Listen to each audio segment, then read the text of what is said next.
economic policies, those types of things.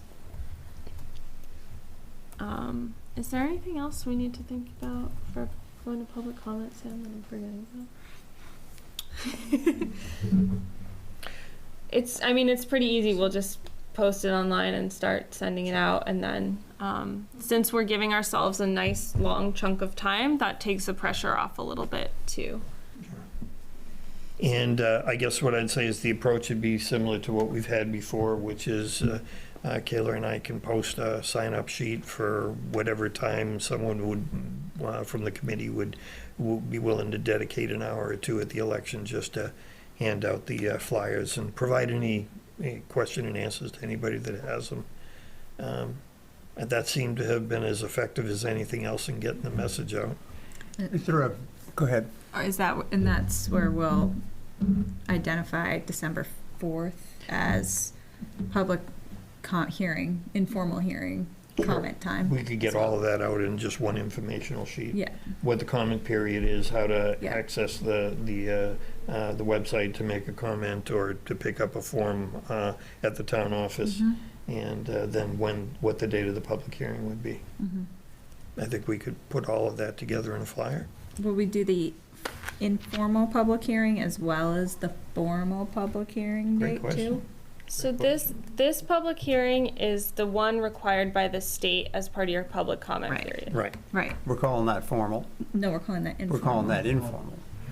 I'm not sure. The first one. The The first public one. comment, public hearing. Yes, Okay. there will be And then another there's the public second. hearing next year to get it on the warrant. Right. But So, the first one, though, this Right. first hearing, though, does it have to be noticed? Yes. It does. So we Yes. need a date, and it has to be noticed. Yeah. okay. And does it make sense to plan ahead for the second public hearing, since this is really our last opportunity to be in front of the town residents, unless we go do another basketball session Saturday? I guess with that hearing, though, wouldn't we, We don't know when it will we'd be. have, We don't we don't know what the because edits would okay. be from the public comment or from the state, right? Yeah, we don't know what it'll be yet. So those, So it would have to, it's not as though we can put it far enough out, it has to be in well, between I guess we two could put it separate. far. It's scheduled anyway. Okay. It's, Yeah, the select board's got to do it. Okay. Just whisper it to Sam and That is going to be at a select board meeting Oh, I see. Okay. when the warrant's ready. Got it. There'll be a time to go over all of the ordinances and everything like that, so, right. and all of the warrant articles. Okay. So that hasn't been determined yet. That'll be Typically determined probably in December. February, March, or not No, late? that one's, January? that one's more like end of March, April. Maybe in we that can time put a period. teaser on the flyer that says, and stay tuned yeah. for our final meeting. That's a good idea, absolutely. Yeah, so I know you're talking about Election Day. Anything else? In our original, once upon a time, we talked about doing a video for this stage of the project. Any other events, anything else we want to talk about doing? I mean, if people from the committee want to, record themselves talking about it, I think that would be more engaging than me talking about it, because no one in Raymond knows who I am. But, if there's any interest in making a video, we can put something together. But I kind of want to leave it to the committee for what you think would be most impactful at this point. Whether it is flyers, signs, videos, attending other events. I want you to put your focus on whatever you think will be most valuable. Well, is this the time period that we want the most engagement? Or is it at the warrant meeting? It might be now. I would think so. I'd love to lay low until December. One in But- April is going to be, we're one of many. Right, we've talked about reserving funds for that last final push to make sure everyone's aware. Are we at that point? I think you probably have this is so this is the big one. This is the public comment period. This is really the public's last time to put edits into this document. I think a little bit of the extra budget that the committee talked about with the select board might be for some kind of public engagement or signage or something when you get closer to town meeting to encourage people to vote for it. But this is really this is like last chance to get your thoughts in. Sure, I think during the budget discussions of the committee, we did talk about lawn signs. And we actually, I think John and I, we priced out what it would cost to do it, and we did build that in the budget. It's not 100 signs, but it would be signs just, I think what we were talking about is publicizing the vote Yeah. on the warrant. But just as they could, if the group thinks it would be more productive to have those signs, since we budgeted for them, go out for the comment period, or the at least the public hearing on the comment period, would that be more advantageous than getting the word out on the vote on the warrant? Or Objectively, signs would have a lot of competition right now. Yeah, Might not be super effective at Yeah. this stage. yeah. Well, I mean, we have the compilation of all of the emails and contact information that we've collected from people so far. We have pretty much a 2-month window to put word out on social media, on the website and everything. And then we have the biggest election that we're gonna see during our entire time that we're a committee here. So I feel like there's plenty of opportunity to connect with the public and people and make sure that they understand what's happening without necessarily having to go above and beyond, or, you know, I mean, those opportunities are.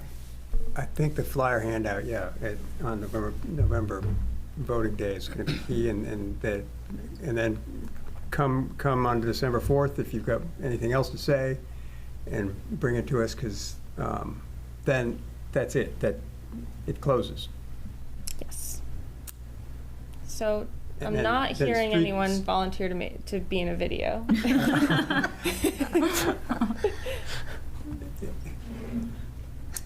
Correct. Kate, I think you'd be fine in a video, and I think you undersell yourself as far as being known in Raymond. I mean, these are televised. I know at least 5 people that know who you are. Good. All right, well, we will work on getting some materials to go on the website, social media, the flyer. I think our priority is going to be giving you all the materials to get it out in social media and at Election Day, and any other, you know, sports games, Halloween, anything else you can. We have tons of business cards, I hear, so I think if people can be handing those out, it'll be on the website. I will email you all when it's posted on the website, so you know you can start promoting it. Probably don't start tomorrow because it's not going to be up for at least a week or so. We wouldn't go as far as having draft compiled documents, hard copy documents at the November voting day to pass out. I think that Not would be gonna a go that lot far. of printing. Yeah. Well, if there's a flyer, if there's something that people can take and Point their point their browser phone at. and, Yeah. Could we get a printed copy in the library too, Sue? I don't see why not. Okay. And the town office. Yeah, town office I and mean, library. getting some print copy around would be good, because not everyone's savvy with QR codes. right. Yep. So we'll write on that flyer too that there's printed copies available at the town office and the library. Well, good, Okay. Well, sounds good. great. Okay. Alrighty then, if we're through the discussion about the public comment period, I guess next on the agenda would be, John's going to give us a little overview of community partnership resiliency funding that's become available or is going to be extended, or? Yeah, and I think that it's probably less applicable to our comp plan mission than I was hoping. But this is the third or fourth round of state and federal money, and unfortunately Greg's not here to counter the grant initiatives that come down from various channels. But the web link, oh, look, you got it. Yeah, good for you. Here I am at 5 of 6 sending you I was already here. a link, and there it was. So the entity, this has been going for several years now. They've got federal and state money to help towns plan for the future. It is certainly a climate and energy focused initiative, and there's language in this website for an option that allows for planning and planning resources. But again, that's mostly around climate-related stuff, and I was hoping there was an ability to include stuff that would be attractive to, say, Public Works and doing, related to big storm events and culvert replacement and things like that. And there's a line in there that says specifically that's not eligible for these funds. So I in that our comp plan isn't so much focused on making an energy efficient Raymond with plans for getting a lot of PV out on roofs, or say nothing about getting them out on the land.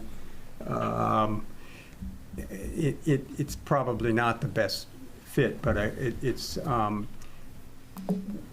one piece that was interesting was a map of all the towns in the state that had enrolled in the Community Resilience Partnership, and we're sitting in a zone surrounded by towns that have enrolled in this partnership, and the grant funds that come are between $5 and $75K for, again, largely energy retrofits or planning. Can I tell them? Yeah, you Okay. can tell us. So, there is, as part of this program, the state offers something called a service provider grant, which is where a government organization or, say, planning consultant can apply for $10,000 from the state to help a town enroll in the partnership. Yeah.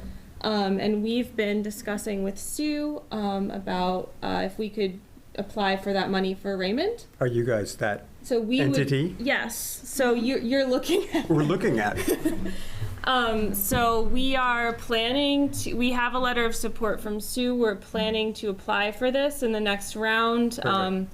It's not due until November. They won't announce funding until next year, but hopefully we will get $10,000, and then we can help Raymond enroll in the partnership and help you apply for your first grants through it.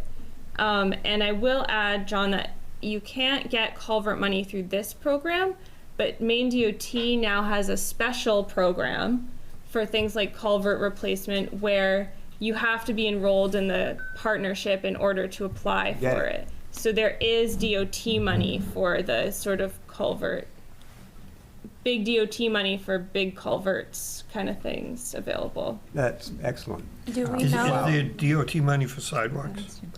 Yes, but not through this.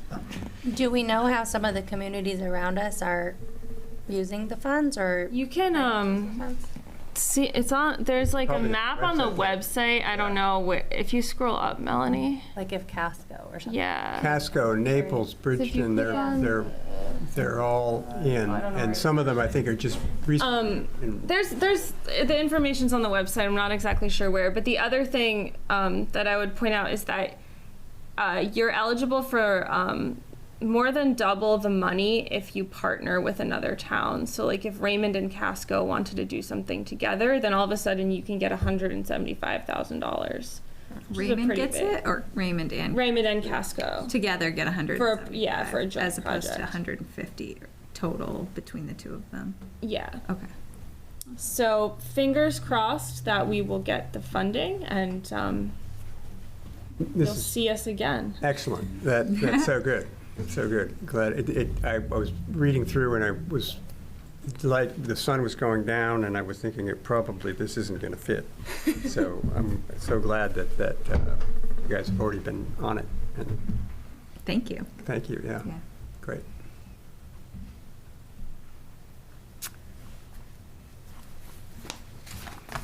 I think that's it. I mean, I don't think it would be a separate committee, unrelated to comp plan, probably to drive a bunch of energy efficiencies in the town of Raymond.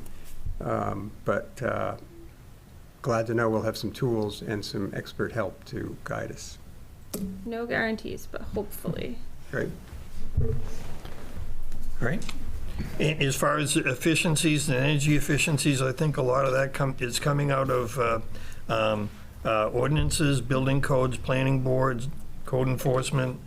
So there's all those type of activities and resources to be pulled as well to try and develop some of those, whether they be energy conserving or environmental impact, weather, flooding, and all of that good stuff. Okay. And also, Sean's going to talk a little bit about a presentation he made at the Budget Finance Committee involving traffic. Yeah. Good. So last Budget Finance meeting, I brought this committee's comments on the traffic safety issues, in which we opened up for public comment as well. Thanks, Jackie, for the information. Through that, I was able to have some direction on what to discuss. From the direction, the conversation really took off. The committee really wants to collect data, though, before anything is official. My understanding is that we have a radar speed sign, but it doesn't work, and it's not that it doesn't work, it only can do one speed. I forget what that speed is set at. 55, I believe. Yes, and that's not what we want on Can these we trade roads. that in for another model? Right. However, though, our public works director, Nathan White, says that he can borrow a sign that should help us be able to collect some data. So big thank you to Nathan. So that's kind of where the stages we are, beginning stages, but we have a little bit of direction. But Budget Finance Committee does want to collect data before we start to dive kind of further deeper into how, if we were to spend money, how that money would look and how we would budget for that. So especially thank you to your insider information there. Just your knowledge helped me bring some direction to that committee as far as this is kind of what the vision is. So thank you for that. That's all I got. That's great. Okay, so I did happen to watch that meeting. I was unable to attend it. And I think it was an excellent discussion. A couple of things that struck me was, number one, the reason we actually, I think, was DOT gave us one, and the county has one that they can let us borrow. But I guess what I don't want to see is the goal, and it's a priority goal that's in this plan, that's looking at traffic calming in general. So a number of different ways. The feedback, the radar speed feedback signs, as we had in this discussion, are effective. The research I've done is it's effective to a point. I mean, a lot of the data is saying as soon as you remove it, the speeds go back up. There's other data that's suggesting that, yeah, there is an average of 5 to 10 miles reduction in speed, but that they need to be strategically placed, which means usually you're going to put them in a place like, let's say, the Village, where it's going from 302 and a speed of 45 or 50 miles an hour down to 25 or 30, that you would strategically place it there. Just placing them randomly, the data I saw was it's not all that effective.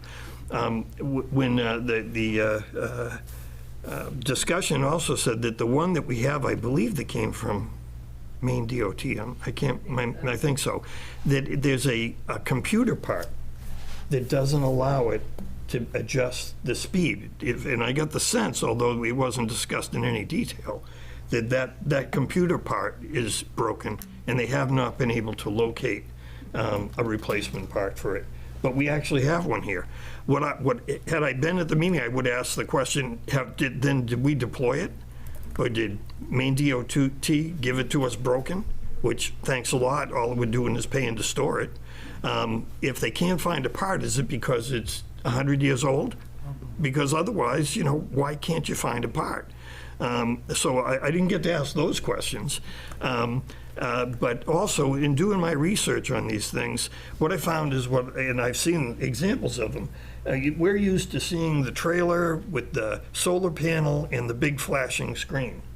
But more and more, what's happening is those are being replaced by individual portable signs that go up on a post that you can take down and put on another post. I priced the trailers. When I heard the comment that these are $15,000 for a standard one, and up to $30,000 if you want to get one that collects data, which I believe is what the goal here was, to collect data, and also provide some traffic calming, that almost $6,000 on what I saw is the trailer. Of the $15,000 price for the thing. So the signs run more like, that will collect data, run more like $4,000 or $5,000. And what's recommended as a strategy is that since you can take them off their bracket and put them on another site, they are portable, so you can target places for it. I've seen them permanent, I'm sure we've all seen them. What they do is they post the speed limit, 40 miles an hour, and then below it is the display. And so, but that's just one way of traffic calming. And what's come through loud and clear to me on this committee is that's one of the #1 priorities for the people in this town. It's the speed on the roads, both the primary roads and the back roads. And that there's got to be a way to calm it. We've talked about maybe, like some other communities have done, contracting with the sheriff's department for additional hours just for traffic control. That's expensive, and it seems that's kind of putting the cart before the horse, because once again, we need to get DOT involved in this. That's why the plan says that we're going to have a master plan with MDOT on traffic in general and the roads. But I mean, it's much less drastic to make the investment in getting that data and posting these strategically, these less expensive signs that collect data, than it is these big behemoths. You got to have a pickup truck to move around, and that they have a third of the cost is in the trailer. So I guess what I was just concerned about in listening to the discussion was that I hope it doesn't get lost on what this plan is trying to achieve with addressing the community's issue with speeding. It would allow us to calm the traffic, hopefully, not absolutely, because there is no one cure for it. It would also, more importantly, I think, collect data for MDOT, so that then we could say at the very least, I believe you need that, to then go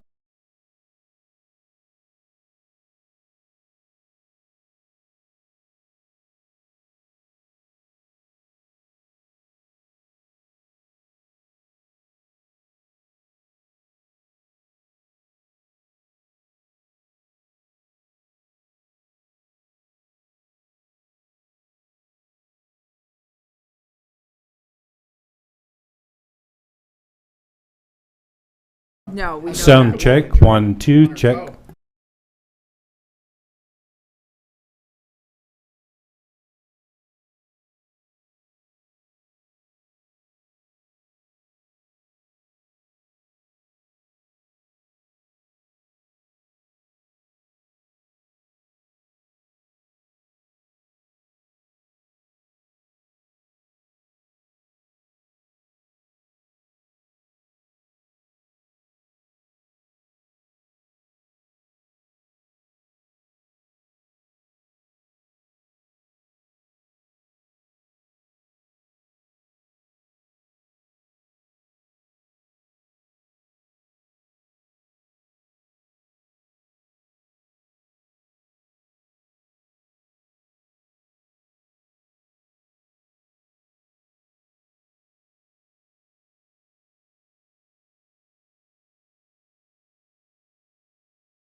Welcome to the November 7th Select Board meeting. Just for point of interest here, we're going to take a couple, something out of order. We'll take item 3A out of order, then we'll go back into the agenda as it's printed.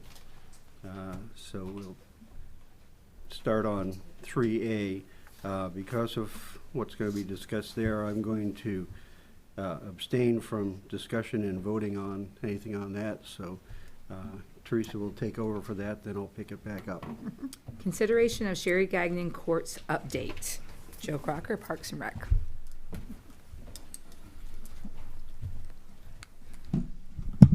Joe Crocker, Parks and Recreation. Joe, 1 second. Yep. He's just recusing himself from any kind of voting on that at all, but I asked him not to leave the room though, so that's why. Okay. So I'm going to just read what I wrote because it's going to be easiest for me. And then Roger, one of our pickleball leaders, is going to come up and say something.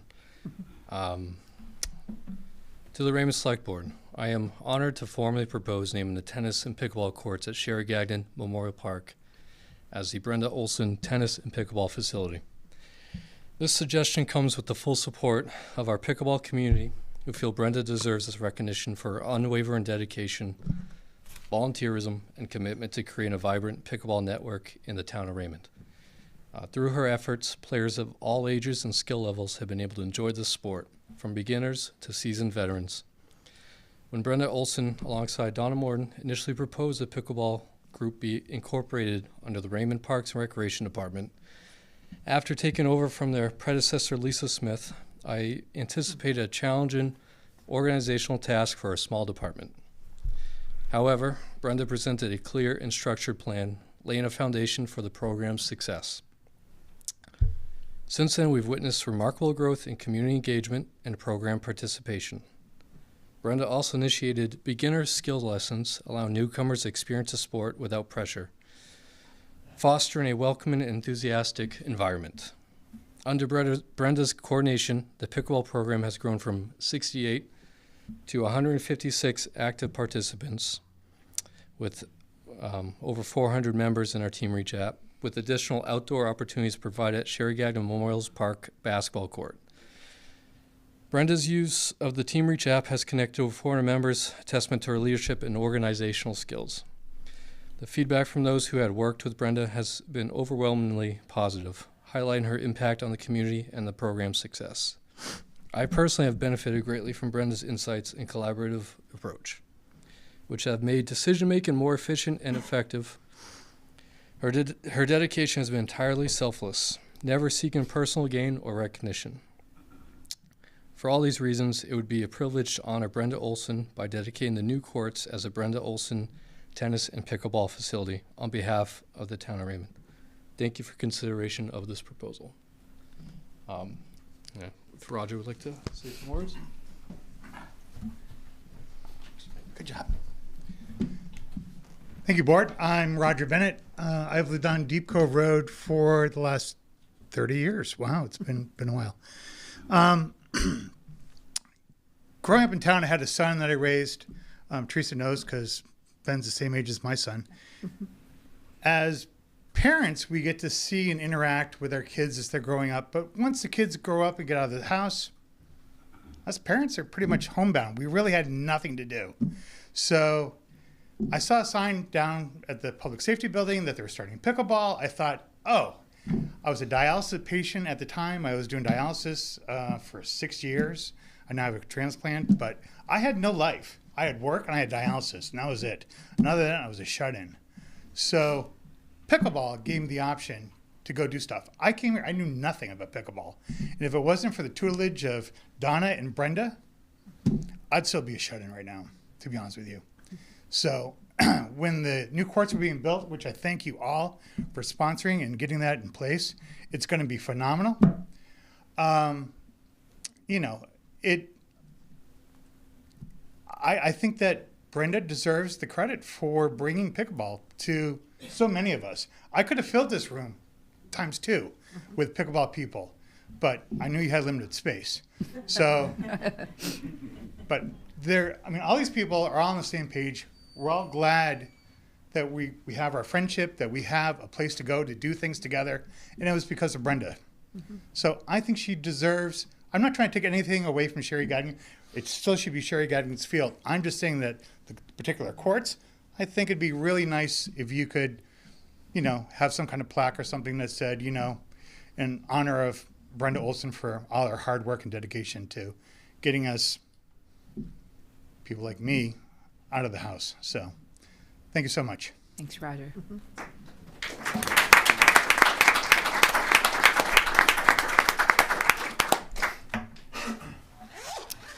Does anybody else have anything to say on this? All right. Rolf, do you want to stay in the room or do you want to get out of the room while we vote?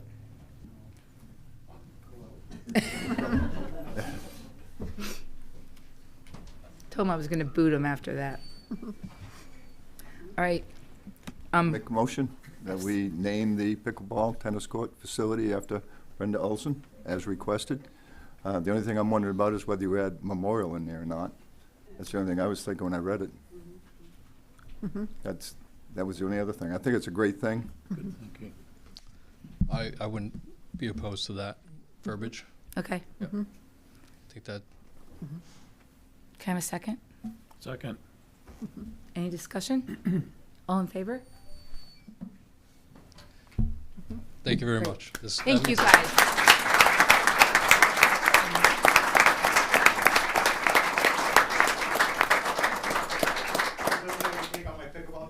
Yes. Thank you guys for all coming out tonight. Thank you. You can tell Ralphie can come back in now too. Thank you. Yes. Yeah. And play pickleball.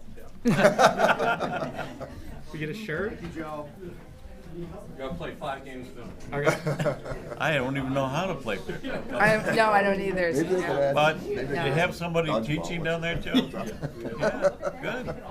I know, exactly. It'd be good. I want to try it one of these days. I still haven't. So we voted to do the plaque, and Dennis mentioned about having a memorial at the end. So we said, yeah. All right. You're strong. I couldn't have held myself. No. Hey, All right, I'm going to hand it back to Rolf now. next item, is there a motion to go into executive session? A motion to go into executive session, discussion of personnel matters pursuant to MRSA 1, Section 4056A. Second. Moved and seconded. All in favor? Motion is carried. We'll go into executive session. We're going Phone's out here. to make it easier, we're going to go into the back room so you people can stay out here instead of having to go stand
Motion to come out of executive session? Second. All those in favor? We're back into regular meeting. Next item is consideration of Sebago Lakes Rotary Club Ice Fishing Derby. Ingo, you're on. Good evening. My name is Ingo Hartig. I reside on Oakledge Road in Raymond, and I'm representing the Wyndham Rotary, Sebago Lake Rotary, and we're requesting another fishing derby next year on February 15 and 16. Are you gonna do the ice dance? You're gonna do the ice dance ahead of Yeah, time so you can have yes, ice? It's in order. We're working on it. I'm gonna make a motion to approve the Sebago Lake Rotary Club's Ice Fishing Derby, February 15th and 16th, hoping for lots of ice. Second. Yes, thank you. Is there a second? Discussion? All those in favor? Motion is Looking carried. forward to it. Yeah. Thank you. Look forward to some ice. Yeah. Okay. Next item is consideration of issuing a new business license to Elegant Spa. And I don't see anyone here that looks like they are the owners, but you do have the application. They did send an update. I'm not sure if you all saw it. I did send it out late this afternoon, but it evidently they're going to have a massage therapist there, and they send along a copy of that license. Right. Her license expires 12/31/24 too, so it's not gonna be, it's gonna be soon that she's gonna have to redo it. But I'm also seeing a lot of things that have to be fixed there too, and I'm guessing, Wayne, that a lot of people, and not a lot of people, that building hasn't been occupied on that side for a while. That side of the building hasn't been occupied at all. Okay, so on the back of that building, because I know they're gonna be using the upstairs and downstairs, they have double doors that go out to a drop off, and the only thing that's there is like a black bar or whatever. Isn't that I guess illegal? I guess one would say probably maybe not the right word to have that, not have steps or something. Right, they're gonna need to correct that so that nobody can open up those doors and fall outside. And then they've had a barricade in the past on the outside of those doors so that if somebody went through the window, they wouldn't fall to the ground. So there's two things that they need to do there. Okay, I just saw it on the back of the pictures that we got, and it was, yeah. And you think a deadbolt would be sufficient enough? That and that barricade that they had previously. Okay, They had an outside metal, like a black iron type thing? Yeah, Like a yes. fence railing type thing, okay. yeah. And where is this again? You know the new marijuana store that was switched over? It's on the right-hand side of it. It's in the same building, but it's on the right side. Oh, It says- front of Sebago Storage? It's attached to it? It's attached to it. Yeah. If they had, he had sent Mel, maybe they'd sent pictures. One of you guys I sent- didn't Yeah. get any. Oh, it came out, there was. Oh, was emailed that out when the this name afternoon. change? Oh, did it? Yeah, that got emailed out. Just, I think, today maybe, but picture. it's, Oh, I read it, I didn't see Yeah. that. okay, so it's it's the same building, but there's the smaller on the right, and there's 2 stories on it, so it's still attached to it. So that's the green spa is now the new, okay, never mind. And parking and everything like that's fine. Wayne? Sorry. Yes, parking seems appropriate to me anyways. You know, that's really not one of the things I check, other than emergency vehicle access, and that's good. Okay, Asian all right. Markets is the next strip mall up. But just to follow that up, there are, like you said, there's a list of items that need to be completed before that business can open, because we gotta do another inspection there. Have you established a timeline on those yet with them? No, I haven't heard from them on any of these being completed so that we can do that, set up that appointment.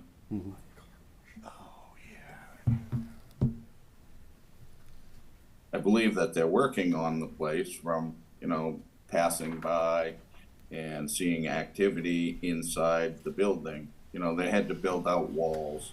They had to add more smoke alarms for the fire alarm system. So I've seen work happening there. I just haven't been contacted to do a follow-up inspection. So the alarm system, is that going to be like, I guess, like the same one? Is it required in the other half of the building also? Yes, it is. Yeah. Okay. It's actually a part of that. It's all one system for that building. Okay. I make a motion to approve the business license application for Elegant Spa,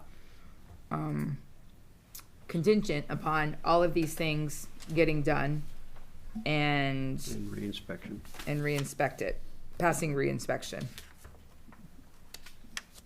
Second. Discussion? All those in favor? Motion is carried. That is. The next item, consideration of change to the East Shore Tavern's liquor license.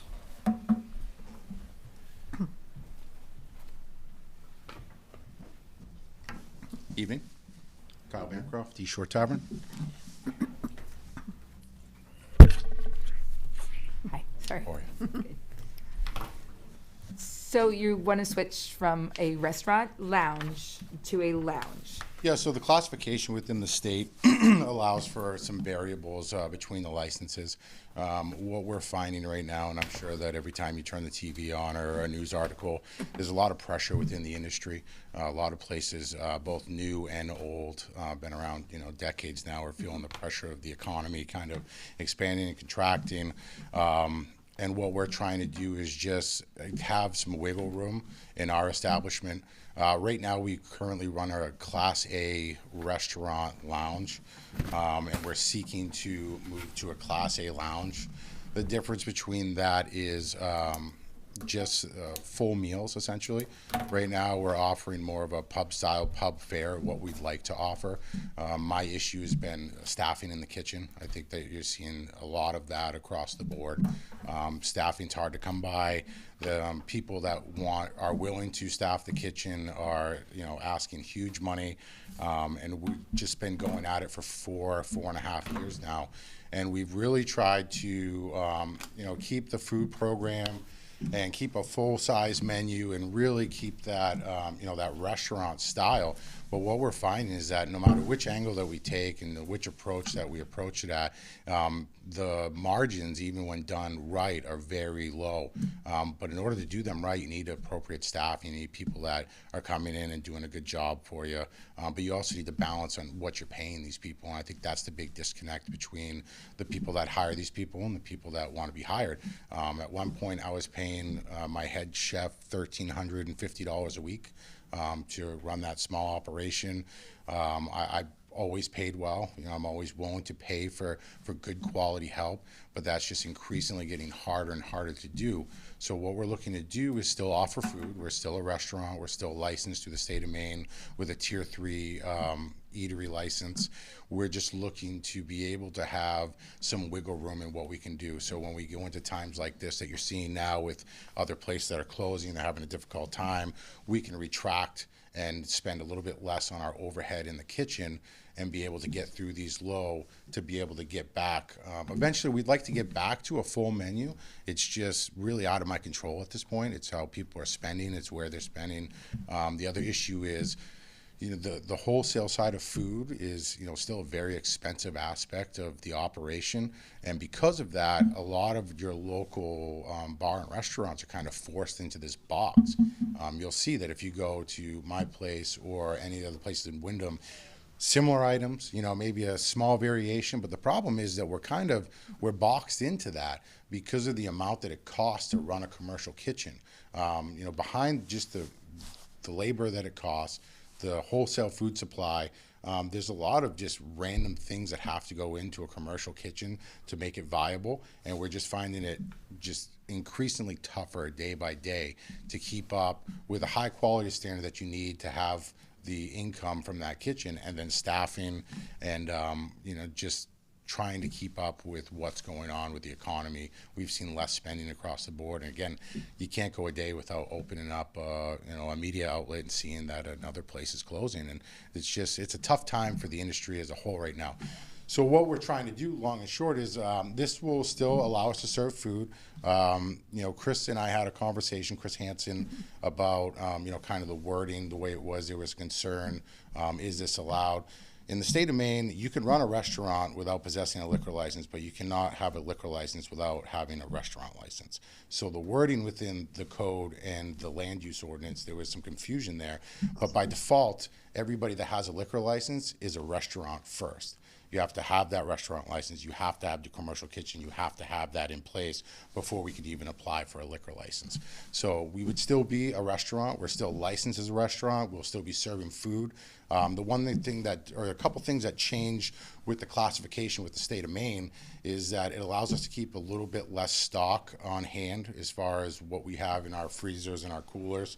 And then it allows us to, right now we're currently only serve food till 9 p.m. We're allowed to be open till 1 a.m. That goes away, so we'll be serving food the whole time that we're open. So if there's any concerns about food availability with the consumption of alcohol, that risk actually goes down, and the availability of food actually goes up.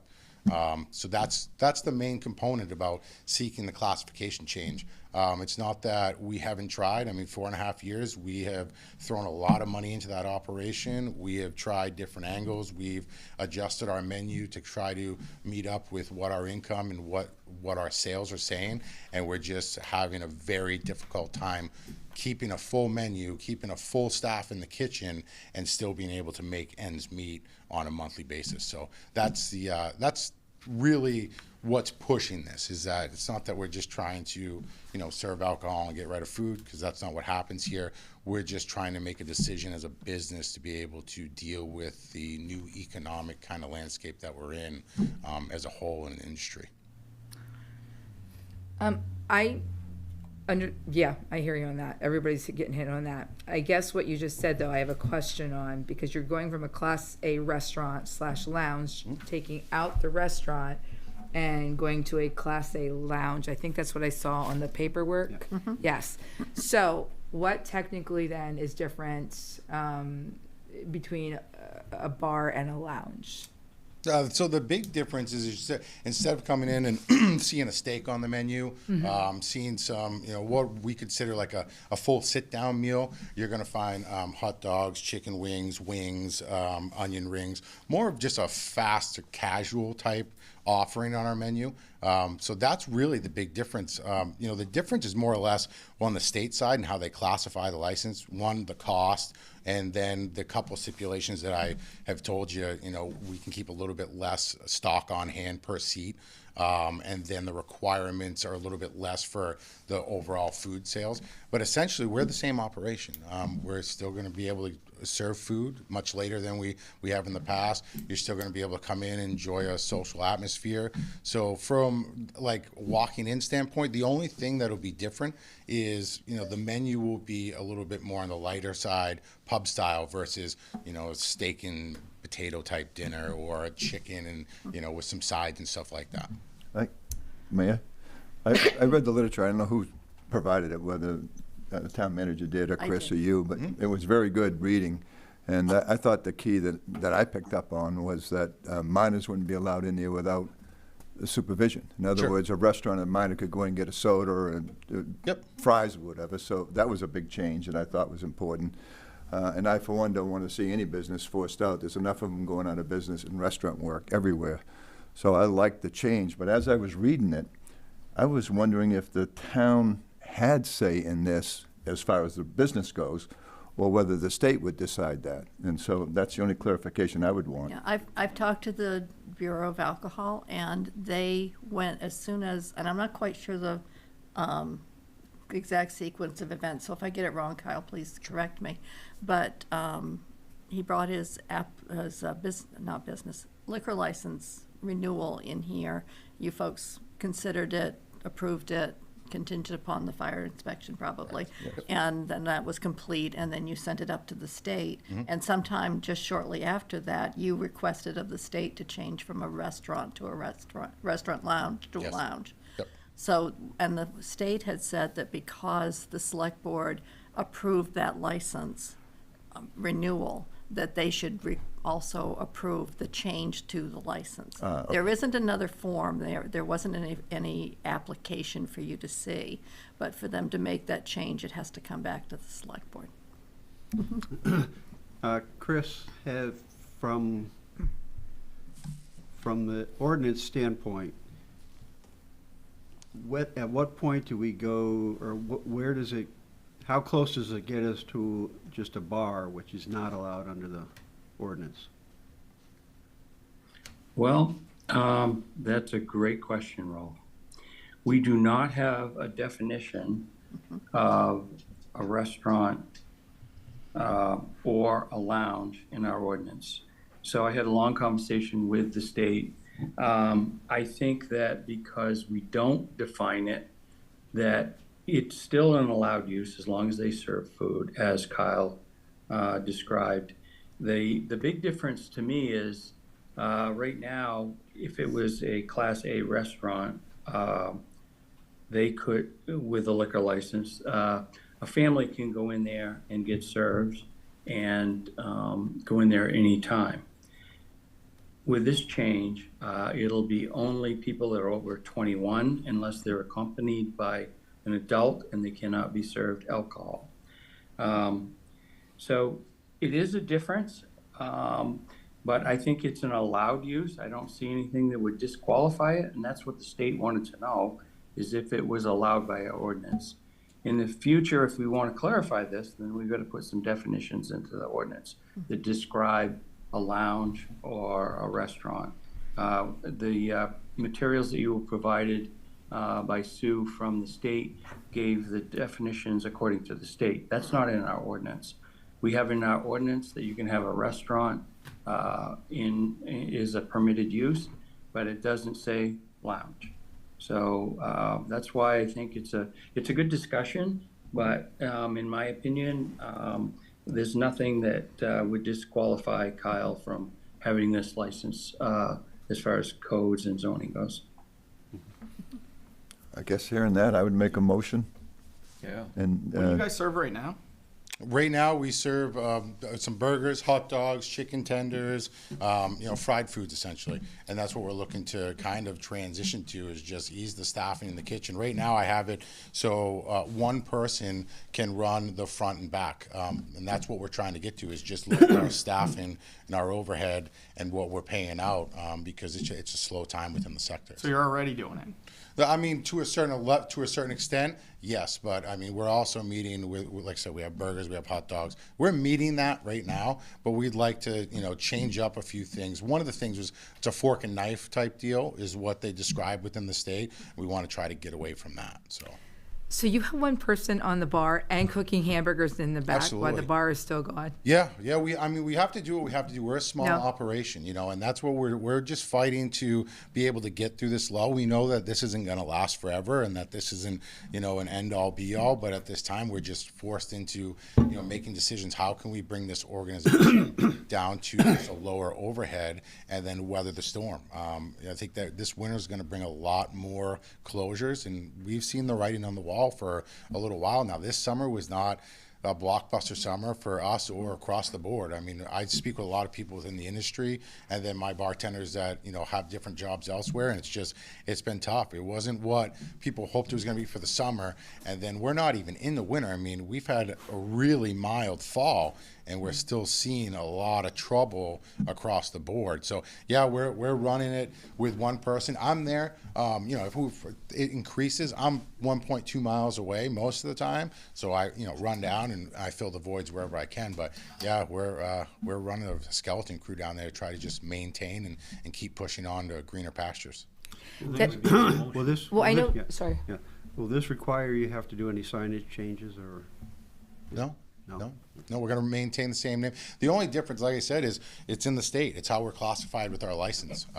That really is the. Well, I'm just thinking from the standpoint of someone driving by thinking it's a restaurant now, and it wouldn't be. Well, we had gone through that, and that's why we went with the name and rebranded about a year ago, East Shore Tavern.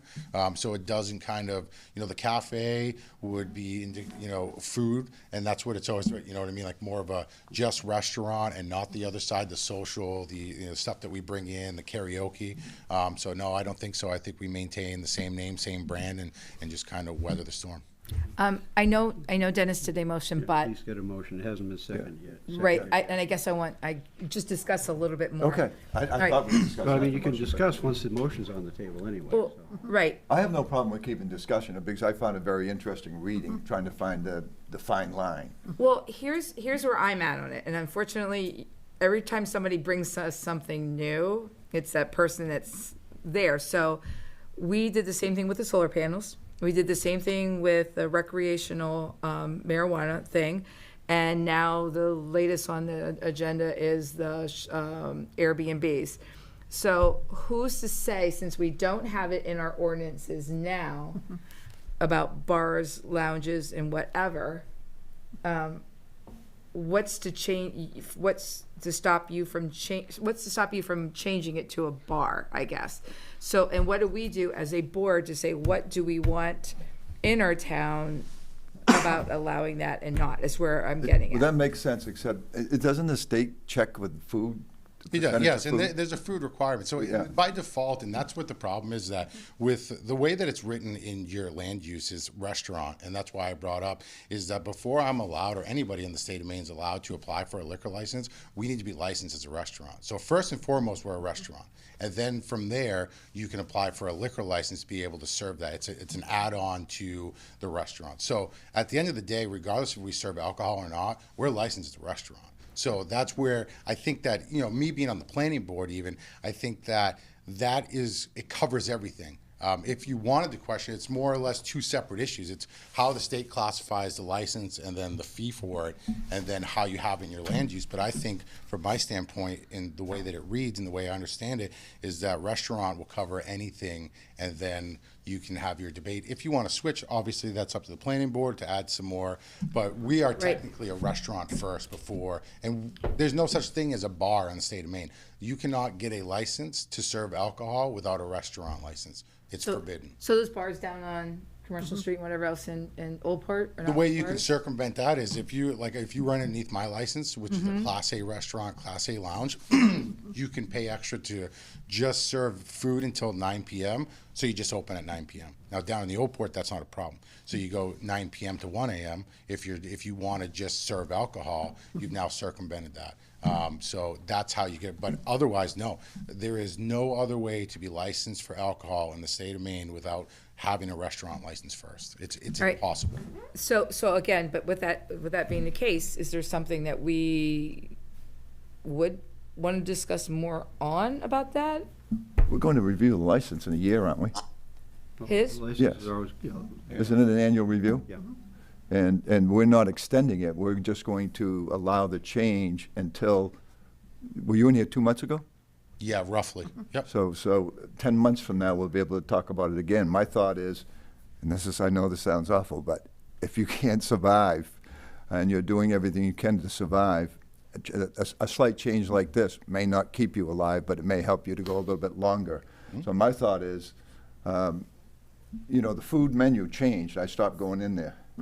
It's the truth. I mean, I go in and have a beer, but I'm not a big drinker. Sure. And so I think with changes, whether they survive or not, it's not going to be because of this. So I don't want to be part of a. And we're also not hindrance for looking business. to, we're not looking to have this bar. I mean, our atmosphere is a social atmosphere. We have the pool tables, we bring in the karaoke. We're still gonna have we're not looking to switch this up so we can just serve alcohol and be, this is just a necessary move as a business owner. I mean, that we need to be able to if expand. I'm reading it, the biggest difference that you get into is if it's classed as the restaurant, a Class A restaurant, at least 10% has, you're at a certain percentage, which you don't have if it's just the lounge. Sure. So, I mean, it really comes down to what percentage of food has to be served with the one license versus the other. And what does DHHS have to do with this? They're licensed through the restaurant. Yeah. So when I license for a restaurant, that's who inspects my facility. Really? Yep. Department of Health and Human Services is responsible for all of that. So Wow. the inspector actually works with DHS. When he comes in, he does his yearly inspection, which we did. I think he was in for no-knock, inspection a month and a half ago or so. We did well on that. So Okay. yeah, that's who we deal with. And that's who we license. Like I said, from the get-go is before we can get to alcohol, we have to be a restaurant. We have to be inspected, and we have to pass through all those requirements before I can even apply. I'm seeing Mel's eyes, and she's just like, all you can see is her eyes and the top of her head. She's sitting there going like this. The whole thing. I have a question for Chris. Chris, I mean, this is obviously new. It's new territory, and as I said, I don't want to be responsible for closing a business premature to whatever happens. But if a year from now, or the planning board or the ordinances were to look at the percentage of food, could the town put in a minimum of 5% or a minimum of 7% on food sales, even if it was fingers or hamburgers or whatever? Or is that a state? Do you know if that's a state? I believe sorry? that, I believe that's state. Well, So that'd be state, okay. It's a state, but it all, to do what you just suggested brings in a whole another level, because We'd be monitoring. then you need monitoring Okay. enforcement. Thanks for that. Which, Forget it. which is a whole different Yeah, all level. right. I'm not into it. I just was curious if that was available, because, I mean, one thing I've read a lot is to try to support the businesses in the community, and that's how I feel. I mean, if this is going to be necessary to keep you afloat.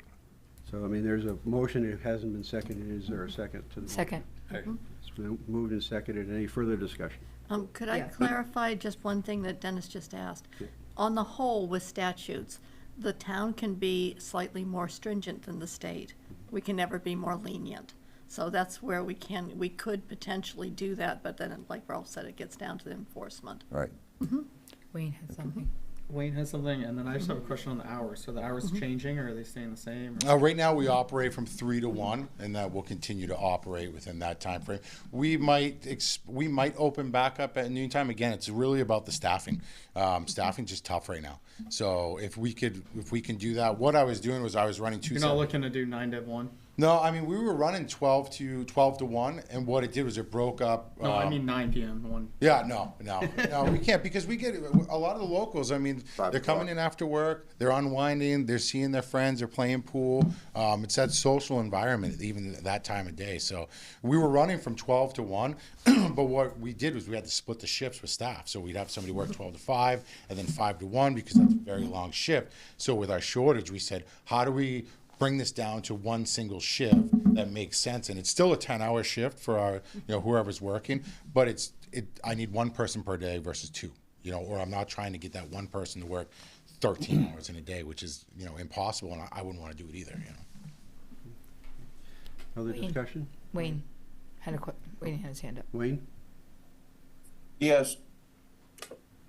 Yes, to the board. I just wanted to make a point of clarification. When we were before the board previously, there were some items that needed to be corrected, and since that time, those items have been corrected, and I just wanted to make sure you had that on the record for fire and life safety. Thank you, Wayne. I guess the only other cautionary thing I'd say, with the change of the menu that you're looking at, you may want to consider doing your grease hood cleaning more often. Yeah. Oh.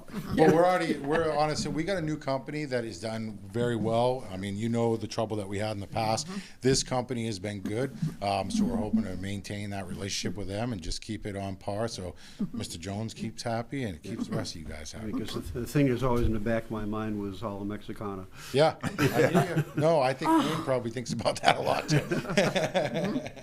Yeah. Okay, so it's been moved and seconded, and no further discussion. All those in favor? Opposed? Motion is carried. Thank you very much. Thanks. Congratulations on your win also. Thanks. Have a good night. Okay, next item is an update on the marijuana growth complaint. Sue has had some discussions with the town, so she just wants to update us on what she's learned. I have been digging into the state, or actually I've talked to the state, there's an Office of Cannabis Policy is the name of the office. I believe it used to be the Office of Marijuana Policy, but they've expanded a bit. There have been some recent law changes, and the state office sent me the memo that I included in your e-packet that talks about this, and I just saw actually a piece on the news about it as well. I saw that too. Yeah, with caregivers, there is a lot of confidentiality around what they're doing and how many plants and all that sort of thing. There's a lot of their data is confidential. So we do have to be very careful about that, and I think that was outlined in the memo as well. And there isn't a lot of regulation around that. There are things that I've found that the town can do if we want to have an ordinance that would, for instance, some towns have said there would be no open grows, there would only be grows in buildings, and that they would have to have air filters for exhaust and things of that nature. So there's things like that that the town could potentially look into. And I'm still gathering information, so this is a beginning, but I did want to give an update because the gentleman came last meeting to chat. Biango. But if we were to make some ordinance changes and do that, would the people that already have them, would they be grandfathered? Yeah. Well, I think that's, Pretty sure that that would be. legal would have to weigh in on things like that. Yes. Because, Well, don't they get licensed every? They have to get they have to Well, renew their license, correct? I mean, Oh, that's a and good these point. are also questions that, I mean, we're still trying to get someone from the state to come in Yes. to They a didn't- meeting they so we can, haven't come back to I mean, these are questions that are best posed to them because they're in the position to look at it from, because if they were to impose some rules that flowed down, then that different. carries a little different They're looking waiting. too after that big fire. It looks like the state's trying to So, I change the mean, rules. If you try and do something retroactively, that opens up all kinds of issues. Yes, it And does. that is very problematic, but the state has more leeway on some of the things that they can do than we mere mortals do. Yes. Well, this was interesting reading, and obviously I'd love to have someone come in from the state to clarify some of it. One thing that I found interesting is it said that in this new change, August 9th of this year, says this new definition encompasses more kinds of retail locations than the previous definitions, includes offices used by registered caregivers. And they put that in parentheses, so I assume they're calling people's offices in their home where they come in and they give the marijuana or sell the marijuana. And then they go down a little bit further and it talks about the only exception to this local authorization requirement is grandfather provision for registered caregivers who were operating a retail store. So I do think, Yeah, but we don't have retail in. I know, Raymond. that's what I'm saying, that the only thing that is in here is that office sales, which is probably one of the biggest concerns that people roll in. I think that was on retail too, wasn't it? Well, it called it office rather than retail stores, and I think when they emphasized it, it was people who are selling from their home. So I do think there's going to be some, I'm not saying right now, but I think once they start enforcing some of this stuff, I think the town would be wise to look at, even though it's inconvenient to wade into this sort of thing, it's also very inconvenient to have to smell this every fall. And so. It's more than just fall. I mean, those crops. Yeah, they're every 3 months. Really? It's getting that much? Oh, yeah. Well, I'm out of touch, and I grew up there in those years. Yeah, I mean, they'll crop those out over 3 or 4 months. Wow. Other towns have ordinances. So, I mean, it's. So, Mr. Chair, I'd like to weigh in on this. Yeah. Oh. This is Chris. Yeah. I'm quite familiar with this marijuana ordinance. I dealt with it quite a bit in Wyndham and also here in Raymond. What the state says is, for anybody to have a retail marijuana store, which caregivers are allowed to do by the state statute, the town has to have an ordinance that allows and has opted in to the marijuana ordinance part of the state statute. So if we have not opted in, so everything that we have in Raymond is grandfathered. We only have 2 or 3, I think it's only 2 retail medical marijuana stores. We have no adult use medical marijuana stores. So what the state says is if you're a medical marijuana caregiver, you have the right to have a retail store to sell your product. But because we haven't opted in, we can't allow that. Right. So the 2 medical marijuana dispensaries or retail stores that we have, they have to get a local authorization form signed by the town, which we've done for the grandfathered facilities. So if you don't do anything, we're not going to have any more. If you want to explore having a marijuana ordinance in the future that would address the retail stores, whether it's medical or adult use, or you want to address the conditions of approval for a medical marijuana grow or an adult use medical grow, then you can have stipulations as to meeting setbacks, odor control, and a multitude of other issues that can be addressed by having an ordinance. To do that, you're going to have enforcement. And the hardest thing to do is like noise or odors. How do you truly enforce that? You can smell it one day, you go up the next, you can't. It's just like noise. By the time you get up there for a loud party, it's gone. So this is something we can discuss further, but right now we don't need to do anything. And the businesses continue to operate the way they are. But I think Dennis's question, I think what you were asking is, if we do enact an ordinance, is it going to be retroactive? Well, not necessarily. But if you adopt odor control, that any of the outdoor grows have to be in an enclosed, even if it's a hoop house, and you control the ordinance with carbon scrubbers or whatever they do to control the odor, you can have a stipulation that says to get that local authorization, you have to have those in place. So you could address odor and by enacting an ordinance, but it's going to take time. So that's it's a discussion for later on, but I just want to throw it out there that it's a big task to try to wrap your head around, because not only do you have to enact the ordinance, then you have to enforce it. I'm not looking to wade into that, Chris. I was really asking if they can sell from their home. Yeah, this one is not one of the grandfathered ones. This one is on the Tenny Hill. And if they're selling it from home, which is one of the gentlemen complained about. It is a grandfathered one. They have a medical marijuana license. They've been in business before 2018. They are grandfathered. But not for retail. But they cannot sell. They can sell from their home. Okay, that's what I was asking. That's what he was asking. But they don't have what you call a retail store. This is where you get into the weeds of the definitions by the state. Anybody can have a medical marijuana license and sell wherever they want. But they're allowed to have an office where they sell, like in downtown Raymond, they could have a retail store, but they can't because we never opted in.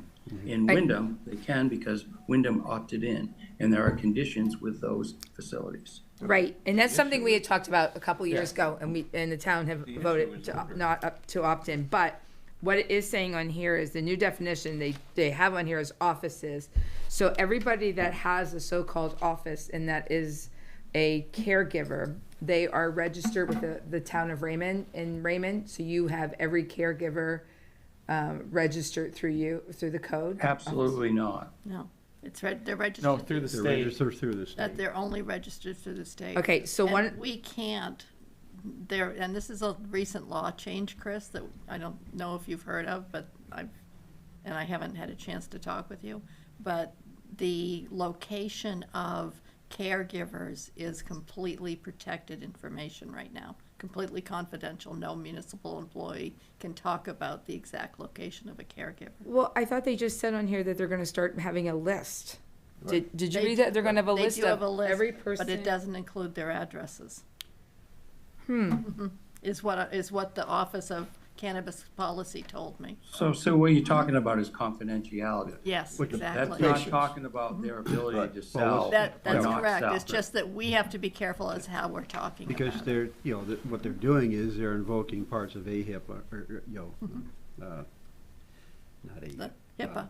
HIPAA into there. Yeah, because- HIPAA, Because they it's, have because patient. it's classed as medical. That's correct. Okay, so it says here, the new law makes public most information regarding registered caregivers, dispensaries, manufacturing facilities, or testing facilities operating in the medical cannabis program and creates specific exceptions for certain kinds of information. Specifically, the new law exempts from disclosure the personal contact information of registered caregivers.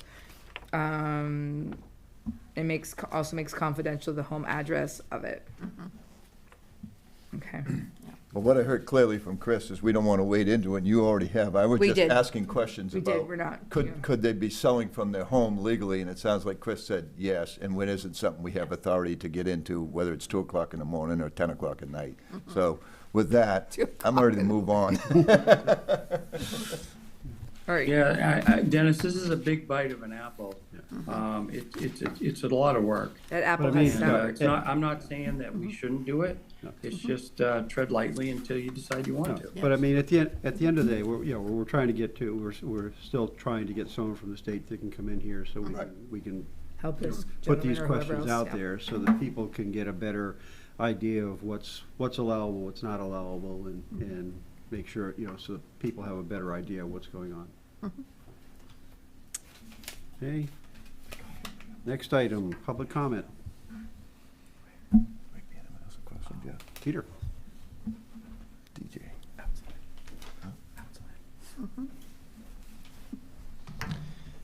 Peter Levitt, 2 Levitt Road. So I just heard the operative word, which is enforcement. So what I'll do is speak to you from the perspective of the comprehensive plan. I'm just looking up at the board here. I see my wife is on. She told me to check first because she wants to also say something on this.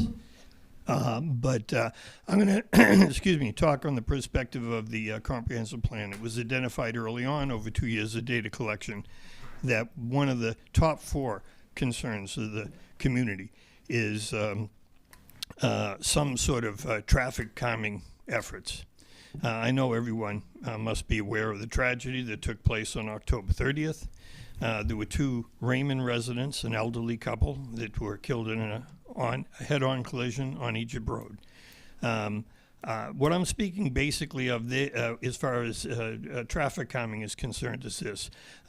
I've tried my best to speak to as many empowered individuals in the town as possible, from this body, the Budget Finance Committee, also spoke to the Planning Board. It always comes down to the same thing, which is, well, it's enforcement. And so just in response to a couple of those things, I know I'm preaching to the choir, and I understand that. But we're talking about now, and I also heard the term earlier from the fire personnel, it's life safety is what we're talking about. So yeah, we need to be careful about not getting into a situation where there are bars open 24/7 and casinos and all that other sort of stuff in town. And the fact that that there could be an automobile accident associated with that. But the bottom line is what we do know from the community is that it's grown more and more intolerable. And I have heard from individuals in these different committees say such things as, and this confuses me a little bit when I speak about it, well, signs aren't going to change things. Well, I don't necessarily agree with that. And what the data shows is that signs will change things. Will signs solve all of the problems? No. Will putting in a different type of road construction in town that especially in areas where there's transitions from high speed to low speed, like school zones or the village area. Will narrowing streets or widening shoulders, will they solve the problem? No. But will they have an effect? Yes, they will. Obviously, all of these things cost money. The ultimate would be, what everybody seems to agree with, is that if there was more of a police presence on our roads, that will go a long way to solving the issues. I spoke maybe a week and a half ago to the town manager and expressed my concern and asked, what can a municipality do in order to get more in the way of police presence on our roads? And basically what we did is commiserated a little bit, but said that, it would be up to the town to reach out to the sheriff, Cumberland County, and see about a contract officer. Some communities have already done that, knowing full well that there are limited resources through the sheriff's office to provide those contract deputies. What I have knowledge of is several surrounding communities that have done that, so it's not impossible. Obviously, that's going to cost money. I don't know, really, what the appetite of the town is. I know that decades back we talked about a police department, and the appetite of the town at that time was no. We don't want to have that cost. I think what we're talking about is life safety. I believe anybody that knew the Harmons or a relative of the Harmons would say any amount of money would have been better than that outcome. Also, I've had individuals say, well, Peter, we don't know. It could have been a medical emergency behind the wheel. It could have been the little rainfall that we had brought enough oil onto the surface of the road to cause a careful driver to just lose control. Anyway, what's the resolution process? The resolution process is this. I spent about an hour and a half today, spoke to 7 individuals at Cumberland County about how can I get this information, what's the deal, what's the status of the investigation, and I got basically transferred from one individual to another, to another, to another. 6 individuals. The last individual I got a hold of was actually the most helpful, and she's a detective with Cumberland County, and she was referred to me as being the detective that is on the investigation of the Egypt Road tragedy. What she told me was, well, actually I'm no longer on that case. But she did give me the number of the detective that is on the case now. And what I got was, I got the case number, that it's under investigation, no surprise, 6 to 8 weeks for them to reconstruct the accident and come down with a determination of what the causality was. And so that was helpful. So at least I have that information, and knowing that that's going forward. What I did come across was an interesting number. From 2022 to date, there have been 40 accidents on Egypt Road recorded by Cumberland County sheriffs. 40. I went a little further and looked and found that Maine DOT identifies that 8 accidents or more over a 3-year period is considered a high-risk road. So I guess my question would be, Cumberland County are well aware that Egypt Road is a high-risk road. Tell us something we didn't know. But the numbers there, they meet that definition multiple times over. And so my question, I guess, would be to anyone that would listen is, and I pose this question to the Cumberland County, what's being done about that? Well, it's the same everywhere. Everyone's experiencing, although the number of traffic incidents are down, fatalities are up. I'm not saying that all 40 of these accidents, and what I was told is, the majority of those are people just skidding off that road. There's no shoulder. It's dark. It's a major thoroughfare between Raymond and Gray and the Turnpike and all of that. We know all of that stuff, but they're aware of it. But there really is no plan of action. They couldn't give me any information. I've heard some speculation from basically secondhand individuals that knew the person that actually witnessed the accident, that describes an accident that leaves, if it's true, leaves nothing in my mind that this was totally negligence. But once again, Cumberland County is going to be very careful in not saying anything like that, because this could be huge liability with vehicular manslaughter and the like down the road, insurance companies, $1 million lawsuits for loss of life and all that other good stuff. So I appreciate all of that. I'm saying even if the determination comes back that this was a medical emergency, and let's say that hypothetically this individual didn't drive recklessly, pass a car on Egypt Road, lose control, go off onto the shoulder on the other side, regain enough control to get back onto the road on Egypt Road. Unfortunately, it was just at that time that the Harmons were traveling towards Raymond from Gray that they came head on with this driver. But that's all speculation. We'll find out. But regardless of how it happened, the bottom line is we see every day violations with larger vehicles and higher speed on our roads. So I know my wife wants to ask some other questions, and she's actually been talking to everybody that she can. So I'll definitely let her have an opportunity here.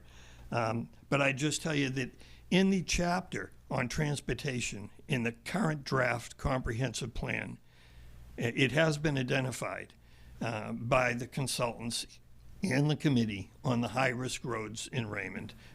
You know, take that for what it's worth. I think when you read it, you'll say, yeah, tell me something I didn't know. The bottom line is, right now, in my opinion, all the roads in Raymond are high risk. And we really need to move on doing something about it. It will cost money. I would definitely recommend that we start at the lower level of interventions and then work our way up. And I think that is about it for me. So thank you. Thank you, Peter. Thank you, Peter. Grace? Thank you. Peter said some of the things that certainly I would have brought up, so I'll try to be brief. I'll just say that in the space of fewer than 5 days last week, I was passed twice when I'm going the speed limit and someone's going over a double yellow line. One of the times was in the afternoon when I was going to pick up my granddaughter, so that certainly startled me. Another time was an evening that we were going out, it's dark, and the car that passed us must have been going 70 miles an hour on Raven Hill Road, and we were going the speed limit. And there's just no way that had a deer stepped out in the road in front of them, there's just no way that that wouldn't have also ended up in another tragedy. I'm hearing from more and more people that they are really concerned about the speeding. You've heard it a number of times. I've spoken about this a number of times at your meetings. I'll keep coming to the meetings and I'll keep bringing it up until some actions start to be taken to help. Nothing's going to solve it entirely, I understand that, but anything that might help to prevent yet another tragedy would certainly be worth the effort. I know we heard at least 2 months ago, maybe it was 3 months ago, that we had one of those signs that would show that you're speeding and slow down, but it needed a part to be fixed. I don't know what's happened with that. We also had heard, again, it was either 2 or 3 months ago, that we could possibly borrow those signs. I don't know if anything's been done on that front. I would certainly hope that something has and that we start to see those around the town a little bit to help with this. It's just incredibly, incredibly concerning. I had noticed that the lines had not been painted, but they just today I was out on Egypt Road again, and they have been recently. So that's because that does help, because they really were in need of that. I hope that's true in other roads in the town. I haven't been on all roads by any stretch, but I know that 85 also had a lot of spots where the lines were not very visible and needed to be repainted. A lot of places have those, it's kind of a triangular sign that it says when you were able to be passing and now you've got a double yellow line again, it says no passing.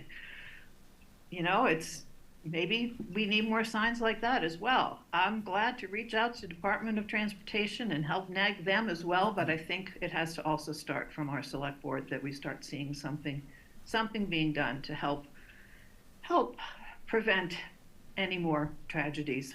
Certainly we don't want anything like what just happened that Peter spoke about earlier.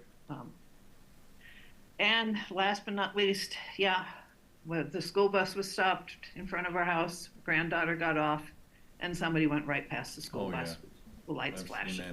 So they have the camera, but again, if they were going slow enough to begin with, notice the flashing lights, maybe they would have stopped. And fortunately, nothing horrific happened, but it just seems like it's a matter of time before we're talking about children being hurt, other drivers being hurt, and it's just so unnecessary. Hopefully we can start to really increase awareness about how this is really become a problem, and we can start seeing the problem reduced. So again, I hope that those signs that we could either borrow or get repaired start showing up around the town and help to just remind people to obey the speed limits, to be careful, to watch out for school buses, certainly.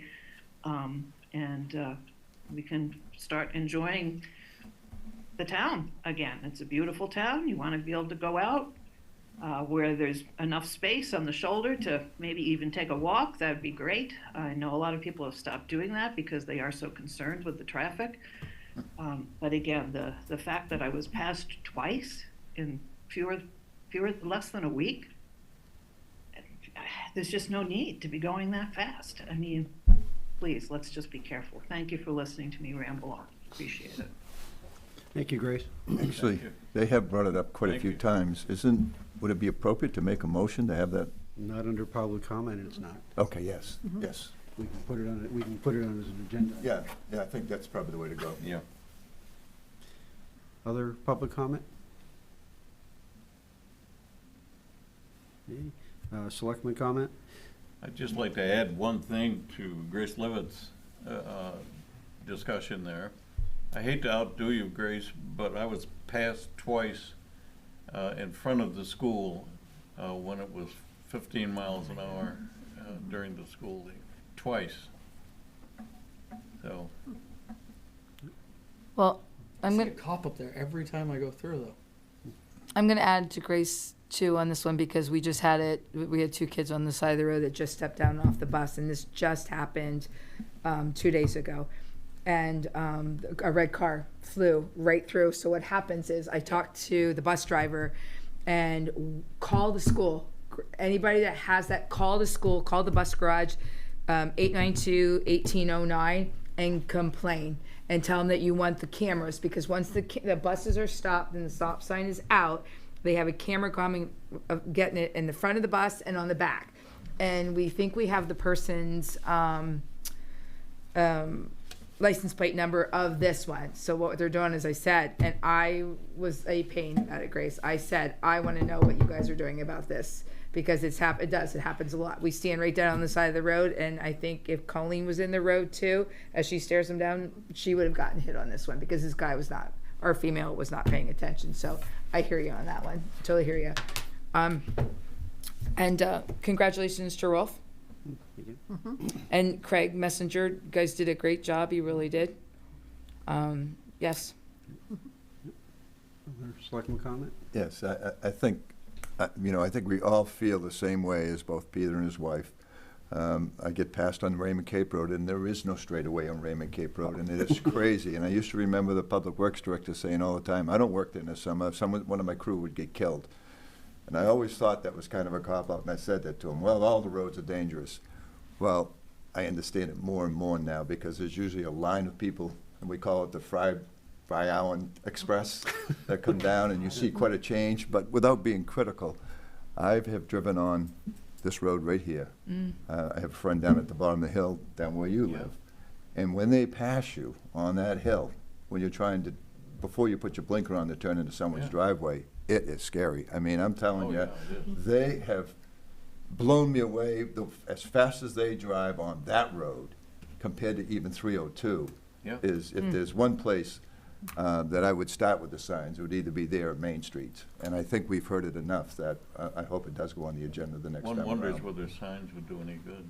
No, it's just a matter of, as I said, it starts to make people aware that you're doing 55 as opposed to 25. Only 55? I think you go a lot faster. I'm talking about Main Street. You ought to live there, down there on Saturday night. Oh, my God. Oh, it's crazy. Spooky. Anyway, that's my opinion. Any other selectman comment? The only other comment that I would make is I did stand out in front of the school all day on Tuesday, and I will say that it was great to see so many people show up to vote, and it was great to see how efficiently they were moved through there. So the election people did a great job in there. So Everybody was complaining in the state of going to. I mean, when you look at some of the problems they had in Wyndham and other places, we had no problems there, and things just moved through smoothly. So great job. Right. I agree. Yep. Yeah. Nice going. Town manager's report. Really nice scarves. Be good. Scarves. Never mind. Yeah, you'd have to see the back of my office door to get that one. So one thing I want to mention is that I want to send thanks out to the fire department personnel that dealt with that accident last week. That's a huge undertaking. It was a lot of time, a lot of anguish, and but they did it very professionally, did a wonderful job, and I really thank them for that type of service as well. That's difficult. And Mel has something she wants to share about the election. Yeah, I just wanted to take the time to echo your comment about the election. So it is impossible to run an election without a giant crew of people, including over here on my side. So I wanted to call out some people that definitely helped in big and small ways, because I'm very appreciative. So we had 35 different Raymond residents who helped on either Monday and or Tuesday to help pull this off, and like I said, it's impossible to do that without that help. So thank you to all 35 of those people. The Public Works crew did set up and breakdown on Monday afternoon and then Tuesday night, and then also even more on Wednesday morning before school started. I want to specifically thank Nathan White. I've already thanked him about 100 times in person. He worked a full 18-hour day with me, starting the day by helping to bring over the last-minute stuff first thing in the morning, and stayed with us at the town office after while we worked to get the results out. He refused to leave until we all left, to make sure that everybody left okay. He checked in several times. He was the one who kept in touch with the sheriff and dispatch when the swatting calls started coming in. He called me immediately and made sure that everything was okay and that we were safe. And then he called them to make sure that they knew that we were safe and to try to find out what they knew. So grateful for that. One less thing for me to have to worry about. Sue Carr, our warden, pulled a full day on Tuesday also. She's amazing. She knows exactly what she's doing and couldn't do it without her. The IT crew set up and took down all the tech that I needed for the day. Fire chief and the deputy chief, between the two of them, they were there on site the entire day as kind of some added security, so to speak. They answered the call literally at the last minute. Some election workers had expressed their concern about safety for the day, because it's just worldwide threats or nationwide threats to the system on election day, and they, like I said, stepped up last minute, and between the two of them were there all day. Sue Look, thank you, providing moral support through the whole process. and guidance for my very tired brain at the end of the night to help keep me on track. Teresa, thank you. Yeah, you. For what? You checked in with me several times throughout the day, making sure that everything was running smoothly. You offered to jump in and help if needed. Very much appreciated. Melissa, Jason, and Joe, they offered and or physically did deliver things back and forth because it's really hard to leave once I'm set up over there. Jenny and Cindy held down the fort at the town office for the entire day without any support from myself and Sue Carr because we were tied up at the election. They spent the entire day sending voters to the right place. People kept trying to go there to register, and they said that was the most that they did all day was send people up the street. And like I said, I literally cannot run an election without all of that kind of help, and I am eternally grateful. It was a record high for turnout. There were actually exactly 100 more voters that showed up for this election between absentee and in person than voted in the 2020 presidential election here in town. We did 200 at least new voter registrations on the day of. Wow. And I helped with that. And I, in addition to holding down the fort at the town office, the clerk's office staff issued 1,338 absentee ballots. Wow. Most of those were done in person, and it was bananas. And they handled it very well, and I am impressed and grateful and very tired. Wow. Wow. Thanks. Excellent. Seriously, thanks for all you. the work. Thank you. Oh my goodness. And I will say Mel did leave one person out. Mel did a fantastic yourself. Yes. job. She's been involved with elections, and she's been a clerk for a long time, or deputy clerk for a long time. To go in to the first time you are completely responsible for everything for a presidential election is huge. And Mel did it with a smile on her face. Sometimes it was one of these smiles on her face, but still, she did it with a smile on her face. She's met every deadline that the state has had. She has a lot more to do. She is nowhere near done. It takes about 2 months after the election for a clerk to finish with all of the statutory requirements after an election. So Mel will still be very, very busy, and that's one of the reasons you didn't have minutes to approve on your agenda. I told her no. Don't do those yet. You've got more than enough to do with the presidential election. So, but she did a bang-up job and jumped right in. She didn't know any of the people here. She didn't know any of it, and she has done fantastic. And I thank her for that. You look very, very held together when I saw you afterwards. I mean, you were kind of like ducking underneath, and then you grab the tape, and then you grab another box, and at one moment you're like, okay, back under the wires. Yes. So you looked very, very held together. So yes, thank you. Oh, other than that, you have meetings coming up. Oh, right. December 10th is the next, and then January 14th, 2025. We're almost there. December what? December 10th December 10th. would be the normal second Do we have Tuesday. anything big going on that would maybe take a month off? We'll see. We'll see. Okay. I might not be. And we will be closed for Thanksgiving. That's also on your agenda. And the day after. Actually, no, I'll be here for that. And that's all I have. Thank you. Motion to adjourn. Second. All those in favor? Meeting is adjourned. Thank you all.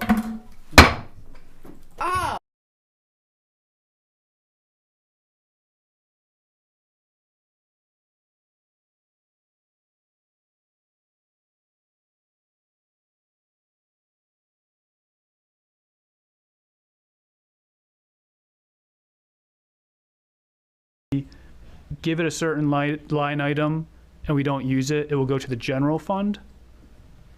It may be a question that the new finance director could answer better than I can. At this point, I'm not sure if that should go. I think it should go into the general fund if it's not expended. But Don, correct me if I'm wrong. You're right. So we would want to keep that from happening, right? If we would want to keep it from just going to the general fund, we would want to have a very specific name on it. Right. But right now, it would go just to the general fund. You know, it would require an action of the Board of Selectmen and to segregate it, is what you're saying. Yeah. Yeah. It would make sense to segregate it so that it would be a continuing amount of money from year to year if it's not used. Yeah. Frank, that's a good point, and that's why I brought up the state's interpretation is they realize it's a problem, and they're going to set up a fund. Right. That fund isn't going to decrease every year. It's just going to be there and added to. So maybe we should look at, like the state of Maine, and have this fund some kind of a delegated environmental protection budget line item that doesn't go down. It's like a capital expense. It'll get moved forward instead of going into the general fund where it could get used to reduce taxes or anything else that the selectmen decide to do. I think our committee is charged with doing what's financially prudent for the town and giving that advice to the selectmen. So I think this is a great discussion, and I think I think the end result of this, I think we're going to talk about this more, could be very positive for the town to help us maintain our pristine environmental priorities in the town of Raymond. I'm also on the comprehensive plan committee with you, Sean and Don and Frank, and we're all trying to protect what we have.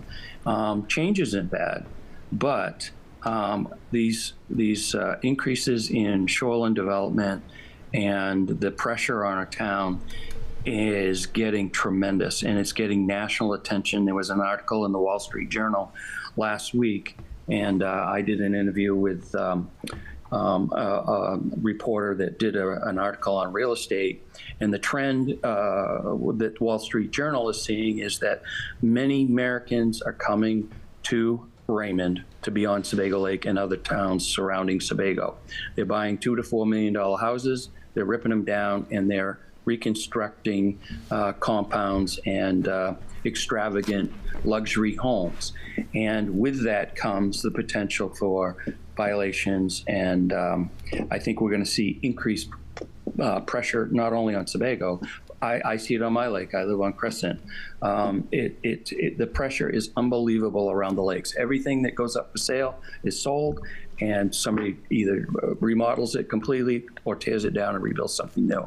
So we've got to be prepared for that. We have to be resilient, in particular with our environment.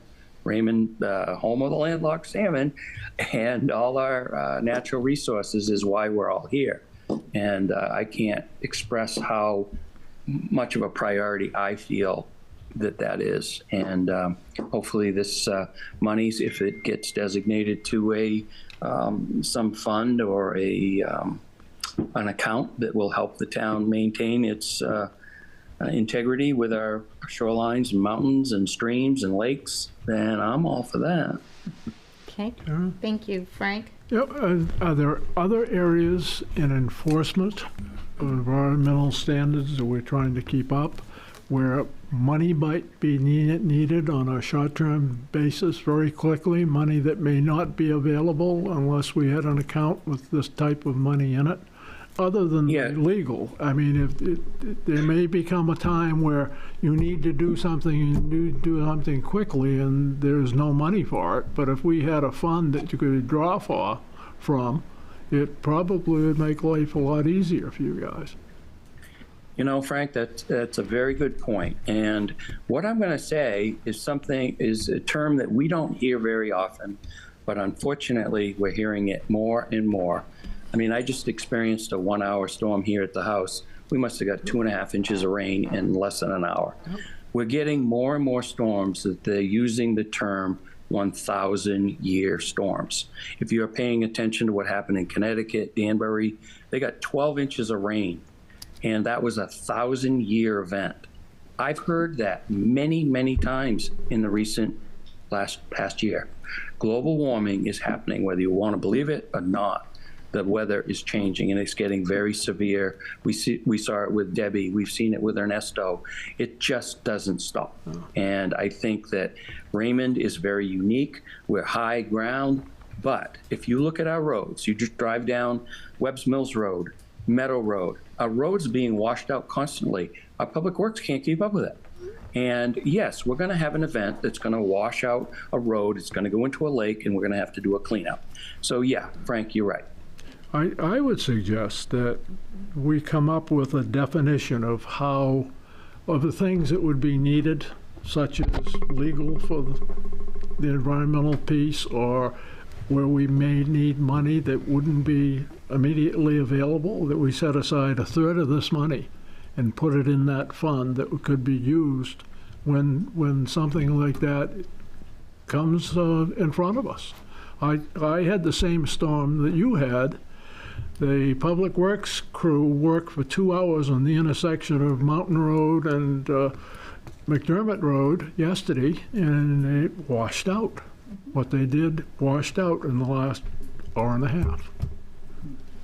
And that's only a short example of the kinds of things we're facing. So I wouldn't be opposed to setting aside a third of the money aside to be used when we run into issues of enforcing our environmental laws. So Frank, the other thing is we used to have funds. The Raymond Waterways Association had got a 319 grant with the DEP, and I was one of the ones that I was living on Panther Pond at the time, and you could get a grant to help solve an erosion problem on your property, and it was a matching grant. The homeowner put in 50%, and the town kicked in the other. It was when Nora Lee Raymond was working with the town. She did that, and she also did the milfoil with Nathan and a bunch of other things, but there's no money left. So what I'm hearing from you is this fund, this pool that we got, or the monies we got from the violation on Sebago could go, maybe it is a third. That's a discussion for another night. But I think you're right. You're on the right track. And I think as this committee, moves forward, I think these are the kind of discussions that are very prudent that we look at. I think if I were to make a recommendation, and this is along the line of what I've been hearing here, would it make sense to take the actual fine amount, which is much smaller than the reimbursement, set that aside, and then just let the money that had come from fund balance go back to fund balance, and then when it comes time to mitigate the taxes, use the usual amount of money from fund balance, assuming that the auditor's recommended guidelines are met, and that's important, but I believe that they will be, because the town's always had strong fund balance. So basically, business as usual on tax relief. The balance of the money that came from fund balance to pay for the legal effort would go back, and then the actual fine, which is much smaller, a small part of this whole thing, would be set aside, segregated, and that would require the selectmen to do that. Is that what you're all saying? Oddly enough, that's probably about a third or less. That's maybe 20%. That's a small amount when you look at the violation. Yeah. Right. Yep, you're right. Anyhow, that's what I would do. So it's basically what you're saying, to set up that fund, protection fund. But I think the answer to how to spend the money is put the money back in fund balance, because that's where it came from. And then, it's up to the selectmen and the department heads to recommend, the selectmen to decide how they want to spend it, I guess, or not spend it. But, having a strong fund balance is very important.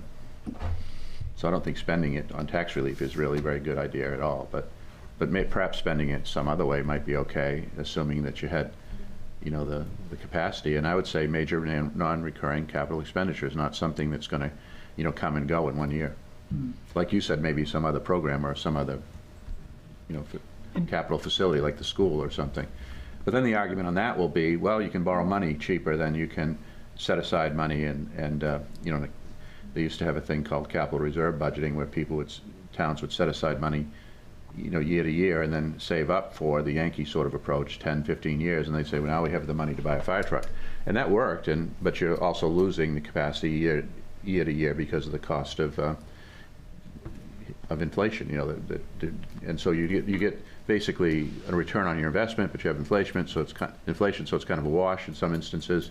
And then the other thing is that the people who, this is an argument I used to hear, and it's true, would be the people who paid into the fund, let's say for 15 years towards the fire truck, may not necessarily be the people who benefit from it because they're moved from the town, dead and gone, whatever. And so the idea became many years ago to bond for improvements, and Raymond did that.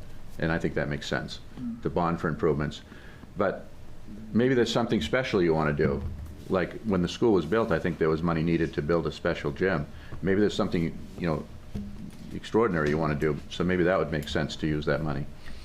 Are we able to put some kind of portion? So let's just say that, hey, listen, we want to use this for something special. Yeah. Can we does the town have a history of putting money into a CD? Is that something that we can kind of gain interest on for? Yeah, the town's, restricted by law to certain, financial instruments, very conservative instruments. So yeah, sure. The town's monies are always invested in making interest, surplus monies. Interesting. But I think it's the selectmen's thing, really. It's not our thing, other than, to make a recommendation. But I think that tax relief, I think, is a bad idea. Setting up an environmental protection fund for a portion of it, that small portion that was actually the fine, that's a good idea. Putting the rest back where it came from would be my recommendation. And then if the selectmen want to do something, then they would propose it. Something like a capital reserve fund, like you're saying, for something. Or we could still have input on that. Well, we could recommend something if you have an idea, but I don't really have an idea right this minute. I don't, and that's why I was suggesting the CD was like, hey, listen, we don't have an idea. You wouldn't segregate the money without an idea, without a plan. Okay. So it should go back to fund balance, my opinion.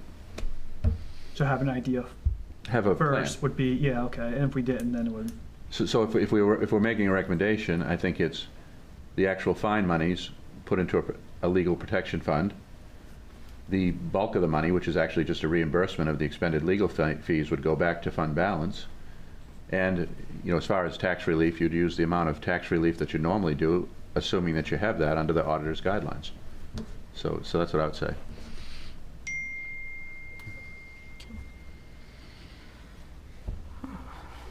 Any other ideas or any other comments?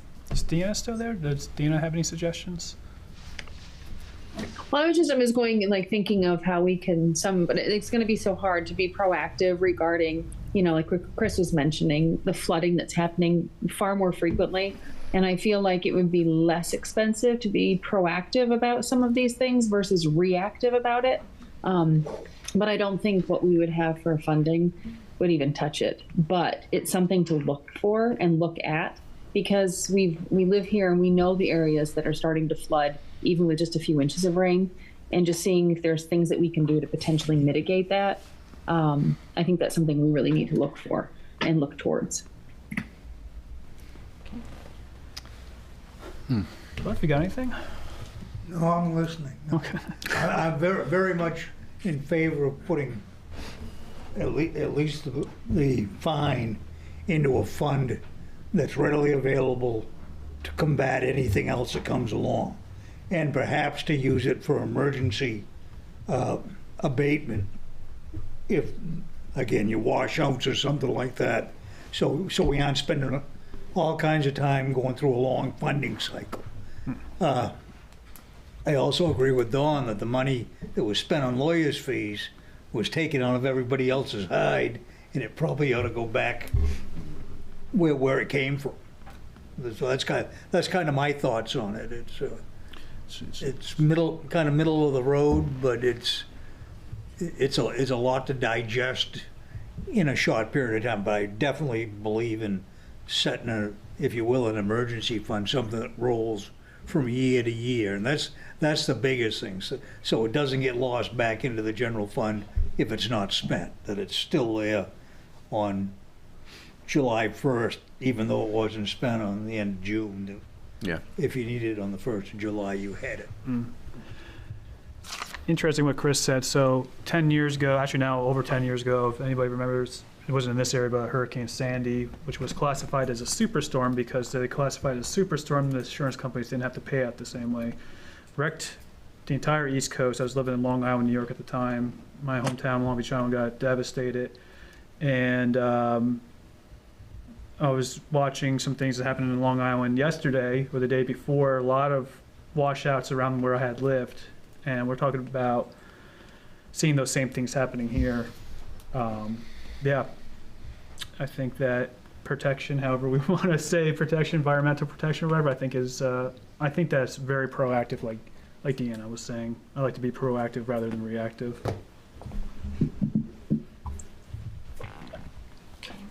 So is that something that we're recommending, or is that just a discussion item for tonight? Should we bring that up in our joint? I think that's probably a smart idea. The joint wouldn't be about any of this. It would just be about procedures and protocols.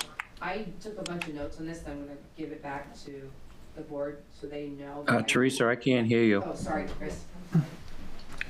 Sorry about that. The joint meeting is pretty much going to be not for this type of thing. It's going to be for like protocols, how each department works, and different questions on how to do things and stuff like that. This is something that would be like taken up like in a board meeting. So I took a bunch of notes of what you guys had said, and what I'm hearing is like a majority of it would be putting it in for an emergency, like a third of it for that emergency fund, in case roads get washed out or whatever. But I'm going to relay all this stuff back to Rolf, and then we can either bring it up the meeting or whatever, or you could even send in that email to him if you want to summarize everything up. Karen, what's easier for you? Well, I think if it's our recommendation, we should make a motion and take a vote. I agree. That's what we should do. I think that's what we should do. And if it's not, then, we should carry it over to another meeting to discuss, further. Okay, does the committee feel ready to make a motion and move forward with that? Or would you prefer to wait and make the motion at another meeting?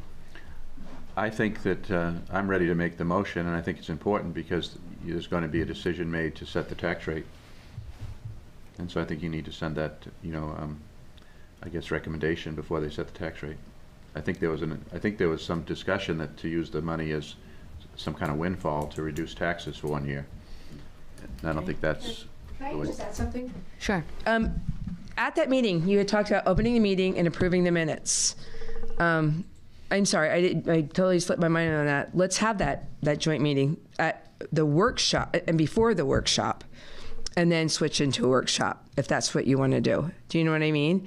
So where we can discuss this at, a public meeting, the two of us together. Vote it tonight. And then that way where you guys will know more about, what you can do, what you can't do, because I'm not positive, you know what I mean, on that. So this way where we can have that, and Rolf's the one that's got it for both sides. Do you know what I mean? He knows the budget finance inside and out, and he knows the select board inside and out. So, 1 second, I'm sorry. Yeah. So what I'm saying is if we have that meeting in the beginning, we can talk this out publicly in a live meeting, and then we can go into a workshop if you want to do that. Don's not even listening. Karen? Okay. I'm in agreement with Don. There's nothing that prohibits, what we're recommending, and I think if you make the motion and it's approved tonight, then it can go to that meeting and have that discussion. But I don't think there's, anything gained by pushing it off and talking to Rolf about it. It's perfectly appropriate.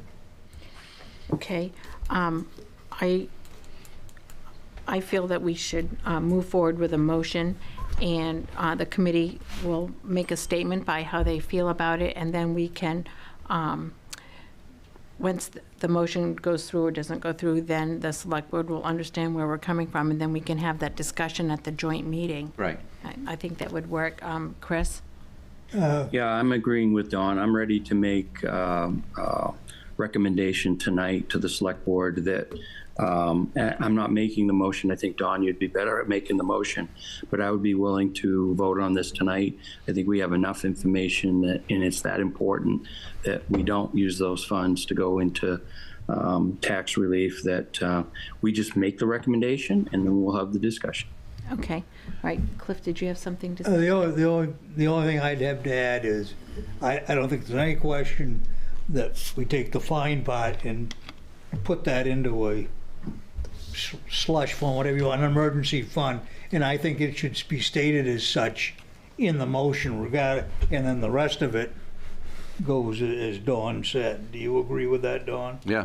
So we specify where that piece is going anyway, as a strong, firm recommendation.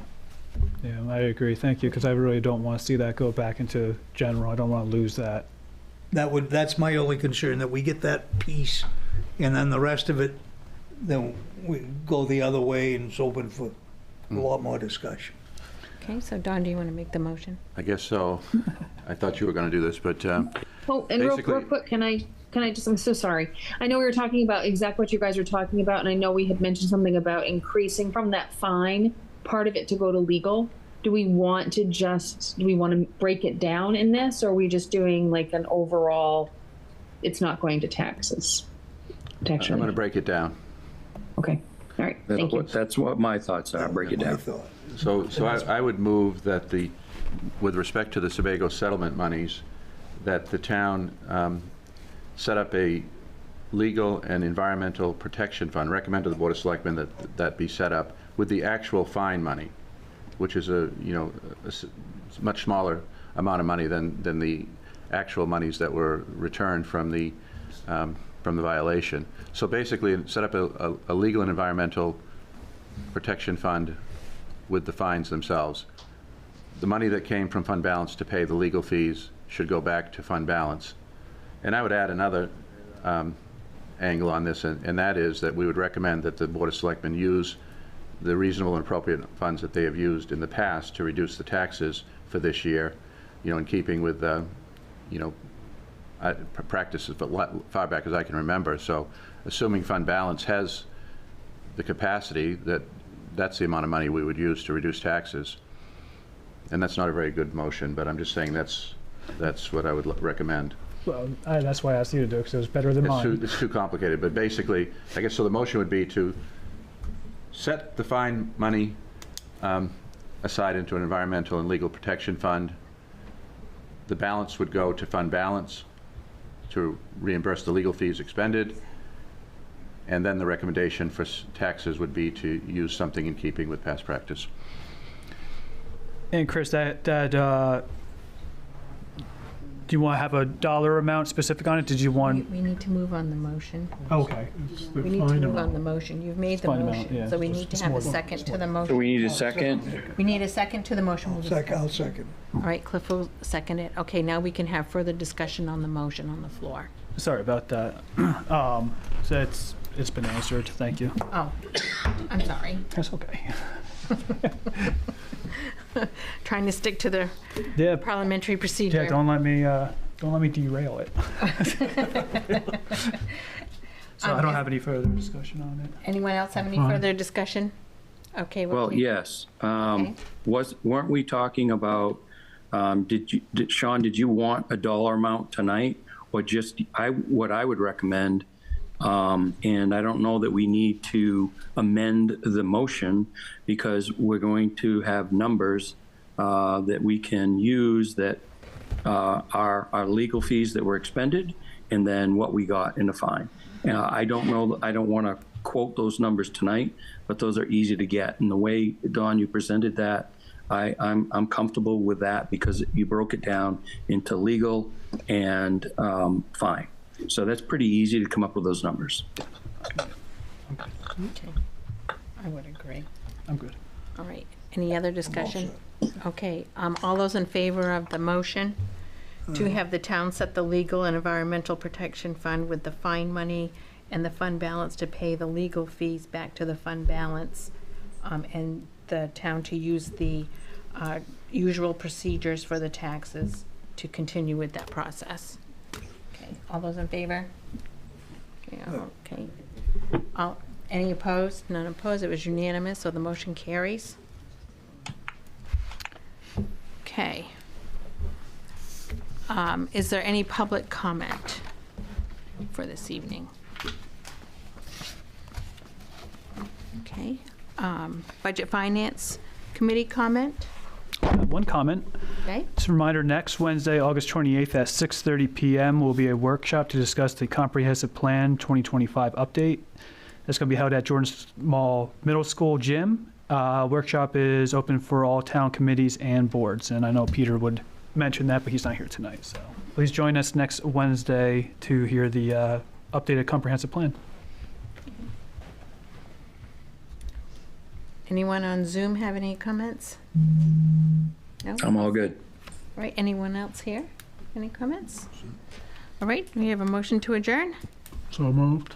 Okay, we stand adjourned. Thank you.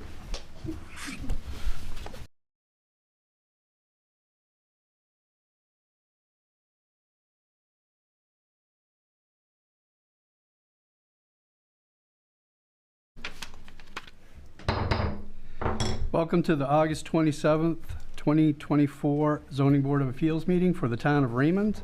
The Zoning Board of Appeals will come to order. The board does have a quorum. I am now going to do a roll call. David Murch. Tom Hennessy. Greg Dean. Pete Lockwood. Fred Miller. This is a public proceeding, and unless the board specifically votes to go into executive session, you have the right to hear everything that is being said and to look at all of the exhibits that are presented. Please notify the chair if you are unable to see or to hear. The board works from a published agenda and will be considering tonight's items in the following order. Excuse me. Call to order. Number 2, approval of minutes from September 26, 2023. Items 3, new business. Election of chair and vice chair for fiscal year 2025. Administrative appeal, re 36 Merch Landing Road. Then code enforcement officer communications. Finally, adjournment. In each instance, the burden is upon the applicant to demonstrate compliance with the provisions of the applicable ordinances or state law. After the board votes on the merits of each application, it will prepare a written notice of decision. Because the notice of decision may substantially affect any appeal rights, and also as a matter of courtesy, the board asks that those attending the meeting with regards to a specific application not leave until the board has completed its discussion. Generally speaking, appeals from adverse decisions must be filed with the Superior Court as otherwise provided by law within 45 days of this board's decision.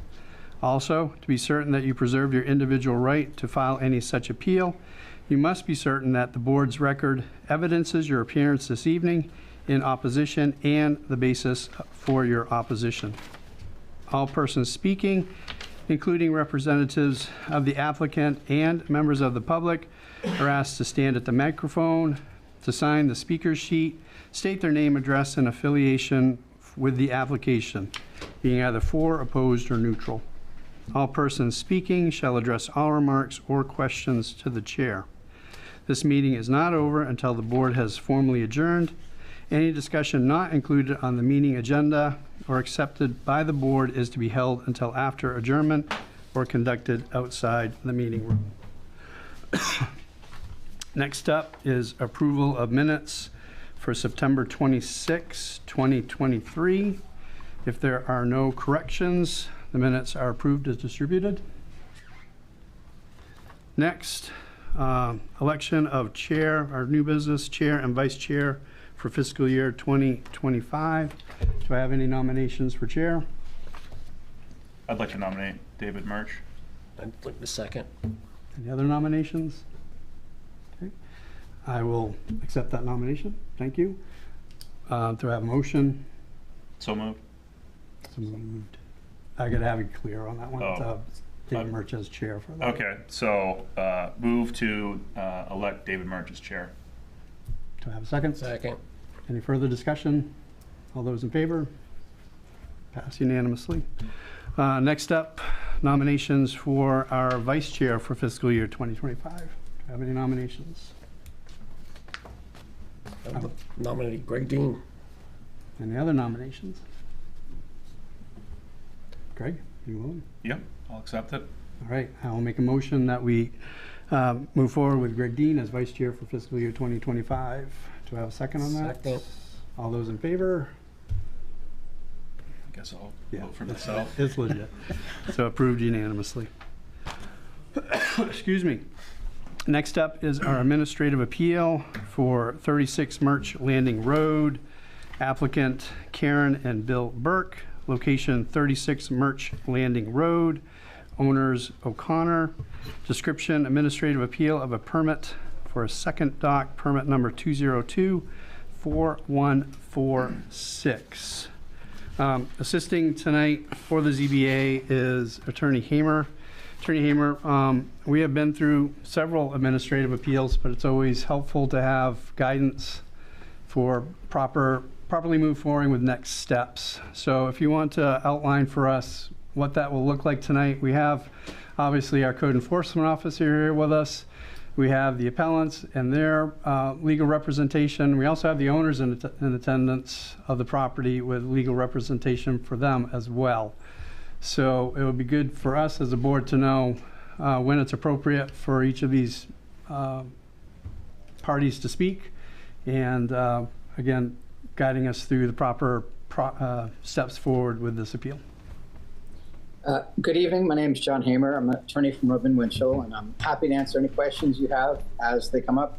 Just wave to me, and I'll jump in. In terms of the procedure to go forward tonight, generally the procedure is that you'll hear from the person who has filed the appeal first.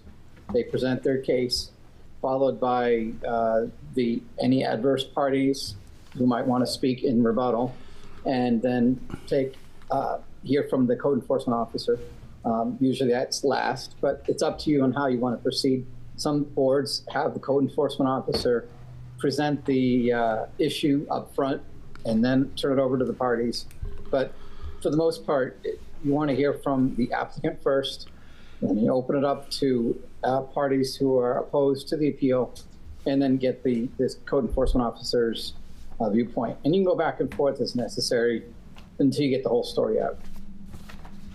So I appreciate that, thank you. One of the things that's a little different for us is obviously this is a public hearing, so we'll be open to public comment in regards to the owner of the property. How do they need to wait for the public comment period, or are they allowed to speak in conjunction, or as you laid out in sequence with the other parties here tonight for the appellant as well as code enforcement?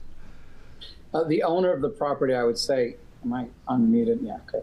The owner of the property is a party and is separate from the members of the public. So they're not required to wait for the public hearing. A lot of times you'll have a lot of back and forth between the two parties before we open it up to any other members of the public who wish to speak. But they do have the right to speak. They are a party as opposed to a member of the public. Okay, thank you, appreciate that. Gentlemen, do you have any initial questions for our attorney? Nope. Okay, very good. So I'm going to start out, I want to ensure that it's okay for us to be reviewing this this application, this appeal request. Part of that is, do we have proper jurisdiction?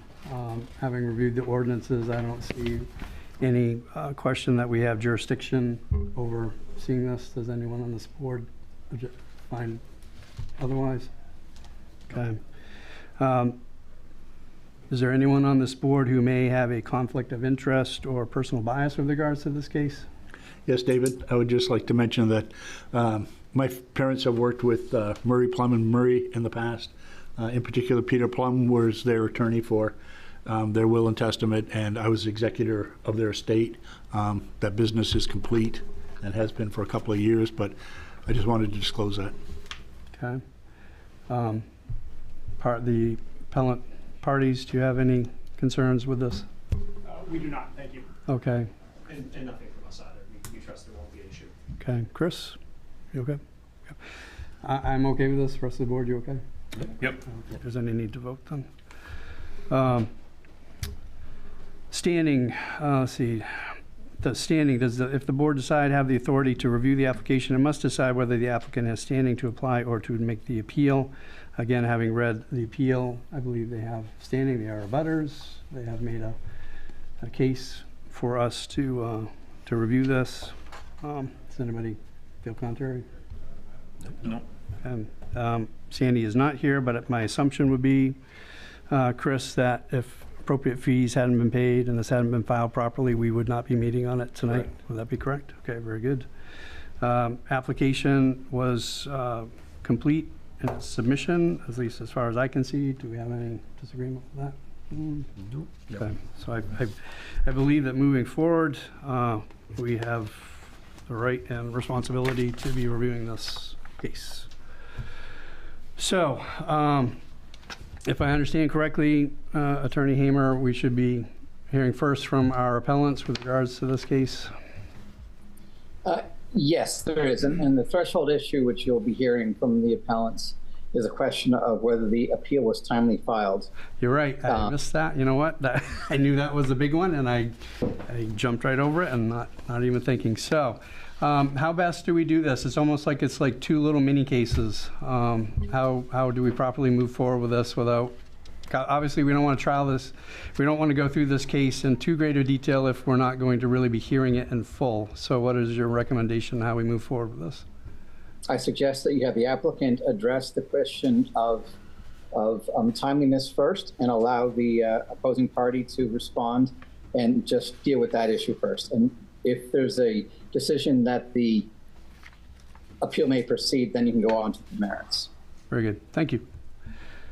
So, our party for Karen and Bill Burke, or Mr. McDonald, Attorney McDonald, correct? Yes, thank you so much. I do see a pad here. Do you want me to? Yeah, I'll have to have you fill it out. And if you can just state your name and your residence and your affiliation for opposed or neutral with regards to this. Absolutely. My name is Kelly McDonald. I am an attorney at Murray, Plum & Murray. I'm here tonight representing Karen and Bill Burke, who are here with me, who are the appellants in this action. Perhaps I can finish filling this out in a minute, and I will do so. Yeah, that'd be fine. Yep. First of all, thanks for taking your evening to consider this. We appreciate it. So going by the instructions from the chair, I'll first address the question of the timeliness of the appeal. So just by way of background, the ordinance, no question, provides for a 30-day appeal window from the date that the permit was expired. I don't think that there is any quarrel that our appeal was in fact sent in 3 days after that appeal period expired and received on the 4th day after the appeal period expired. Raymond's ordinance does provide a good cause exception. This board has the discretion to conclude that good cause exists to permit an untimely appeal to go forward. And I'd like to explain to you why I think that is entirely appropriate in this circumstance here tonight. So, by way of background, Karen and Bill Burke do own the land next to the O'Connor's property, and this is an appeal of a permit that was granted, erroneously we believe, to the O'Connors to install a second dock on their property. This precise question had been of concern to the Burkes for several years. In fact, they had gone to the town of Raymond's code enforcement officer several years ago and asked, is it possible to put a second dock on this property? And they received the answer that it was not, because it did not have enough shore frontage. And then they went to the next code enforcement officer, the immediate predecessor to Mr. Hansen, and they asked him the same question. Is it possible to put a dock on this property? And the reason they were asking this question, the dock, that piece of property was for sale. They were considering purchasing part of it in order to ensure that a dock was not placed close to their house. Based on those answers that they got, that a second dock could not be placed on the property, they decided, of course, they decided not to do so. When the O'Connors purchased the property, the Burkes met them for the first time in May of this year of 2024. and the O'Connors indicated to them that they were investigating putting a second dock on their property. And I believe it was Ms. Burke who met with them that first time, who met with Ms. O'Connor, and immediately said, well, I don't think that's actually allowed under the ordinance because you don't have enough shoreland frontage. And we've checked in with the CEO, and that's what we've been told. Concerned about that conversation and that expressing that potential that they might install the second dock, Bill Burke called the town office shortly thereafter on May 29th and left a detailed voicemail for Mr. Hansen expressing concern that the O'Connors might file an application to put in a second dock, and stating that it was Mr. Burke's belief that that was not possible due to the amount of shore frontage that was available, and also repeating the fact that he had received that assurance from 2 prior CEOs for the town of Raymond. He didn't get a response to that voicemail. So he called again in the middle of June and left another detailed voicemail expressing a concern about that an application might be forthcoming. And he didn't get a response to that. And so then he went in person to the town office on July 1st to meet with Mr. Hansen to again express his concern to try to ward off any permit being erroneously issued. He was told that Mr. Hansen was on vacation, would return, and would be available for a meeting. The first available date he would be available for a meeting was July 9th. So they scheduled a meeting with him for July 9th, and in fact met with Mr. Hansen on the afternoon of July 9th. And it was at that point that they learned for a first time that an application had in fact been made for a second dock, and that a permit had in fact been issued. At that conversation, Mr. Hansen was not sure what the date of that permit was, when it had been issued, and when that 30-day window was going to expire, and so they asked for a copy of the permit. Mr. Hansen, it's my understanding that Mr. Hansen also pulled up the GIS system for the town and measured the shore frontage distance and said to the Burkes, yes, you are correct, there's not enough shore frontage there. There may have been a mistake. So it is July 9th in the afternoon. That evening, they received a copy of the permit. They then reached out to me, immediately engaged me. It did, I'm afraid, take me 36 hours to get fully up to speed and draft the notice of appeal and send it by overnight mail to the town. So on the afternoon of July 11th, 2 days after they found out, and 3 days after the appeal period had in fact expired, we sent that notice of appeal off to the town office. And it was received the following day, Friday, the 12th. And so why does that constitute good cause? Well, in order to answer the question of what is good cause, we have a lot of case law to rely on. The most recent important case is the Viles case.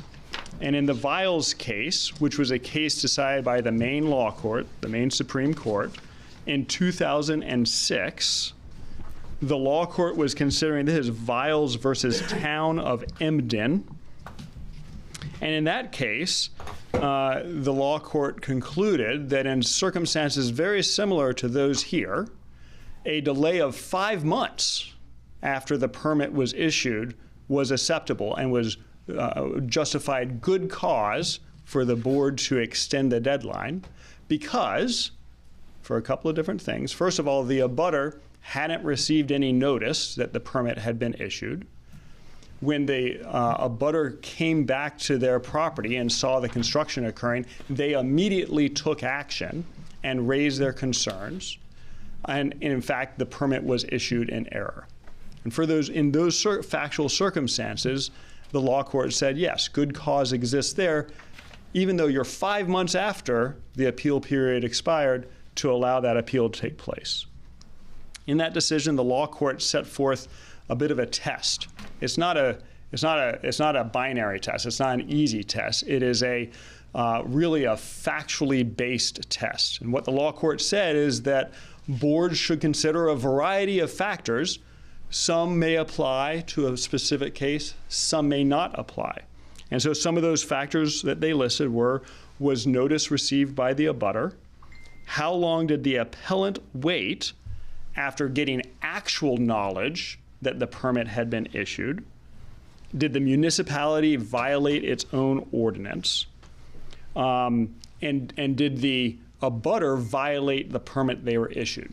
But it made clear that not all of those prongs are necessarily to be considered. You don't have to meet all of those tests in order to find good cause. So in this case, it's our view that that the facts here support all of those prongs in terms of finding good cause. It's hard to imagine abutters being more on top of the issue than the Burks were. They were proactively calling the CEO in the years before the O'Connors even purchased the property. They immediately let the O'Connors know that it would be a violation of ordinance to install a second dock. They made repeated phone calls and visits to the town office. They met with Mr. Hansen as soon as he was available, and that date was after that appeal period had expired. So it is hard to imagine what good cause is if it is not these kinds of circumstances. The law court said in Viles, the good cause exception was designed because the lack of a notice requirement, and of course there's no requirement that the town notify the Burks of this permit, the lack of a notice requirement may mean that an abutting landowner does not learn of a permit until the time period for appeal has expired. So we have a good cause exception, there's a purpose for it, and we suggest that it should apply here. Now, the O'Connors, through counsel, submitted a response to our application, arguing that this board should conclude that we're out of luck, we're untimely, we waited too long and dragged our feet in filing our appeal. Let's talk first about the law that they cite to. They rely heavily on a case called Brackett versus Town of Rangeley. That's a Maine law court, a Maine Supreme Court case too, but the key thing about that case is it's from 2003. Viles is from 2006. So Brackett is old law. And they cite to a case called Tebow versus Town of Newfield, in which this trial court, not the Supreme Court, decides that an abutter had not shown good cause. That case was decided under the Brackett standard, the 2003 standard. At that point in time, Viles had not yet been decided. Now, once the Tebow case made it up to the law court, Viles had just been decided. It was decided in between the lower court's decision and when the law court reviewed it. The law court affirmed the lower court's ruling in what's called a memorandum of decision, a MEMDEC. A MEMDEC is not law that you can cite to. It does not create precedent. The law court issues two different kinds of decisions. Normal decisions are cases you can cite to as precedent. MEMDECs are not. And in that MEMDEC, the law court said, yeah, the Superior Court weighed the factors that we laid out in Viles in this new test, even though they were citing to the Brackett test. So even after applying this new test, we're going to affirm the lower court's decision. But that's not the situation here. The new law is Viles, the new test is Viles, and I think it's notable that in the opposition that was filed, you're not going to find the word Viles anywhere in there. They don't address the current state of the law in their opposition. And I think the key difference, why does that matter? The key difference is that under Brackett, it uses the word and. You have to meet all three of these prongs, including that the permit holder violated their permit. Viles does away with that. Viles says you consider all of the factors, including whether the abutter violated the permit. But you don't have to consider that factor. So they're citing to old law. We cite to the new law. I do want to just follow up. There are two statements that are made that I think are just mistakes that were made in that opposition. In the O'Connor's opposition, they write, once they were put on notice in early June that the application had been filed. You'll find that line somewhere in there. And that's just wrong. That's not the case. They weren't put on notice in early June. They in fact hadn't gotten a response from the town. They weren't told by the O'Connors that an application had been filed, even though the O'Connors knew, as you'll see from their council submission, the O'Connors knew that the Burkes had expressed this concern by left voicemails for the town.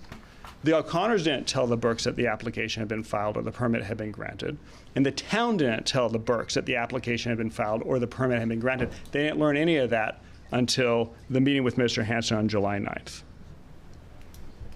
And then they state the appellant still delayed another 3 days before taking the simple step of filing the notice of their appeal. First, it was actually 2 days. It was less than 48 hours. I was on vacation. I still got it done in 48 hours.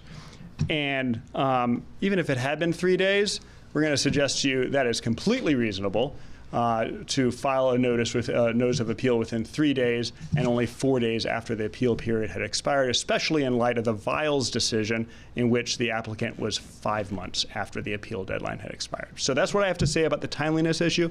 I'll have more to say on the merits of the appeal, and I'm happy to answer any questions that you might have for me at this time. All good, gentlemen. Do you have anything at this point regarding timeliness? Mr. McDonald, I just had one quick question, and it's just a reminder, I think it's just a typo. On one of the letters that was submitted on June 11th, it's page 2 in the last paragraph. It talks about, it's actually in, I think, the second or third to last sentence. It actually, he told the applicants that he had made a mistake in issuing the permit and that he could call the O'Connors on June 10th. Was that supposed to be July 10th? It sure is. It sure is. That is absolutely a typo. It's my understanding that Mr. Hanson, this is during the meeting on July 9th, and he said that he would call O'Connors the following day, which would be July 10th. So thanks for pointing that out. Sure, that's what it sounded like. I just wanted to make sure. Appreciate that. Yep. I think we're all set from Okay. Thank you. The O'Connors or their representative would like to speak. All right, good evening. Good evening, everybody.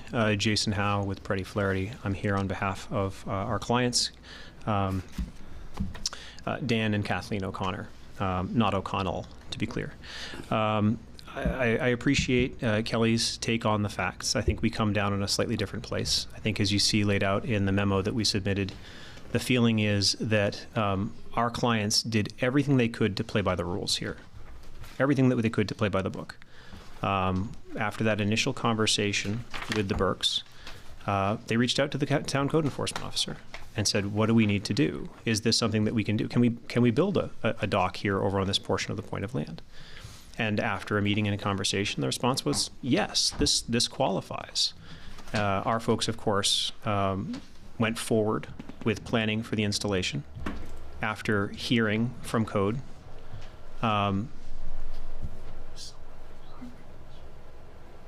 please go ahead. Sorry, it's really distracting to hear you guys talking, so.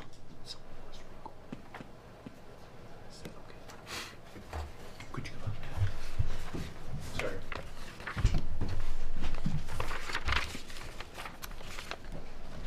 Okay. Sorry. I'm sorry.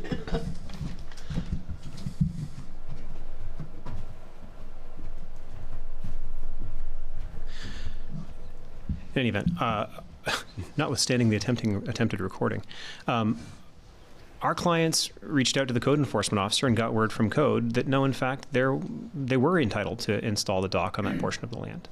No one was trying to hide the application from anybody else. Our clients, as you'll see from the memo, repeatedly offered to have the Burkes come over and see where they were planning to install the dock at one point in the process. In fact, they did come over and see where our clients had said they were planning to install the dock based on approval from the town.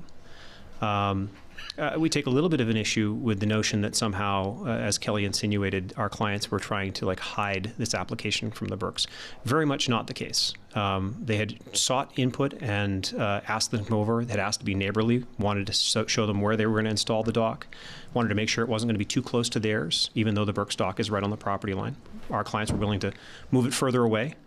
The reality is that you can't, there's a little cove there if you're familiar with the property, and you really can't get boats inside that cove because of the rocks and things. So the dock that they had the permit to install is located out further on the point, which of course is closer to the Burkes. In terms of the timeline, it's clear that yes, the Burkes reached out several times to the town and talked with the O'Connors several times about the dock. It's apparent to me that if there was that level of concern, that the request should have been made to town and to code, because a request calls to planning and calls to code certainly could have asked for a copy of the permit, if that were the case. And that didn't happen. We're led to believe that the first time they're aware of this is on July 9th, which is a few days after the permit the deadline had expired. But there was a continuum here. And we should also pay really close attention to the equities. What's fair here? We're not trying to pull one over on anybody. We built based on a permit that was at the time properly issued. The construction of the dock, which is a very expensive dock intended to be able to support, our clients' parents who are elderly, didn't happen until after the expiration of the appeal period. The clients, as you should, waited until the appeal period had run before they started construction. And it wasn't until after completion and after a visit a few days prior by the Burkes that there was an appeal. This is not my client's position, but it seems evident to me that the issue here is not the second dock. It is the location of the second dock. If the second dock were on the other side of the property, completely out of sight, I tend to suspect that we wouldn't have the appeal today. That's just me. That is not my client's. In terms of talking about current case law, I think it's a bit disingenuous to cite that the MEMDEC decision came after the Emden case or the Viles case, and then say, but that doesn't count, right? In terms of sequence for time, what the what the law court in Viles said was they recognized the test from the prior cases. They looked at bracket, and they said, this is one of the tests that is used. All of these tests that have been used in the past revolve around weighing the relative equities. When you think about the case in bracket versus in Viles, in the Viles case, and I'm sure Kelly omitted this, benefits his clients, but we should be clear, the town of Emden did not have an appeal deadline. The town of Emden did not have an appeal deadline. The court imposes a reasonable deadline, usually construed to be 60 days based on some of the case law out there. But in the Emden case, there was no 30-day appeal period under ordinance. Also in the Emden case with Viles, there was no construction yet. One of the things that the Viles court talks about is the relative equities and whether or not construction had been commenced, because in that line of cases where you have a construction permit that's issued, the old tests revolved around what was fair. In fact, if you go back to the bracket and then to the Tybalt case, again, affirmed most recently by the law court, you will see the Tybalt case say, given the exception that they're seeking in Tybalt to allow for an appeal after the fact, after the deadline has run, would be to create an exception that swallows the rule. This is a case that is very much in line with Tybalt. And what Viles doesn't do, Viles does not overturn bracket. It says there are various tests that apply, all of them centering around what's reasonable and fair. The other thing that's worth noting that's different between the Viles case and the bracket case is that in the bracket case, there was a denial of the hearing, basically that it was untimely. The board at the time said, untimely, you don't get to have a hearing, go to the court, try it at court. In Viles, it was flipped. In Viles, the challenge was coming as a result of the board having said, no, thou shalt issue a stop work order. That's not our situation here. There's no stop work order. The work's completed. Commenced after the deadline had run and completed as proposed by the permit, meaning that our clients reasonably relied on the permit from the town to construct this thing after having gone through the proper channels. And if you look at the case law, when you talk about weighing the equities, a lot of the construction case law, again, Brackett and Tybalt, talk about what is fair. And a lot of those construction cases tie back to whether or not construction has been commenced. Because, as you'll see again in Brackett, which again is still good law, you'll see that the court says it's unfair to penalize somebody who has reasonably relied on a on a town permit for something that wasn't their fault, to then have to try and rip it out after the fact. And of course, if you follow that down to its logical conclusion, effectively what you're saying, if you buy the argument, is that, yeah, we'll allow the appeal. If the appeal goes against the person who built the dock, all that's going to happen is you're going to be back before the court with an equitable estoppel argument. And I think the law court recognized that that's not an appropriate result, because then the town is stopped from removing it, or the town ends up paying for all of the costs and damages of the installation or the rip out. So it's a bit unfair to say that you're comparing apples to apples. This is really apples to potatoes. In this case, we're much more analogous to Tybalt. We follow the Brackett test, yes, but I think even if you were to weigh the equities here, if we want to lean on equities, the equities here, given the case law, suggest that you don't require somebody to pull out a dock. And that ties to timeliness, because what's fair? If the dock has already been completed or the structure's already been completed, and there's an appeal after the fact, after the deadline, unlike Viles, where there was no deadline and no completion, then the parties who followed the permit shouldn't be required to go through the process of a hearing. I think it's safe to say that we feel that the board tonight should, with respect to everybody, say this is untimely. The appropriate venue would be for Kelly to file a Rule 80B appeal, and for this board to say that based on the equities here, the application is time barred, and let the Superior Court sort it out. That's, I think, procedurally what makes the most sense to us. But this is not a case of anyone trying to hide information from the other. If anything, it was quite the opposite with our clients, trying to make sure that everything was above board, everything was done to the letter, in a fashion that was timely. No one was rushing the construction through. Everything was done as permitted. And it's only now after the fact that our clients, who have been above board all along, are stuck defending an appeal that was untimely.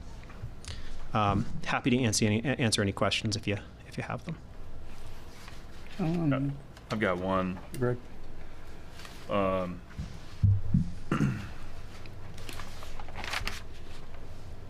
think I may have just answered it, but I was going to ask you, it seems like a central point to your argument is this is a Viles versus Brackett test discrepancy.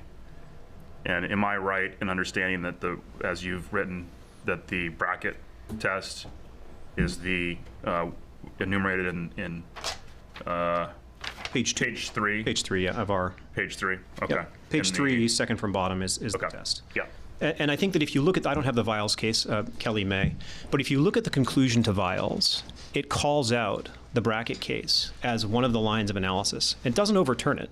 It just says this is one of the lines of analysis that has been used in the past. The touch point in all of this is to look at the equities of the situation.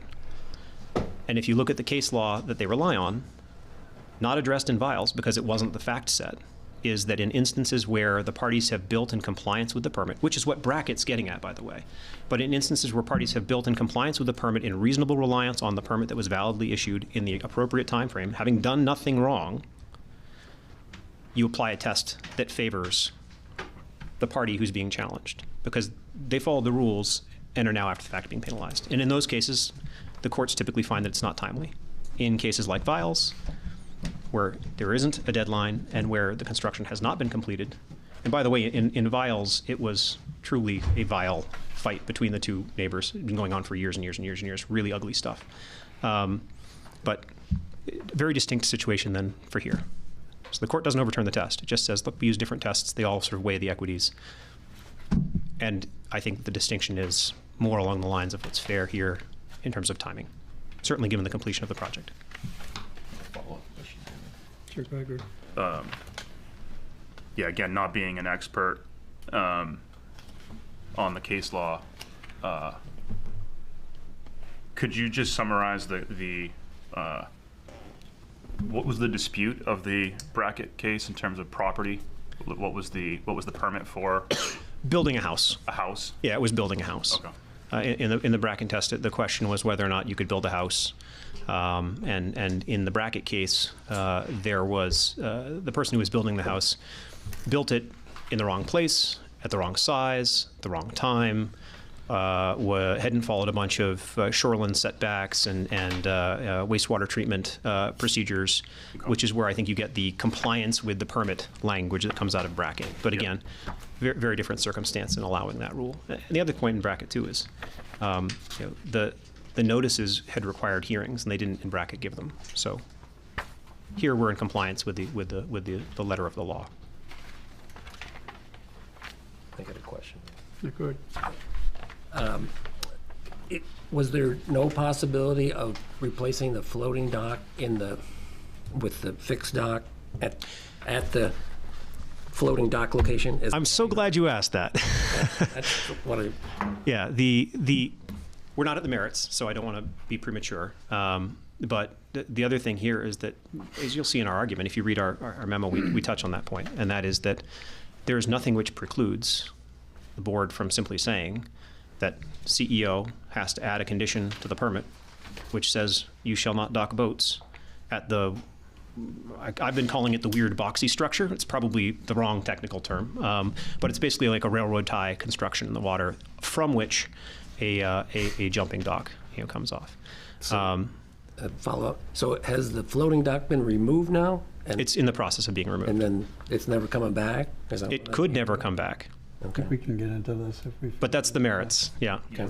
Yeah, that's really, if you... Okay, Yeah. I heard you say big boulders and rock native.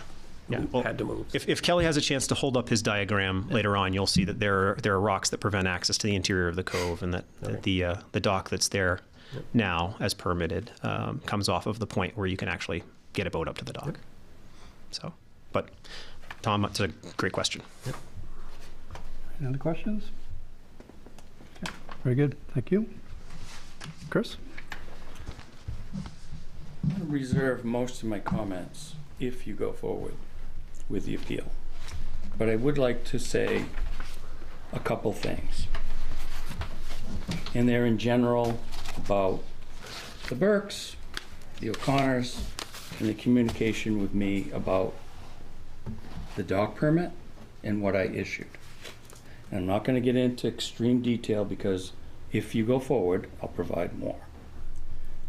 But what I would like to say is both parties have been a pleasure to deal with their projects.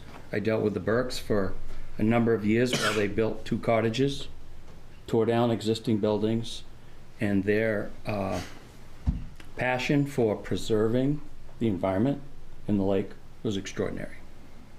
And I appreciate that.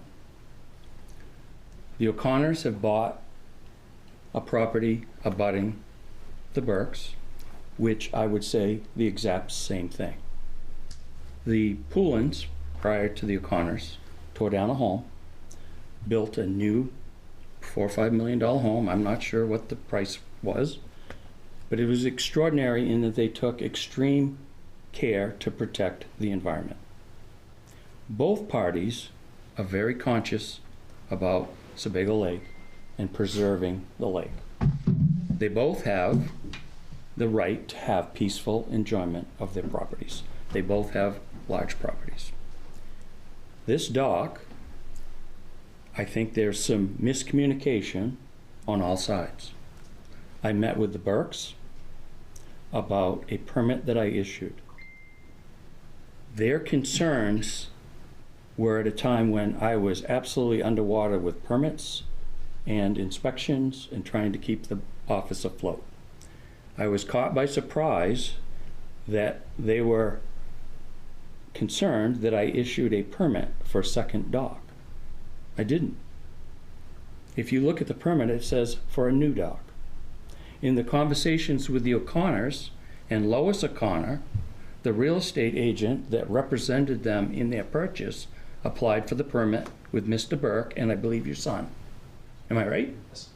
And during that discussion about getting the permit, it was discussed that the dock that they had was not functioning because the water was too shallow.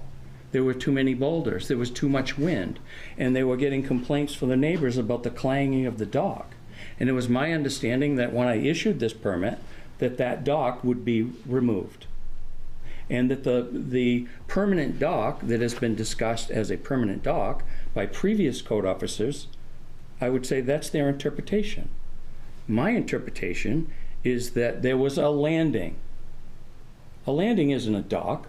A landing is a place where a dock anchors and goes into the lake. This railroad tie structure that Mr. Howe described has been there for hundreds of years. Thus, Murch Landing Road. There used to be a dock attached to that went all the way out past those boulders, and steamships used to land there to bring supplies into that section of town. We have landings that used to be off from Wharf Road. Same thing. There was rock structures built with piers and wharfs, and the steamships would stop there at Wharf Road, right by Raymond Beach, and brought supplies in. So there's a lot to this. And I can tell you right now, this permit, I spent about 10 minutes issuing this permit. I don't have time to read all these law cases about whether I should or I shouldn't. And in my mind, this is a simple dock permit to move it to a location on their property that works. I mean, they could have put a dock from where it is now all the way over there, 500 feet. They could do that, and they would have no argument, because you can have a dock for whatever length you get to water where you can anchor your boat and use it. It's very shallow there. It's very rocky there. So I just think there's a lot of miscommunication, and I'm very sad that these two people that are sitting here tonight with attorneys paying all this money over something so simple that they could have worked out together. And I just am having a hard time that, you know, like I said, we have a big lake, we have big landowners here, two abutters that I wish should just get along and make the dock work for both parties. That's all I'm going to say. As part of the information that you provided to the ZBA, you listed out a timeline. In that timeline, we have July 9th, meeting with Bill and Karen Burke and inform them that the permit had been issued. That was on July 9th. Can you confirm then that that is the first time that they were aware that a permit had been issued? I can't confirm when they knew. That would be my knowledge of when they knew. So the first time of being informed by the code enforcement officer? Correct. Okay. The messages that maybe they left, I didn't receive, whether I was on vacation, whether they went to Alex's old email. We've had a lot of movement in the office, and things have changed around. I'm a one-man band instead of two people, so things got lost in the shuffle, and then I was on vacation, and then I was out with COVID, so there's a lot of different things here that come into play. So whether the permit is timely or not, it's your decision. And then we can talk about whether they should have got their permit or not at a later part of this. I have a quick question for Chris. Sure. I know certain permits require notification of abutters, but I take it a dock permit doesn't. Even a single-family home doesn't require that. Doesn't? Okay. Anything that goes to the planning board, appeals board, abutter notices go out, but not a simple code enforcement permit. Typically they're issued, and once they're issued, people rely on that, and they have a 30-day period where there's the appeal period, and if it goes beyond that, they have every expectation to think that that permit is valid. Got a question? Just for the record, I think the in the attorney for the Burks, he explained several different dates that voicemails occurred, and then 2 in-person meetings. One, I I think you're on vacation. The second one, you met in person, kind of reviewed things.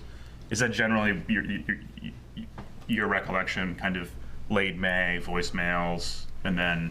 I can't confirm any of the voicemails. Okay. I tried to do a search. I didn't find any voicemails that came to me. Whether they did or they didn't, they got lost. Whether they went to the wrong person or the wrong email, I don't know. But I can tell you that the first time I met with the Burks, we did talk about having 2 dock permits. I did do measurements on, and I said, oh, they can't have 2. But the question wasn't whether they could have 1, it was 2. I didn't issue a permit for 2, I issued a permit for a new dock. So the first interaction then with the Burks was that July 9th in person? Correct. Okay. Thanks. Any other questions for Chris? This is a removable dock, right? I mean, this is not a permanent dock put in. Both are temporary docks. They have to come out December 1st of every year.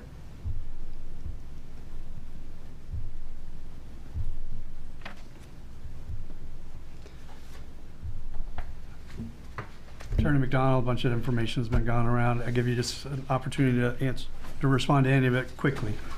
Yeah, thank you so much. Kelly McDonald here for the Burks. Just a couple of quick notes in response to Attorney Howe's comments. So as your question just acknowledged, Mr. Miller, these are in fact temporary docks. And so when we're talking about equities, we're not talking about digging a hole and pouring a foundation, right? We're talking about docks that are designed to be taken out. I also want to point out that construction did not start until the 10th. And actually that's why I suggested to my clients on the 9th, call your neighbors right away to let them know that you are going to be filing this challenge of the permit. So they were put on notice of that prior to that. I'm not even going to say construction, the installation of the docks going in the water. The only other legal point I want to make on vials, the suggestion was made that there was not a deadline to file an appeal. It's true that there is not a deadline in that town's ordinances, but what the court does when that deadline is missing, it automatically imposes a 60-day deadline. So there was in fact a deadline. It was one that is imposed by the courts instead of written into the ordinance. And when I talk about them being 5 months past the deadline, they were 5 months past that 60-day appeal window. So that's all I have. Happy to answer any additional questions that you might have. You go real quick. What was the permit for in vials?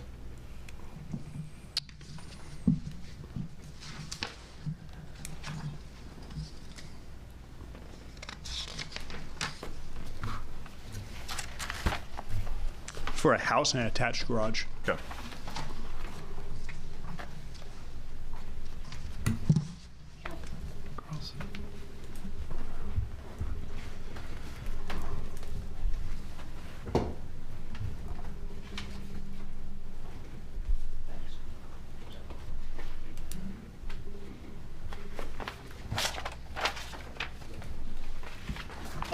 Mr. Burke just corrected me, and I want to pass that correction along. When he spoke with the O'Connors on the night of the 9th, he did not say that they were planning on filing an appeal. You mentioned that you were considering it the following morning, the 10th, which would have been the day that the docks were installed. So thank you for that correction. I apologize to the board for my misunderstanding. Okay. Good. Okay, thank you very much. Thank you. So gentlemen, it comes upon us to make a decision as to whether or not this was a time. Oh, that would be fine. Yep, sorry. To be clear, to follow Kelly's point through to fruition, our clients didn't know there was an appeal being filed until after the dock was being constructed, just to make that clear. I think that I've got some other things, but I think that's all that's relevant right here. Perfect, thank you, and I apologize for not seeing you there. So gentlemen, it falls on us to make a decision as to whether or not there's a good cause to accept this. Our ordinances do allow for it. I did take the time to print out the decision for Viles versus Town of Ebden, cited August 31st, 2006.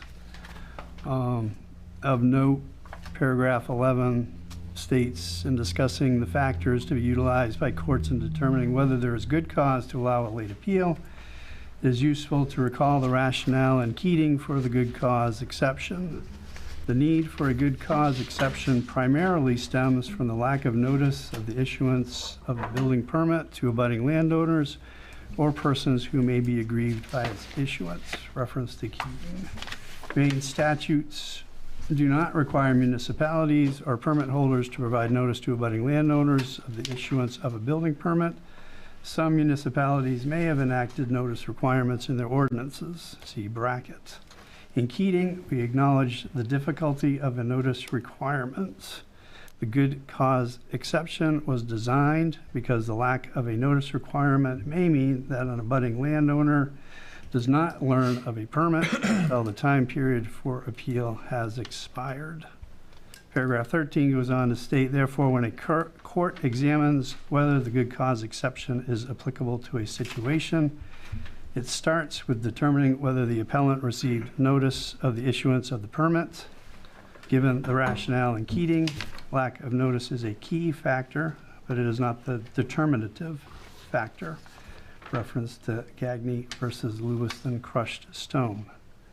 Another factor is the amount of time the appellant waited to file the appeal after obtaining actual knowledge of the permit, citing brackets in Gagne versus Chimbrow. Still, other factors that may be appropriate involve whether the municipality violated its own ordinance and whether the permit holder violated the terms of the permit. So that I got out of Vining. In terms of the timeline, I do have too many pieces of paper.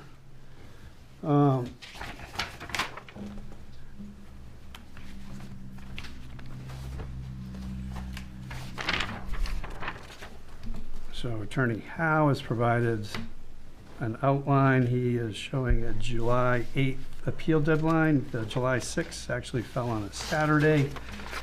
So the first Monday would be July 8th. If I'm reading this correctly, I would potentially argue that the appeal deadline could have even been July 9th due to the fact that the town hall was not open on Monday. For Chris, first at the code enforcement officer office had informed the appellants was on July 9th. The appeal was received by the town of Raymond on July 12th, which was within 3 days. Normally an appeal would need to be filed within 30, so I would say they met a timely filing, because again, these are just my opinions. And what was filed by the appellants, while we haven't discussed whether or not the town actually did make a mistake, they did lay out compelling arguments with regards to that. So it is of my opinion anyways that there is good cause to waive the 30-day appeal requirement and move forward with listening to this appeal. But again, I put that out there for you guys to Right, discuss. and Dave, I think I would just add to that. I mean, it sounds to me, in reading through the information that's provided, that the Burkes have a long history of being conscious of what might happen next door, and that they've been trying to follow it for quite a few years. That too, I think, adds to the discussion or the argument that you're making.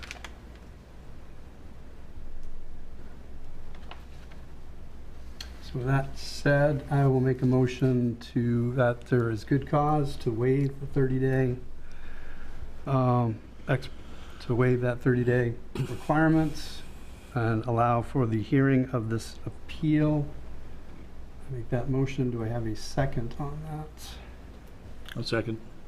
What further discussion should we have on this before voting? So just if you could re-articulate what's it's based off from the vials. Your conclusion is based off from the vials results that you read and the timeline. Is that correct? Yes. And then kind of this paradoxical situation where part of the suggested standard is whether or not there was an error made, which would require us to figure out if there's an error. We don't know that yet. Right. Okay. So the timeline in, of course I set it aside, I don't. So, yeah, lack of notice. They didn't know about it until July 9th. Right. Correct. And the timeline of waiting to file the appeal, in my opinion, they filed it very rapidly in response to that. Okay. And then also in conjunction with vials, it says, so other factors that indicates here may be appropriate include whether the municipality violated its own ordinance. We have suggestion, I believe, that we need to review to consider that that could actually be a part of this, and whether the permit holder violated the terms of the permit, for which we don't have. We don't know. Right. Yeah. Or whether the municipality had made an error. Correct. Yeah. One thing that, sorry, if I just, yeah, finish. One thing that I think we should consider is the standard itself that we're supposed to evaluate it on. I believe it's, it may be worded as a grave miscarriage of justice, I think. And so I sort of fairly moved by Chris's perspective. I don't know if this is a grave miscarriage of justice.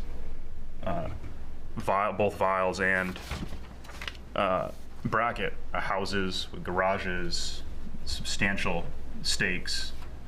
I'm not suggesting that this is my conclusion, but I'm pointing it out that it may be something we want to consider. Does it meet that standard for us? The only question I might have is maybe we should just ask our attorney if there's anything that he thinks that he's got for an input. Mr. Hamer? Good evening again. And yes, I do have some comments that I think might help. A lot of the case law that you've been discussing provides very good guidance, but it's not necessarily controlling, in my opinion, because none of those ordinances had an express provision saying that the board could grant an extension for good cause. Those situations, the court was imposing a judicially created exception. And so that was a little bit different. So when you have it expressly written into your ordinance that you can, for good cause, extend the filing deadline, it lessens your burden a little bit. You probably still want to take a look at the same kind of considerations that you've been looking at, such as notice and how long it took the person to take up the matter once they were aware of it, and any other factors that you can also consider. The fact that the installation has already occurred. All those things you can consider, but I don't think you need to actually go to the same extent that the courts do in creating a judicially imposed exception, because it's in your ordinance. So if you find it's good cause, you don't have to find that higher threshold of extreme injustice or whatever the language was. Very good, thank you. Does that help, Greg? Not really. I actually, that's more confusing than I think anything, because I think our ordinances, I'm referencing, I believe, the language from our ordinances, which I believe says there must be and if I'm mistaken, I'd happily, revise my point, but. Yeah, so our ordinances, Greg, 350, 7.7C1, making an appeal A. Administrative or variance appeal may be taken by the Board of Appeals by an aggrieved party from any decision of the code enforcement officer. Such appeal shall be taken within 30 days of the date of the decision appealed from, and not otherwise, except that the board, upon showing of good cause, may waive the 30-day requirement. Okay, so there's no, so I made that up. You read it somewhere. I read it somewhere. But yeah, that's fair. It's buried in here somewhere. That's fair. It's not in. I appreciate the correction. That does help. Are we back to your motion? As long as we don't have any more discussion. We all good? So all those in favor of waiving the 30-day requirements? In favor, yes. David? Yes. Yes. Okay, Yes. see anybody, know anyone in disfavor? Nope, Unanimous. no. Okay, Unanimous. so unanimous. So we shall move forward with this case. Okay. Can I say something before we Oh, yeah, of go course on to you the can, next? There is an issue that perhaps we should address in between this, which was the site walk. And I think we wanted to get this threshold issue taken care of. I don't know if it's appropriate to make a motion right now, but I think it's something that we should not take lightly, that we haven't seen. It seems like there are some subjective things that need to be seen. And, I would encourage us to consider a site walk before we move into great detail on the actual appeal. I wouldn't disagree.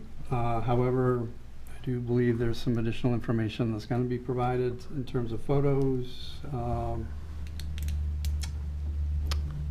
I wouldn't be opposed to moving forward with this case, listening to what Ray has to say, and then if we as a board decide that it would be appropriate based on what we have heard and what we have not seen to move forward with the site walk, then doing that as opposed to conditioning this appeal on a site walk prior to listening.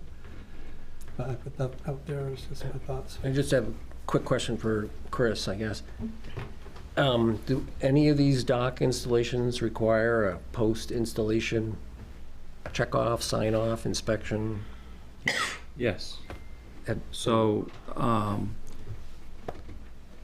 there is a condition on the permit that I do a final inspection. Okay. I have not done that yet. I did do a site visit myself last week and saw the landing, the temporary dock that was installed back in 2022 for the pool-ins. That is still there, and I saw the new dock installation. So I would encourage you to do a site walk. It is something that should be done. Whether the photos can replicate that or not would be up to you. Can we see what our attorney says under this too? Yeah, of course we can. Attorney Hamer, is a site walk required at this point? It's completely up to the board. If the board thinks that having a site walk would provide additional information which would be helpful in resolving the case, then I would suggest that it be scheduled first so you can take a look at the grounds and then come back and discuss it afterwards. I'm afraid that if you wait and save the site walk till after you've had a discussion about it, then you might end up changing your minds and it might be confusing. So if you're going to do a site walk, that's great. I think that's perfectly appropriate. I'm sure it's required, but it's completely up to you. If you decide to do it, though, I think it should be done first. Okay. Question for Sandy. Yeah. Sandy, when could the next site walk be The scheduled? earliest you could do it is September the 14th because of having to get the notice in the paper twice. Notices and. But that would still make us make our meeting for September though, right? Yes, it would. And then I'm not sure I should ask this question, but do we know when the dock is going to be removed for winter or whatever? Doesn't need to be removed until December. Yep. I would wait until this all resolved before we do anything, frankly. I just Okay. I don't know which one coming or going right now, honestly. Yep. It wasn't a de minimis dock, we spent $36,000. Could you go to the podium, please? Sure. Yes. Good evening, Dan O'Connor, 36 Merch Lane Road. I'm sorry we're here this evening. I would have loved to have worked this out in a much different way. I invited my neighbor to do that. I just moved in. All I wanted to do is get a dock so I can get my boat into our property that we did spend a significant amount of money that it basically worked my whole life to accumulate. That was what I wanted to do. If Bill wanted, if they thought we were going to build a dock, they could have asked me. I've been there the whole time. I would have said, I'm putting in a permit. Come on over, which is exactly what I said when he told me the first time we were putting in a dock. All I need to do is try to get a boat in there. I can't do that safely. I put a mooring in anticipation of when Chris gave us the dock permit. We didn't wait 30 days because I knew there was a waiting period. I waited 30 days because it took 30 days to build the dock. And it was, again, a dock that I was trying to do that was in keeping with the property and my neighbor's hopeful expectations. I invited Bill to come over and look at the property before we put it in, and it wasn't, it ended up not being acceptable to what he wanted to say. It's hard for me to understand what to do with the dock right now, honestly. I feel like just chucking the whole thing to the water. That's how frustrated I am with this. I don't want to wait until September 2nd you're all welcome at my property anytime you want to come over, as is my neighbors, all my neighbors. But I don't want to wait until September 2nd to get a resolution on this issue. I just moved into the community. It couldn't have been off to a worse start for us, honestly. And I don't know what we did wrong, other than following all the rules and trying to keep my neighbor happy. Thank you.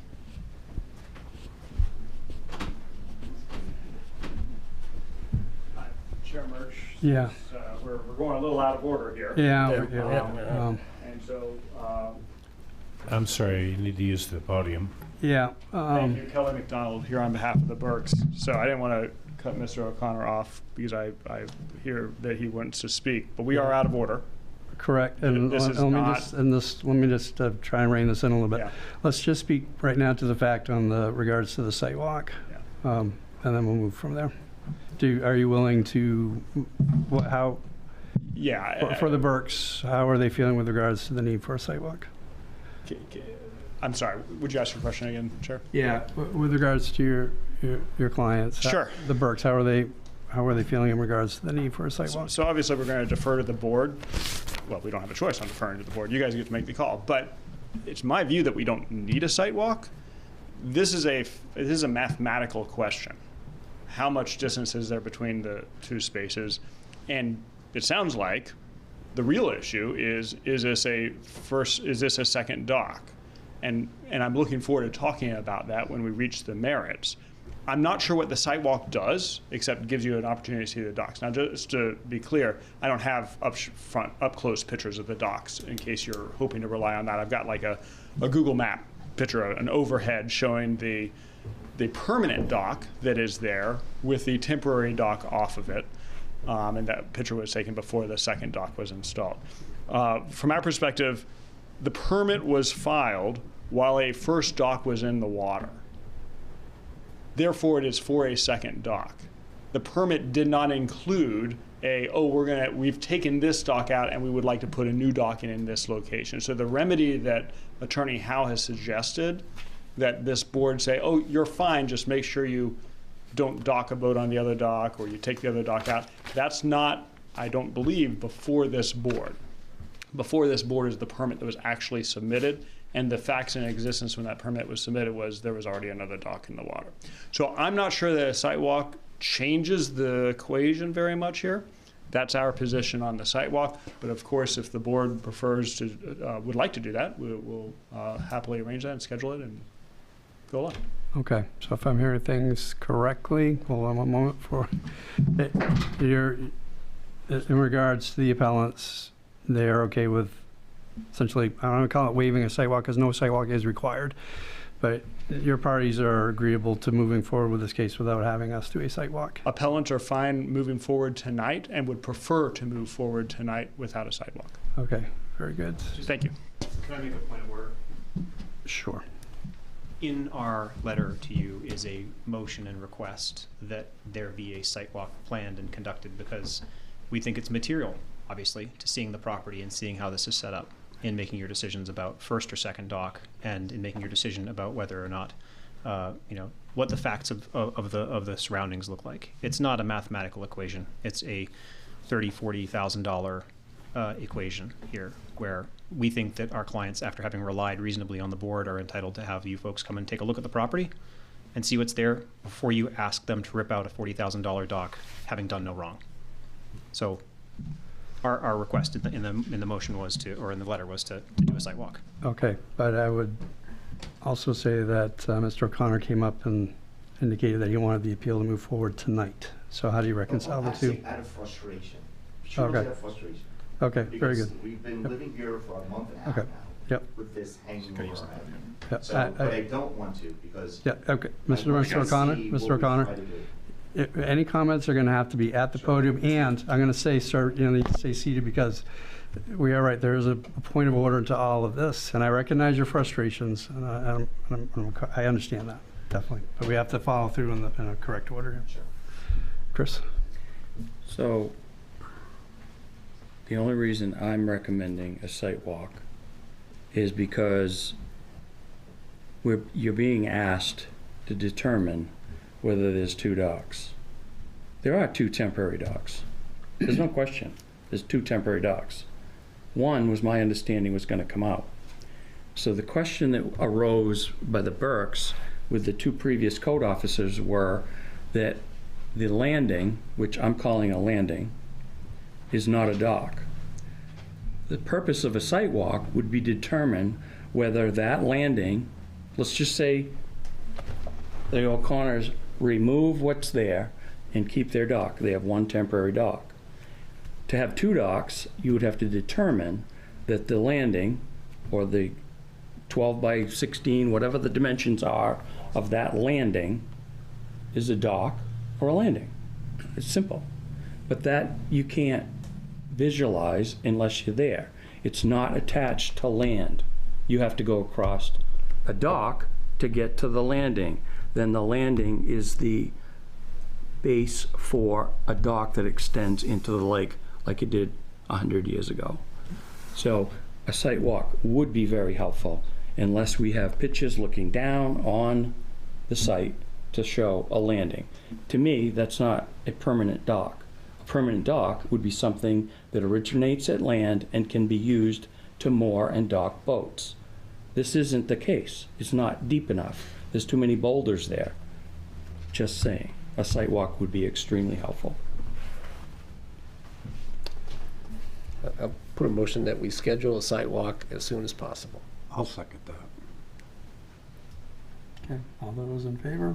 Do you want to do discussion? Oh, I apologize. Yeah, our discussion would be great. No, just. Just being annoying. Since you corrected me earlier, I will. Robert's rules. Yeah, well, we're a whole year out from doing this, so it's, yeah, it's all good. So any further discussion? All those in favor of scheduling a site walk? Unanimous. So, Mr. Hamer, how do we procedurally move forward with this? Is this considered a tabled item until a site walk is done? That would be my recommendation, is that it be tabled to a date certain, at which point, following the site walk, that the matter would be reconvened. Okay. So Sandy, you're saying that we can have a site walk on September 14th? Yes. And the following meeting would be when? September 24th. That's what I just pulled my calendar out for. So you're saying September 14th, correct? Yeah. All right. Looks like we're gonna need a motion to table this issue. So moved. Second. All those in favor of tabling this case until our next meeting, September 24th, following a site walk? Unanimous. So we'll meet again on September 14th. Thank you. Of course. And What was the date of the? Yeah, at 9 o'clock. Somebody. Right, yeah. And Dave. Yeah, Somebody Mr. had a question. Attorney Hamer? What was the date of the next meeting? The meeting itself, yeah, September 24, Tuesday. Site walk, September 14, Saturday. 9 a.m., correct. May I ask a question? Sure. I just did. Thank you. Yeah, what's that? What are the board's wishes as to interactions with the parties during that sidewalk? I just want to kind of set the expectations appropriately. How do you all usually, do you not want to hear from anybody? Do you want us making observations? Do you want to call us? What's your preference? We are not there to essentially evolve the case any more than for us to just simply look at the property. So if there are any questions, the board members will ask me, and then I will in turn ask anybody who may be there representing the property. Outside of that, we are not looking for anybody to provide us with any information other than what we asked for. So don't offer input until we are asked for input. Correct. Thank you. I just wanted to. But note that it's a public meeting announcement, so anybody can attend. This is correct, yeah. Thank you. I just wanted to make sure that the expectations were clear on all sides. And I guess with regards to this, we should ask the O'Connors, this is an appeal, but it's on your property. I need to make sure that you're okay with us coming to your property. You're not considering trespassing or anything like that? Yes. Okay. And again, it is, as Tom mentioned, it's open to the public, so anyone will be able to come on property. Okay. Maybe juice? Maybe juice. Okay. I appreciate your time tonight, and we will meet again on 14th for the site walk, 24th for the meeting. Next on our agenda, Code Enforcement Officer Communications. Chris. Well, we have another application for an appeal that was, Sandy does, yeah, have a good day. Oh, I do know, because I gave it. Okay, so we have another appeal that came in today, very similar. It's appeal of a violation that I issued for installing a dock without a permit and a shed without a permit on Thomas Pond on the Casco side on Shore Road. So we'll be looking to you for that in September. Does that mean we have 2 site visits? Sandy?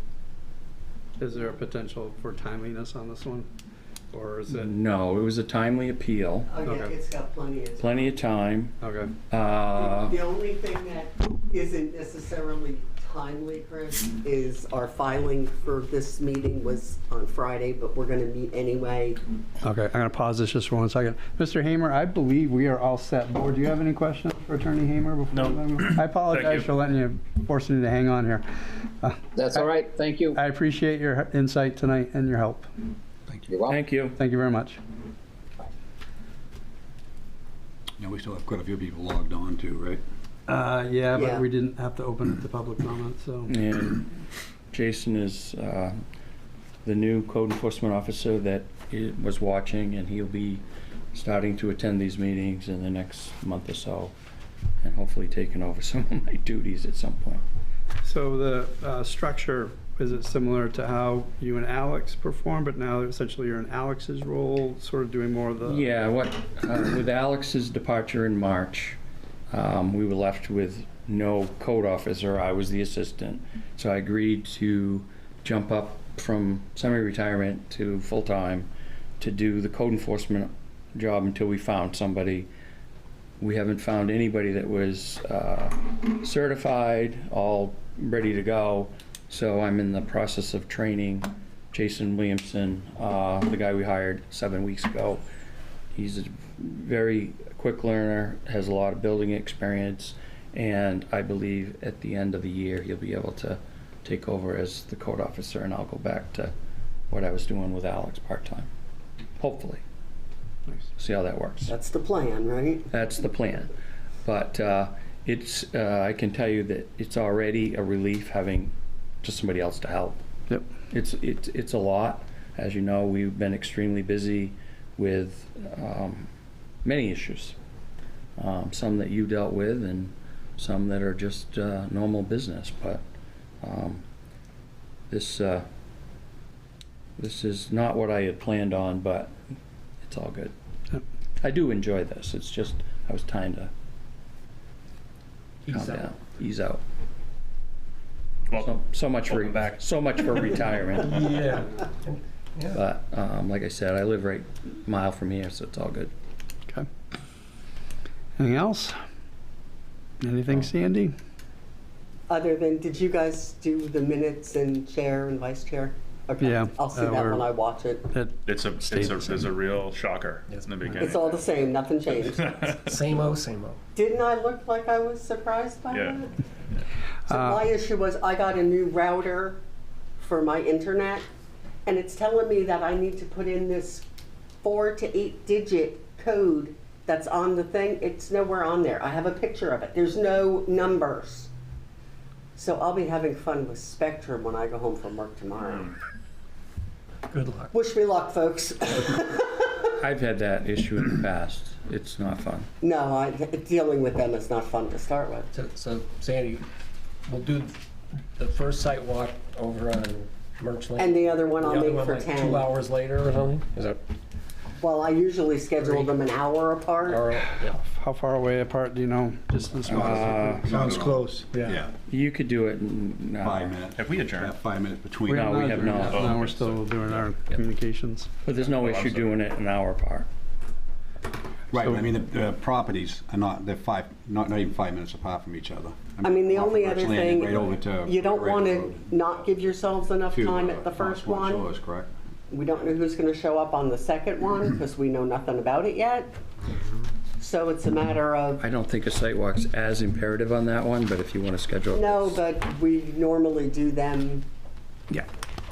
Yeah, let's do them an hour apart. Yeah. Unless you're looking and you see that it's like a 30-minute drive, which it shouldn't be, but No, if you're it seeing isn't. it's ridiculous, I Right. don't imagine. We've done 3 site walks in one day. Yeah. Yes, you have. So, okay, and the other thing, I don't know, So I'll with this, schedule the other one for 10. with this second appeal that's coming up, multiple lawyers for this first one, I don't know how to, I don't know if it's worth advising the second appeal party that there's potential it could be later in the evening. Yes, we'll start at 7, but we may not get to them until, we can't even take up anything new after 10 o'clock. Right. So, You're welcome. yeah, Thank you for that. This one could go a while. yeah, that's what I'm concerned of. I guess just voice the concern maybe to that applicant, just to let them know that, Yeah. show them our bylaws, nothing new after 10. We have no idea how long this one will take. Right. So, I don't know if they have their own attorneys at all, so it's just, I don't want them to, It would be nice to be able to do this without 9,000 lawyers, wouldn't it, guys? it's okay, Well, sharpens our They skills. make it interesting. Yeah, they do. All right, all set, Chris, then? All set, Sandy? Just need a motion and a vote to adjourn. Yeah, motion that we adjourn. Second. No objections. All in favor? Woo-hoo, we are adjourned.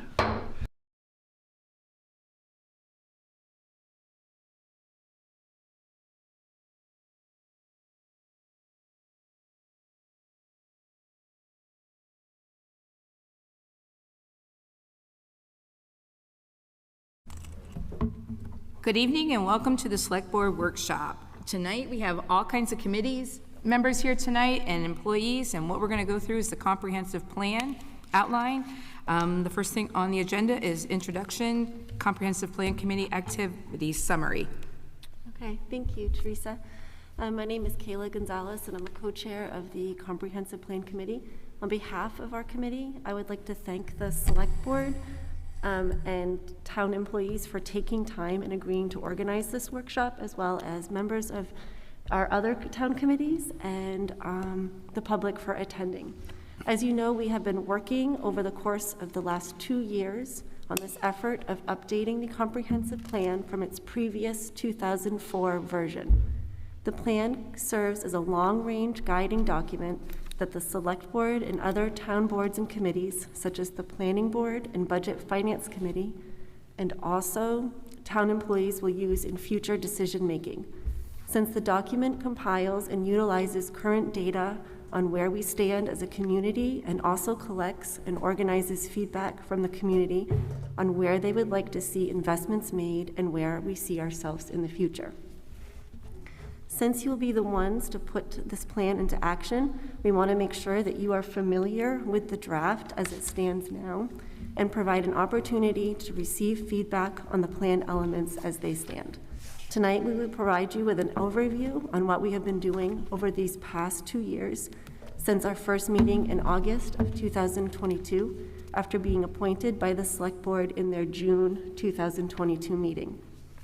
Peter, do you have anything you'd like to add for an introduction? Thanks, Kayla. Peter Levitt, 2 Levitt Road, and I'm co-chair, along with Kayla, on the Comprehensive Plan Update Committee.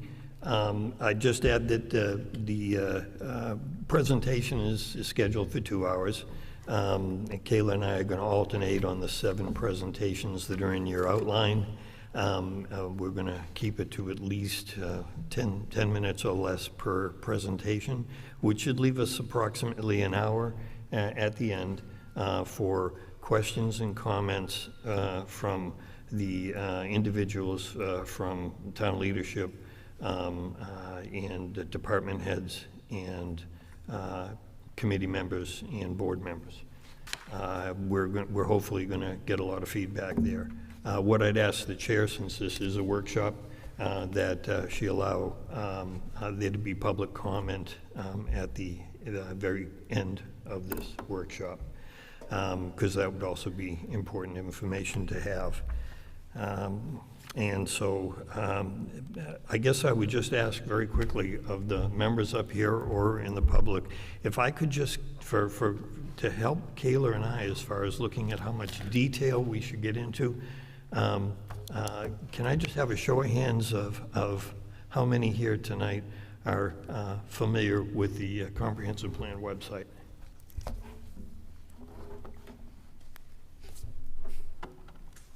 Good, thank you. All right, so that gives us some idea of the audience. And like I say, we can tailor our detail to that. So I'd turn it over to Kayla for the first presentation. The first thing in your packet here is just our activity over the past 2 years. So fortunately, we have not been poring over state checklists for 2 hours each month. As you can see in the provided timeline, we've had varied meetings, presentations, and even field trips. There have been 2 guided bus tours, first in October of 2022, and a second tour in April of 23. With the onset of fairer weather, a boat tour of the Raymond Cape. In between that, we welcomed North Star Planning to help us compile the plan and make sure that we meet all of the state requirements. Taking advantage of elections, we organized successful pom-pom surveys. With the help of North Star, there was also a community survey.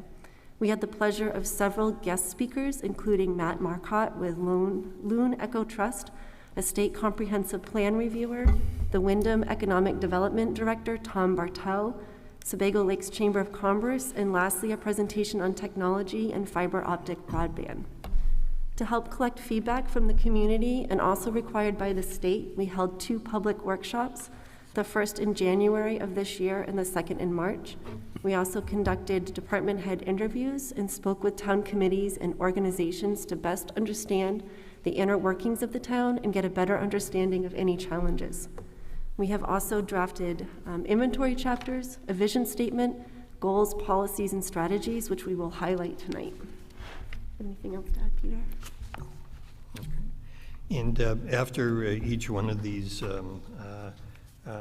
presentations, certainly what we would be looking for would be feedback from comprehensive plan members if you have anything to add or anything that we have not covered in the brief summary. We would ask we'd ask everyone up here at the table to hold your questions and comments to the end of the presentations. That way we'll be sure to be in a timely fashion and get all of the presentations done. Thank you. So I'm going to go over the different engagements that we've had with the community over the last 24 months. And I'm just going to summarize these. If you look in your handout there, there's a summary of the summer survey, and that was conducted from June 8th to September 20th, 2023. It was an online survey. Basically, the demographics of the survey respondents were collected, and this was a formal survey that was put together by the committee and our consultants, North Star Planning. It was there were demographics, and the demographics of the survey respondents were that a majority of the respondents were 35 or older, and they were year-round residents. And approximately 40% had children, school-age children in the community, and most were college-educated with a household income in excess of $100,000 a year. The top responses, and these are what I will encourage you to do, is if you haven't had an opportunity to look at any of these reports or surveys, they are all online, and they have nice color graphics, pie charts, and well organized. And so if you want to see your tax dollar and actually working. Just go to the website. It's very professional and well done. So the top responses that I selected were, what are the best things about Raymond? And the top 3 responses were small town, rural community, rural beauty. What I'll tell you is that if you went back and looked, and it's posted on the website, the 2004 comprehensive plan, these are identical. They have not changed in 20 some odd years since the 2004. They're still the major issues that the town is engaged with. What's your favorite outdoor space? Lakes, and it was followed by, and I love this one, my backyard. So that's what the residents feel are their favorite places in the town. What's the biggest threat to Raymond's quality of life? Too much development followed by traffic or unsafe roads. You're going to see as we go through these surveys and communications with the town, those are going to be current themes that inform the committee, which is also incorporated into our vision statement that we'll be covering shortly. What is the one thing, what one thing would make Raymond a better place? And it would, the number 1 response was community center, followed by more local businesses, improved traffic control. And if you just go to the next page, I just photoed a couple of, from the report, a couple of the graphics. And so one of the things I'd say under number 4, which is what is one thing that would make Raymond a better place, it's not lost on the committee that the last line of that was the closure of the middle school in the RSU 14 district continues to be a concern, and improving education was among the top issues. So that was clear, at least in the individuals that responded to this survey. I say that only because it's something that might not have been well emphasized in the original draft of the plan, that certainly we were involved and are involved in asking the community about their satisfaction with the educational system as it stands today. I would tell you that being said, we are kind of at a loss as to how you would go forward with necessarily changing that, other than continuing to survey the community, poll the community as to the aspects of the public education and the RSU. So that was something that I felt needed to be highlighted here. What is Raymond known for? Landlocked salmon, I guess. Okay, we kind of advertised that, so that's what we're known for. And the next graphic was one that when we were reviewing the draft of the plan and we were reviewing this, there was some concerns on the part of the committee with exactly how this was presented. And I would tell you that one of the edits that was presented was particularly mine. And it was because I had gotten feedback from people in the public that had actually responded to the survey. And as we discussed it the beginning of this month, as far as our first review of the draft plan, this is what came up as a discussion with this graphic and these numbers.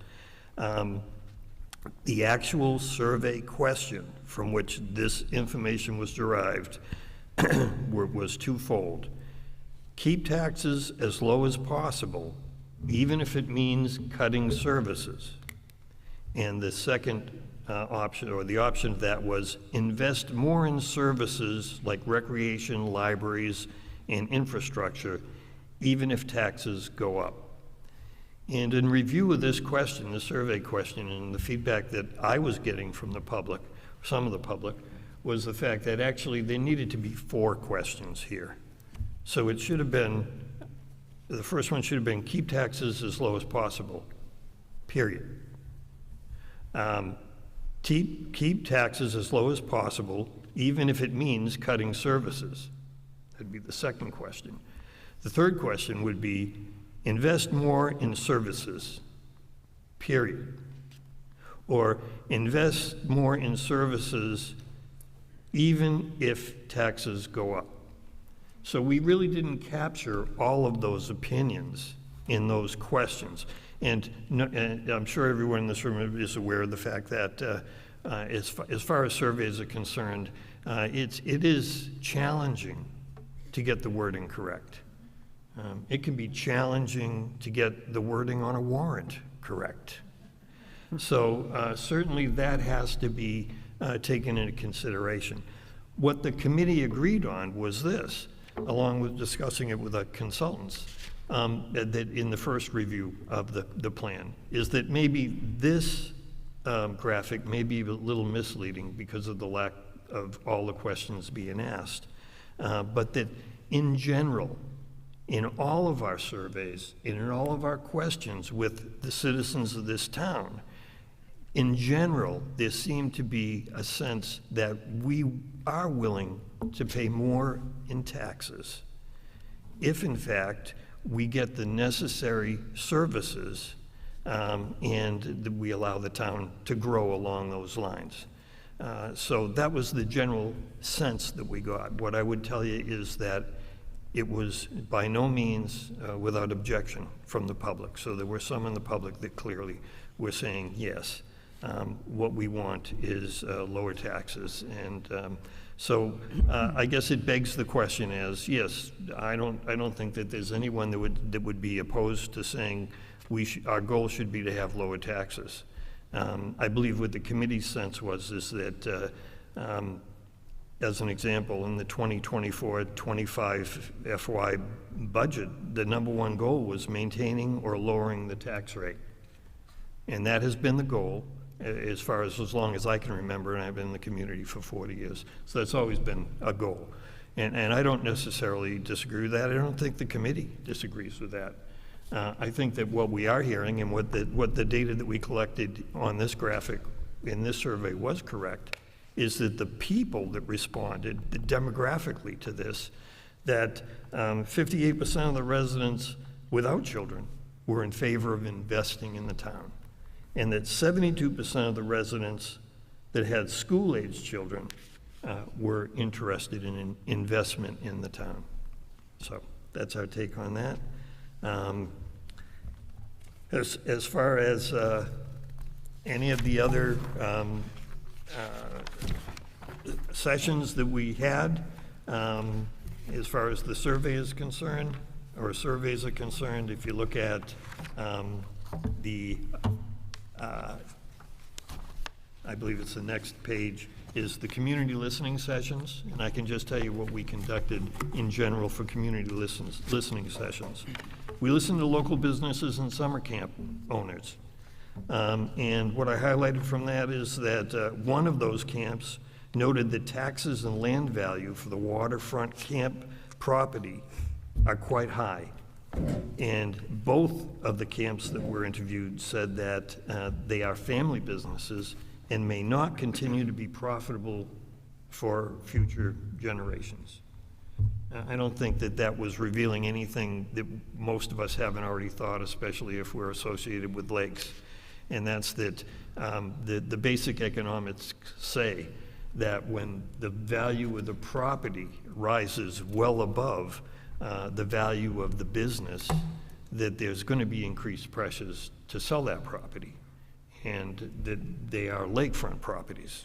So I guess we could extrapolate from that there'll be more lakefront development unless there are more protections, or ways, as the committee was talking about, to incentivize the camp owners to continue the business and not sell it for its development value. Some of the things we talked about were tax incentives, other programs that the town could possibly develop to support the owners of those camps such that they would be able to sustain the business and not turn them into developments. We also listened to road associations. Their comment was maintenance and plowing costs continue to rise and can be an issue. Beyond their local road issues, concerns of these community members include increased traffic and crowding for the seasonal population, development along the waterfront, and the need to balance support for young and old residents and seasonal and year-round residents together. So once again, another common theme that we found in all of our surveys, in all of our polls, and in all of our interviews was the fact that as far as the roads are concerned, whether they be local roads or association roads, need to be maintained, and is there some way that the municipality can help out in any way? We interviewed lake associations. Their comments were, concerns include maintaining high water quality, beauty, and a small town atmosphere as Raymond continues to grow, including through better zoning ordinances and enforcement of shoreland regulations. I think this town has just recently gone through a rather protracted period where we were successful in enforcing our shoreland ordinances. The sense that I get from the community is that they want that to continue. And what that is going to mean going forward is that there's going to have to be, I would believe, increased support for our code enforcement to be able to handle these issues as development continues along the shorefront. As far as the rest of the community listening sessions, it was community organizations, and they see opportunities for Raymond to continue working on regional partnerships for broadband, economic development, and community programs. School issue, I mentioned this before as far as the school issue is concerned. And I'd add, the last one we had as far as a listening session was at Jordan Bay Place. I'd ask Frank McDermott from the Comprehensive Plan Committee to just discuss this briefly because in fact, he's the comprehensive plan member that actually conducted the interview with the residents. Frank? Thank you, Peter. I met with the people down at the place. I think their biggest concern was isolation. They felt isolated in the community. As an example, at one time there was a walking trail between the building and 302, went out through the market. And over time, it was not kept up and they were not able to get out there. So they felt very isolated. There was no way they could get on 302 to walk anywhere.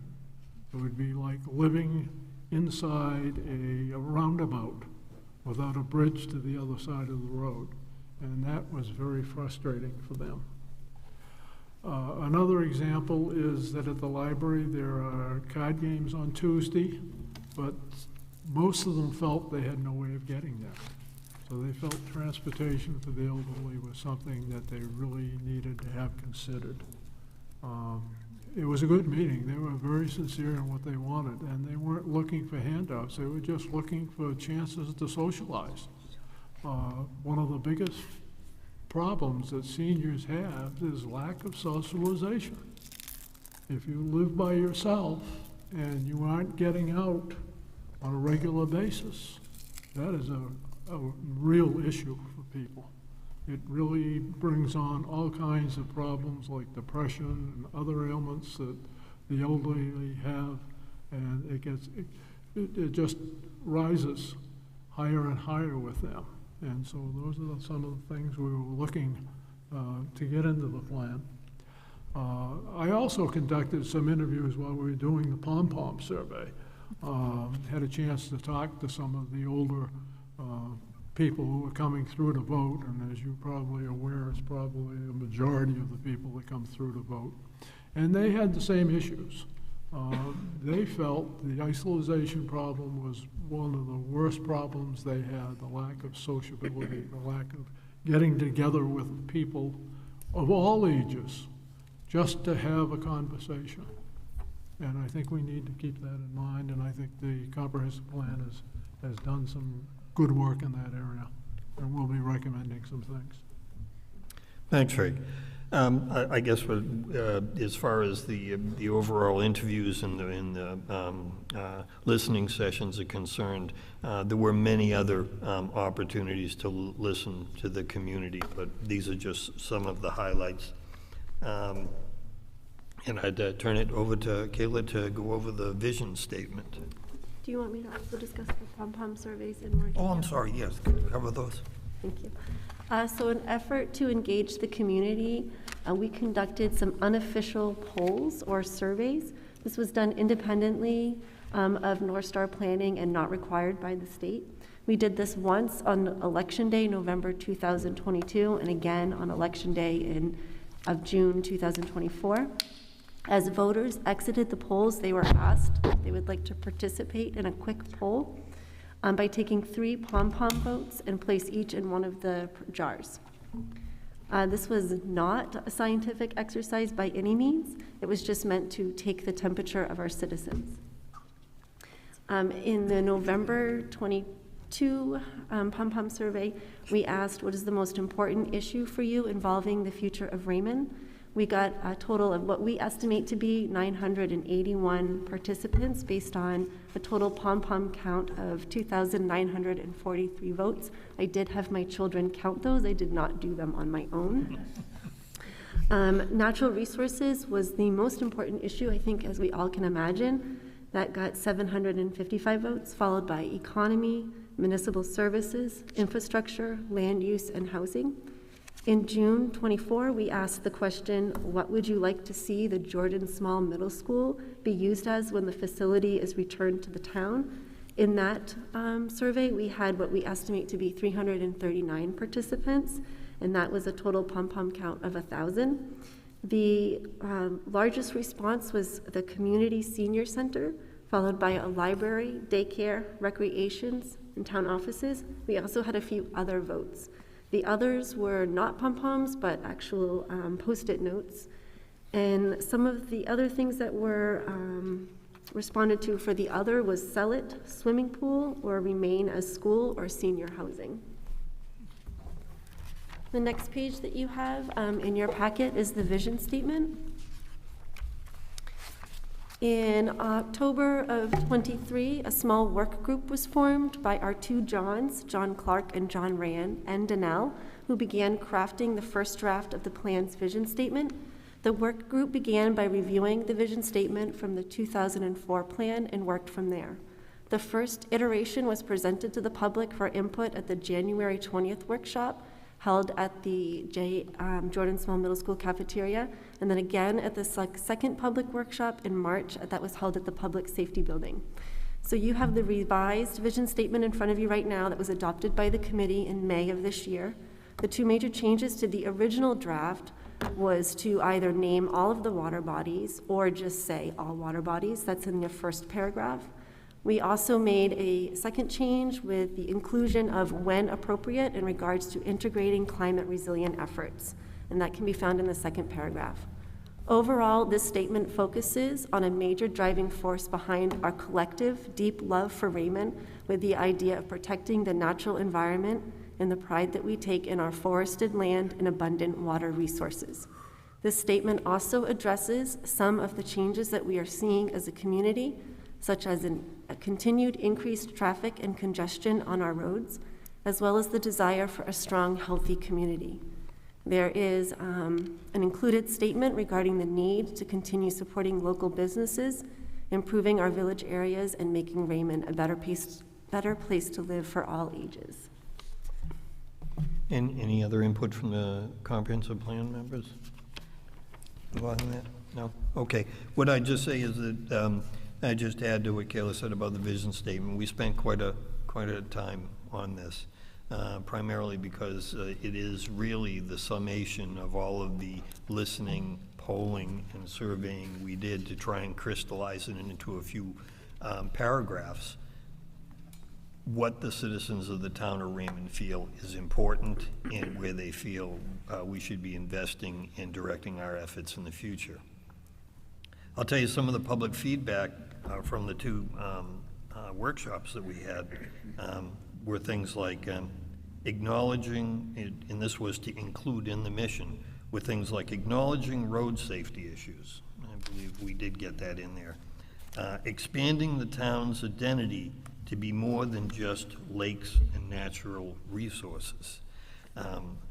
I think we kind of got that in there, but I think some individuals in the public, the pushback was the fact that we're more than just landlocked salmon, we're more than just lakes, and we're more than just forests and mountains. We're all those things, and we cherish them, and we want the town to go forward with every effort to protect those. But just to have an identity more than just our natural environment or quality of place, as I've heard it described. There was several that felt we should get promoting regional partnerships in there. I don't know that we actually accomplished that completely, but we do state in the mission statement about collaboration, cooperation. Could it have been a little stronger? Possibly. And then lastly, and I think this went to the first line of the last paragraph, which was, everyone who lives here, works here, grew up here, or wants to come here should have a reasonable opportunity to make Raymond their home. And the response we got from some individuals was, don't encourage people to move here. So just to be aware, and that has to be acknowledged. There are individuals in the community that like it just the way it is, and that's it. But we felt as a committee that what we needed to do was acknowledge that we are welcoming, and we're welcoming of all, as long as they subscribe to the elements in this vision statement. So that's how we did it. So that's the vision statement. What I'm going to talk a little bit about is the summary of the what we've learned workshop on 2024, and also the summary of the future land use workshop, which was held in April of 2024. Both of these workshops were really the major workshops that were organized through North Star Planning, that were meant to try and get more public feedback in order to inform the committee on where Raymond should be going over the next 20 years. What I'll tell you is that I avoid as much as possible the term consensus.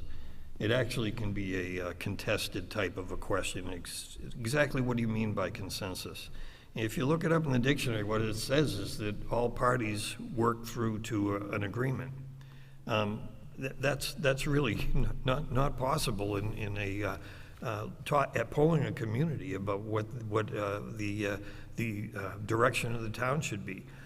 So we use terms more like majority or general, or even put adjectives on it, slight majority, large majority, because there was no situation other than, I believe, the fact that we didn't hear anyone that said that we should be less attentive to our natural environment.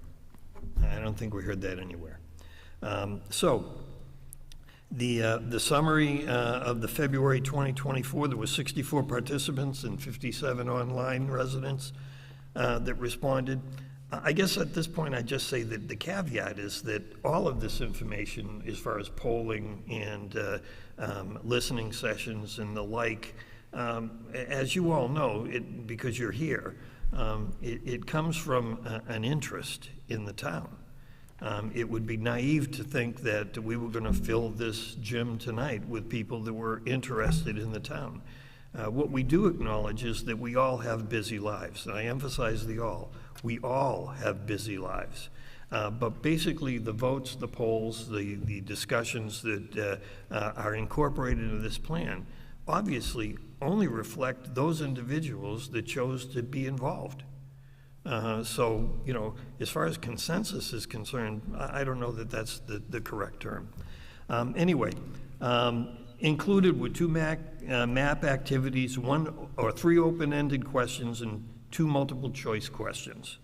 And we also posted the draft of the vision statement in order to get public comments and suggestions.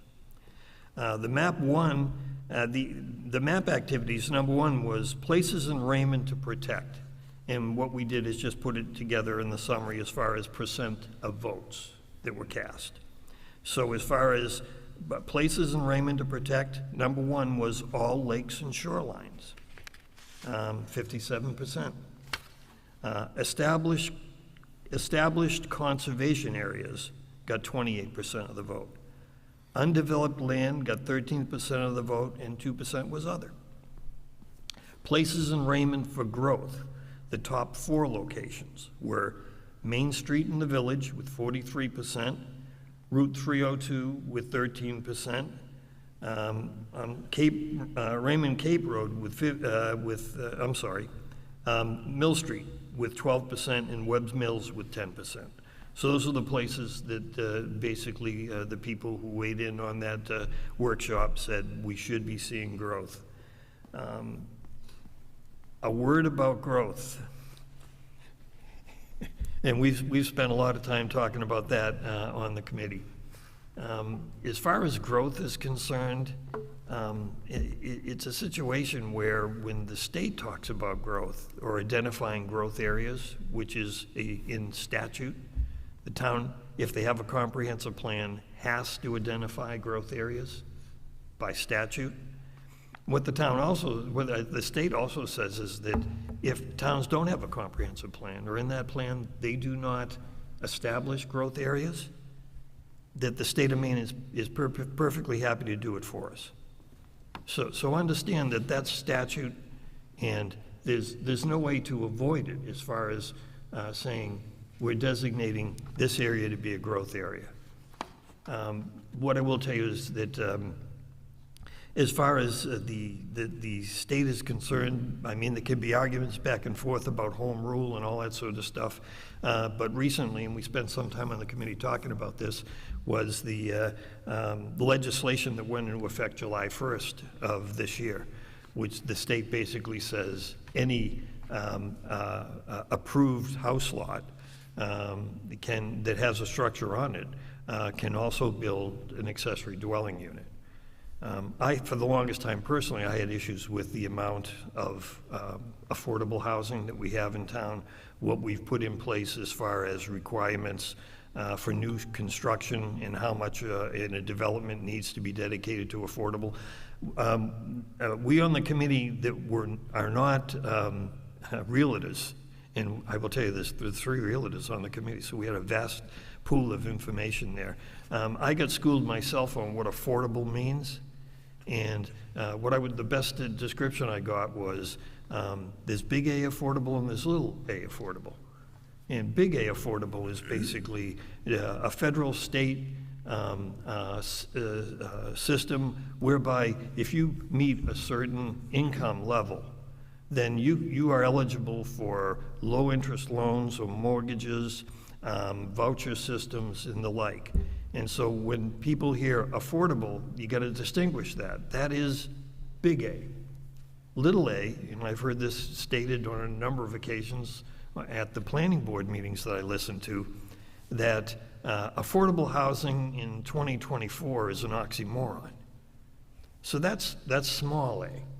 And what that basically tells me is that no one can afford housing, or very few people can afford a housing today at the market values. I believe when we go through our exercise over the next year or two in looking at values of the town, a lot of people are going to have their eyes open quite a bit. That's personal, that's my own thoughts. What I'll tell you is that if we look at the next page, which is the Raymond Comprehensive Plan fact sheet, this was put together by North Star, and it was presented at the February 24 workshop on what we've learned. I just made a couple of interesting notes as far as this handout is concerned. I found it very informative. We handed it out to citizens, and it's information that we've gotten. And so it gave us population, median age, median income.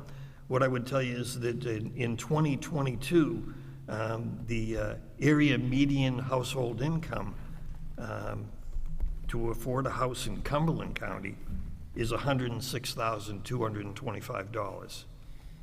So that's the area median household income, and the median income in Raymond is $80,982.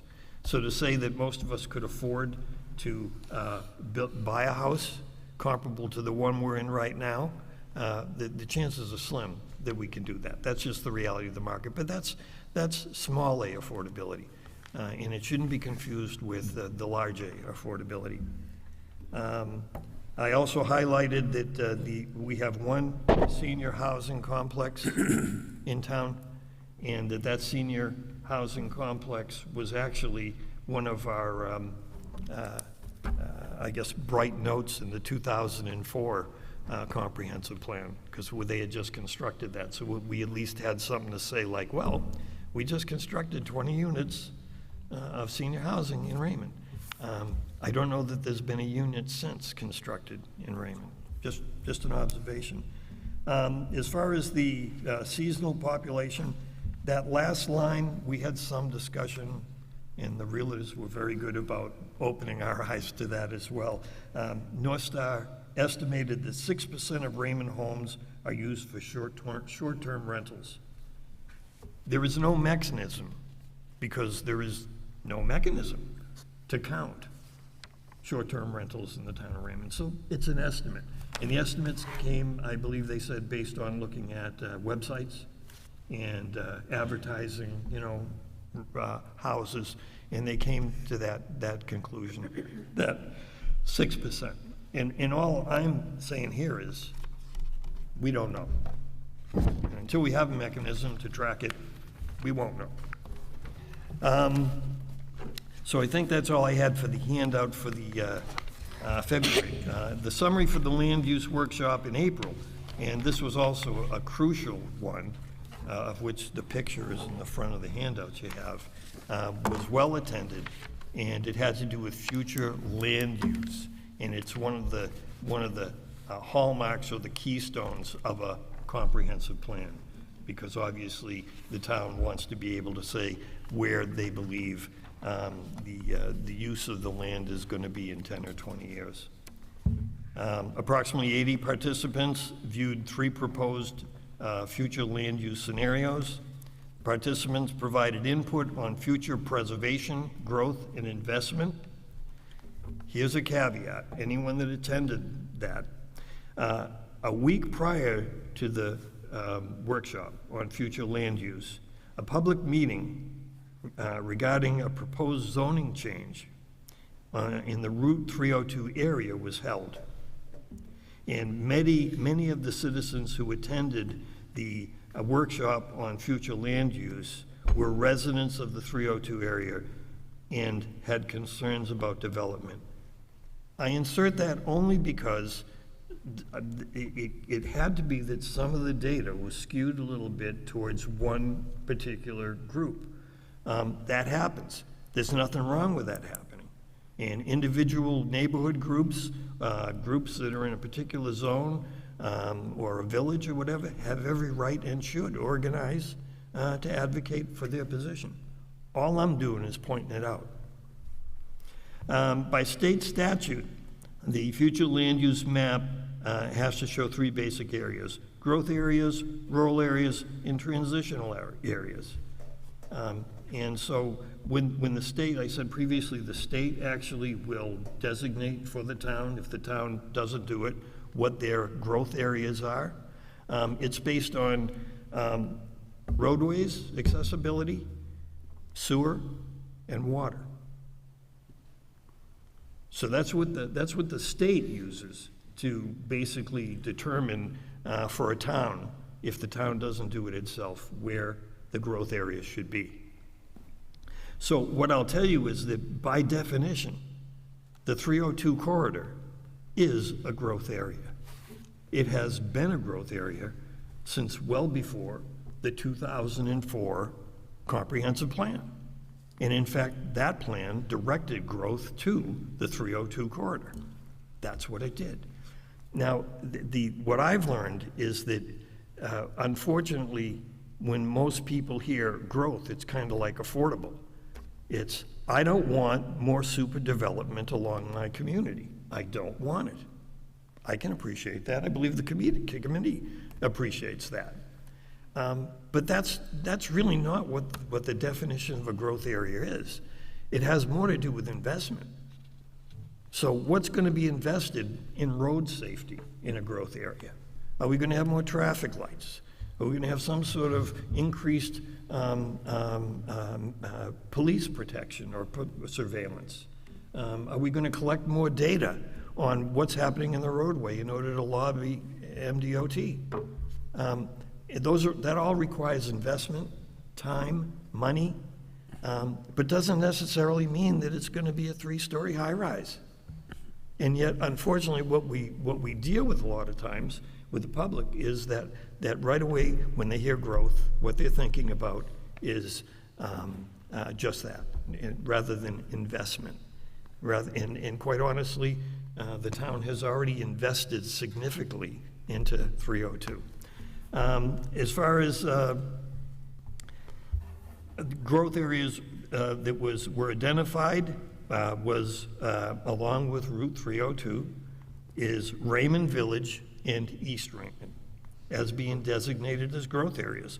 And the question was asked, what type of development would you like to see in this area? The top 3 were neighborhood stores and small businesses, single-family homes, and a community center. And I think that probably goes to the status of this building in another few years.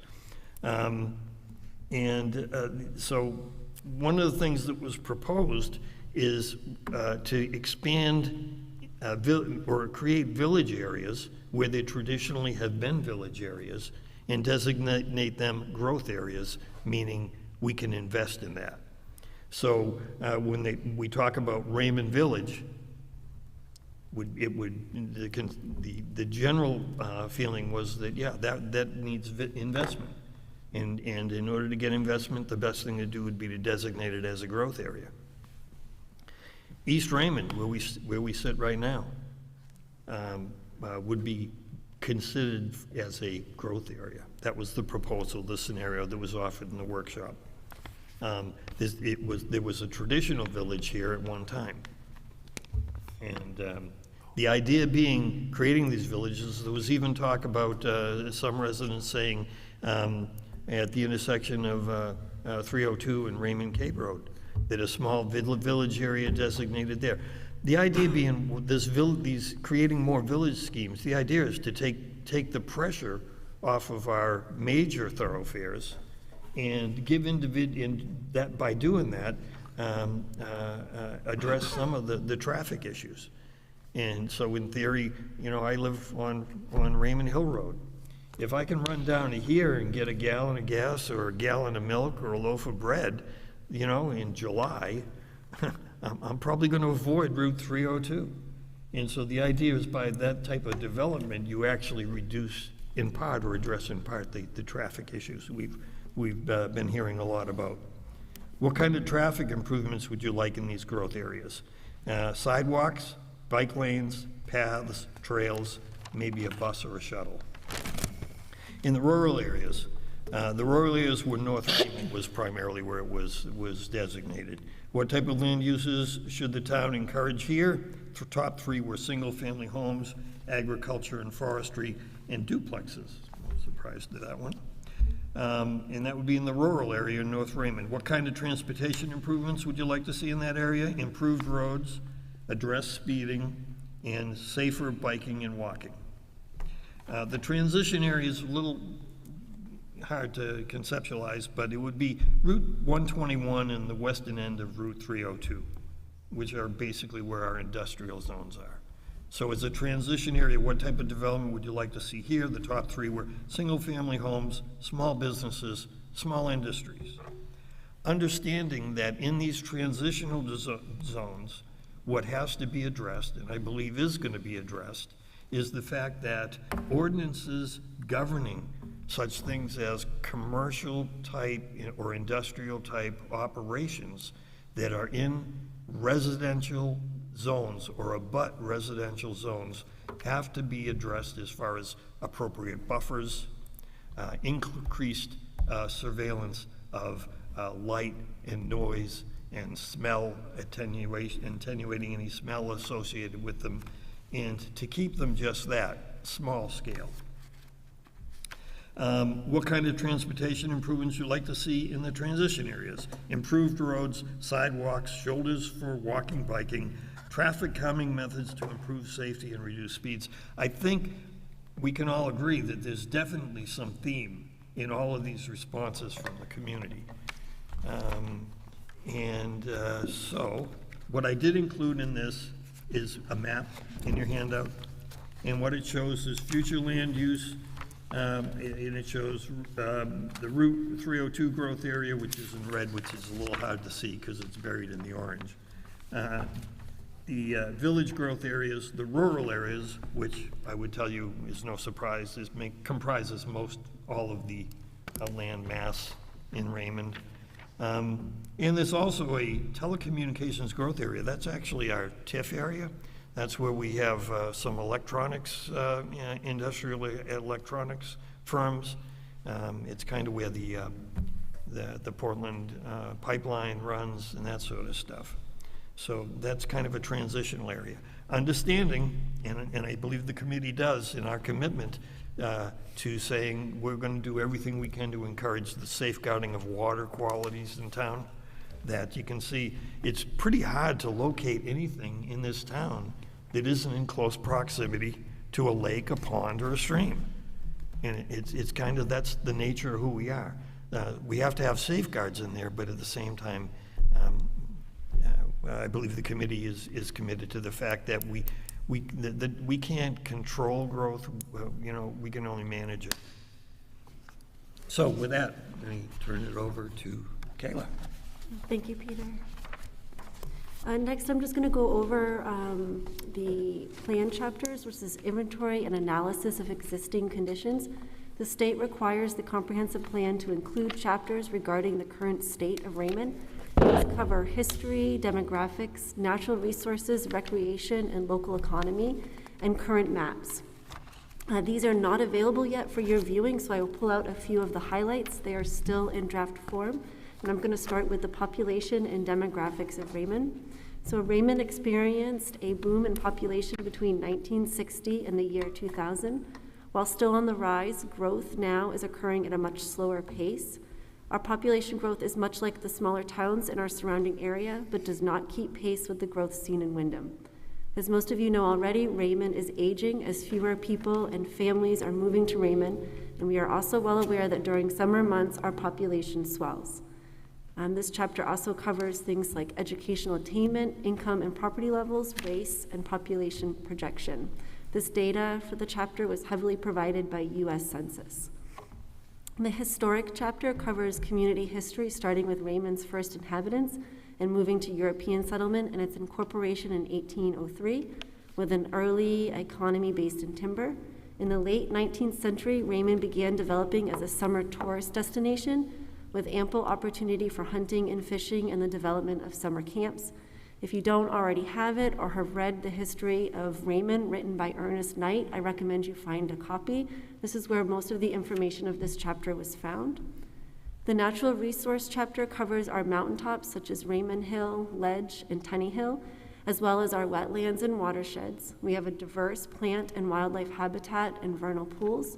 Our most common invasive species is milfoil, with several of our community lake and pond associations working diligently to control. The transportation chapter talks about our major roads, which are routes 302, 85, and 121, as well as Egypt Road. This chapter also inventories our bridges, major culverts, lists our road design standards, and our commuting patterns. It is no surprise that 83% of our workforce commutes to work in a vehicle alone. Raymond's economy was originally based around natural resources, as I previously mentioned. With the introduction of tourism in the late 20th century, Raymond was able to support small businesses in the village on Main Street, as well as some industrial companies. Raymond's unemployment rate is 2.4% and is slightly lower than Cumberland County's at 3.5%. Note again, this was obtained by U.S. Census data. We have a small local economy based mostly along Route 302. Most of the 1,000 jobs that are available in Raymond are based on manufacturing, with construction, retail, and education coming up second. Raymond workers mostly commute to Windham, South Portland, and Portland, with only 20% of Raymond's employees living in Raymond. Raymond used to be a town rich in farming and agriculture. We still do have some small farms. According to the Maine Office of GIS, we have a total of 2,165 conserved acres in Raymond. This is either conserved land by state or privately by organizations such as Loon Echo Trust. We have 76 acres enrolled in farmland, 9 in open space, and 1,300 in tree growth. Raymond relies on wells for our drinking water, and there is limited public supply. We do have a few transient non-community systems that provide water to campgrounds, and only a couple of non-transient, non-community water supplies for our schools and larger facilities such as Sabre Yachts. We do have an expanding recreation department and several sites of recreation such as Tasseltop Beach, Sherry Gagnon Park, Raymond Beach, and Crescent Beach. And as you know, we've received a lot of feedback from the community that they would like to see expanded options for all ages, especially for our aging population. In the public facilities section, town facilities not covered in recreation are cited. This would include our town office, fire stations, fire department, public works, cemeteries, library, and schools. One of the chapter covers our fiscal capacity. This includes municipal debt, revenue, valuation, and expenses with current capital expenditures. Also reviewed is the current housing stock. We have about 3,000 housing units in total, of which the vast majority are single-family homes with 3 bedrooms. Our housing stock is largely owned with 9.5 of our units being rentals, so 9.5% of our units are rentals. We also have a large amount of seasonal housing. Our median home price in 2020 stood at $395,000. That was up from 75% in 2010, and as you can see, provided in the fact sheet by Peter, in 2023, that is now up to $418,000. Lastly, there's a chapter covering land use patterns, recent land use ordinance updated in 2022, lot dimensions, and land use regulations. Included in these chapters are several maps, which are can be sites of recreational facilities, ecological features, flood and slope hazards, undeveloped blocks and conserved lands, public facilities, water resources, and an existing zoning map. Thanks, Kayla. Any comments from committee members? A lot of words. That was a lot of words. All right, as far as the summary of goals, policies, and strategies, the disclaimer is that basically that document is still in draft form. Understand that we've been advised not to be releasing specifics from a draft because, as you're aware, a draft is just that. We haven't finished our work as a committee. You're going to have input. All the individuals up here are going to have input. And I guess lastly, I would say that sometime between December and January, the state of Maine is going to have some input as well. So rather than confuse issues by releasing draft information that may change, it's better to stay general. So I'll give you a general review of the summary of goals, policies, and strategies.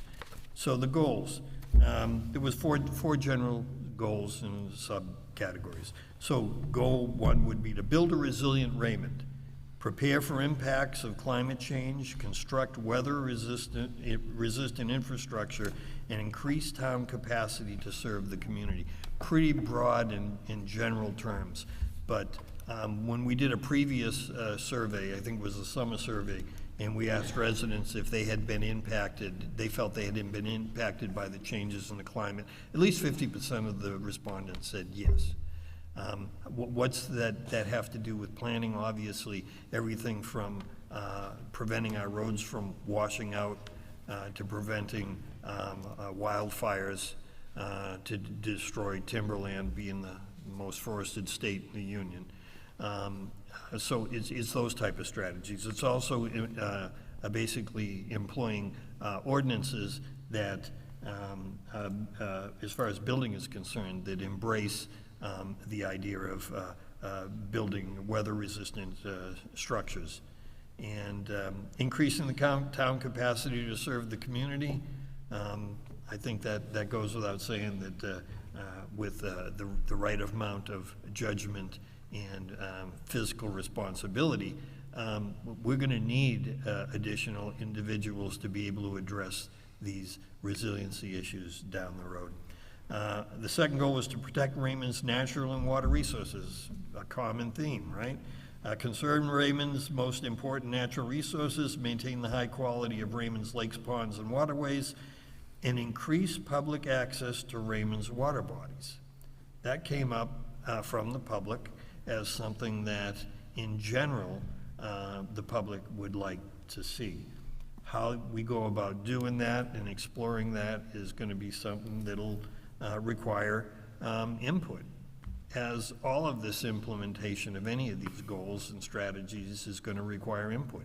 It's going to require input from the population of Raymond at large, input from the town leadership, input from department heads, and hopefully input from both private and municipal ad hoc committees that are developed to address these challenges. We have some in the town. I believe what the plan is going to say is we need much more. And third goal, invest in safe and accessible transportation for all, make it easier to walk and bike around Raymond, improve road safety, increase off-road trails for recreation and bike pedestrian access, and provide alternatives to driving. And then the last goal was to strengthen Raymond's sense of community. That is something that came through loud and clear in all of our activities with the public.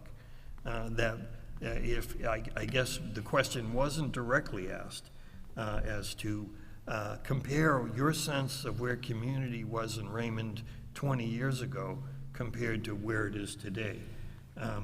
That would have been an interesting question to ask.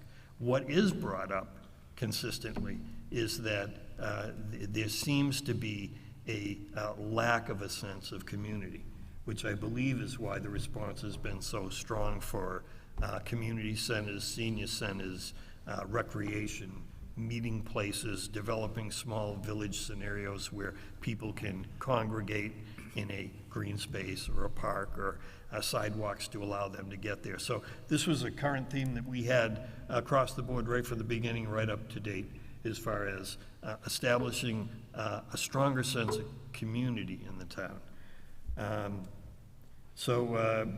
As far as the recommended policy and associated strategies, the other areas that we're looking at are natural resources, transportation, housing, economy, community, fiscal responsibility, town capacity, and infrastructure.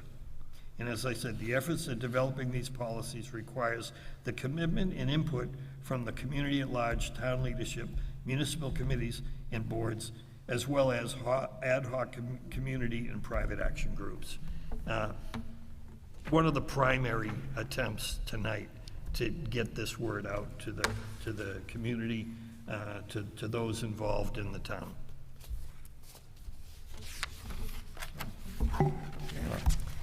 Sure, so I'm just going to talk a little bit now about next steps and the implementation of the plan. So we are winding down. We will be reviewing the second draft of the plan at our upcoming September meeting.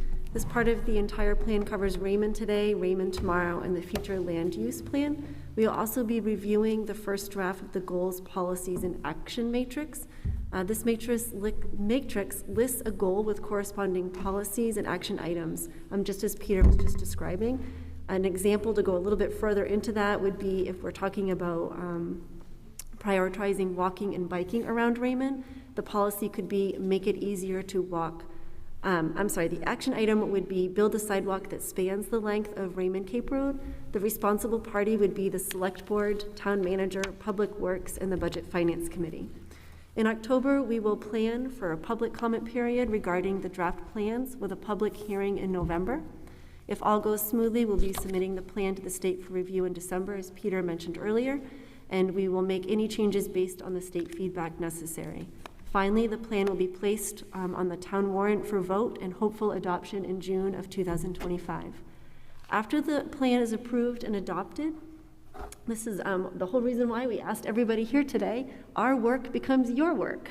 You now get to take over for us. In 2004, when the comprehensive plan was adopted, a comprehensive plan implementation committee was formed by the select board. They again will have the option to choose to do that. They'll also have to look at this when they're setting goals or directing town employees to pursue initiatives, for an example. The Budget Finance Committee and the Planning Board can also utilize this document when looking at department budgets and ordinances. So we would really like you to be familiar with it, provide your feedback, because ultimately you're the ones that are going to be doing the hard work with it. Any other? Thank you. So that kind of concludes our presentation, boy, 65 minutes, that's what we planned. I would then, at this point, open it up to questions from anyone up here, department heads or leadership or committee members as Peter, questions. there's one thing I do want to ask. I'm noticing that we are the only ones that have copies of this. Can we send copies to all board members? Is that okay to do? Because I guess the people that couldn't be here tonight, I would love for them to get this. Or is this on the website? No, that's my creation. I've got extra copies here, and certainly you're free to make as many copies as you want. Okay. No, I'd send a text to Sue to say, is there any, to have Mel, can we send it to other board members? I know of other people that could not be here tonight. Sure. Okay. I guess one comment I would make, and this shouldn't be taken the wrong way, but I'd say 80% of the information that's in the handout that you have is on the website. Okay. It's just, you put it together very well. Thanks. Yeah, organized, both of you guys. Thank you. All right. Any questions for these guys? I have a question.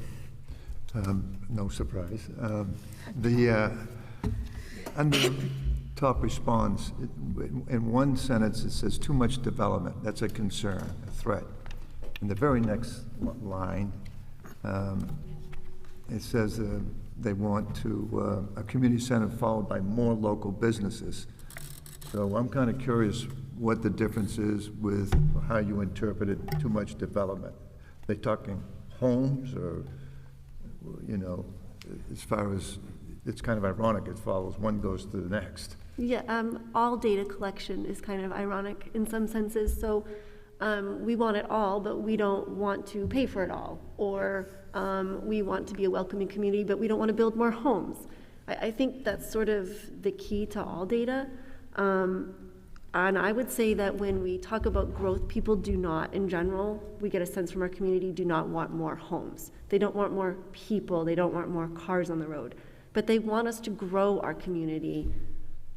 I would say that would be the gist of what we've collected from data. So we wouldn't have to drive to Wyndham? Yes. Okay. Yeah. I think the idea that if we had a little bit more to offer in our village areas or along our small stretch of 302, we wouldn't have to drive into Wyndham or go to Gray. Okay, that makes sense. Thank you. Yeah, Dennis, just to build on that a little bit, the bottom line is that we got loud and clear the message from the community, from our efforts, a phrase that seemed to echo again and again, which is, we don't want to become Wyndham.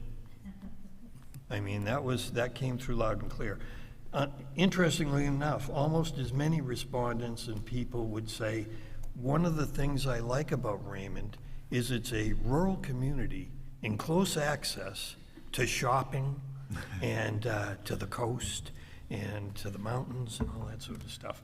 So once again, it's kind of like the survey question of a community and asking, do you want higher taxes? No, I don't. Okay, ask the next question. Do you want increased and improved services? Yes, we do. And I got to tell you, it's kind of, okay, that's a challenge. I think no matter where you go, if you ask that question, do you want your town to be further developed? The answer is no to begin with. It's a knee-jerk reaction. What you need to do then is to sit down and discuss what we mean by growth and get them to buy into a growth plan.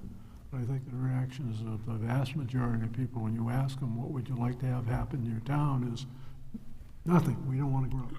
We don't want any more houses. We don't want any more people. Well, my suggestion would be then, I understand if someone wants another restaurant or another small deli or something, you know, maybe a bowling alley for the kids, but when you get around to finalizing, I think that would be nice to clarify the difference when I was wondering what one group was saying, followed by the next. And by the way, I know how much time you put in. I followed a lot of the meetings, and I want to thank all of you had a great committee, some really dedicated people involved. So from my perspective, one of the best committees I've seen. So thank you for all your time. One of the things that is an issue in town is, I guess, that last mile for the elderly. And it's something that they could not get down to the bus when they went to go, but if we were to hire a driver possibly in town to drive around to pick people up to bring them to certain nights, they could call in and say, yes, I want to go to this event, or like at the library or the rec or whatever, that we can get them there. So it may be worth checking into hiring a driver to get people to where they need to be, or a supermarket run, or that type of thing. I think what I'd say is, in kind of dovetailing off of what Dennis was asking and what Kayla said, which is kind of what is the perception of growth versus development.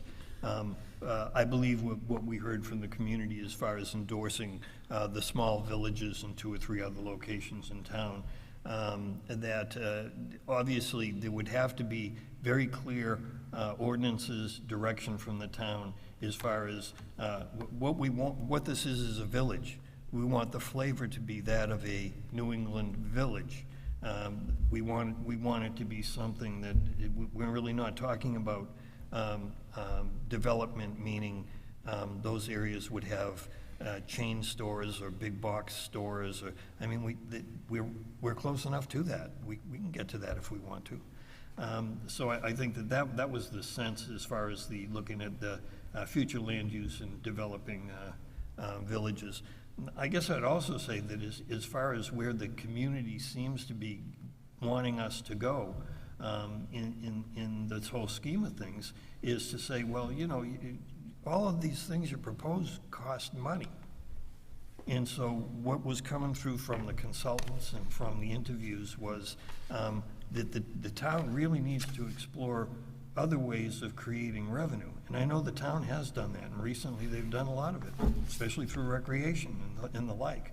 But what I'm hearing is more in the way of pursuing grants. And I'll tell you, wasn't a unanimous feeling on the committee that that's something we should be doing. And it certainly is not lost on all of us that federal, state grants, well, you know, where does that money come from? Well, it comes from us. That's where the money comes from. But the fact that developing other revenue streams, we had a significant discussion about the pros and cons of, I guess for lack of a better term, user fees. And that was raised to the selectmen, but at that time they chose not to want to look at those things. Our experience has been that user fees, the approach is one where it's you approach it with a scalpel and not a meat cleaver. So you have very specific earmarked funds that are going to be funded by development at a fee, and the argument being that that's going to drive up the cost of affordable housing. Well, yes, it will. Housing is more expensive, and my sense is that housing will come down and won't be as expensive in another few years. But is it ever going to come down to where it was before? No, it's not. You know, we pay $30,000 for a car now. I get a heck of a lot more of a car for $30,000 than I got 20 years ago. But that's one of the reasons why it costs $30,000. But the argument being that it's a situation where user fees are somehow a penalty on the home buyer ultimately needs to be explored, because the attitude is pro and con. I wouldn't say it's really split anywhere, but really right up the middle. I would also say that we've talked about our open space fund. And should we be purchasing more open space land in order to go in line with the community forest and Morgan Meadows and the like? Maybe what it would be suggested is that the town looks at several consulting services, and I'm not endorsing any one North Star or whatever, but I'd say possibly with the growth and the way we're going, what we need is more professional input as far as planning is concerned. And that, you know, we have great representation at the planning board and in consultation with Sebago Technics. But I believe Sebago Technics would be the first to admit, but we're not really municipal planners. And I'm not saying we have to go out and hire all of these people, but I'm saying that a professional grant writing firm or a professional consultant on municipal planning might be something to explore to address some of these issues. Once again, all of it takes money. And I believe that before you can even start talking about that, you have to be fiscally responsible, and you have to have the committees and boards in town all on the same page and working towards the same goal. Other questions? Yeah. For the June 2024 election, Frank and I were surveying people with the Pom survey about what this school should go back to or what it should be used for. And we talked about community service, senior center, recreation, library, town office, daycare, and then, of course, other. This building is big enough to do all those things. And that's one of the beautiful things about Raymond is that this town is big enough to do a lot of things. So to kind of box us into just having one option, I think this comprehensive plan has kind of opened our eyes that we can do many different things in this town and still have a rural feel, but still provide the services that our growing town needs. The other thing that we talked about, not so much, well, a little bit in here, but also at our comprehensive plan meetings, is safety. The speeding on these roads is atrocious. Main Street is a drag strip. Egypt Road is terrible. And so is Webb's Mills. And I'm sure we could put whatever road you live on and talk about that. But one of the things we said was, hey, maybe we lower the speed limit, but of course that's not, and it's being ignored now. We talked about actually having a police presence that we could possibly hire that will help us with the speeding, number one, and the safety issues. Main Street has a sidewalk, and I still get a little nervous walking down it when somebody's flying down there. For someone to jump that curb and hit me is not out of the question. So we talk about safety, maybe a little bit of income with a police presence, and that will actually help slow the traffic down on these roads.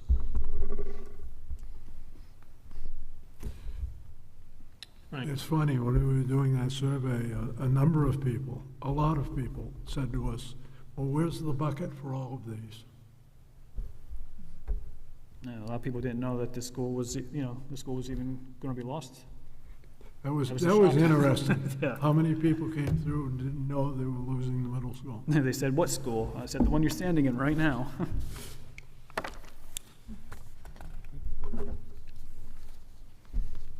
Are there any other further questions or comments? I mean, we're here, so I'll talk about the library. We've been talking a lot about like community development and building a community center. And I would like to say that the library serves a lot of that. And with good funding and good space, we can do even more of that, so thanks.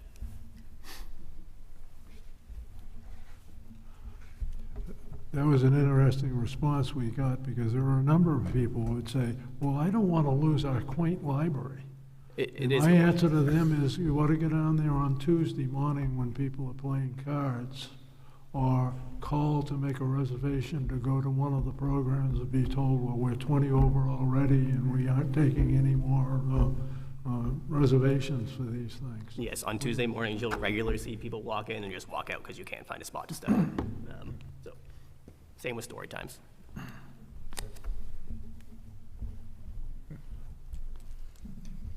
I'd ask the chair if there's no more questions from the panel up here, if she would entertain letting the public make comment. Oh, gosh, yeah, this is just an open workshop, so anybody wants to talk, go ahead. Anybody? Go, Jim.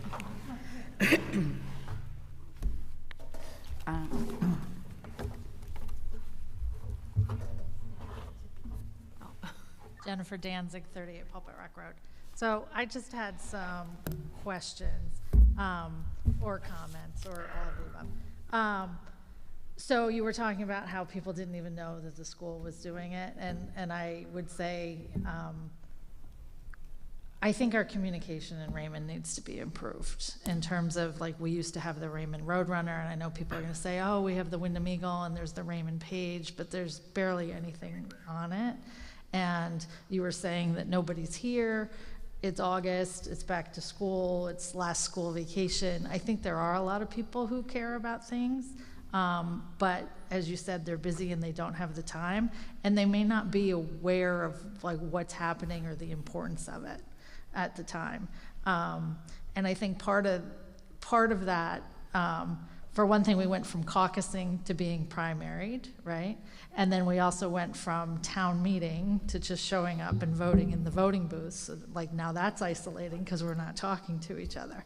So I just want to throw that out about, as we move forward with anything, I think the communication of getting the word out to people, like, this is what's happening in Raymond, this is what's going on, the school is this, and we have options to do that. And because even voting, I mean, you saw me, I was here with my flyers, and people just blow past you. They don't want to stop, they don't want to be involved, they don't want to ask to be signing petitions, they don't want to do that. But they do care about their town, and they do care about what's going on. I'm a scout mom, so I have 3 Eagle Scouts, 2 boys and a girl. When they let the girls in, she became an Eagle Scout. And we stayed involved in Scouts, supporting them. And we're even seeing that, you know, Raymond lost its Cub Scout, you know, troop in this past year. We still have our Boy Scout troop. We lost our girl Boy Scout troop. The 2 girls that were in it went on to be Eagles, and nobody joined after that.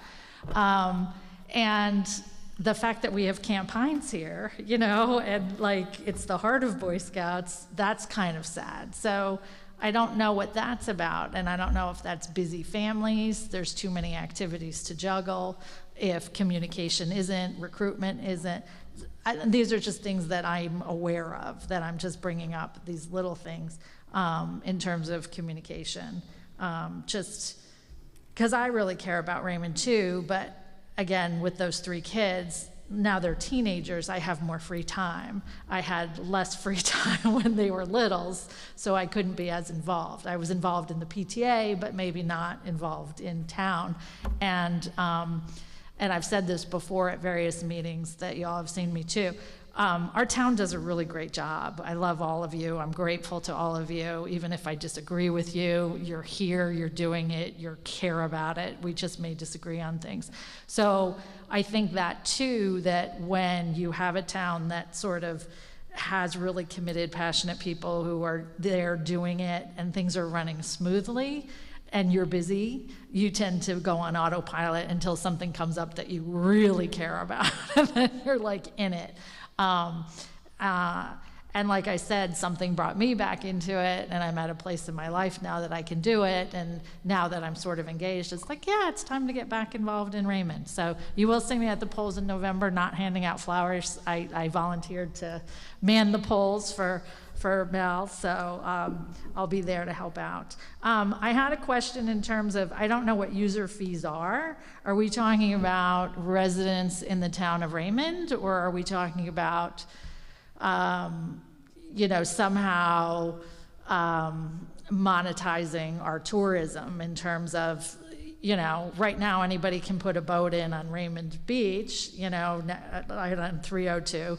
There was a time when I thought when you redid the parking lot, you were going to try and charge people, but then there wasn't enough room in the parking lot and people were parking on 302, and then they were just like, well, I'm not paying, so I'll drive to the other end of Sebago and put in there. So I'm not sure what we're talking about in terms of user fees, in terms of who's paying the user fees. Is it the residents of Raymond? Is it the tourist people? Is it the Airbnb people? Is it, you know, who's, if they're coming to utilize our resources and enjoying them on vacation, then that should be sort of an added cost of vacation. And, you know, versus like somebody who goes to do something at town hall has to pay an extra fee for this, or this. To the chairperson, I know that this isn't a back and forth, this is. Oh, no, yes. No, please, Ann. Yeah, But because it's a workshop. okay. Just as a point of clarification. Yeah. The user fees I was talking about are commonly referred to as impact fees, and they would be paid by the developer. The argument is that down the road, that all the developer's gonna do is pass it down to the consumer. Sure, I could see that too, yeah. As an accountant, I can see how that goes. I'm a small business consultant myself.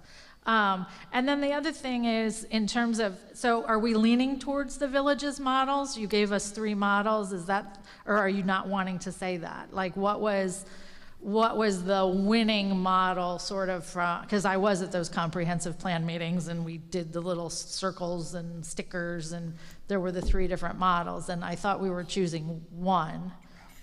Are you leaning towards one at this point, or is the town or the people leaning towards one?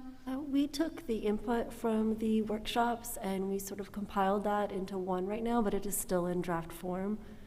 So it's really hard to kind of comment on that. I do want to point out, though, too, that those 3 different models were meant to be sort of extremes in that one type of a mentality, so that, you know, you can see if it went very much in this direction, this is what it would look like. If we wanted to conserve it all, this is what it would look like.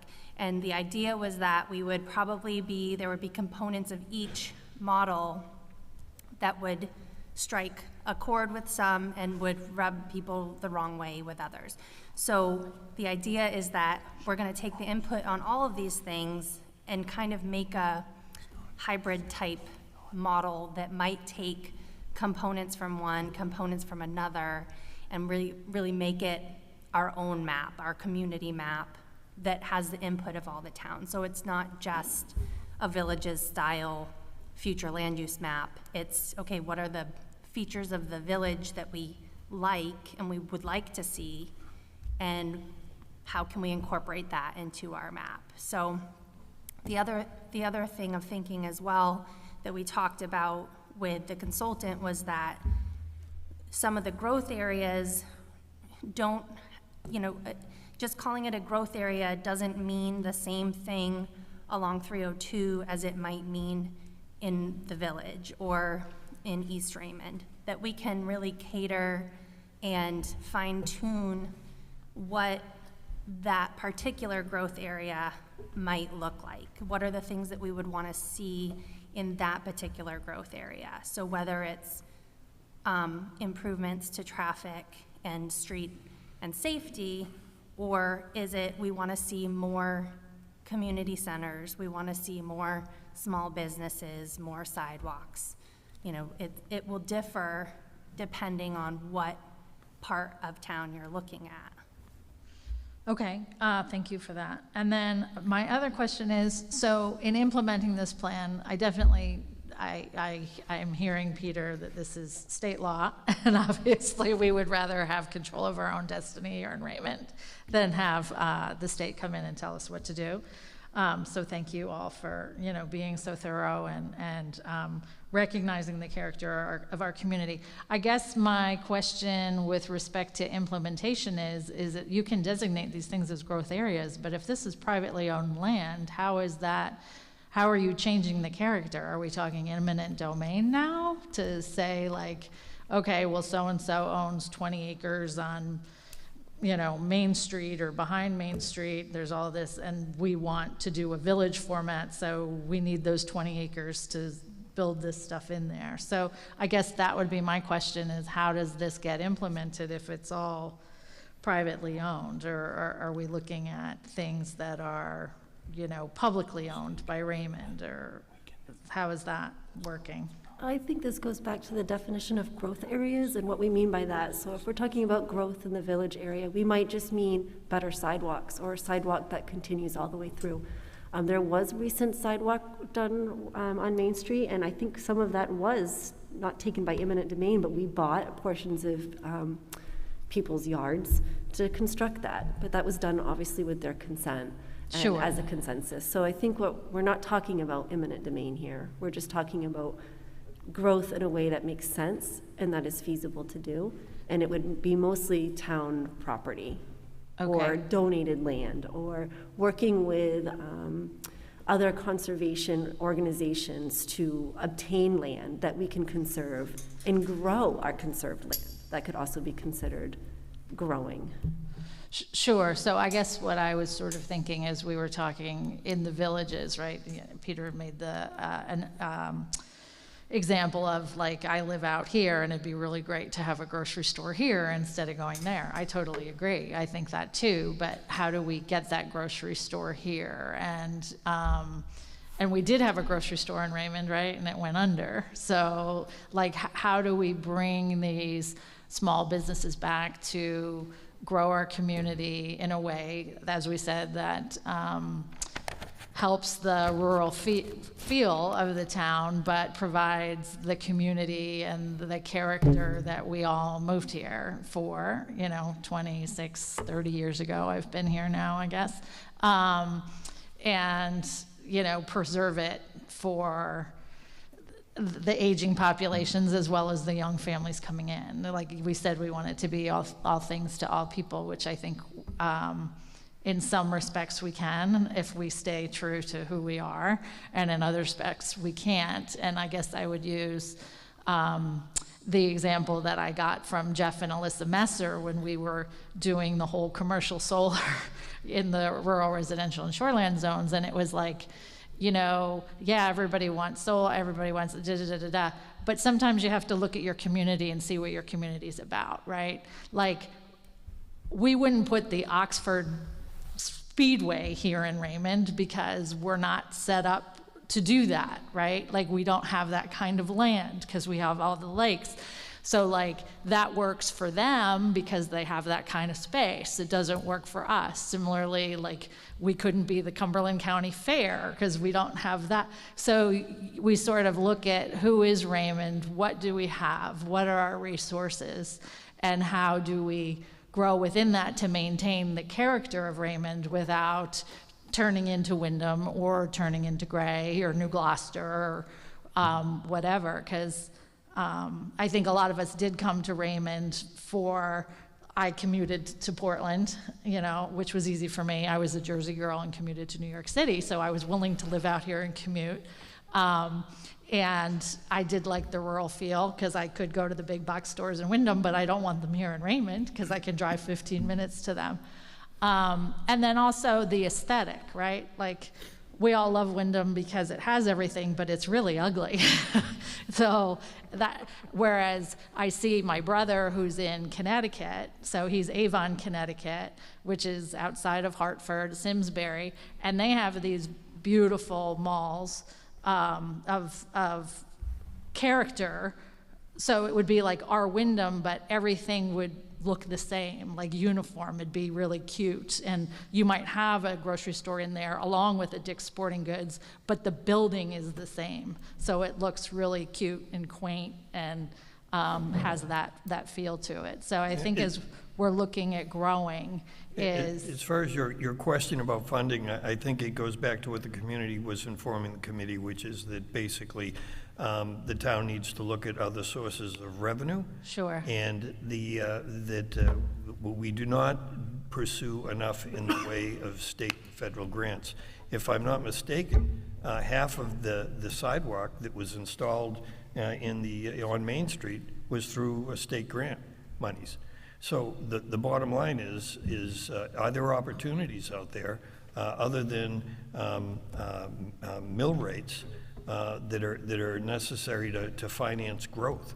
And as Kayla said, it's with growth, what we hope the community understands is we're talking about improvements and investment, not necessarily big development. Right, like those apartment buildings in Wyndham right there, and that are like, now there's 3 more next to Domino's, right? And then I guess to speak to that, I will say my husband works in the field of mental health and substance abuse, and the state of Maine has a huge grant from the opioid settlement money. Now, it's not specific, but if you're talking about doing a community center, I wonder if there's some leeway to get funding for that, because a community center, right, keeps kids off the street, keeps them off drugs, you know, creates community. There might be some creativity there to access some of that money. I won't say that there is, you know. I would tell you that the consultants provided 2 pages at the end of the goals and strategies of options of different agencies, federal and state, that provide grants to communities. That's great. I would like to just, I'm sorry, real quickly, just speak to your question regarding how do we go about this and how does this happen? That's done usually through zoning and ordinances. So if you want to create more of an inviting environment for businesses or small businesses, you do that through zoning and through ordinances. If you want your businesses to look a certain way, you create an ordinance that says you can open a business here, but it has to look this way. It has to fit in with our standards. Okay, Thank you, Kayla. I was going to address that, but I couldn't get anybody's attention, and I wasn't sure how to address your question. Sure. But she's right. The comprehensive plan is a plan that is used as a tool for our planning board, if they're creating ordinances, to as a guide as to what the town is looking to do. To keep the integrity of the town, we will look to the comprehensive plan for addressing ordinances for growth, like in the village residential area. If we want to add a use like a grocery store or something that fits that comprehensive plan by the goals and by the surveys that we've done, that information will be looked at when we go to the planning board. Or if it's a selectman, another ordinance that goes through the select board, same thing. We're supposed to use the comprehensive plan as a guide. So it would be for zoning changes, for ordinance changes, maybe even design guidelines that you were talking about in Connecticut or some towns like Cape Cod. Every house looks the same. I don't think that's what Raymond is looking for, but if we have design guidelines that say we want a colonial look in the village residential district, we build houses with gables and clapboard siding and signs that look appropriate. We have some design guidelines now that are guidelines, but they're not mandated. Some towns have those design guidelines as required when they go to the planning board. So I think, Kayla, you did respond to the question. I just wanted to elaborate a little bit. Thank you. Yeah, and I was talking more commercial zones, so that you don't even get commercial, industrial, they're all part of the comprehensive plan, and it's a different type of growth. So if we were looking at the industrial zone and we have a communication place like Dielectric or somebody that makes towers or diodes or whatever, we may decide that's a good appropriate use for Raymond. Maybe growing commercial marijuana grow that's 10,000 square feet may be something that we don't want. But these guidelines will guide us. So that's what I wanted to add. Thank you. Yeah, I was speaking more commercial in terms of the look, so that we don't look hodgepodgey like Wyndham, that this looks like that this would and be this. design guidelines. Yeah, okay. And if I was to just build on what Chris was saying, absolutely, a comprehensive plan is a guide to the next 10 to 20 years, directed by the citizens. What needs to be said, however, is this.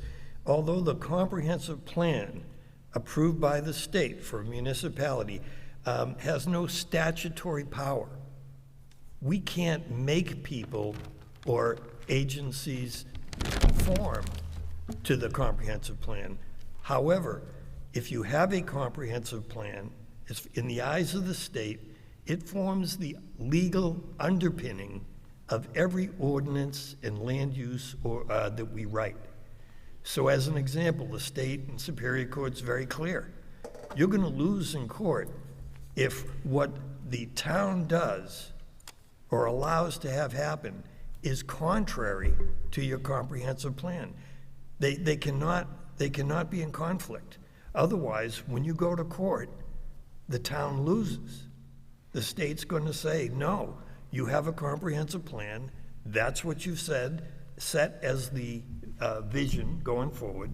And no town authority can change that without being in violation of that. And that makes the town more exposed legally. And I do remember you saying that at one of the meetings, and that was some of the issues that we were running up against with our own ordinance, was there was a lot of conflicting ordinances with respect to not only to each other, but with respect to the comprehensive plan. So it's why it's imperative that our at boards this point follow going the forward, all plan. committees and all boards are on the same page, are communicating Right. with each other, so that in fact they're basically limiting our liabilities and basically moving towards one point. And then the last comment that I'll make, because there are other people that may want to talk, but if I'm the only one, then that's fine too, was you were talking about the summer camps and, you know, wanting to keep those businesses and wanting to support them. And I would agree that from the standpoint that we have certain lakefront that is protected like that, to have that then turn over and become, you know, like the next McMansion on the lake would be heartsick to see these traditional places go under. But that being said, I wonder if there are also, in the spirit of wanting to grow small business and keep Maine caring about our water and keep the character of the natural beauty, are there other businesses that we could support on the lakeside, whether it's canoe rentals or, you know, this kind of rental or that, you know, to capitalize on the fact that we are touristy, and whether we like it or not, they come, you know, in the summer, and, you know, utilizing, you know, helping businesses support that also care about the character of the town and the natural resources and would help protect it. So I like that you want to explore that, and I certainly don't have the answers. I hope you all do. You're all pretty smart, and I'll continue to be involved and help wherever I can. And again, just want to thank everybody, and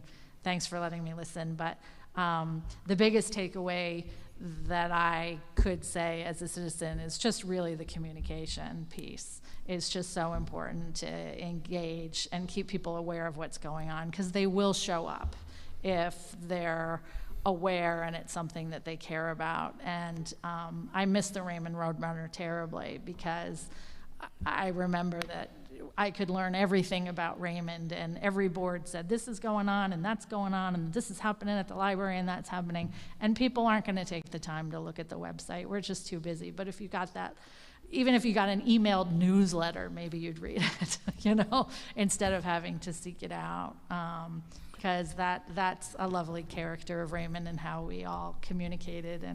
And I'm a big library person. All three of my kids went to Story Hour. So whether it's there or somewhere else, we still love the library. We're going to support you, whether it's cute and quaint or whether it's in this building. So thank you so much to all of you. Appreciate it. I do just want to share too that one of the goals and strategies that we had discussed that you will probably see in the next draft of the plan was to, you know, part of this effort to create a more involved community and more opportunities to connect was, you know, the idea of having like a volunteer network in town that could bring people together for different opportunities to volunteer. So that's just one idea, but how to get involved. We did certainly have a lot of outreach efforts to try and get people involved in this process. And the initial survey that we conducted, you know, we had to work really hard to get that 210 number of people to participate in that initial survey. We extended the amount of time that we had in order to try and really make a push to get people. So I think along the way, we've kind of snowballed a little bit in our involvement and getting more and more involvement from the community, but it was very difficult to try and get the word out, to reach people, between publishing, as you said, in the Wyndham Eagle and doing social media outreach with our various, between both the town and individuals. So yeah, I agree that is a challenge that we have, and hopefully we'll have more opportunities if there's a community center of some sort that's going to get people together in one physical space, so it'll be easier to share information that way as well. So, Sue.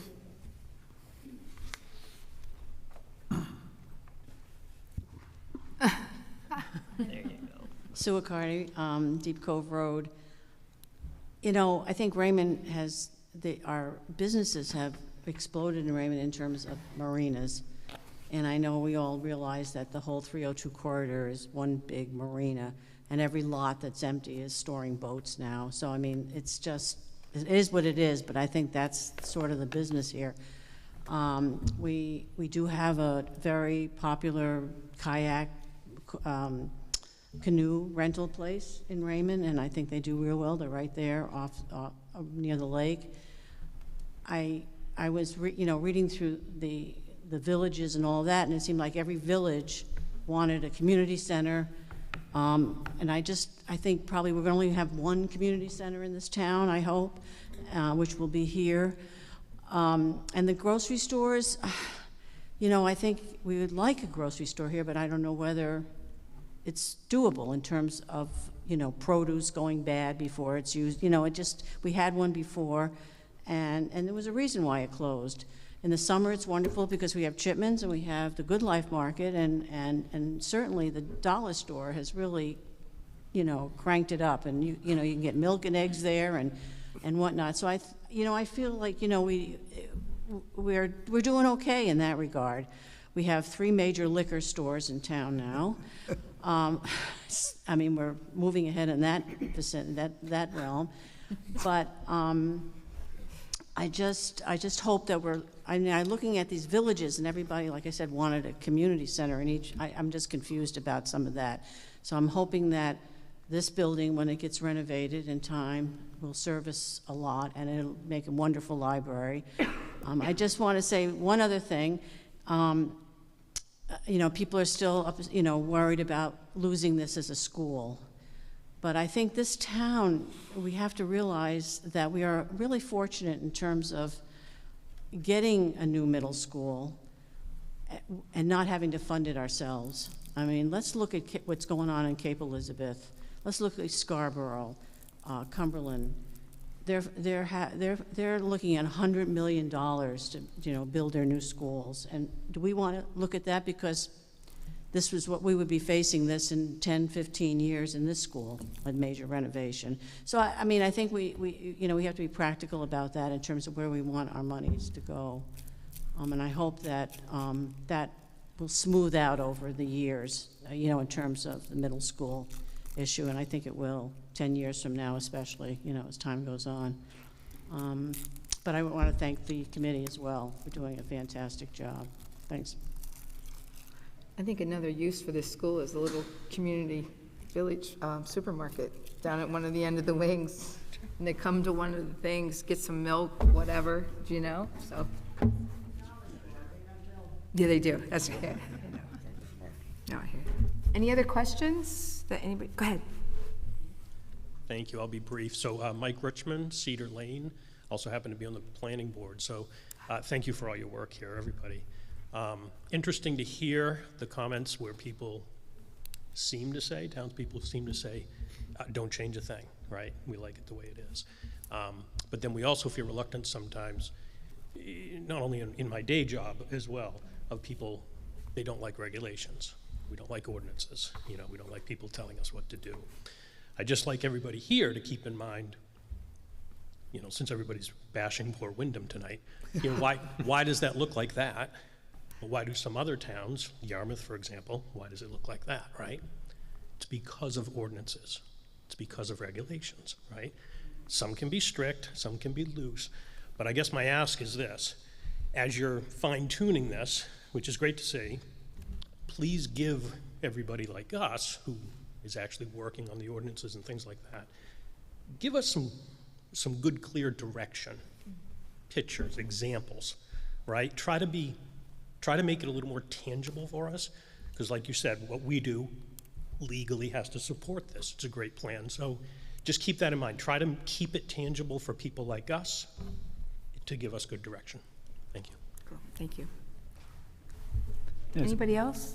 Just real quick on that, it's a very good point. I appreciate you bringing that up, because I'm about small government, and more regulations is not really, what I want. But at the same time, we've got people taking advantage of us on Big Sebago, and we're trying to keep up with certain things and solar and stuff like that, where we've always been a small town. Now with these new things coming in, how do we still fight those things, have code enforcement have enough teeth to fight these things? And really, I think that this is the right time for this plan to get into action, because you think about the last time, 2004, right? That was the last time the plan came out 20 years ago. This sounds significantly different, the same, but also very different in a lot of ways. So, yeah, I appreciate that. Thank you.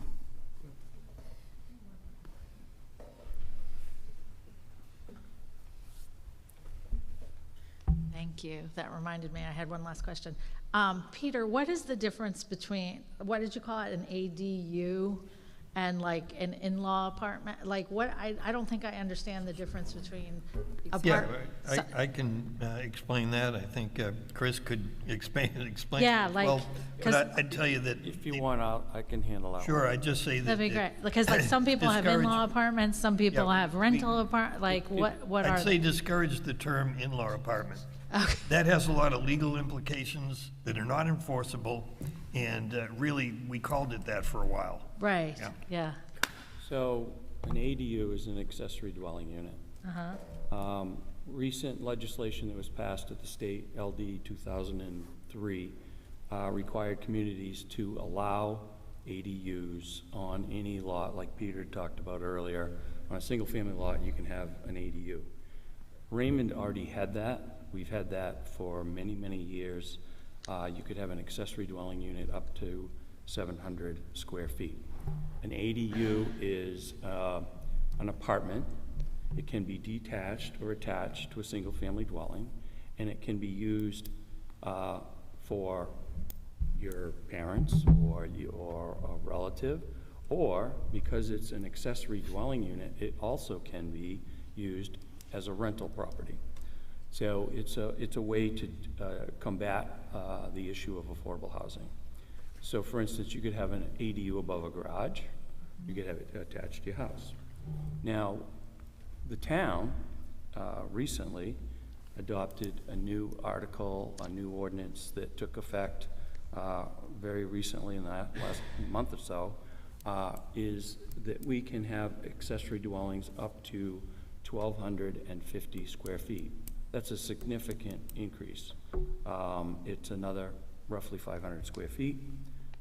You can go from a one-bedroom to a two-bedroom or even a three-bedroom. And if it's in any zone in Raymond, it is allowed, with the exception of the shoreline zone. The accessory dwelling must be out of the shoreline zone, which would be LLR1 or LLR2, which in the town of Raymond is a 600-foot zone because we're a lot more restrictive to protect our lakes. So the state has allowed, or they've commented that if it's out of their jurisdiction, which is 250 feet, that you can do an accessory dwelling without having the requirement of double the lot size and double the frontage requirements on the lake or a road. So in Raymond, we are a unique town. Some towns will allow two principal structures on one lot. Raymond only allows one. Right. So this will allow people in the shoreline zone, which we did allow up until 2017 when the DEP changed their stance on accessory dwelling units.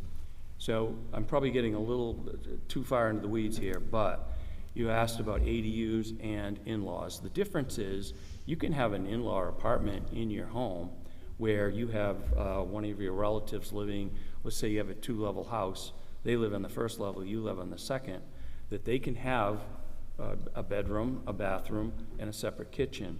But the difference is an in-law apartment flows through. In other words, you can't rent it out. It's just for that one relative that lives there, or if your grandmother passes away, then your grandson can live there, or another relative. But it can't be rented out. It's just for in-laws. We changed that term because in-laws apartments are hard to regulate. They can be very quickly converted to an ADU without our knowledge and rented out. So we don't like to use that term, and if we do an in-law apartment, it has a condition on our C of O that it can't be rented out and it can't be an accessory dwelling. So I know I got a little into the weeds, but No, hope I that answers your appreciate question. that. We renovated 20 years ago and did do an in-law apartment above a garage, but at the time we were under 2 acres, and so we had to build a screen porch and a covered breezeway because we had to connect the garage to the main house because we couldn't have 2 separate buildings. But it was for my mom who spends summers here. But I was just curious about in-law apartment versus, so theoretically, if I wanted to rent it, I could because it's a wholly separate dwelling. Well, before I answer that question, you'd have to come talk to me. No, that's fine, but I was just trying, because I've always called it our in-law apartment because it's just for family and friends. Every situation's different. That's all I'm Yeah, saying. okay. I was just curious because we had always said in-law apartment and then this accessory dwelling, and I'm like, what's the difference? What are the, yeah, so anyway, I'm not renting anything out. I would say along those lines also, something that has come up that really didn't really show enough in the numbers was basically short-term rentals. What's the definition? How do we track them? And do they need to be licensed? Do they have to have a posted number of occupancies? Do we have to have the ability to contact the owners directly if there's an issue that abutters have? So all of those things have yet to be resolved. So those are things that are also going to have to be discussed as far as ordinances and regulation going down the road. It just didn't come up as a big issue when we did our surveys or did our face-to-face. Yet. Yeah. Right. That'll be the next. Thank you. I appreciate that. Anybody else with questions, comments, suggestions, anything? No? All right. We're going to adjourn the meeting. Thank you.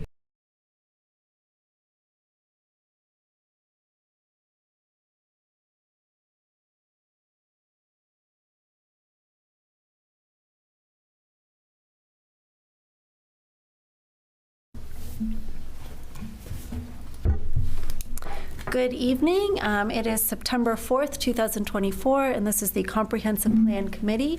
I'd like to call the meeting to order and also note that we do have a quorum present.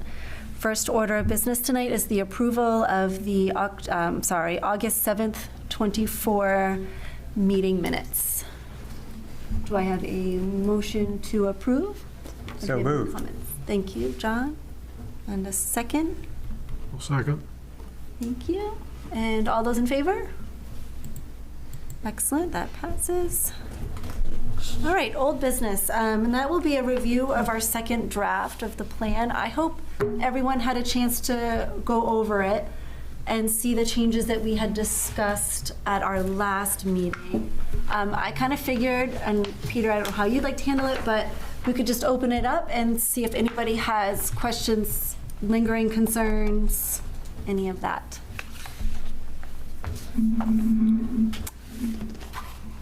I think the plan looks excellent. That's my comment. Well, I did have a number of concerns. Okay, let's hear it. I did communicate them with Kate. I mentioned them before, I think. One was about trying to get grant money. I said I just don't think that's a patriotic thing to do, to advance getting paid grant money. it adds inflation, it adds a cost to the taxpayers, and I don't see how that helps affordable housing.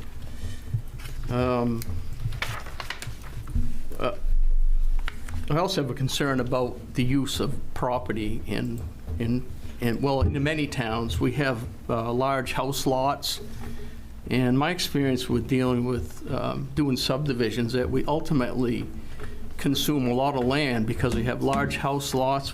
Sometimes we have open space development, and that itself creates small woodlots that are not feasible to harvest because they're so small. You might wind up with open space of 5 or 10 forested acres, and they're just hard to manage. But to me, it would make more sense to maximize the number of houses in when someone does a subdivision, as opposed to having large house lots or these open space.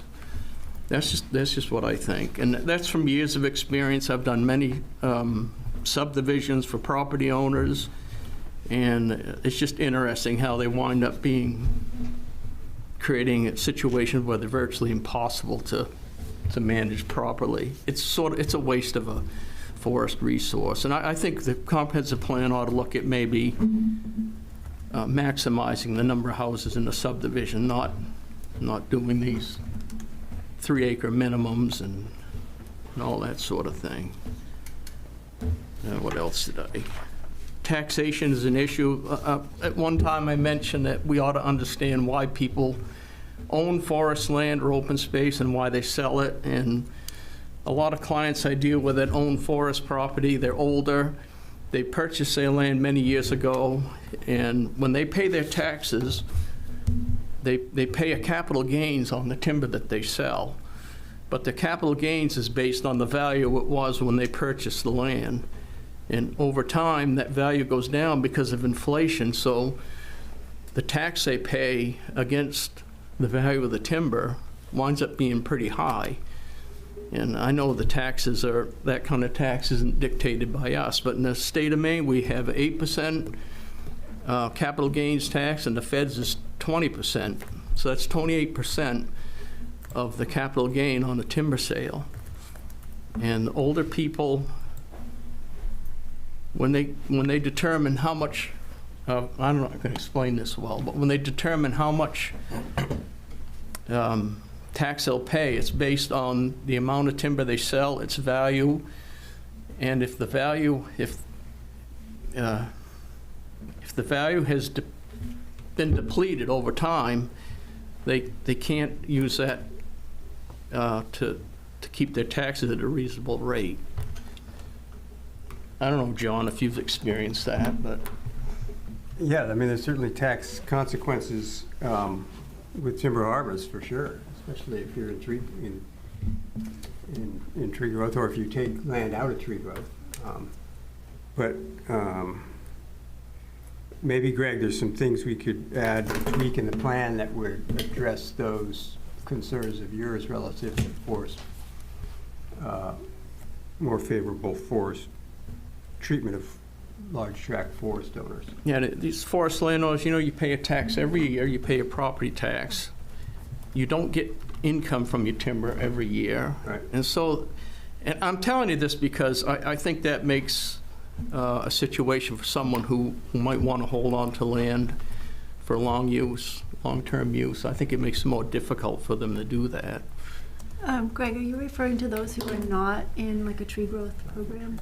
It could be either one, really. Okay, because you are getting some sort of tax break from the town in a way from being in tree growth. You have a reduced tax. Oh, yeah, but the tree growth tax system is interesting as well.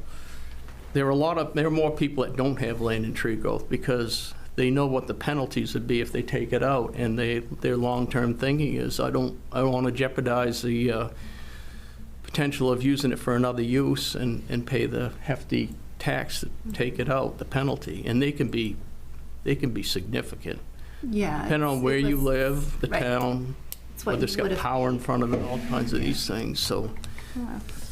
But that's a concern of mine when it comes to open space. Everything we've talked about has more to do with, I don't know, regulating people harder And I think we ought to be looking at something different. And some of this wouldn't be an issue at town level. It might be at state level or even the federal level. Yeah, I would agree with you. Unfortunately, the taxation isn't something that we have any control over. And then the maximizing subdivisions, is there a particular language? I think that is also more, is that a planning board decision on zoning, or is that a zoning board? Do I have that flip-flopped? Can I ask a question related to that? So Raymond has open space subdivision standards. It's been a long time since I've looked at them. I don't know. But in most towns that allows you to sort of get additional, to sort of cluster the housing in one area and preserve. Yeah. So if it seems like that's not, maybe those standards aren't as effective as they could be. Is that kind of what you're saying, Greg? Is that like you should be allowed to cluster more housing and then preserve larger tracts of land? I can't prove this in any way, but I think if you took a piece of property and you were allowed to put as many houses as you can in it without creating any open space, that you might save another woodlot somewhere down the road from being developed, because there's only so many houses people want to buy. But the way we're doing it now, it's, my colleagues, other foresters, Rennie, my dad, we've experienced this where we just see land get chewed up a lot faster than if you could just, have 1 or 2 acre house lots, fill with, this doesn't sound good, just fill a lot up with houses, and maybe we'd be spared the next woodlot from being subdivided. So there is a tool, sort of, for doing that, which is called Transfer of Development Rights, or TDR. The town of Gorham has used this really effectively, and basically it's more complicated than this, but the very simplified version is that you identify places where you want to see housing, and you identify places where you want to encourage, large tracts of forest to remain forest. And then the person, this is one of those things that's harder to explain than it is to understand, but basically the person, you can buy someone's development rights, right? So like if I own 20 acres of forest, I can sell those development rights to someone so they can then build more housing on a parcel in the growth area, and then in exchange my parcel doesn't get developed. Does that make sense? Oh, I've heard of that. Gorham does it successfully? Gorham uses this a lot. So it can be complicated to administer, because, as it shows, I have a hard time explaining it, but it is like a very well-established tool that allows you to kind of to basically what Greg is saying, use up a parcel in one area in exchange for keeping large blocks of habitat. But I guess the other part of that is, Greg, you're saying we're not, in your mind, doing enough to encourage keeping this land undeveloped. Right, everything is pushing in one direction. That's I think house lot making it harder and harder to keep these large tracts of land. The little development right here in town, behind the shopping center, I don't see anything wrong with that. There's houses are close to each other, and they got a few trees scattered between them, and I just don't see why a woodlot can't be used that way. And you compare that to going across the street out behind, the vet on Route 302, that it's a fully stocked forest. It's got houses scattered all through it, and it's a resource that you really can't use. You just can't go and convince a bunch of landowners to thin their woods or even harvest their trees, and they're just going to grow up. And I've witnessed this many times. They actually become liabilities. You've got to pay someone to go in and remove the trees using cranes and things like that. And I don't know. I see it a little differently when it comes to large house lots and utilizing or not maximizing the utilization of a property for I know people don't like housing develops. They don't like seeing more houses, but what I see, I think, is worse. So That's my humble opinion. I think we could definitely, I'm looking at the draft future land use plan, and in the rural areas, we talk about all new housing here should follow open space subdivision standards. And we can add a little language in there to add in the clustering of housing or higher densities of housing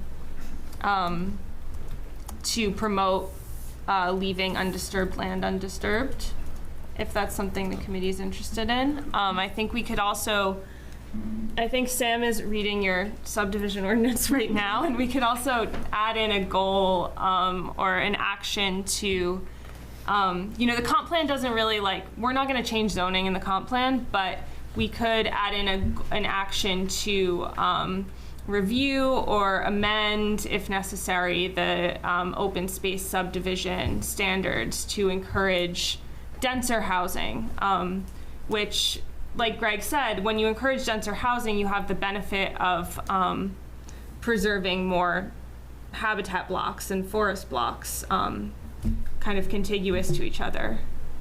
I think it would be a good idea, you know, anyway, to direct these things to be reviewed anyway. I don't see the harm in adding it as a goal that whatever responsible party that be, I don't know if it's the planning board or zoning board. I don't even know if there is a zoning board. But Appeals. Yeah, there's an appeal. So planning board, that they review these things, study them, look at them. I don't see, you know, I think that's a that's great all I'm idea. asking for, Yeah. is we take a little different approach to this. I feel like I'm the only guy that believes in this stuff, that we're destroying another resource at the same time trying to think we're protecting the lakes. And I think it's worthy of Well, I don't review of expect- anything to see if there's a better way that it can be done. Well, I mean, our current plan to have rural area, which is probably the biggest area of town, and the current zoning is rural residential and rural, right, for the large parts of town. And yeah, and the rural residential and the rural part, it occupies a significantly larger area than the rural residential. I made it wrong on that, but it's a substantial portion. And in terms of encouraging, the larger woodlots are, I'm guessing mostly, there are a number of large woodlots on the rural zoned Raymond as we know it now, which the current plan is not seeking to adjust those boundaries too terribly much. Am I wrong on that? From what they are now? No, I mean, they're not changing, no. Shoreland zone stays where it is, village, all that stays Yeah. where it is. Rural residential boundaries we aren't proposing to change those so much. But it seems like, Greg, that I would think most of your larger forest activity projects would be happening in the rural part of Raymond. Maybe that's. Yeah, that's true. Peter, I know you have something to say. Jackie, I know you also.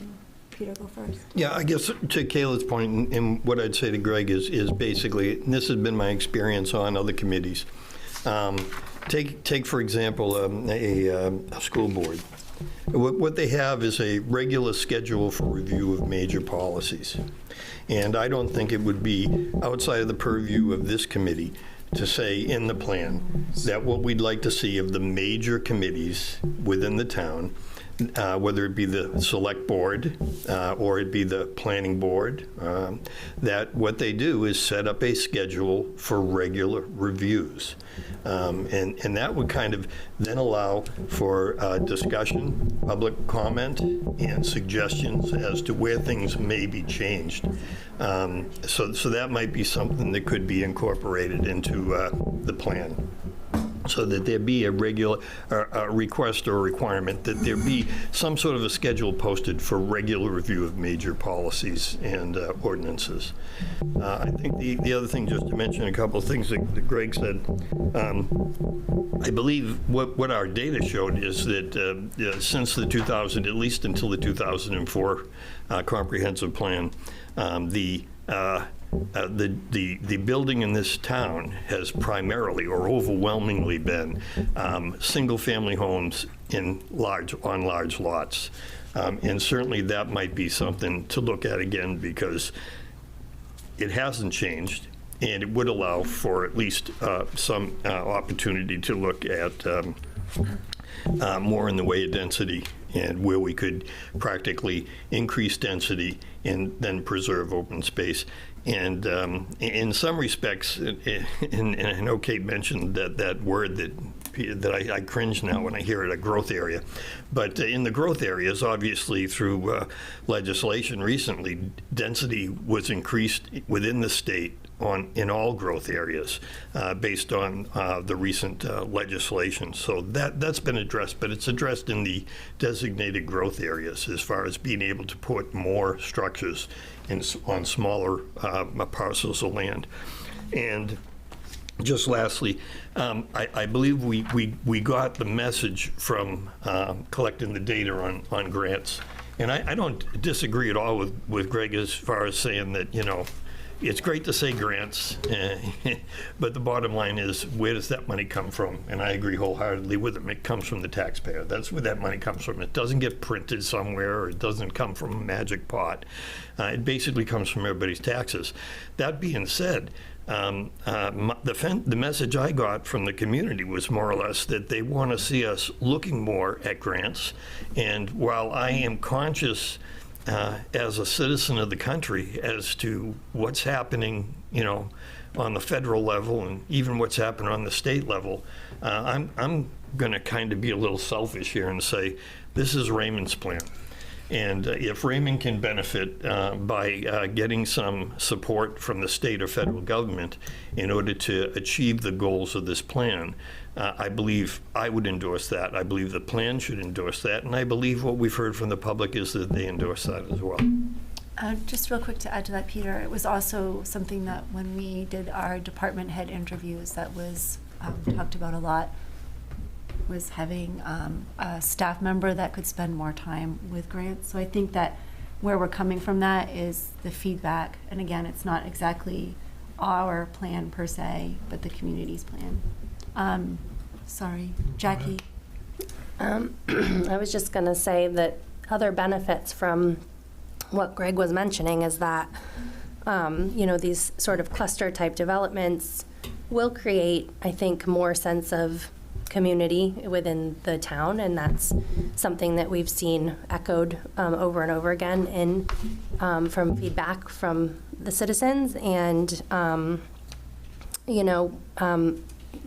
if we're looking at these village zone type areas, perhaps driving some of those more densely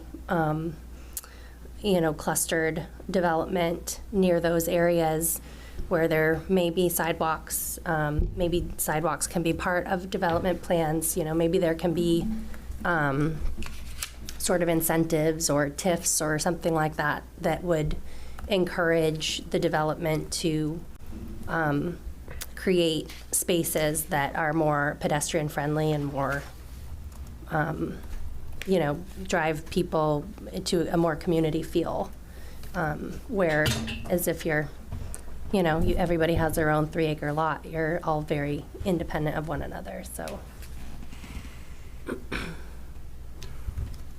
I wouldn't like to see Greg's idea lost in the shuffle. I think it's something that really needs to be explored. And to say something about what Jackie has said, if this area is going to be a new village area, wouldn't it make sense that the rural sections that surround this could use that type of development?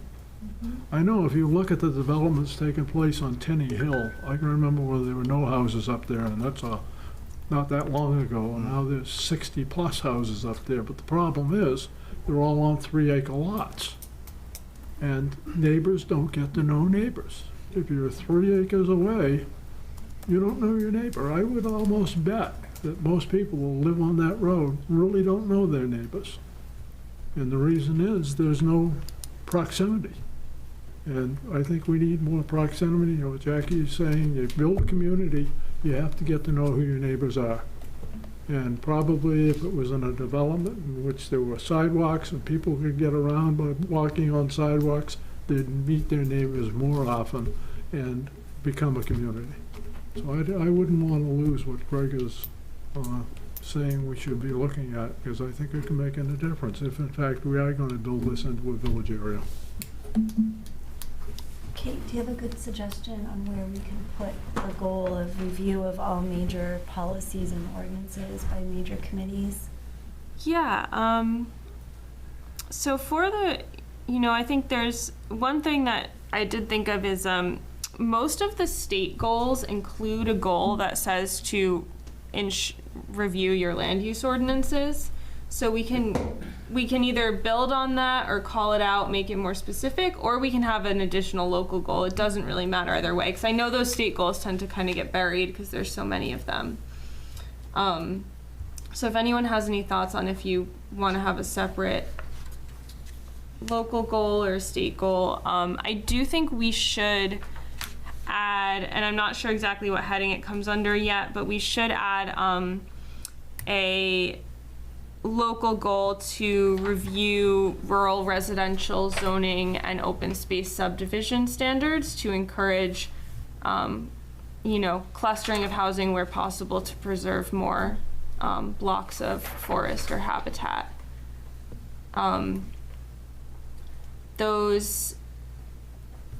think those should be that should be a distinct goal, because that's kind of an actionable, zoning review, ordinance change kind of thing that a board would have to go through.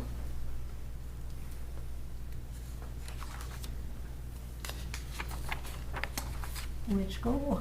Shall we add that to? Yeah, I guess. I've been poring over them, trying to find a nice little place to tuck it in. We could put it under conserving Raymond's most important natural resources for the open space subdivision and rural zoning. I think that really ties in there. Or is there something in the goal about community connections and things that could focus on more, encourage developers with cluster style developments that might encourage, or that might include community resources such as sidewalks and public space and common areas? Yeah, I think that also makes sense. Like I said, I haven't recently looked at the subdivision ordinance, but so sidewalks are probably not required at all now. So we could have in there like review Raymond's subdivision standards to set, kind of a threshold for when community amenities like sidewalks need to be implemented. So some towns have, like, if it's 10 lots or more, you need to build a sidewalk, things like that. Sidewalks are a lot easier to put in beforehand than they are afterhand, like on Main Street. Yeah. Mm-hmm. So we could put that goal under the create more opportunities for community connection. And then we could put something under natural resources for the review of open space subdivision and rural zoning standards. Does that work?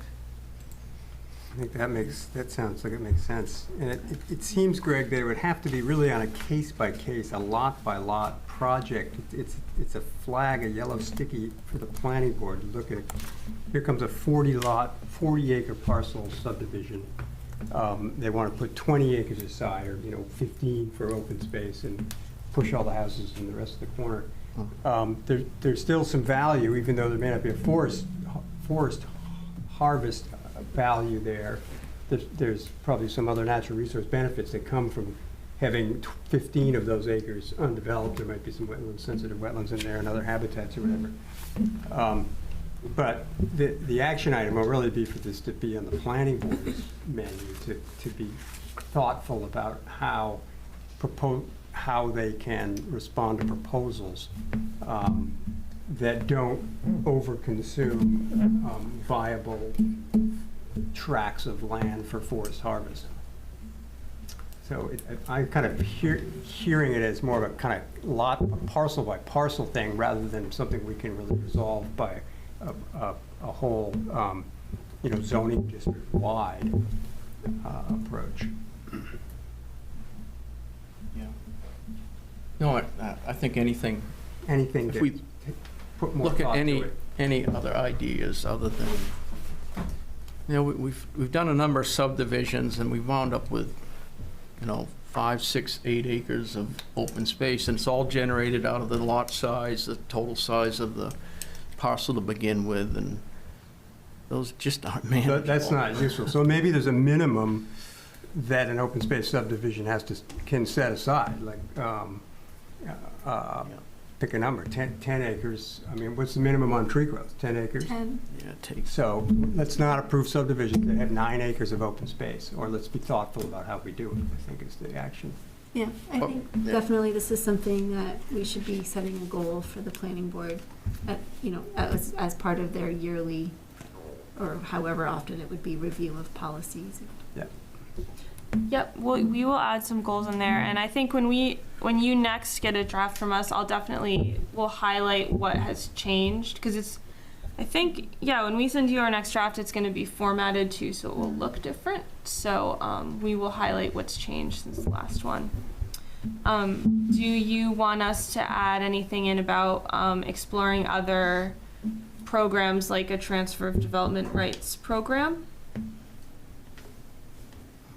I don't like them, but that doesn't mean we shouldn't. I mean, I guess I was kind of assuming that would just be something that a planning board would be looking at all the options, or if someone said, hey, what about this option? I don't know. Yeah, we can write a goal that structures it in a way that is like, I think there needs to be a discrete goal for reviewing the subdivision and open space subdivision standards, but then there can be something that's more generally review ordinances and, potential programs that could support this, such as that. Yeah. Yep. Yep, I like that. Good. Is there a goal specifically for the growth areas in how they're designed? Let me see. I don't know if we did. We did include reviewing the current design guidelines and amending zoning to allow small-scale mixed-use development in the villages. Because I think, to Greg's point, if you kind of consolidate density in one area, like the growth areas are supposed to be, even at the new LD 2003 density, we're still going to end up with relatively large lots and houses. And I guess if the point of that village growth area is to have like your classic New England town with your like main street and your stores and people are parking and grabbing coffee and walking, and you've got 20 different stores that you can all walk to and you only park once, I don't know that that's actually allowed under our current zoning. Yeah. Like, I don't know that we could actually build that. And so I think if we are going to ask the planning board to look at things, I think highlighting those growth areas for, I don't know, a master plan essentially, or something, to have them look at that, I think that would be worth our while. Because it'd be a shame to just have a bunch of single-family homes in these growth areas and that would be it. So I think another thing we can touch on here is, so under the state's required future land use goals, they have the action to, using the descriptions provided in the future land use plan and narrative, maintain, enact, or amend local ordinances as appropriate. So that's a very vague way to say, do what you said you were going to do in your future land use plan. Mm-hmm. We can add some more local goals to that future land use section, which could include what we've just been talking about, as well as what you're talking about now, John. If you want to do that, to be more specific about the steps to take in terms of future land use beyond what we've already highlighted. Yeah, I'd be in favor of that. I'd be in favor of using the state mandated guidelines to incorporate that in, because I think what it also does is gives a little bit more authority to it. Yeah, I think we can add some, so I think so that is the other option is the things you're just talking about, those can all really fall under future land use, if that makes sense to people. Good.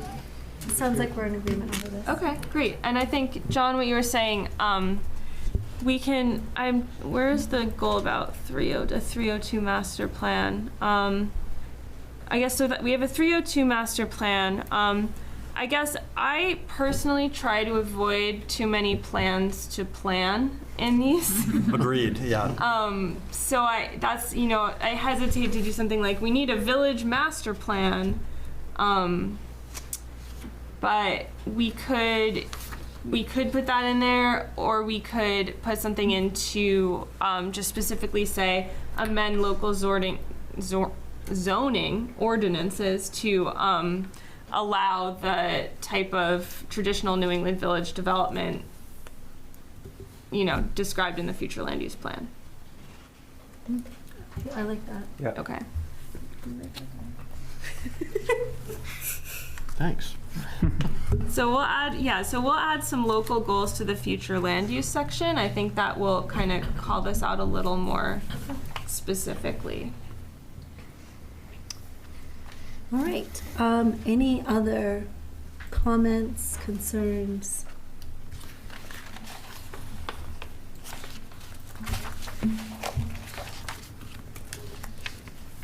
I'm not seeing any. Okay. I just have one, because I didn't go back and look. Did we decide on the introduction that we began in the spring of 2023, or did we begin in August of 2022? I didn't look back.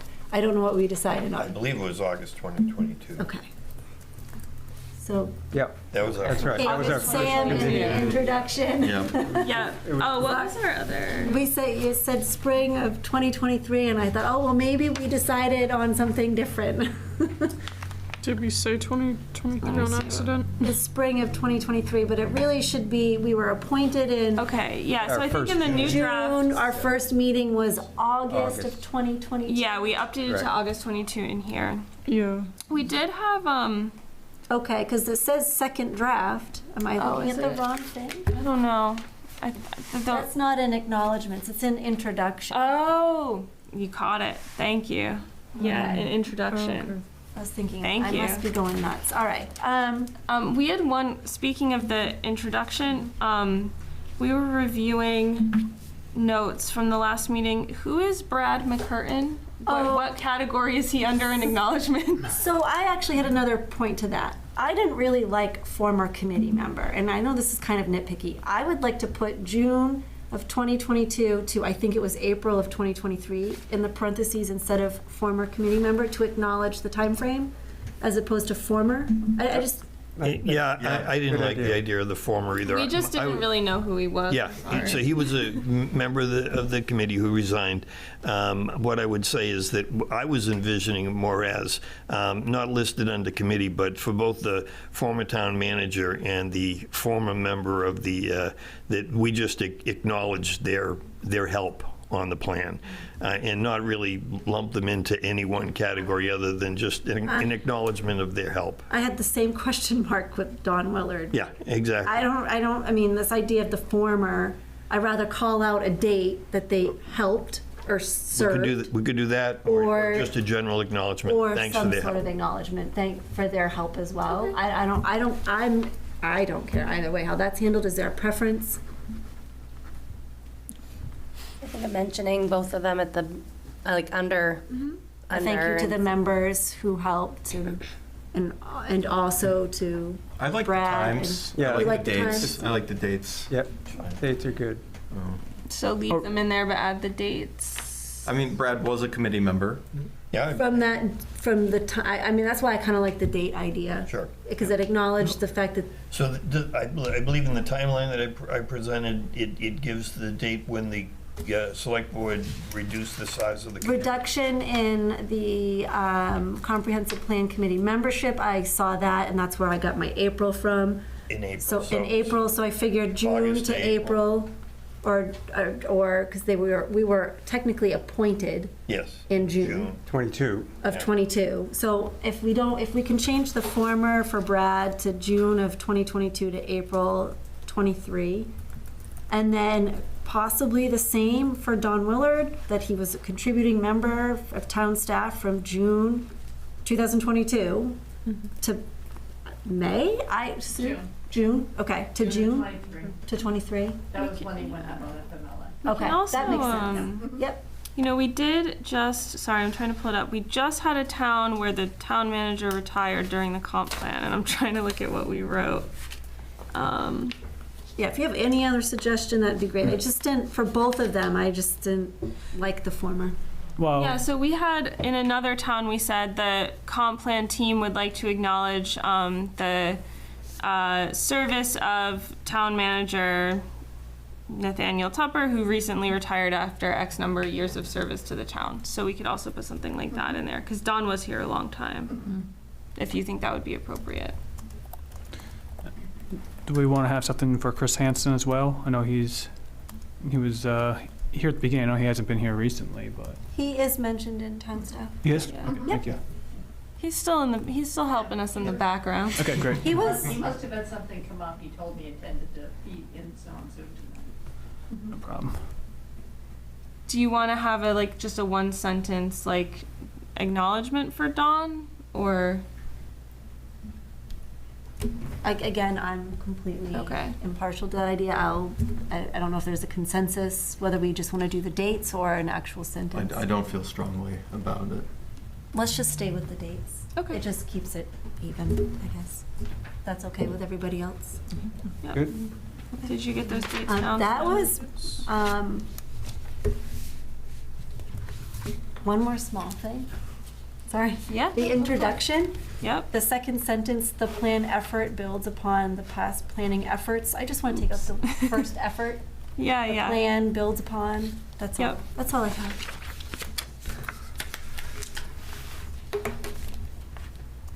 So I think that there are no other concerns. Okay. So do we need to formally accept this in any way?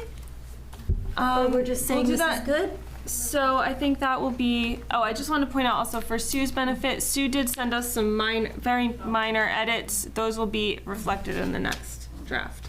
Okay. So I think you can do that at the next meeting, we're gonna bring you a formatted draft where all these changes have been reflected. It will have lots of pictures in it. That will be the point at which you can take a vote to make this public, and we can determine the actual public comment period and start to think about a date for a public hearing. Okay. All right. Well then, I guess Peter. And Kate, would the committee be getting that in advance of the next meeting? Probably 1 week out, like usual. And I will try to make sure we note where changes were made, so you don't have to read the entire thing. Okay. All right. All right. I think we can move on. All right, new business. Select board workshop recap. So that was last week. I would like to thank town staff for their enormous effort of basically moving the broadcast studio to the Jordan Small Middle School gym. It was a wonderful setup, and I appreciate all the work and effort that was put into that. Peter and I were there, as was Jackie, Sean, Frank? You and Frank was also there, sorry. I thought there was a few citizens in attendance. There was also, I would say, members from just about every committee, 1 or 2 members from every committee in the town, for the most part, major committees anyway. I'm relatively happy. I think that Peter and I had discussed sort of our goal, and our goal for this was to make sure that the people who would be carrying on the torch had an idea of what's been put in thus far, where we're at, and maybe get a glimpse of what their responsibilities may or may not be after the fact. but I was happy with it. Peter, do you have any comments? Yeah, Kayla, I think that a couple of things. We after that workshop ended, Kayla and I both had a nice conversation with a representative from the planning board, and he was very appreciative of the information that was provided. Complimented this committee on the amount of work that we've done. He had one ask that I thought was important. I believe Kayla did as well, and that was that and Kayla summarized it very well at the end. That basically this committee has just about finished its work, and so really the work now goes to the committees within town, the leadership of the town, and the citizens in general that are interested in this plan to have it go forward in the implementation phase. The planning board member was very clear, though, saying, please, before you wrap up your work, just make sure that you've made it as clear as possible for us on the planning board to see exactly what it is that this plan is hoping to achieve over the next 10 to 20 years. And we have discussed that to some point in this committee. The fact that the implementation phase is easily as difficult, if not more difficult, than what we've just done over the last 24 months.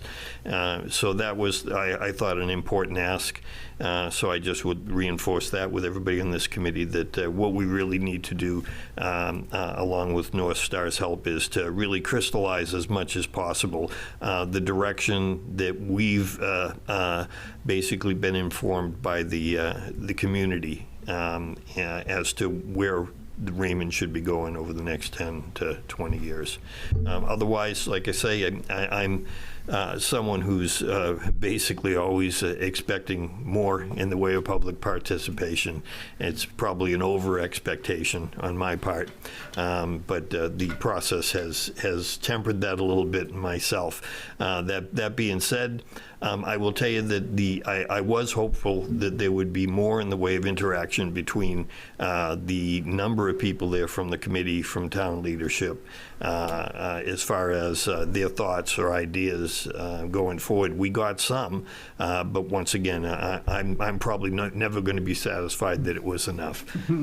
But I did get a sense from a number of the individuals that were up there on that panel that represent the town that they were interested to varying degrees. I believe that we started off by asking or polling the individuals up at the table there from the committees, boards, leadership, and the like. How many of them just raise your hand, how many of you are familiar with the website? And about half of the hands went up, which I have to be satisfied with. I wouldn't totally be satisfied unless everyone raised their hand. But once again, that's my own problem. And I think that overall we achieved what we were attempting to achieve, which is to make sure that those individuals involved with the town are familiar with what we've done, and once again, the ask being that now they need to take the torch and go forward with it.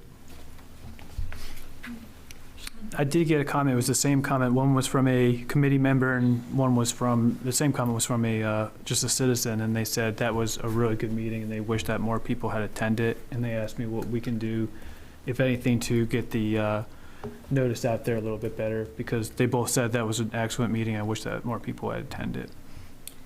I know that one of the comments was communication from one of the citizens, that, we don't know what's happening. I think that's really hard, because you put it out there, it's in the paper, it's on boards, it's broadcast out. I just don't, outside of knocking on people's doors personally and saying, hey, did you hear about this? I'm just not sure how one reaches people more. I mean, I think, I don't know the answer to that. I don't know how, when you already are, I think, trying your hardest to put things out there in a format that citizens might utilize. I mean, I don't know if it went on. I don't know what our. On Facebook. Yeah, I was gonna say, I mean, I don't know how else you do that. I don't know how else you get it across. And I hate to do this, but honestly, I feel like the onus is on the citizens. That if you want to be involved, then you need to check. Because I don't know how else, even as a committee, as a town, can communicate anymore. I don't know if it's an airplane with a sign going across, I don't know. I just say, Caleb, my experience has been that it's, when I see the most response from the community is when it's something that's controversial. You know, so if all of a sudden someone is proposing a zoning change down on 302 where people have houses, all of a sudden you see a lot of activity. If you're talking about building a solar farm next to a residential area, you know what? The broadcast studio. There you go. All of a sudden you've got that response. So I have to take it that a lot of what we're doing or discussing is not, I'm going to assume, was not that controversial, and it doesn't bring people out. They're not as interested. Frank? I think we lost that communication in town when we lost the dump. When people went to the, seriously, when people went to the dump on Saturday, they talked town business. That's true. And we don't have a dump. There's no place for people to get together and talk town business. That's the whole idea of community. 90% of Raymond does not have community. They really don't. Yeah. And without community, you don't get a dialogue about what's happening in town. So even, and I know Sue, you want to talk, that we had that summer survey that we were hounding people and handing out cards. We had a better success rate with our pom-pom surveys. I mean, because we met them where they were. We were right in their face. So again, I think in general, public participation in events that they are not directly affecting them in that moment just are not that interesting and worthy of missing your, I don't know, favorite nighttime show or eating dinner with your family. I mean, right? I mean, that's when all this happens. So I know that's a comment, is how do we get it out there? You're right. Will we ever be satisfied with the participation that we're getting? No, probably not. I think that's just the nature of this. Now, Sue. Well, I just have an anecdotal little fun fact. There are a whopping 4 people watching us on YouTube. Hi, guys. But that's all we have right now on YouTube is 4. And along with that, Sue, I guess what I'd say is that however, I did get to view today that workshop in its entirety. And so what we can do is certainly promote as much as possible that people just have to go to IPTV and on the Raymond website, and they can watch the entire 2 hours, or they can scroll to just a particular place that they want to, and at their leisure they can look at it. And it's commercial free. Yeah. Sorry, you can go, Sean. No, go ahead. I was just going to point out, at the next meeting, we'll talk a little bit about getting the word out about the public comment period, but we can choose to have this public comment period include Election Day. And I have a suspicion that this is going to be a fairly popular Election Day. So just keep that in mind, that we do have a really good opportunity when a lot of people from Raymond will be in one place during this public comment period. Thank you. Kayla, did you keep the pom-poms? Do you like the plan? Do you like the plan? I do have all those pom-poms. They have not been donated yet. What would the questions be? We've asked them a couple times now, and would it be as simple as, are you prepared to vote in favor of adopting the comprehensive plan? What is it going to be? I was thinking more informational than polling people. But well, like have the plan available for preview. We can even have some like print. Yeah, we could have hard copy.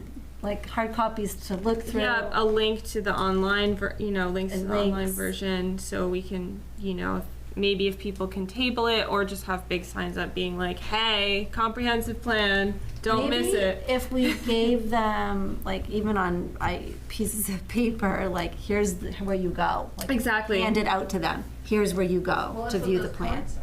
Yeah. We can use that same QR We can use the QR code, we can use the business Oh, we cards. can use the same cards The- and just shape. And okay. it'll just be the main link on the website, so we can use that. We can have like the other thing we could do is have something where it's like maybe 8.5 by 11 half page, so it's easy to print out, where you can hand it to someone being like, here's what the comprehensive plan is, and you have from X date until X date to comment on it.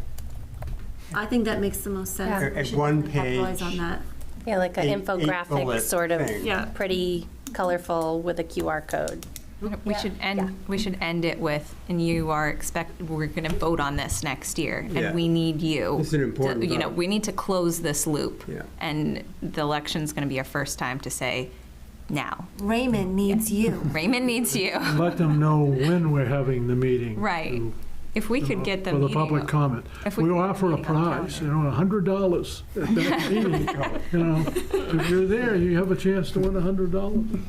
Especially if it's around Christmas time. What's left in our budget? We could all throw in $100. Do we have enough discretionary funds in our budget? No. In a spirit, no, we don't. We put in $10 apiece. We can come close. All right, Real quick, before we move on for that. Oh, yeah. So not to answer the question, but your question was how do we get people more involved? And you're right, it is on the citizens, but each one of us, if we just told a couple people about it, I think November is going to be an awesome time. It's going to reach it, but if a couple people hear about it from us, it will spread like wildfire about what's going on. And I know we're kind of wrapping up our time here, and but yeah, tell a friend and tell a family member. And part of the message is that the real rubber is going to be implementing it, and that committee needs to be built.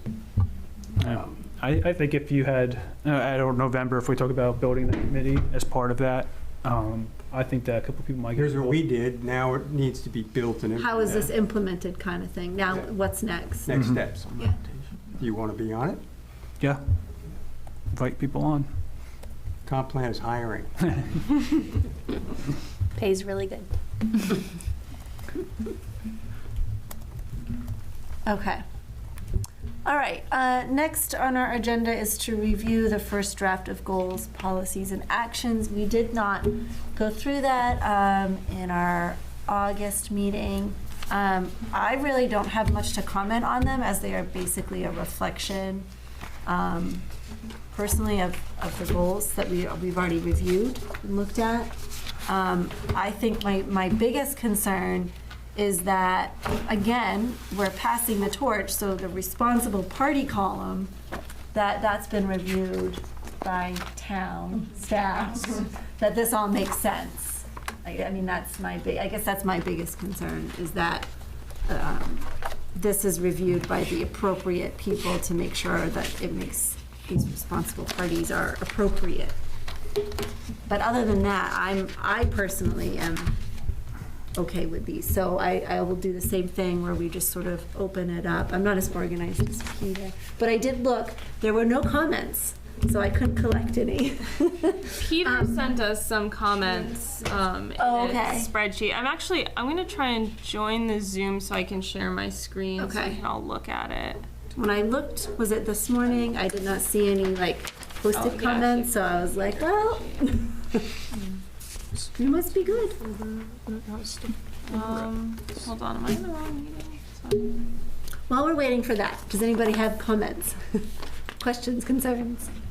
I have one comment that someone had mentioned to me recently. They live on Cape Road, and they had, this may be a vicious rumor, but they had thought that at some point Fry Island had said that they would contribute to some level of development along Cape Road as far as sidewalks or parking or for the ferry, because so many people use Cape Road to get to Fry Island.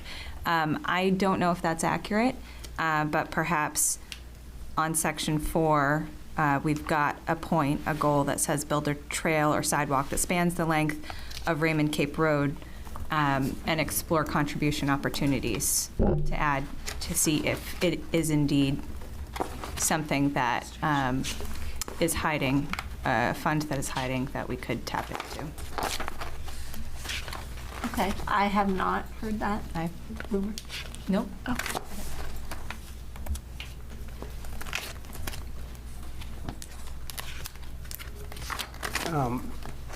That's a good thing, get Frog Island involved in funding. I'd add that there's a tremendous amount of information in this 20-pager here. And I'm wondering if for digestion purposes, it could be perhaps collapsed to the priority ones first. I don't want to lose, obviously, the medium and lower priority tasks, but just so that it's absorbable and not too much information, and the top priorities are right in front of the reader. You mean so reorganizing it from highest to lowest? High to low.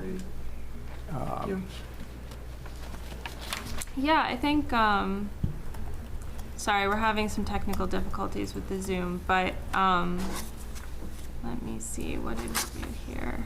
Are these come from state requirements? Yes. Yep. They come from the state. They have to be in there with a responsible party and time frame for the plan to get approved. Okay.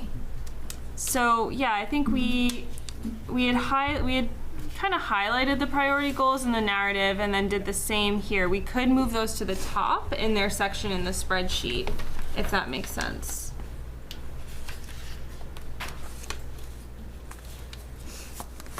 Do people like that idea? Do we have a preference on putting the priority items up higher on their perspective section? Is it going to be in this format in the plan? It will not be a spreadsheet like this. It will look a lot better. Okay. But I didn't know if like color coding would be a, high Colors would help, priorities. yeah. Yeah, we can, so we can have these be a different color or have them at the top or both.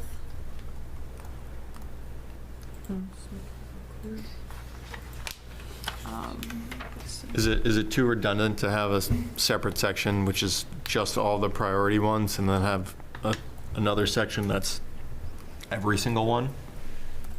Yeah, we could also pull it out to have like a sort of one page at the beginning of I think in the plan implementation section we, okay, sorry, I'm looking at the plan. Raymond's goals,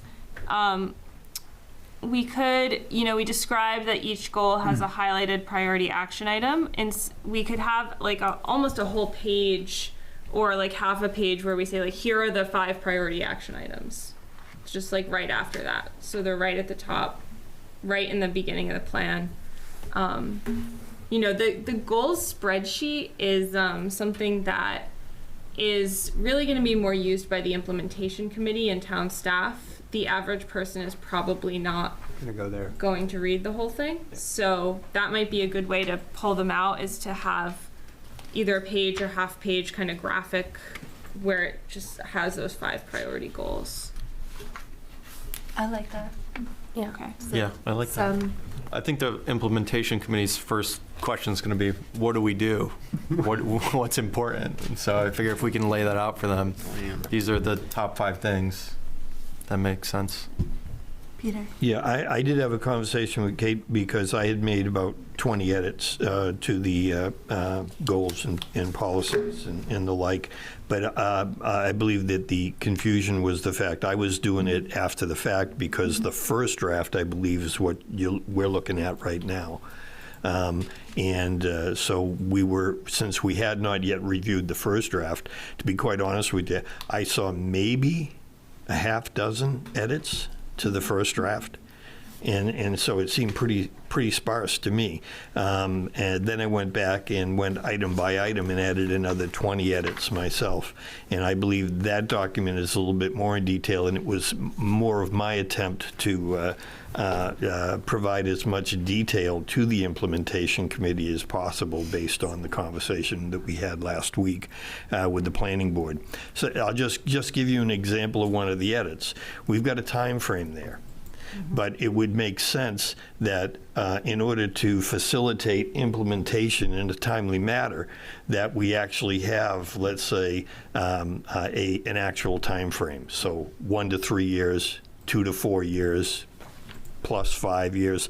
And actually, in looking at some of the, I believe it was Gray that was done by North Star, they actually, when they had put together their goals, they actually had that same type of a format where they actually made a time frame in actual years. So I think that that would be one way to give guidance to the implementation committee that, you know, when we talk about its medium or its long range or whatever, what does that mean exactly? Well, it doesn't mean another 20 years.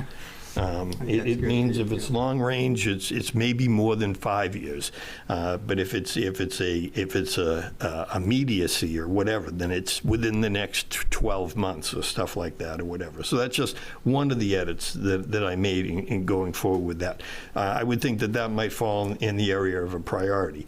I think some other things were more detailed, such as if we're going to, thank you. If we're going to address, and I like the term traffic quieting, then something as simple as, you know, what the town should consider immediately is purchasing some solar-driven radar displays that can be placed strategically in the town.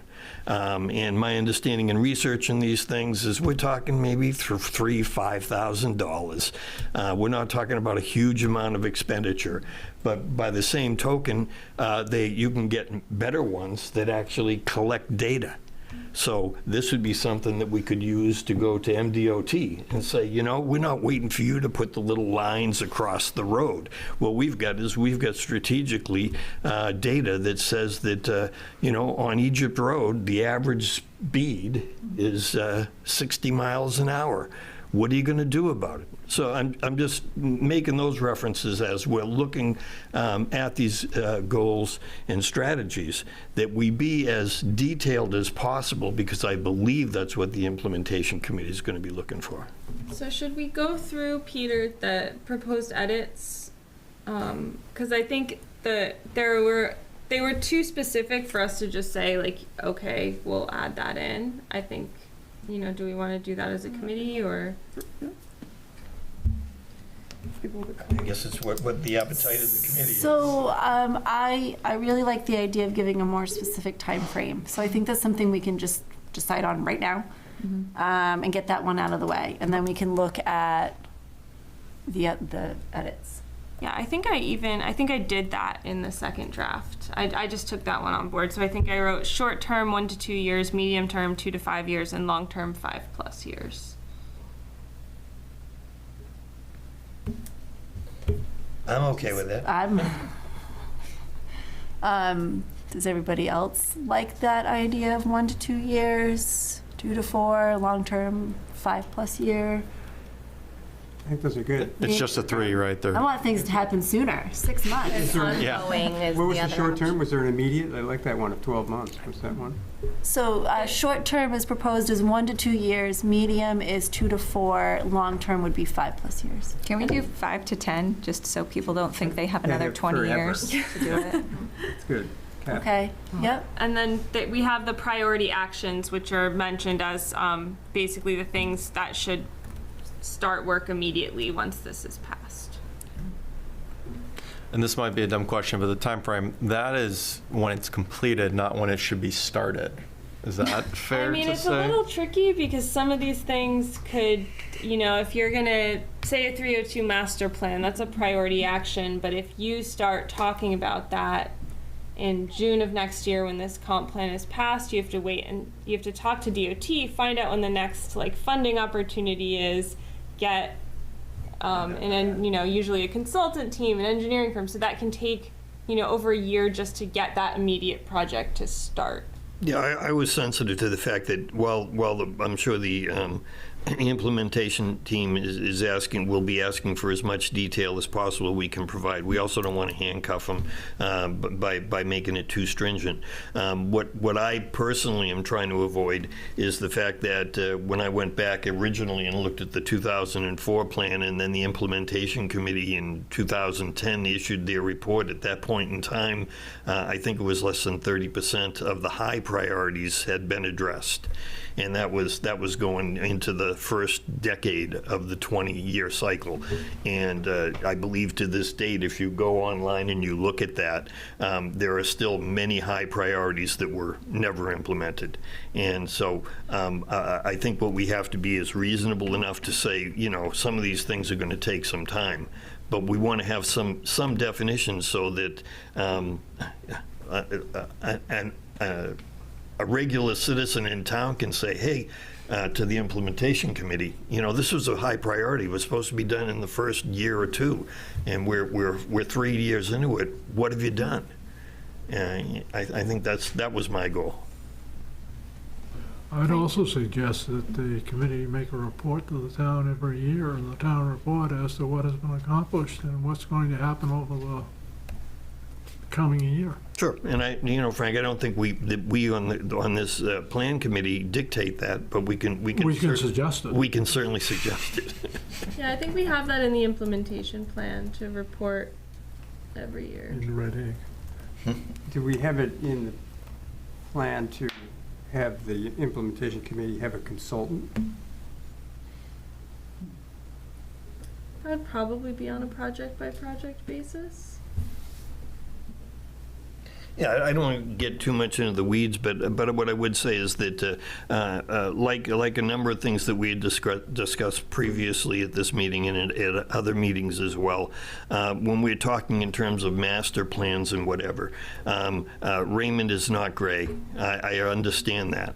I don't expect that this committee is going to recommend that that the town go out and hire a planning or 3 or 4 planners that are going to set up office and basically do municipal planning for the town of Raymond. That being said, we are big enough and things are getting complex enough, in my opinion, that we need to make the suggestions that in our recommendation in this plan that consultants be looked at and hired based on municipal planning. And as I believe I mentioned at the meeting last week, that's not to cast any aspersions on Sebago Technics and the planning that they do and the consulting they do with the planning board. But as I mentioned last week, my sense is that if you ask Sebago Technics, do you have in-depth knowledge of how to do municipal planning? They'd say, that's not what we do. When we first reached out looking at putting out an RFP for consultants for this committee, I made that suggestion to the town manager. The town manager said they don't do that.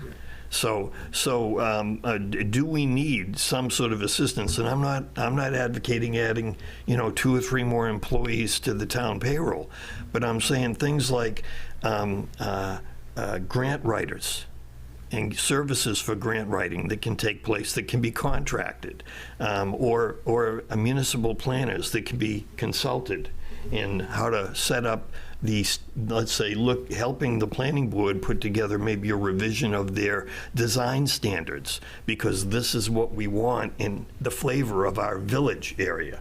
That those things are things that I believe we're at the point in this town that we need. Yeah, second that. Okay, so I think we are all in agreement that we like the calling out specific timeframes. I think it sounds like we're all good with the 1 to 2 and the 2 to 4. The only sticky point was the 5+. Do we want to do 5 to 10 years as opposed to 5+? Yeah, I don't have a problem with that. That's fine. Okay. And should we say initiation rather than completion? I would be in favor of that, just to make it clear. Yeah, I think that's clear. They're asking us to be as specific as possible. Yep. Without telling them what to do. Okay. Okay. Yep. Great. All right, let's, I guess, go through these. Okay, so we're starting in the local Raymond goals. I think the first suggestion was to have this, the assessment of town culverts possibly be a priority action. I don't know if anyone feels strongly about that, or if we just want to have it be. Right, this is just an assessment. They're not actually going to be repairing anything. Yeah, that's usually how you have to start with DOT.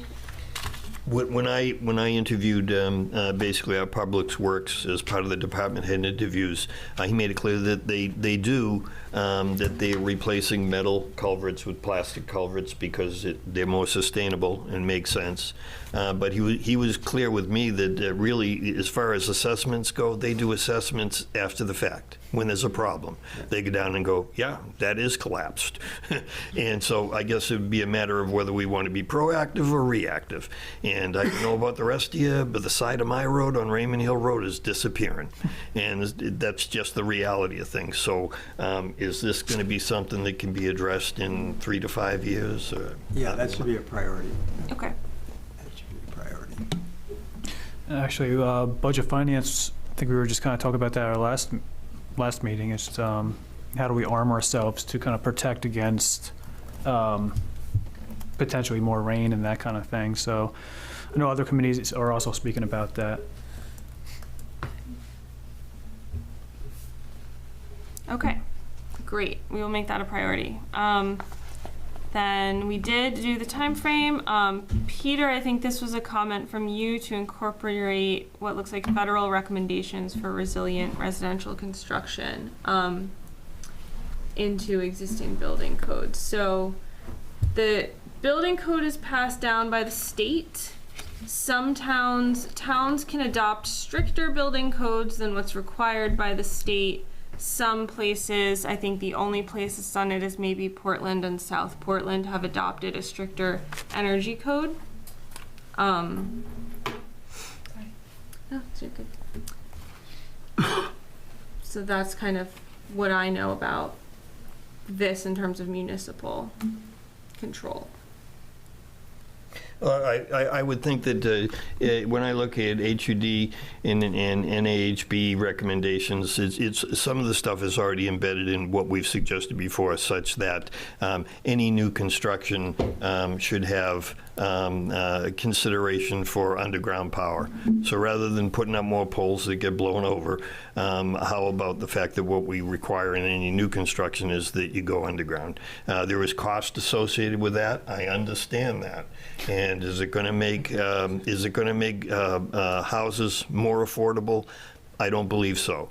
But I do believe that in general, all of the things that are incorporated in those recommendations on the federal level also enhance the property value. Mm-hmm. So I mean, I don't know that what happens. I do know that if you put a swimming pool in your backyard and you think that's going to increase your property value, my understanding is it doesn't, because there's more liability associated with it. So you think it's going to increase your property value, it really doesn't.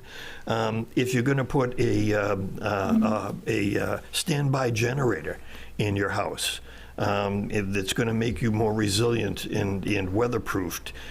Does that add value to your house? It does generally. So I think it's just a recommendation that maybe if it's not embedded in our building codes, that at least those be standards that are incorporated into the development of ordinances down the road. It might not do anything for affordable housing, but it does a lot for maintenance. Having underground power. Frank? If it is too expensive to do that in the short term, maybe we ought to make sure that as they're putting through lines, they aren't putting trees next to those lines. And I've seen that happen. I do think this would be the most effective in our growth areas where we're going to have a lot of high density. And I think if you had a lot of overhead electrical poles and lines, that would not add to the walkability, the general feel. And I think with that amount of density, you'd be able to average it in over a larger development. But I do understand, like, if you're trying to build a single-family home and they're making you put in 500 feet of underground utilities, Not gonna happen. yeah, that might not work, right? But hopefully that example would fall under infeasible and not feasible, and that's why there's some leeway there. We could change from all new buildings to all new subdivisions too, if you want to be more specific, but I did want to include commercial development, like in a village.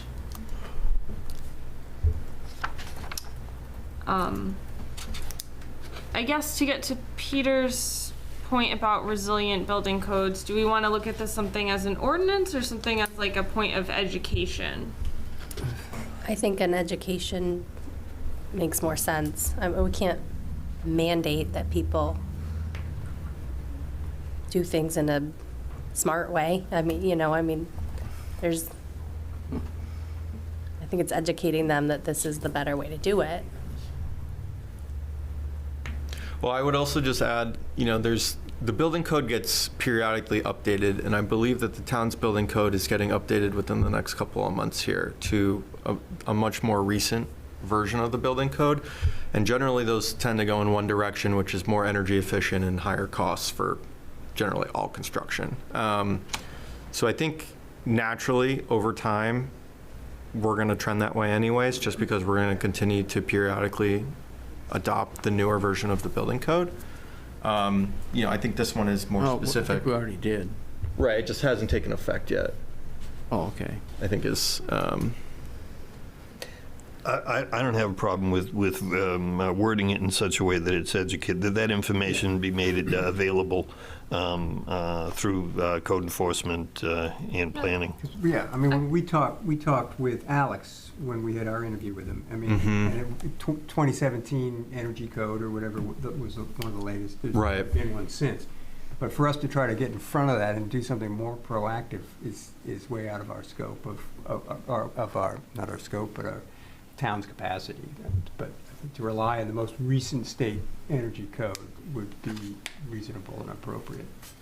I could see, a goal where you'd have some kind of like educational one-page sheet that when you go into the code office to get your permit, this says like, here's your best practices for weatherization, resilience, weather kind Education materials. Permits. Yeah, there's plenty of them. More than we need. Or maybe, there's even, here's our standard, code that you have to do, but if you wanted to do this, your permit's only, whatever, half the price. If you wanted to go with a more resilient, environmentally friendly, whatever sort of premier way of doing this, is there some incentive that we can provide to people to do that rather than something that's not as... I'm not sure if you can do that with permit fees. I don't think you Yeah. can. Okay. With what Jackie's saying, though, I mean, information at town hall, maybe the code enforcement officer, or planning board, or whatever that provides when building permits go out.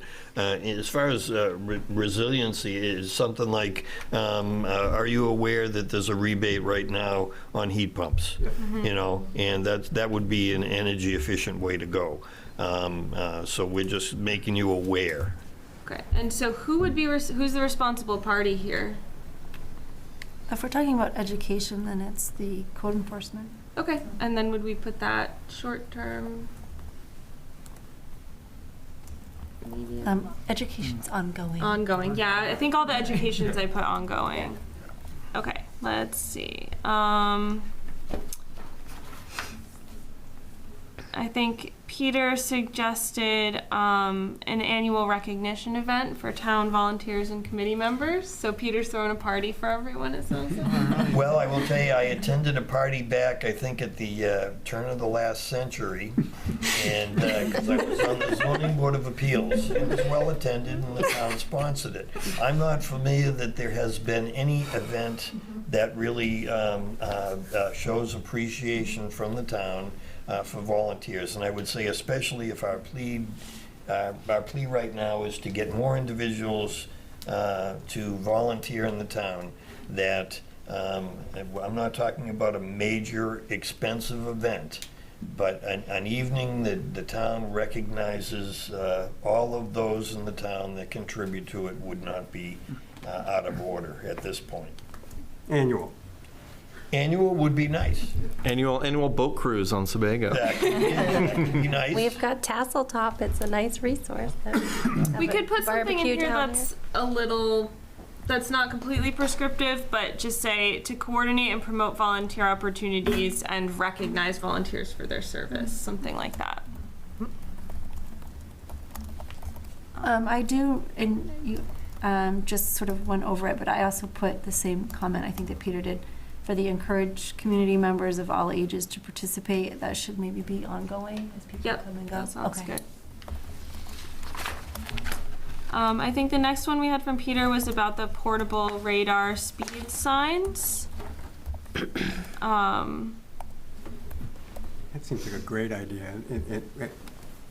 That could be implemented in a kind of a pilot test approach with, if we could find a couple $1,000 and have it, and put the sign up maybe on 85 somewhere for a while, or some other hot spot where folks are going fast up on other parts of town, and move it around town.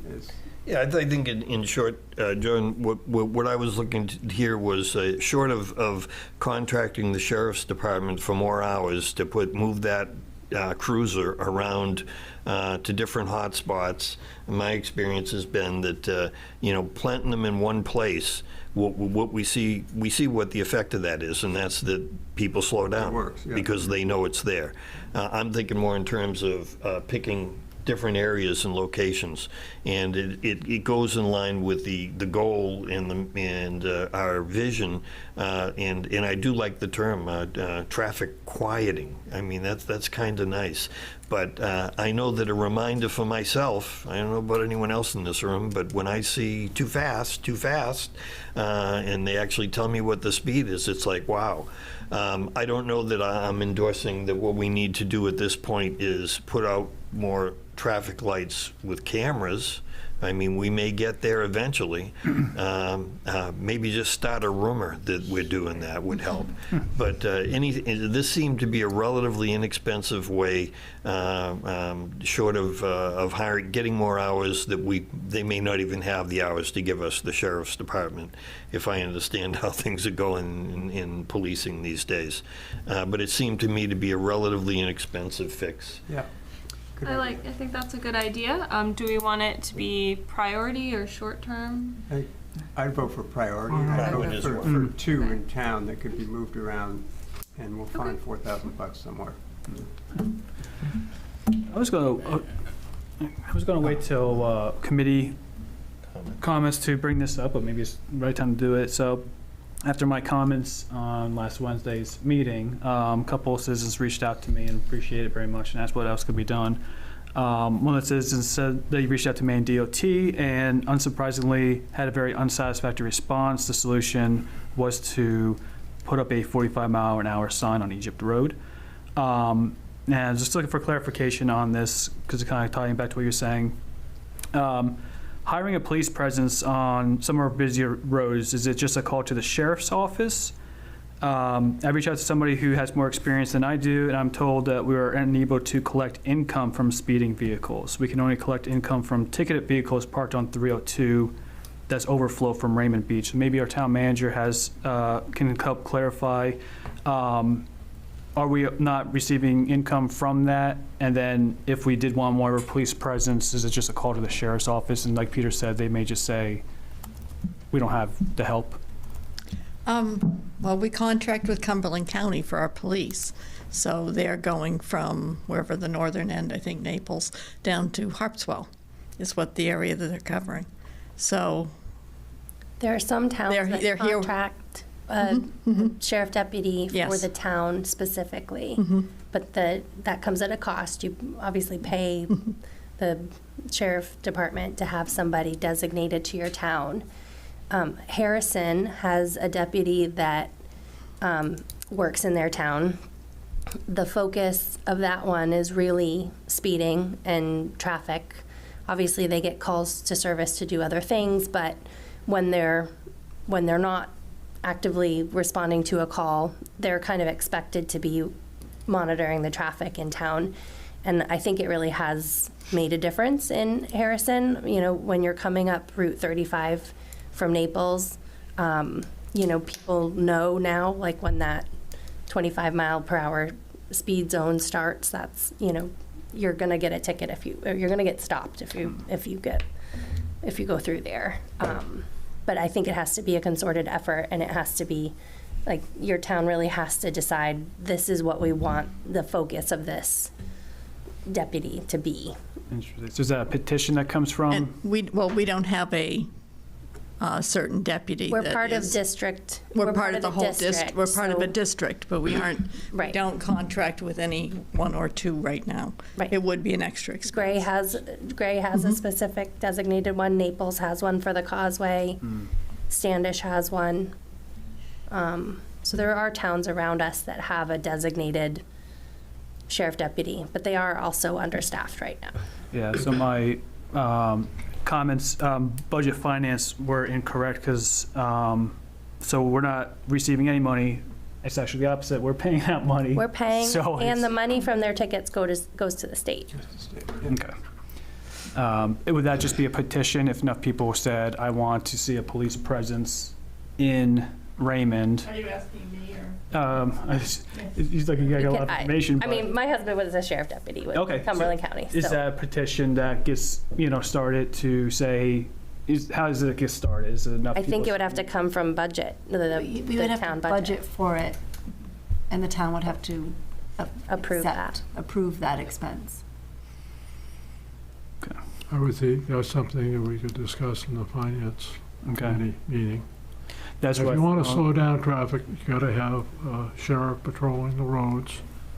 Police presence is the only thing that really solves it. If you want to find out, drive through Yarmouth at 2 miles over the speed limit. I mean, I agree with Frank, if we really want to solve that. I mean, the signs are fine and all, but not all of us are like Peter. Some of us are like, I try to set the high score off. ignore them. Some people are doing a high score. I complain about their placement. I mean, if you're pegging me when the speed limit's still 50 and it's changing to 35 and you're telling me I'm too fast, well, I ignore that sign. There's one right now on River Road in Wyndham that does that.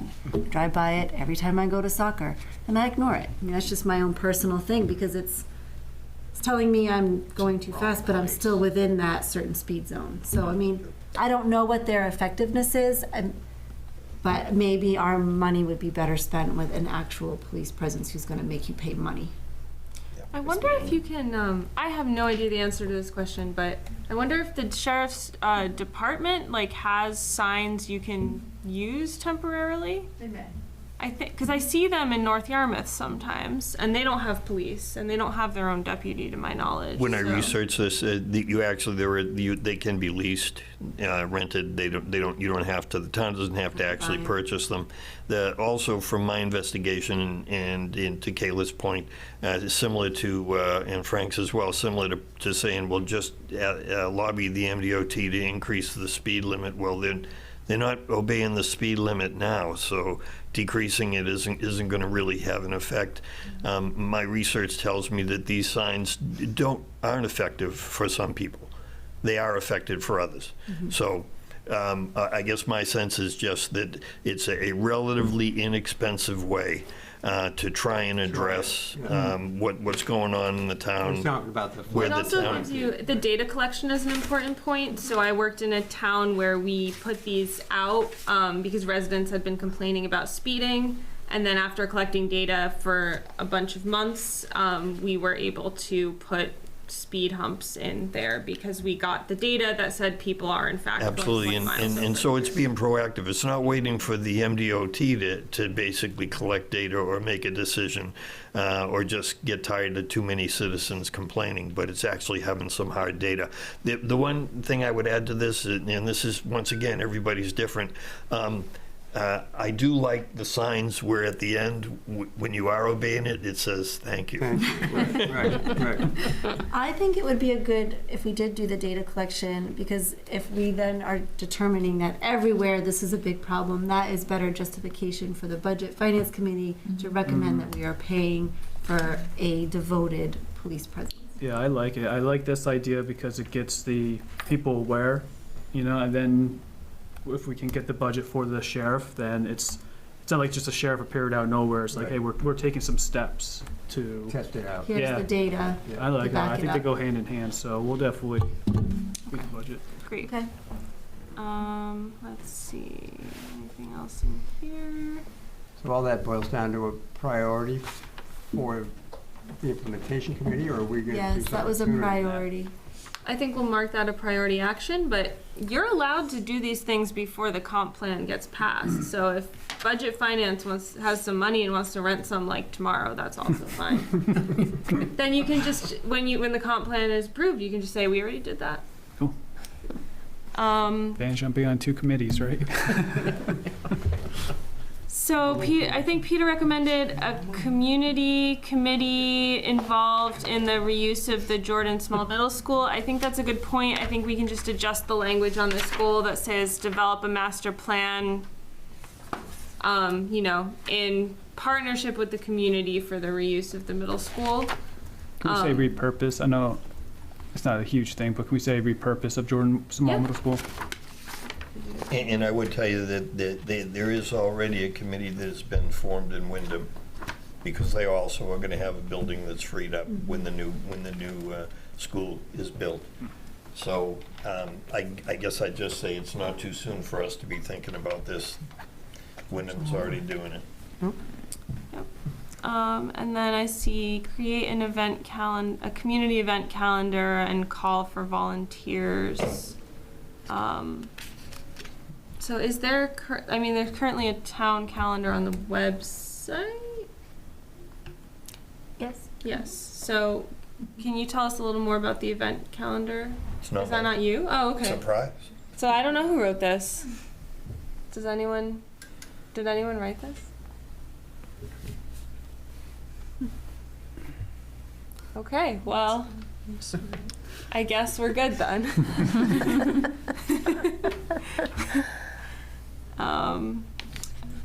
Yeah, I think there were just some people made some notes on the edits. Let's see if I think that's subdivision. Peter, was there anything else on your list that we haven't brought up? So many, it's hard to I think what I was redirecting a lot of when I'm saying the Budget Finance Committee, it just seems, it occurs to me that in the last year or so, the Budget Finance Committee's become more active in the town. And so when it comes to capital investment, capital improvement plans and the like, that it would just make sense that they would also be involved. It's never lost on me that there are only 2 elected bodies in the town of Raymond, and it's the Select Board and the Budget Finance Committee. So the people actually elect those individuals. Yep, so those are all good edits. We will, add those to the responsible party. I think that makes sense. So yeah, I think that's what we had for outstanding edits to this, unless anyone else has any more.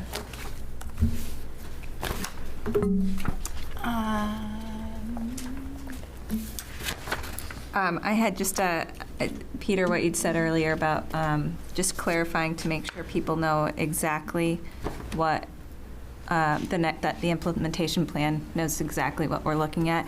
There's that one point on ranking solar sites, and it says, and I just keep reading it and thinking that we should include if appropriate, because it sounds like all land may be appropriate for solar sites, and it may be that some parcels are not appropriate. And so as opposed to having the most appropriate We can just land. take out most there, I Okay. think, would, right?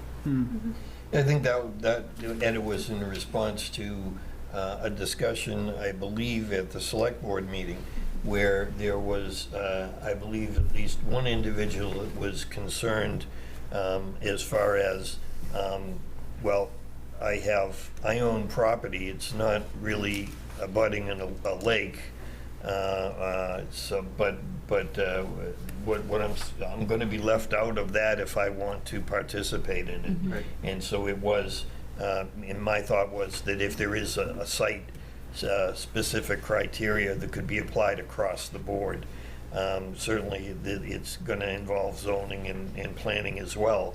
But that if somehow there's a criteria developed to look at, that it's not just necessarily involving the lakes or the like. I do know that right now there's pushback from the state because the state has recently come out with ordinances that really says that there's going to have to be specific limitations on solar farms greater than 20 acres if it's deemed to be in essential farmland.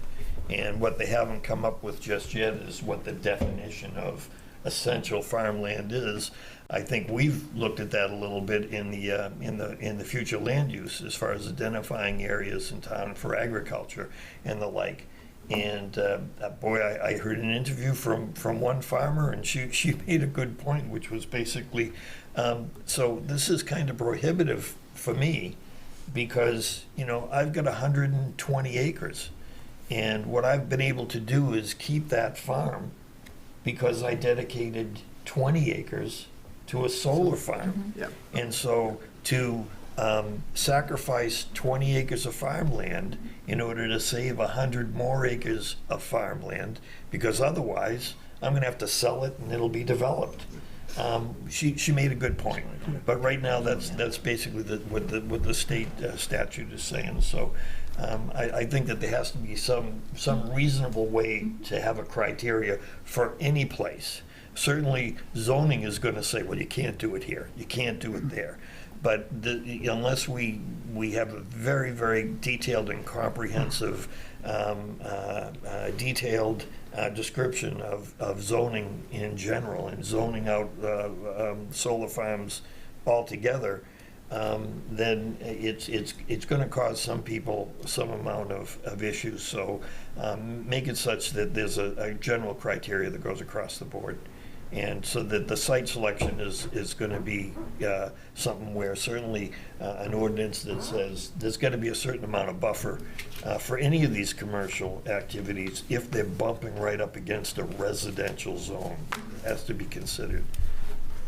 So how about, I've been thinking about what you said, Danelle, about the language in here. What if we changed it to develop a process to determine if sites to determine how appropriate sites in Raymond are for solar development and incorporate that into the standards? Is that better than, does that make it more clear? Yeah, I agree with Peter that there's got to be a criteria, and that the way that I was reading, the way it came across is just that every parcel has the opportunity for solar development, and it's just whether it's ranked high or low.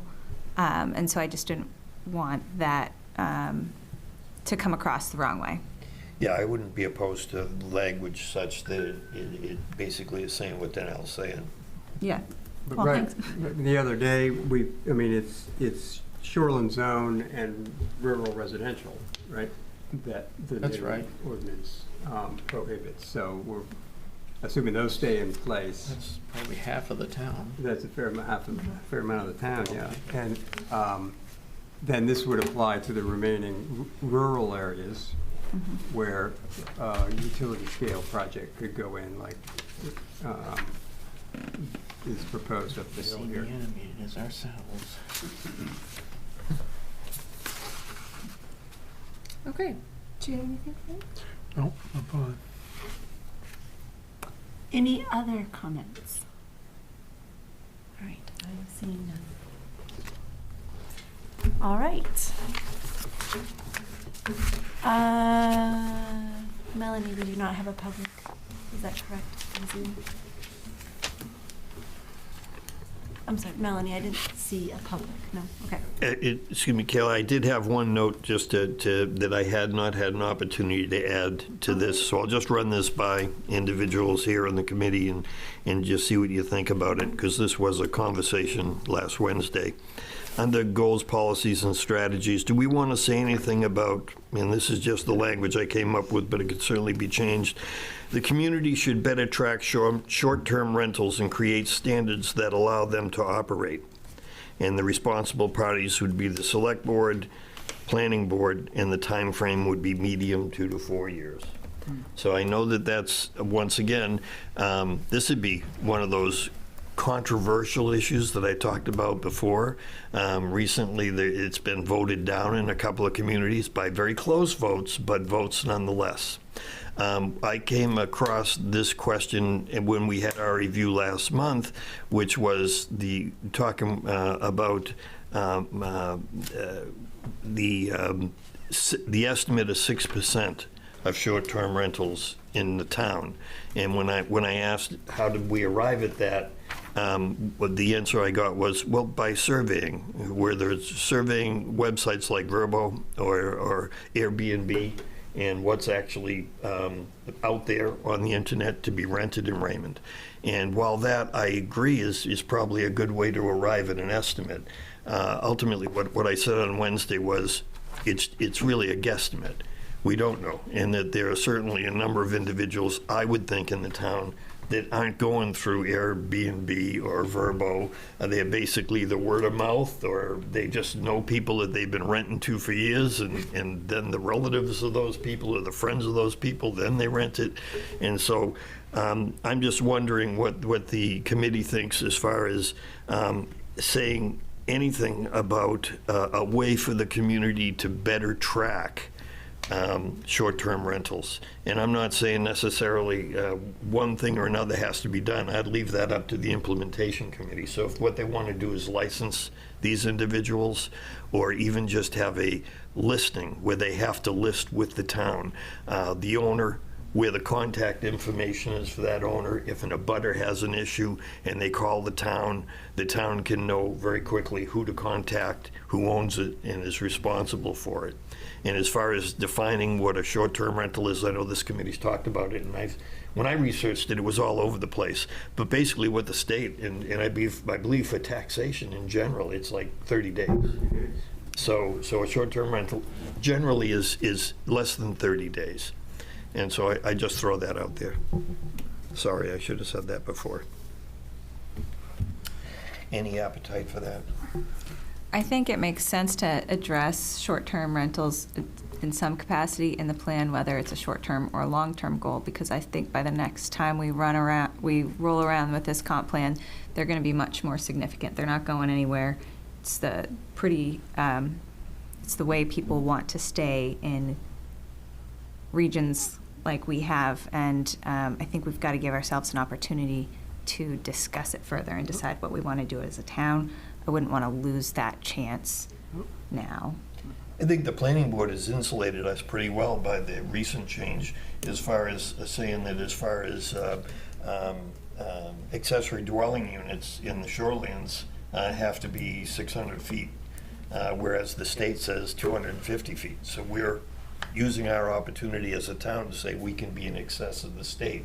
And I think that does, in a way, if I heard the discussion correctly at the planning board, was, someone who's going to be looking at this as a short-term rental in the shorelands, and I'm going to have, it's going to be a party house where I'm going to have, 19 of my college buddies all cram into this 1,250 square foot building and raise hell.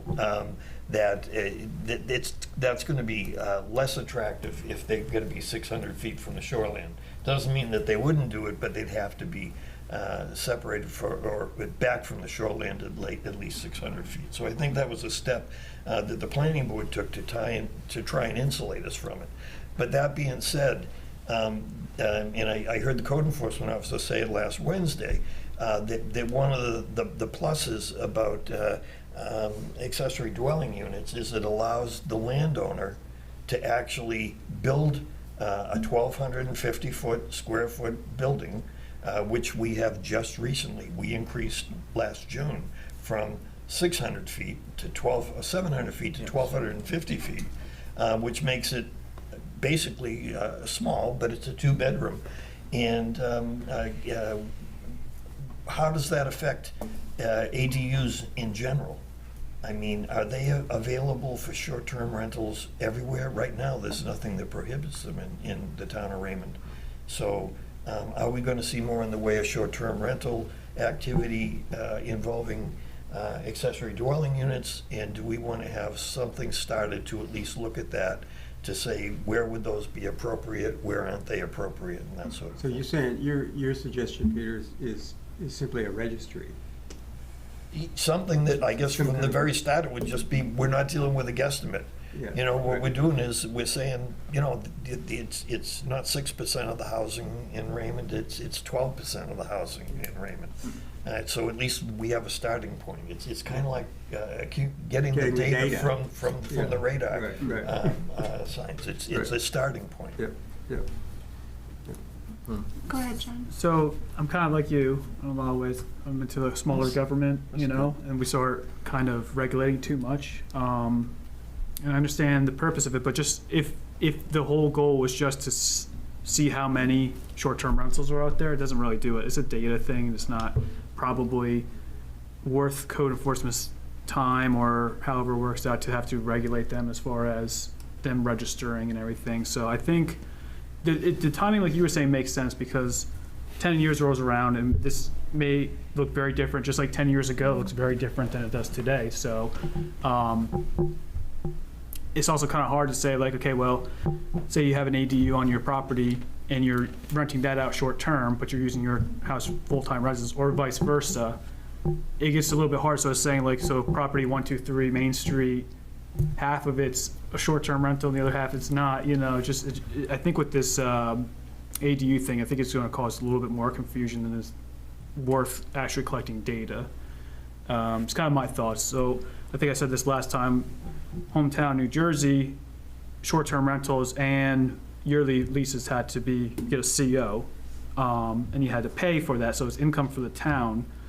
But it just was, I don't know, I think it's too, I don't know, I think it's regulating them at this time, or at least registering, I should say, at this time, I don't think it's probably worth our time at this time. I would say that my concerns are, number one, there was a discussion on Wednesday night about looking at other revenue generating sources other than property taxes for the town of Raymond. And so that includes looking at things like grants and programs and the like.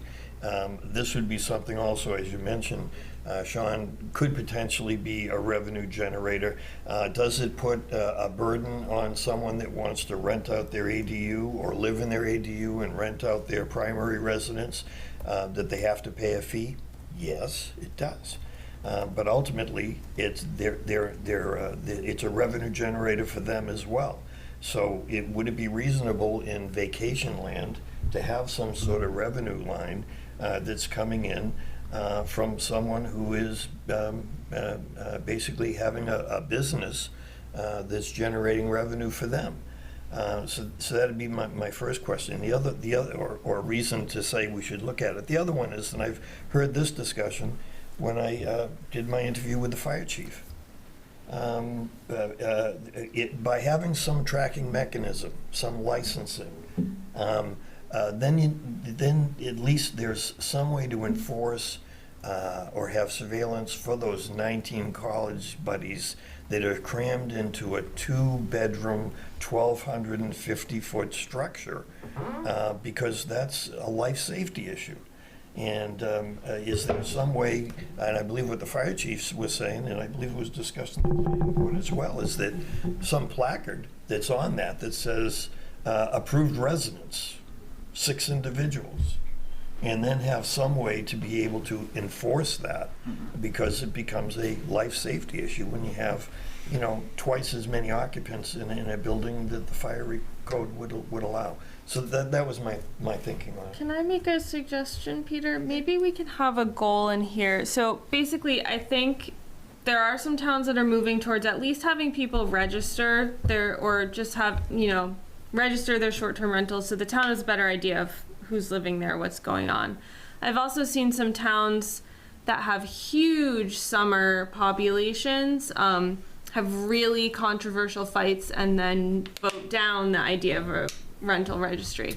So I think it probably needs to be a town conversation, not just a comp plan committee conversation. So maybe we put an action item in here that is really, instead of saying do this, we could say like have a town, Have the implementation committee test it out. Yeah, bring it to the town. Look at possibilities. Look at possibly registering. And let them put it to some thinking. Explore whether the town would Yeah, like I to, think, it's Put on the people. sort of It's regulate bigger than- short-term rentals in any way. Register or regulate. Register or Yeah. regulate I would in just, any way. I would just add this, that there was an issue over a year ago where a group of people came to the select board and brought this issue to them, and the decision was of the select board at that time, well, we're not going to take any action on this right now.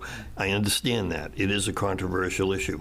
I will also tell you that I got the idea for adding this because an individual on one of the committees at the end of Wednesday night came up to me and said, I already have a large group of citizens in the town that want to see more in the way of regulation of short-term rentals, and we're working on it. So I just throw that out there. Can I ask real quick, what towns you feel are looking to implement or at least rumored to? Just kind of curious. South Portland. Yeah, so South Portland's thinking about it. Portland, you have to register them. They regulate them as well. There are some other towns, like I know Topsom and Brunswick have had conversations about registering rental units in general. I feel like Rockland does. I think Rockland, For yeah, some that reason, I sounds feel right. like Rockland does that. Portland just recently reduced the number. Yeah, so that permits. So there are a lot of other towns that just have you towns with a lot of rental properties, like when you look out towards like Lisbon, Lewiston, Auburn, they have some more rental registration requirements, which is more about code enforcement. So it's not, just registering is not necessarily onerous. It's really just so the town knows how properties are being used. But again, it was, I think, it was one of our colleagues in Booth Bay Harbor saw that a huge group of people came forward because they have a lot of short-term rentals there, you can imagine, really passionate that they needed to do it, and then it kind of went down in flames, so. No, I have no doubt that it would be controversial. I guess the last thing I'd say is this: the data I looked at suggests that unregulated short-term rentals drives up the cost of rental fees in general in the community. So if we're talking about big A affordability, what the data suggests is that unregulated or too many short-term rentals drive up the cost of rental in general in a community. I think it also allows people to stay in the homes that they can't afford anymore, too. My retired parents use it as a passive income. Yeah. So it goes both ways. Yeah. Interesting. You said Portland is reducing. Portland, I think they had 400 permits, and then they reduced it to 250. Portland, I think, is the only place in the state that limits the number of short-term rentals. I thought in South Portland it had to be an owner-occupied property, so you can't just rent out the whole place. Somebody has to be there that lives there. I think. Okay, well, I think it's worth putting in there that we'd like to explore. Yeah, and I don't have a problem with that. Any language that basically suggests the implementation committee should be addressing some form or tracking mechanism, I'll be happy. And to add to that, before Alex got done, he told me if the town had its own police force, that would have solved a lot of problems in Raymond. That's what he commented to me. So it might be something to add in the comp plan to consider. How, if we had our own police officer, it might make a difference. Maybe there are other towns that have experience with that. I don't know. Well, I think we explored that maybe a decade or so ago, And at that time, it was, my understanding was found that it wouldn't be cost effective. You'd need 2 cruisers and at least 2 full-time policemen. And the argument at that point in time was the fact that the topography of Raymond is such that, you know, if the residents are thinking that a full-time police force is going to necessarily recover their stolen property, it's going to take just as long as the sheriff's department to get there, because you've got to go over a hill and pass 2 lakes. But once again, that was a while ago that was studied, and why not look at it again? Well, I was just offering information. So. Okay. I think, are we good? I'm good. Okay. All right. So I don't see any public, so public comment does not need to happen. Do we have any comprehensive plan committee comment tonight? Peter. Surprise. Just in Wyndham Eagle this week, I'll just read this just informationally. Reimagining the Gray Village. 2 years ago, the Gray Town Council hired Principal Group, an urban design, development, architecture, and planning firm to help residents reimagine a gray village that works for pedestrians, bicyclists, residents, and businesses, as well as motorists. Principal Group came up with a new design plan. The plan calls for shorter, safer crossroads, new and rebuilt sidewalks, bike lanes, street trees, and traffic calming measures, such as narrower traveling lanes for cars, slower posted speed limits, and village-appropriate signs. The target area includes Main Street from Wayne Avenue to the Yarmouth Road, Route 100, West Gray Road intersection, as well as a major construction work on Yarmouth Road from Main Street to Hillcrest Drive. Once the initial design phase is complete, the Maine DOT will apply on the town's behalf to the U.S. Department of Transportation RAISE grant program, which, if successful, would help fund what is being called the Village Transformation Project. I read this only not in any way trying to suggest that we are Gray, any more than we are Wyndham or South Portland. But I believe Portland got a grant from this RAISE organization, federally funded organization, for something in the tune of $12 million as far as improving traffic control, sidewalks, bike lanes, walking paths, and I'm not once again suggesting that that's something that Raymond is going to get. I just bring this up because as I was reading this, I'm saying, where have I heard this? This sounds awful familiar to me. So just for the committee to be aware, if you haven't, and just look in the Wyndham Eagle, it's right there. Maybe it was the Lakes region. But anyway, that's my only comment. Thank you, Peter. Anybody else? For the next meeting, can we have one of the agenda items be planning for the November election? Just thinking about dates. And what community outreach or engagement we want to plan for. I believe the initial scope included doing another video to promote the plan, so you have a month to think about who wants to be on film. Okay. Should we also add in maybe a Halloween activity or event or awareness raising opportunity? Main Street, you mean? That's a good idea. Come check out our scary conference. Someone can dress up like a growth area. That'd be funny.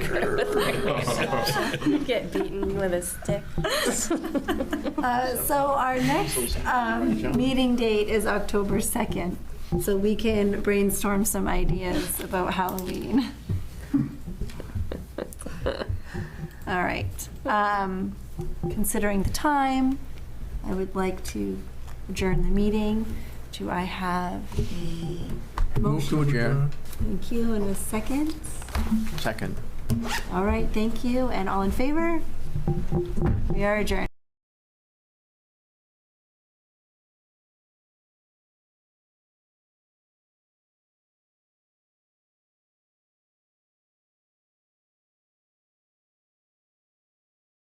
Welcome to the September 10th Select Board meeting. We'll call the meeting to order. First order of business is approve the minutes of July 9th meeting. Is there a motion? Motion to approve. Second. All those in favor? Motion is carried. Minutes of the July 23rd meeting. Motion to approve. Second. Discussion. All those in favor? Motion is carried. August 13th meeting. Motion to approve. Second. Moved and seconded. Any discussion? All in favor? No opposed. Motion is carried. August 28th meeting. Motion to approve. You want to second it? Seconded. Any discussion? You guys are on a roll. Yeah. All those in favor? Motion is carried. Next item is support for the Thomas Pond Improvement Association Dam Repair Project. Hi, I'm Frank Jaffe, 33 Pulpit Rock Road. I appreciate the time today. We are asking the town of Raymond to support a repair project on the Thomas Pond Dam. Next slide, please. Essentially, the dam is in need of about somewhere between $25,000 and $35,000 worth of repairs. We'll know when we get a final estimate. It hasn't been repaired or worked on for quite a while, and we went out to our membership to raise funds and raised about $14,000 so far, specifically for dam repairs. So we weren't able to raise all of the money that we need. So we're coming to Raymond and to Casco because the dam is on both sides of the town lines, and the pond obviously is in both towns, and asking for $7,500 from each town so that we'll have the money to get the dam repaired this fall. Next slide, please. TPIA was formed specifically to take ownership and control of the dam. The dam itself and its current form was built around 1935. In 1985, the dam was determined by DEP to be abandoned.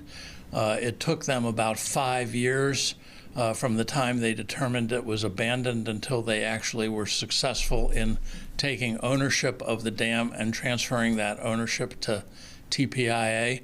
And as part of that process, we ended up with ownership only of the concrete structure of the dam. So we can't really build a new one, because we got what we got, and that's the only thing we have.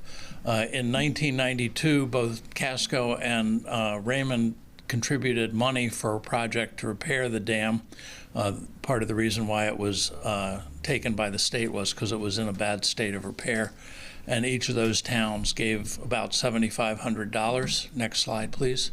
In order for the dam to be repaired. At that time, the total cost of the repair from the contractor was about $19,000. So the towns basically picked up almost the entire tab. We're not asking the towns to do that this time. Next slide, please. After all is said and done, the dam is right now about 90 years old. We've been told that the life expectancy for dams like this should be about 100 years. We need this dam to last a lot longer than that, so we need to take care of it. Last substantial repairs were about 33 years ago, and unsurprisingly, the dam is showing its age and wear and tear. Next slide, please. So what we have here are a couple of example photographs. This is not an attempt to document every possible flaw in the dam. I don't think you guys are that interested in the specifics, but we have several weeping cracks where water is entering the dam, getting behind the concrete, and then coming out further downstream. and that creates a void potential behind the surface of the concrete that can be very difficult to repair. And we discovered on a work party this Saturday that we in fact have a large void on one side of the dam that is going to cost more to repair than we originally thought. Next slide, please. We also have a substantial erosion of one corner of the dam where it's basically about falling off. And as you can see, plenty of rough surfaces where the surface has eroded away. If it's just cosmetic, we don't really care, but we want to make sure that the dam gets repaired so that it lasts a lot more than the 10 years that its life expectancy says. Next slide, please. So basically, just to recap, we're asking the town for $7,500 for repairs. Either now if you happen to have some loose change in your couch, or more likely as an item on next year's warrants. And that would let us, along with additional fundraising that we'll do, have the money to do the repairs no later than next fall, which, the sooner we can get it done, the better. Next slide, please. We think this is a no-brainer for the town to support. It's a capital repair item that's beyond our ability to fundraise on our own. There doesn't seem to be any easy money that we can get anywhere else to pay for this because we're not a high-risk dam.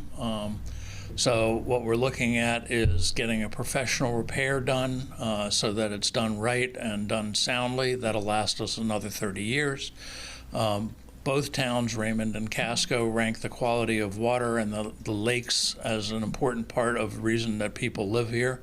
And the water quality directly affects the tax values.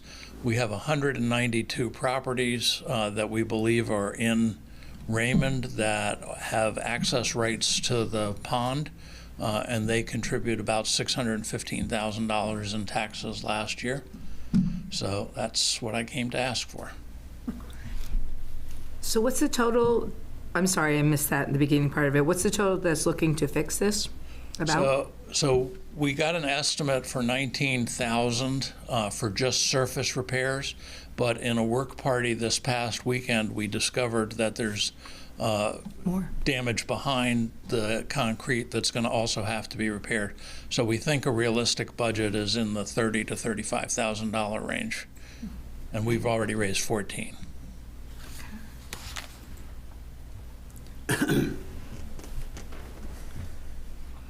Any other questions? Questions? This was just to do repairs? Sorry? Just to do repairs, it won't be, you've had 2 gates on it, is that correct? 2 openings for the flow? So we have 2 weeping cracks that are visible and easy to see, one on each side.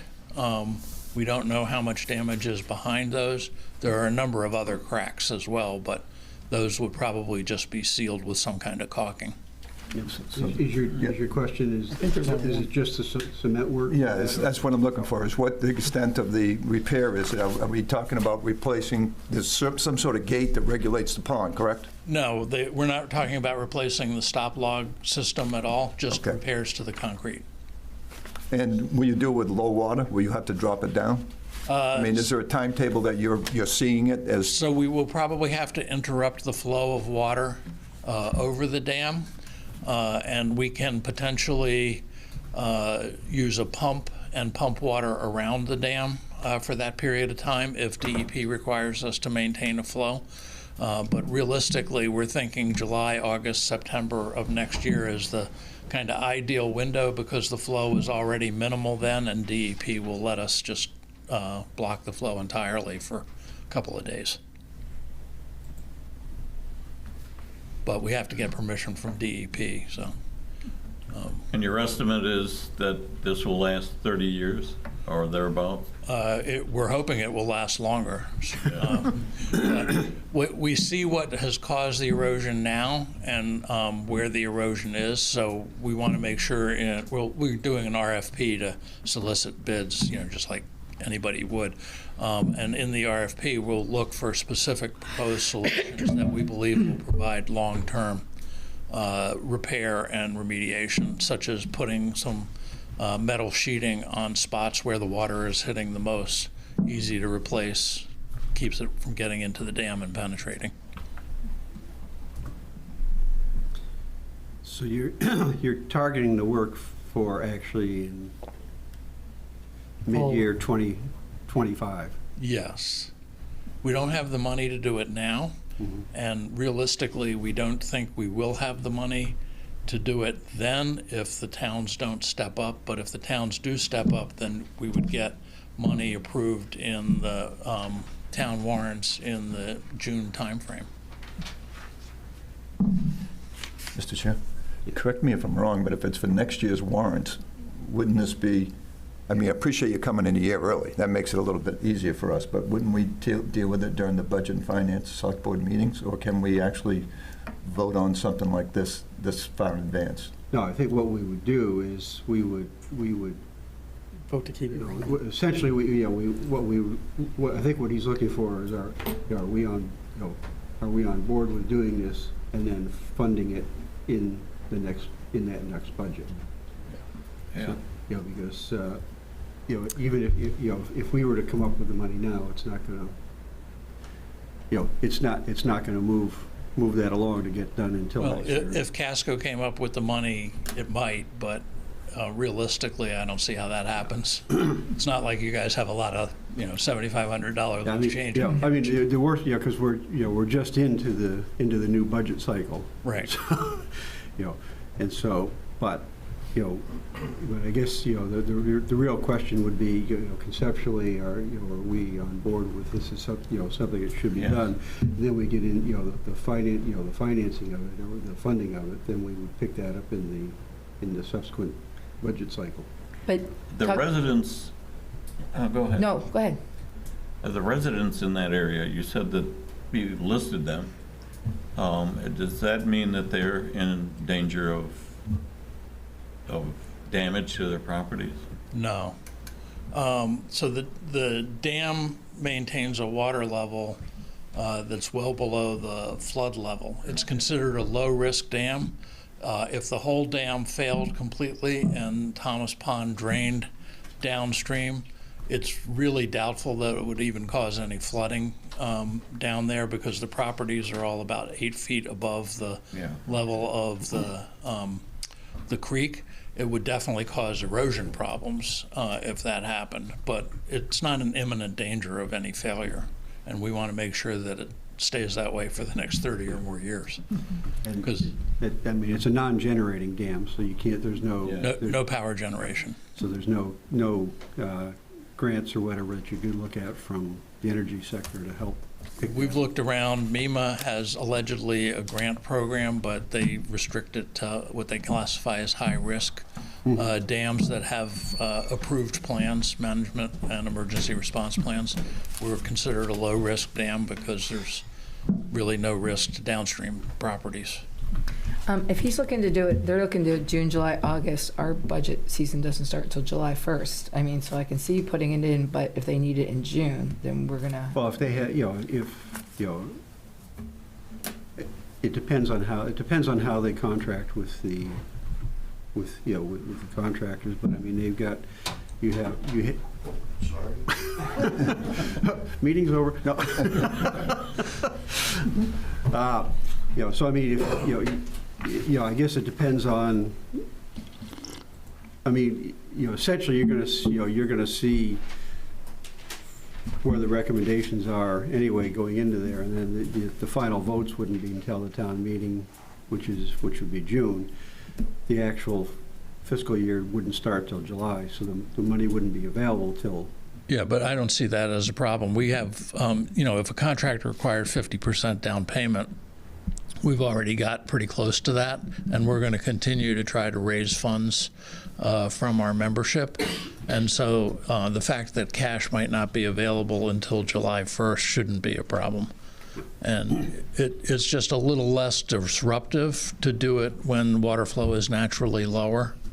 But being very concerned about the environment being less disruptive seems like a good thing. Yeah. And plus it makes it easier. I'm all for it. Is it mine? Keep our waterways and everything else. Don't let them get worse. Yeah. Actually, I like the idea of government working with a local community in a partnership when it comes to something like this financially. I mean, we did it when the repairs were done back years ago, so. I mean, Yes. And in fact, we're asking for the same amount of money you gave then. No inflation. Wow, it's the only thing. It's the only thing, Yeah, right? 33 years. Yeah, that's crazy. You say this is non-recurring, though. Well, but I mean, the only thing. It's not an annual recurring expense. Right. We have plenty of those, too, in maintaining the dam and the amount of effort that takes, but that's all done on a largely a volunteer basis. But what I would say is, you've got the time now to get, reasonable quotes and things like that. So when you'll end up doing, kind of a similar presentation when we go through the, when we set the budget and whatnot. But, at that point, then you'll have a hard, fast number too, so that we, because what you don't want to do is say, okay, it's going to be, 7,500, and then I'll find out it should have been 8,500. Because trying to change after the fact is a little bit harder than if we know where, if you've got hard figures there, where you're on the fundraising. So, yeah, that way we can work with a strong number. So if you guys are supportive, and it seems that you are, and we thank you very much for that, then it seems to me like the logical next step would be for there to be a point person that we can work with to draft whatever language is needed, and then to get the final numbers to when we have them. On that, work with the town manager. Because we can get it in. Sounds good to me. Yep. Yeah, and the budget, we'd need the numbers January, February timeframe. Okay. To have something a little more fleshed out now that you've found other pockets. Yeah, and the one thing we all know about these kinds of repairs, right, is that when you discover a problem, it's never smaller than you think. No. Before, any comments from anyone else in regards to this? Peter? Peter Levitt, 2 Levitt Road, just to be supportive of this whole collaborative effort.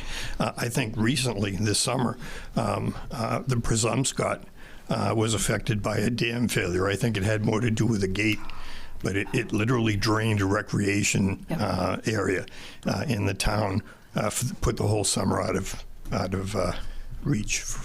So just to consider that. Yeah.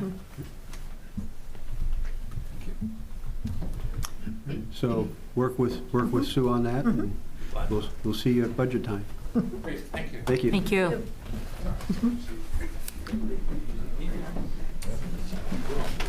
Next item, appointment of new treasurer. Sue. Well, if Brenda wouldn't mind going to the podium, I didn't tell her she'd have to do this.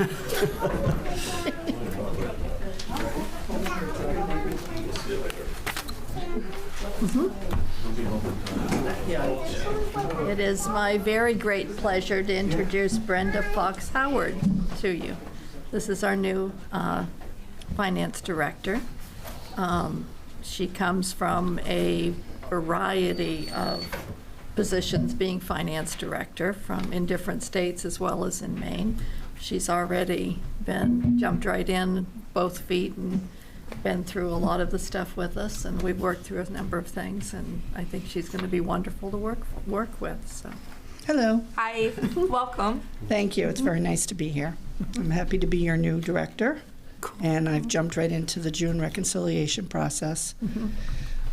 We also managed to get a hold of the accounting firm that's going to be conducting your audit, and they're actually being kind enough to move it out so that I'm here when they come. So I had a pre-scheduled vacation prior to my arrival. My husband and I are celebrating 30 years, so we're going to the Grand Canyon. Congratulations. So it was a little impromptu for starting a new position, but I already had everything all planned out. But it worked out with the auditors. So. Good. See, they're kind people. They're not always mean. No, it's great. Welcome to Raymond. Thank you very much. Questions from the board? I'm just curious of your background. I wasn't on the interview committee, and I know that the chairman was, but just a little bit of your background. Certainly. I've worked in various locations doing finance work. Pfizer, I was a clinical trial budget analyst. I also worked for Millstone Nuclear Power Station. I worked for Dow Chemical as a chemical operator / technician and rail fleet manager, which is also an analytical position. I migrated back into government. I've worked for the town of Ledyard in Connecticut. I was a finance director for the town of Winchester in Connecticut. I was the director of finance for the town of Putnam in Connecticut. I was the director of finance for the town of Peterborough in New Hampshire. I was a town manager here in New Gloucester. I worked at the shipyard in Bath as a project manager. I just have like a kind of a plethora of different types of experiences, both from the private and public sector, which kind of helps. It helps with every area of finance to understand where, what brings the funds together, what brings the projects together, or what it costs, costing when you're undertaking big projects. Wow. Coming home to Maine? Yes, we were going to retire to South Carolina. We moved down, bought a house. Wasn't happy with it, the location. I was actually working for the state as a finance and procurement manager for one of the colleges. But we decided Maine is home, so here we are. We lived here in Kennebunk probably about 4 years ago. We had a home in Kennebunk, but we sold it to move out and about. So now we're looking again. So thank you. Thank you. Wow, big history. Good for you. Have that wide. I was trying to condense it all, and no, it's your background is great. Yeah, with all the different stuff that you've had your hands in. I've worked in some very difficult situations as well. Working in the town of Winchester, I actually was hired after they had terminated their finance director for theft of $2.2 million, embezzlement. He was incarcerated, and so when I came in there, I was on the throes of rebuilding the finance department. That was probably one of the most difficult positions I ever held. But it was also very enlightening. I learned a lot, and a lot of different techniques I learned from different auditors when you go through those things. So it's kind of helped me better myself in my position in my career. Wow, that's great though. I mean, you could build that back up and have that kind of not fall back on by no means, but I mean as far as having those little skills, that help. Yeah, because then when you see something, yeah, it makes you. I'm kind of like I go down the rabbit hole, so to speak. So if I see something that I don't think looks correct, sometimes it is, and it was just a thing, but it has taught me a lot too. When you get that feeling like you need to look further, do it. It's just the right thing to do. But it's very nice to be here in Raymond. I'm looking forward to a career here. We're happy to have you too. Thank you. So, motion? I make a motion to appoint Brenda Fox Howard as our new treasurer. I second that. Moved and seconded. Any discussion? All those in favor? Motion is carried. Welcome aboard. Thank you. Next item is consideration of any fund balance transfers or use of undesignated balance to close out fiscal year 23-24. Oh, and that's Brenda. That's me? Yes. Back up. Do we have the form to sign? Who's got my notebook? Do we have the Your notebook? Yeah, it has the form. The red. You didn't bring the red notebook. Oh, Mel, do you have the red folder? Teresa's missing her folder. Thank you.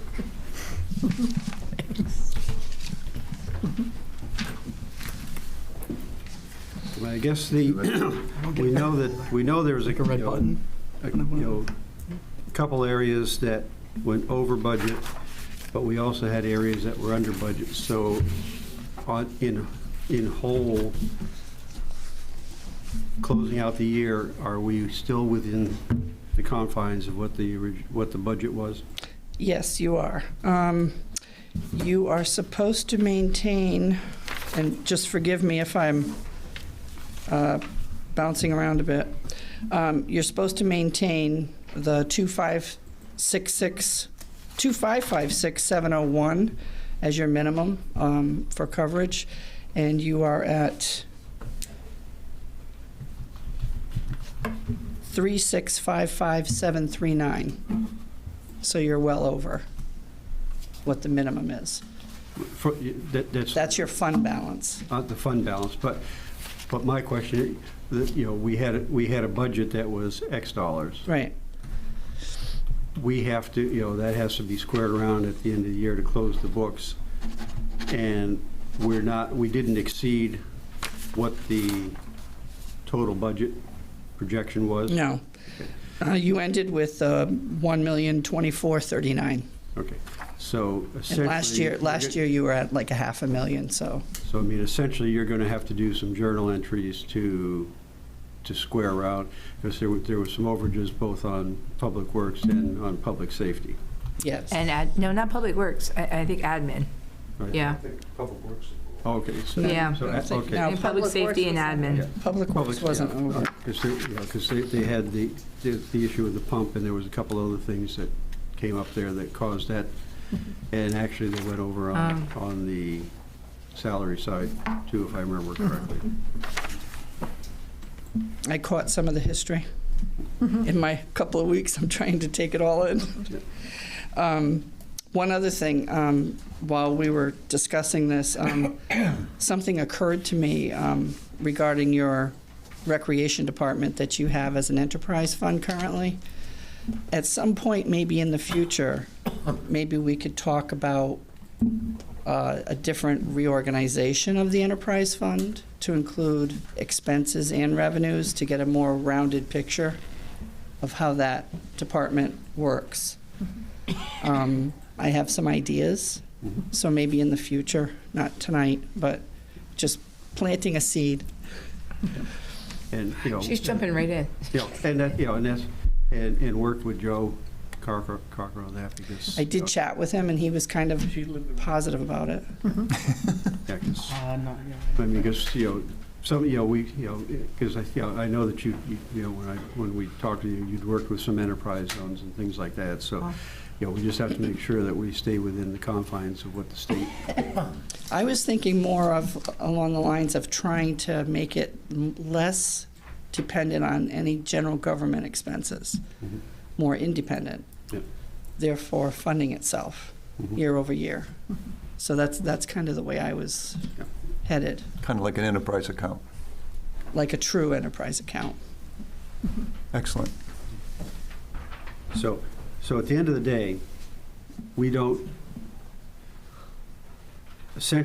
need to, because we have some funds that were underspent, some that were overspent, so we don't have to dip into undesignated to close the books. So No, you do not. And so you're just going to do some journal entries to square those right. I will, and I'm sure I'll do additional when the auditors come. Yeah. There's several things that probably need to be completed. So you can close out 23, 24 without any issue then? That's correct. Okay. All right. Thank you. You're very welcome. So we don't need a motion on that one because we're still within. So the next item would be consideration of setting the milled rate and tax commitment. Bert?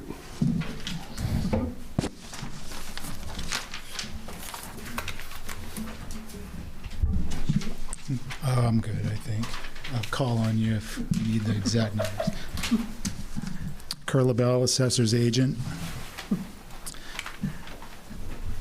So this year, there were some pretty substantial challenges, as you well know, on the budget side for school, municipal, and county.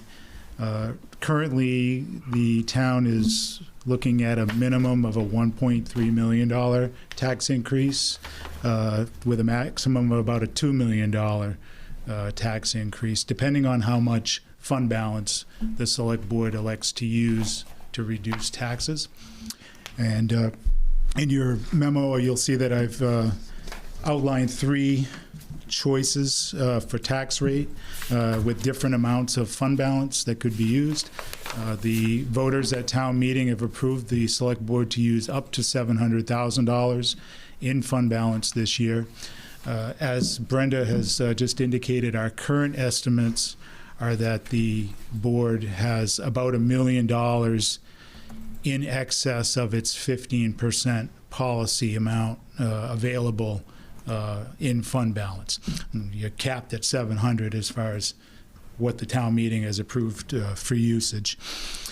When you look at the sheet, you'll see that essentially for every $100,000 difference in fund balance usage, it's going to move the tax rate about 10 cents. So I've given you 3 choices, but we can go in between those. And essentially any questions that you may have, I'm happy to answer them, and I'll open it up to the board for discussion. I think one thing that's important for people to know too is if you look at the budget that went through, the county tax figure was incorrect. The number that went into that was on the estimate that came from the state. When their final number came through, that correct number never got entered into the budget. So there's about a $70,000 difference between what was in the budget presentations to what is actual. Going forward, what we should do is not make it a votable warrant article for the county tax. Reference it, make sure people understand what that figure is. But by the fact of saying that, do you approve or disapprove, it gives people the idea that if they say no, we're not going to pay the county tax, which cannot be done. So what that would do is it's still going to be, they're still going to know what it is, but it's not going to be voted, do you approve spending, that or not. Right. But because that, we just don't want to give people the false idea that they can say no and you don't pay it. Yeah, that's exactly correct. The county and the SAD taxes are what I would call a pass-through. It goes directly from those entities which do their own vote mechanisms to the Board of Assessors directly. So the Board of Assessors are bound by the warrant, regardless of what the town meeting article said. It's best, like you said, just to leave it, not put an amount in there. It's a pass-through item anyway. Yeah. So Kurt, are your numbers accurate then? Is it, or is that missing that 70,000? No, that's in there. I have the accurate numbers. I have the warrant for this fiscal year from the county, and then I've added the $80,000, which is payment number 2 of that 6-month transitional. So we've got the correct numbers in there. The number that was in the warrant was $937,187. And it actually ended up, what was it, 974? Well, the total between the two is $1,044,820. Yeah, the total was different, but that's what total is $1,044,820. Because that picks up, that includes the 80,000. Okay. All right. So in my opinion, I don't think we want to go the whole 700. All right. Can I put my 2 cents in? Sure. Only because I literally just had a conversation with somebody, and people are getting hit hard right now. I know the power bills have all gone up, CMP, everything's going up, groceries are going up, and I know just my taxes over in Poland right now just went up $800. Wyndham, I believe, just went up $900. So people are getting hit hard. Am I saying use the whole 700 or whatever? No, but I think that we should be using at least half, 350 to 400, because people need to get some kind of help. with everything that's going on. And I'm just afraid that it's really going to be hurting a lot of people if our taxes go way up too. If I can. From what I can tell with your chart, thank you, you made it simple. I really like simple when it comes to numbers. If we had not increased anything in the town of Raymond, it would still go up just under $1. It'd be that $16.80, because that $700,000 is pretty much just over what we voted through for our increase. So realistically, it's almost $1 just for the school and county. Right, yeah, you would have to use all 700 to wipe out, to make the municipal subsidize the other tax two. net zero. Yeah, you've got 1.4 million school and county. Right, so in my opinion, I'm not opposed to going above the 200 either, but I think that basically the more we go up, the more we subsidize the school and the county by lowering the tax rate, because they're already at $1. So personally, if we go from 200 to 300, that's still 50% more than we've done over the last few years. Personally, I'd like to see 200, but at the same time, it doesn't hurt to use a little of this money to offset it. Sam? Your thoughts on how much to use? Well, I'm with Dennis on that. I would prefer 200. But if 300 is what works.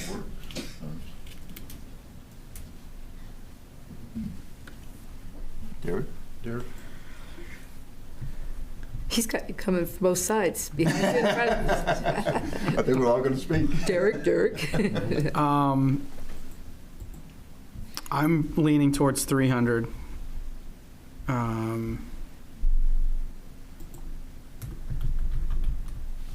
We don't.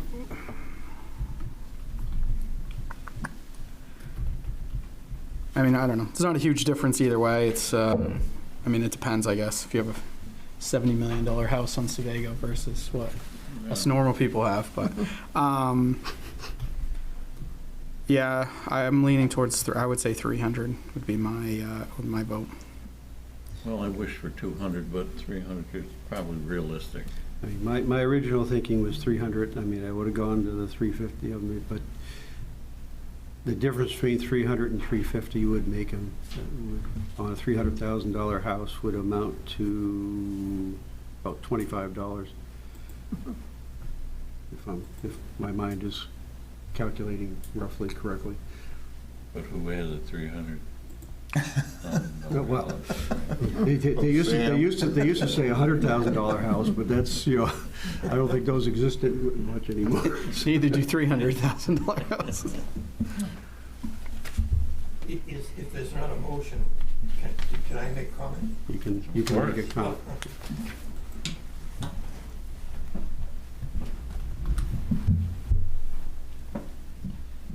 Peter Levitt, 2 Levitt Road. I think, splitting the difference and coming down the middle seems to make the most sense. If I understand the whole idea of this fund balance thing, part of it is strategic in that I believe your Moody's rating and bonds are all tied to what you have in reserve. By the same token, what we're seeing in the environment is the fact that there's going to be more events on the way, and therefore having more of a cushion in the dollars also is part of the charge of this whole issue. So I'd say it's kind of like insurance, and what you'd probably do is split the difference at this point, a little bit more on the taxpayer, but at the same time having money in reserve for that rainy day slush fund, whatever you want to call it. It's money that when you need the money, you need the money. And but quite honestly, I've been hearing in this community probably for the last 15 years, maybe longer, that Moody's and the bond rate is we're AA, AAA, whatever the tops are with there. And I don't think that that's a bad thing overall. I do think that we should be saying at this point to Moody's that we've kind of established a track record here. We're not a losing business. And so, maybe we don't have to prove as hard as some other communities to get that bonding. But that's a whole nother thing on bonding. Thank you. Well, I mean, it's important that we maintain that, that 15% cushion, because that does tie directly to how the rating agencies look at it. When we went and bonded the last time, if you look at what we did, because we self-bonded, because we had the AAA rating, we got the bonds at about 1.9 or 1.9%, where the bond bank was giving almost 5%. So I mean, by being fiscally responsible there, it saved us a ton of money.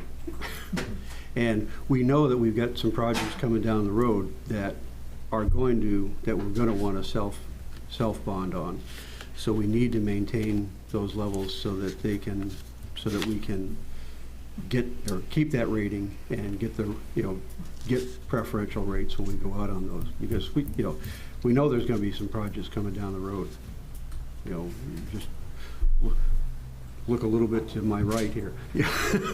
There's going to be money that's going to have to go into that and things like that, and so the better we prepare ourselves for things like that, as far as staying ahead of the curve on that, the better off for us all. Well, I make a motion that we allow $300,000 from the surplus to be moved over for this use. Second. Yeah, so essentially what that, and Kurt will have to run that through to see what, how that factors down, but essentially what we're saying is... It'll be 1720. It would be use 300 for the fund balance. I think you can safely add second grade math there. 300,000 and setting a mill rate of 1720. That's what's going to come calculate out to. Okay. If you want to amend your motion. Well, change?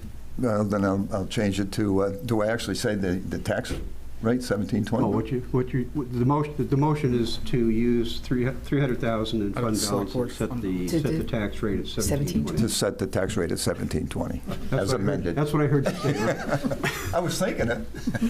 And that was seconded by Teresa. Yep. Any other discussion? All those in favor? And so you'll get those you need wet signature on, so when will you have those out there? So I will finish this tomorrow morning, and then we'll send an email out when the papers are ready, and folks can circulate through and sign the warrants tomorrow afternoon. So Dennis, you'll have to, on those, you have to go up to the town hall and sign that? Yes. Okay. Yeah. Tomorrow afternoon? Yeah, it'll take me most of the morning to get the stuff into the billing system and get the warrants prepared. There'll be some fractional rounding, so I can't really predict the exact dollar amount. It'll be within, the overlay will be within a few cents or $1, but by tomorrow afternoon, I'll let Sue know. Yeah. She can send an email out letting you know everything's ready to go. Yep. Or tax. Or text. Hey, you're still up there. Next item is consideration of signing the original assessed value certificate for the change in the TIF proposed changes. Okay. So this, if I understand, this just, this is that whole change that we're doing to allow the, additional things in the TIF. So that this just resets or recertifies the original rates on those, correct? That's correct. A couple months ago, the town approved an amendment to the pipeline TIF corridor, and Bernstein Shore submitted the documents to DECD. And what's common is, depending on who's staffing that department at any given time, they often ask for some technical revisions. And what they've asked for is, we have the original OAV certificate from 1999. They like to see currently an itemized list of all the properties shown. So the total amount, the OAV, does not change. We're simply showing the individual assessments from 1997 on the certificate, because DECD likes to see that now. So it's basically a re-ratification of the earlier OAV. No change to the dollar. Questions on that? Is there a motion? A motion to accept the assessor's certificate for the town of Raymond, Maine. Second. Discussion? All those in favor? Motion is carried. Thank you. Next item, consideration of financing new dump truck and excavator. Bless you. How's it going tonight? So, you know, we're up to purchasing a new dump truck and an excavator. Unfortunately, I'm gonna have, the only way I can do this is to finance it. The dump truck is coming in at around 300,000. The excavator, we haven't got a solid number on that yet, but it's scarily approaching 300,000. I'd estimated 200 on the dump truck and 150 on the excavator. The only way I can do it to stabilize my CIP budget is to finance. How much for the Looking to excavator? do 4 years on the financing on the dump truck and probably the same on the excavator. So excavator's 3.2? The two we're looking at are 280 and one's 310. Okay. And where are we looking at financing that? I haven't got that far yet. Has Brenda looked at that at all? I wanted to see if that's what you were interested in doing. If we don't finance, I can't purchase either one of them this year. We'll have to wait till spring. Do we need them? Oh, yeah, yeah. I mean, something like that, it makes sense to on those dollar values anyway, but, what I'd want to see is what we can find for where we can go, because that's approaching the figure where we, whether we want to self-bond that or whether we go, we can talk to some of the banks and see what they do on there too. Because if we go to the bond bank, then we're tied to their lending times, which are twice a year. They've already done the first lending, so it wouldn't be until, Is it February? yeah. I think. When they're. If we're gonna wait that long, there's a window I've got to hit to order the dump truck to try to get it on the road for next winter. We order it, we wait too long, we're gonna be another whole Well, fiscal year. I mean, the question, the question would be, what you need to do, they'd need a contract and some sort of a binder or whatever, but our actual financing of it depends on when delivery is gonna be, when we need that. Correct. So this is for next year's? Well, next winter? There's one truck that's in the pipeline that we could essentially see by December. If I order right now, we won't see the cab and chassis until April, May, somewhere in there. And then it'll have to go up to get upfitted, and that'll be. This is for a plow truck? I mean, a dump truck. Wheeler dump truck, yeah. And the excavator, what size is that? We're looking at something similar to the same size we have. We got a 308, it's a 19,000-pound machine. I don't want to get anything too much bigger than that if we can. I'm confused, though. We just went through a budget process, and I didn't hear one mention of either one of these things, and now it's an emergency? No, it's not an emergency. Oh, so we can, this is just to ask for it to be in the budget process? No, we had it in the budget process when we were doing the budget process. You did? Yeah, it was It's in the CIP. It was in the spreadsheet that we presented to you guys a couple. I was on the budget committee until June. Yep. We asked for it 3 times. We didn't get anything besides a inventory of what you had. And now, We gave the spreadsheet. I'll go back through the meetings. I mean, somehow, Yes. It's been on the schedule. The excavator's actually been talked about for 3 years now. We, probably even 4, we were gonna do it back during COVID, but supply and demand was too much and couldn't get one, so we just patched that one back together. and you had bids so that we had something to read? Not numbers. I know there was numbers that were handed to us that were just hundreds of thousands of dollars, but you had 225 in a CIP plan. Correct. And we asked for your plan at least 3 times. You got it. When did we do that, Sue? Could I get a copy of it? Yes, of course you can get a copy of it. Okay. Budget Finance Yeah, just had it. But and Nathan isn't asking, can I spend the money? It's already in his CIP budget. It is, he wants to see if the selectmen are amiable to going out and financing it rather than buying them outright because the costs are coming in bigger. Correct me if I'm wrong, the money's there, but the discussion about both a dump truck and an excavator, because one was bought in January, correct? Was a new truck bought in January? Yeah, we purchased it actually in October of last year. We just got it. That was the only one I heard about the whole time. and I thought I paid pretty good It was attention. in my presentation to Mm-hmm. replace another dump truck this coming year and replace the excavator. Mm-hmm. Like I said, the excavator we've been talking about for, back into COVID, the first part of COVID. Well, again, I'm a little confused because, again, I took notes, I asked for the plan. We met several times to go over it. We got numbers, we never got names. You may have verbalized it, but unless I'm We don't living... take the bids to the Budget Yeah, we Finance haven't- Committee or anything like that. We haven't done So that. you haven't got any bids? No, I got quotes, Dennis. I don't put it out to bid. I got quotes. I got one from International, one from Peterbilt, one from Western Star, and one from HP Fairfield, which is a complete unit. Could you That's could you send those to me in an email? Of course I could. I've Okay. already told you I would. I appreciate that. I can And get the I'm numbers going to right look for, I'd also like to know when it was brought up in a meeting, because quite frankly, this is what we wanted. We wanted a plan to see what we're going to replace, because there's many needs that are an ambulance that's underfunded. And I see in your capital improvement that there's Snap-on tools being bought, a $15,000 truck being bought. Well, the truck that we purchased was in the plan too, Dennis. It was in the CIP schedule. We've never had to put the stuff out to bid. The last truck I put out to bid and went through the process was 2003.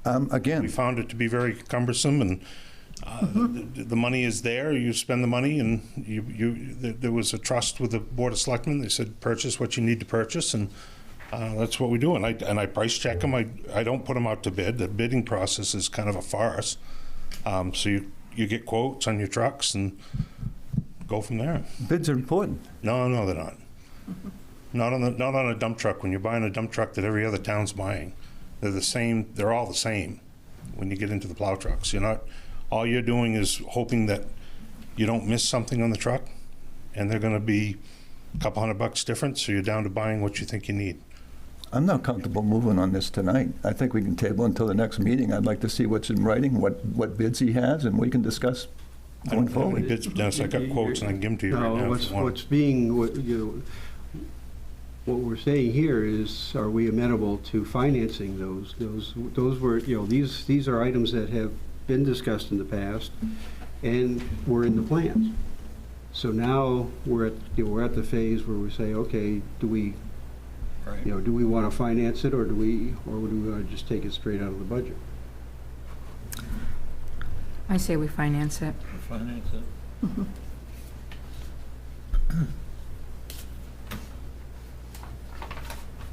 Need a motion.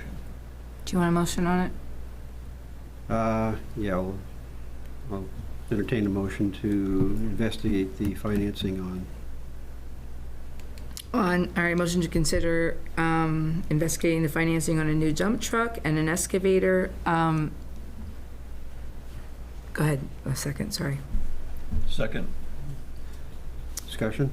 So on the discussion part of it, because it might be on a deadline type thing, when do we want the final? The only deadline you're going to have if we choose not to purchase the one that's in the pipeline, it'll be spring before we see the truck. If I don't order it here pretty soon, we'll be another fiscal year. The order banks are opening up, I think he said, in a couple of weeks.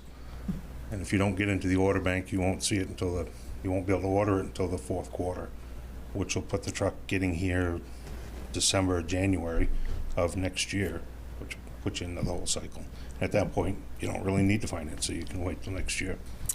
I do have a question along that line, because it was brought up and discussed. What was the price you had back when you discussed it?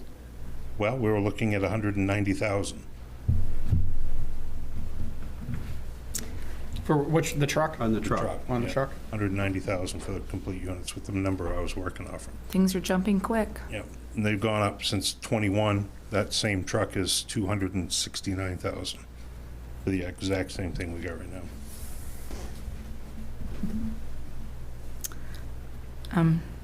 On that motion, I'm not putting any conditions on it.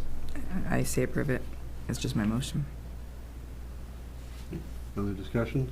Been moved and seconded. All those in favor? Would you reread it Wait. so I can understand what we're voting on? Are we finding, on the financing part, we're just sending it out to get finance, to find out what the financing terms are? We're investigating Right. the financing. Okay. Ultimately, we would then have to approve the So then we're gonna Then get, we're gonna get a number get it back, again, and then, yes. Yeah, if we get stupid rates, I wouldn't recommend financing it. Okay. I don't know what the rates are. I just was coming here before I went any further. If I could, please.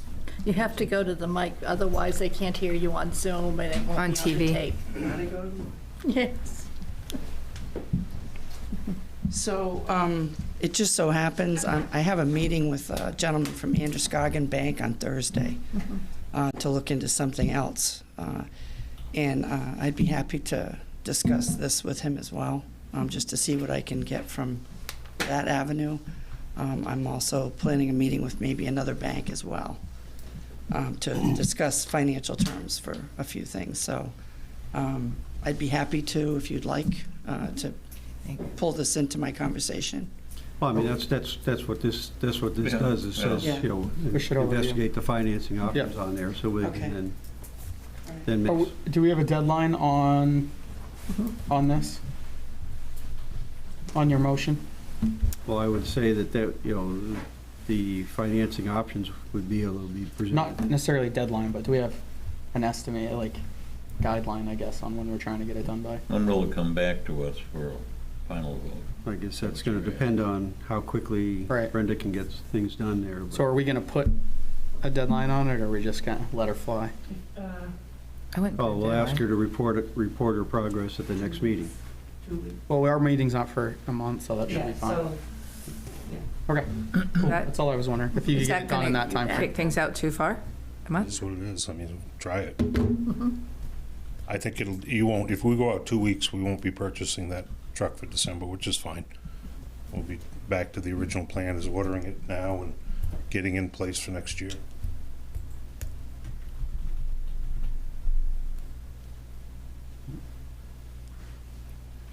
Before we always I mean, just, your other, you know, we always went with, when, I mean, your other option is separate the two. Well, they're both going to be separated, if I'm not mistaken, if you can't finance two pieces of equipment with one loan, you'd have two loans, one for the excavator and one for the truck. All right.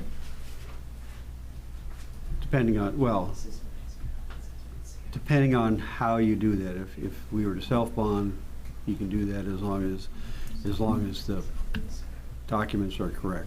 Correct. If you're doing a loan on it, yeah, they're gonna do that individually, but it depends on the packaging. You know, if you went to the bond bank, it's a capital equipment purchase of two pieces of equipment, and that you could put into a single bond.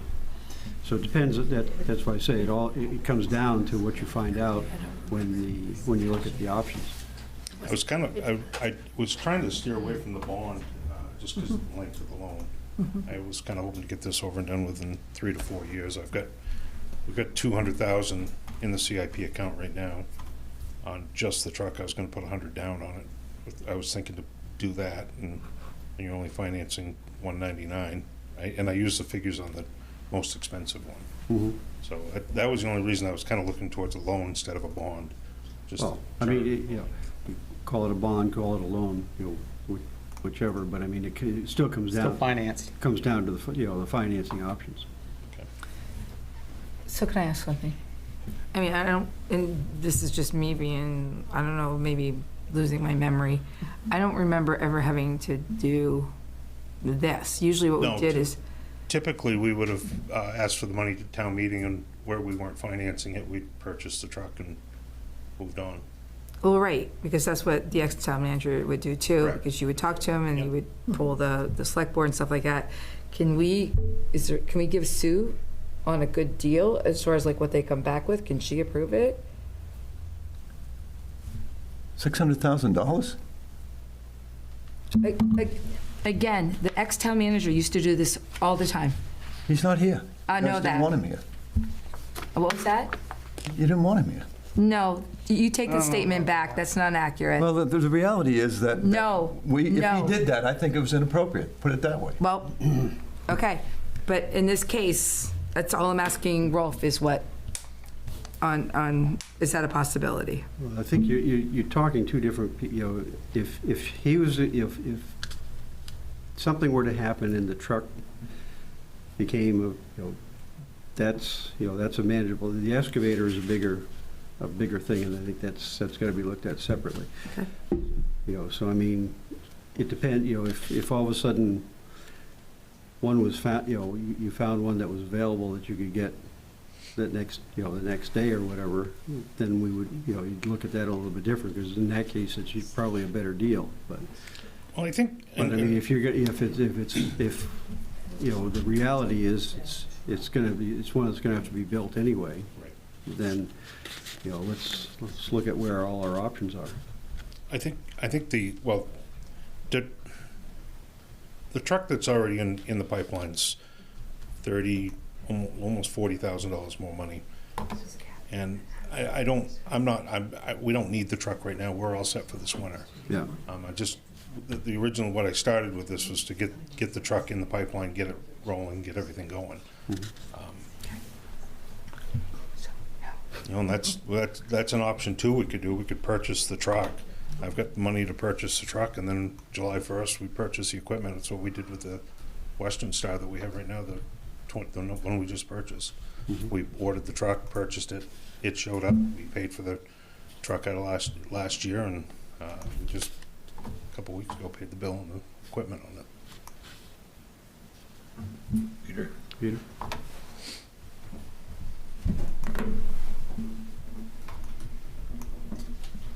Nathan, I'll tell you, I've had some amount of experience with keeping old engines and equipment running, so I appreciate that you put on the spot whenever you asked, well, are we talking about this season? Are we talking about 2 years? So worst case scenario, how would the snow removal, let's say, this winter with a moderate snow be impacted if you were down a dump?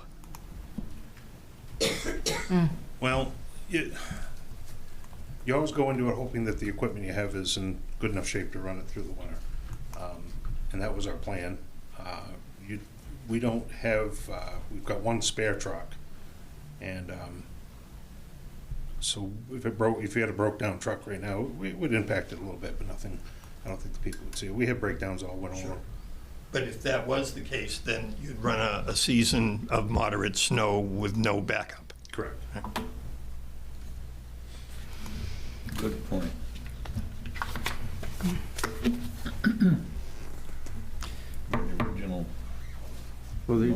The original motion was to investigate the You can still do that. the financing options. You can still do that, but I mean, if something changes, that can come back to us at any time anyway.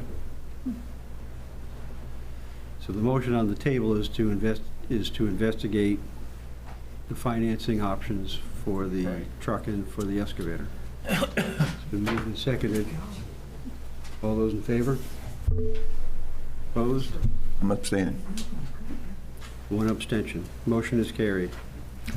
Next item. So get on the agenda. Consideration of issuing quitclaim deed for lien payments. All right. I make a motion to approve a Maine short form quitclaim deed without covenant for Carl Bartolomeo.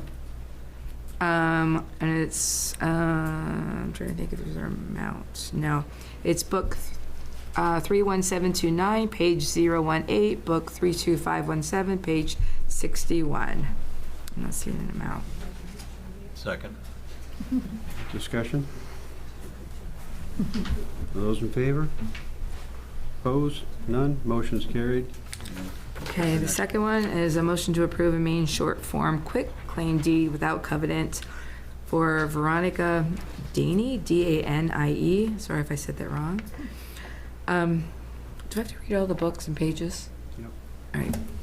Book 33358, page 278.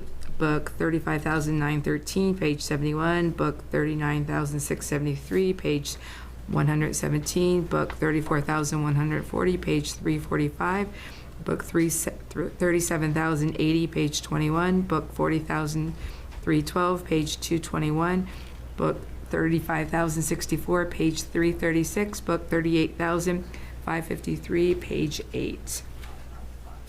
Second. Moved and seconded, discussion? All those in favor? Opposed, none, motion is carried. Public comment.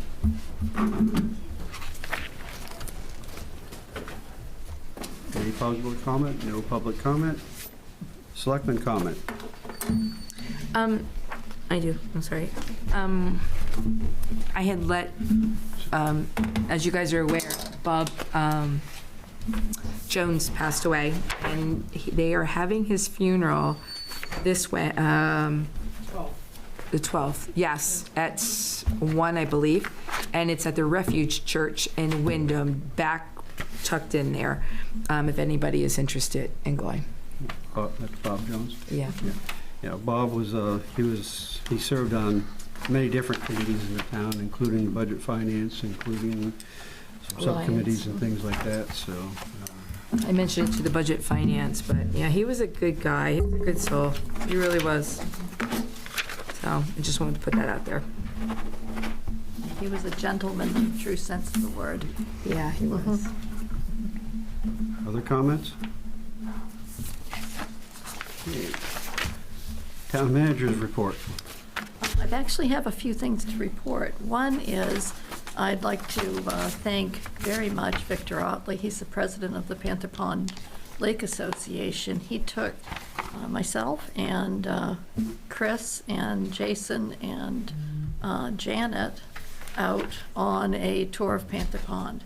And he showed us the equipment that he uses for testing the water, testing the clarity, explained all the processes, showed us the various points of, not just points of interest, but from a town point of view and a potential, not potential hazard, I don't want to say that, because that lake is so clean, it is amazing, quite literally. But they've worked hard to get it that way. They have really, and not that others haven't, I just haven't seen Thomas Pond.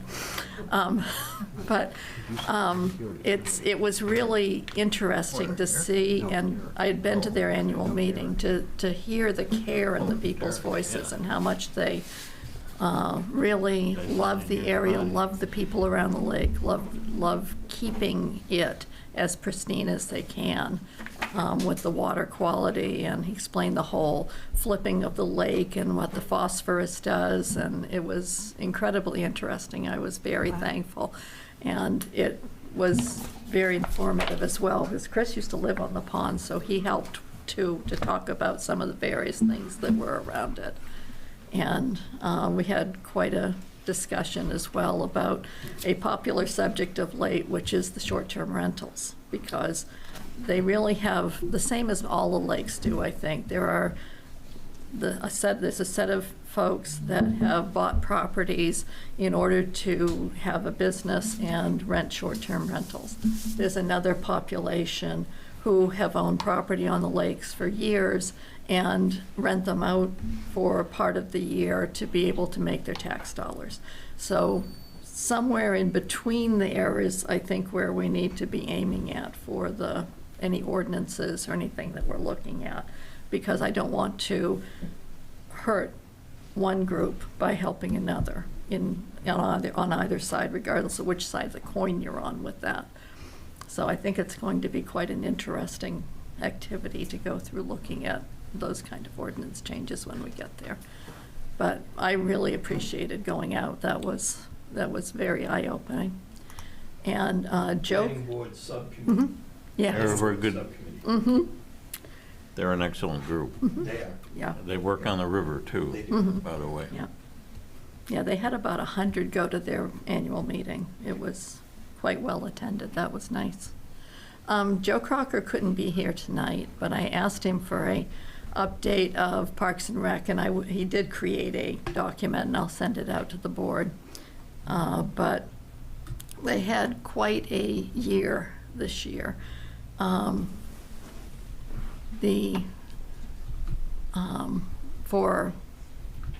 can't even talk, I'm sorry. He says this season has been comparable to '22 in terms of activity and revenue generation.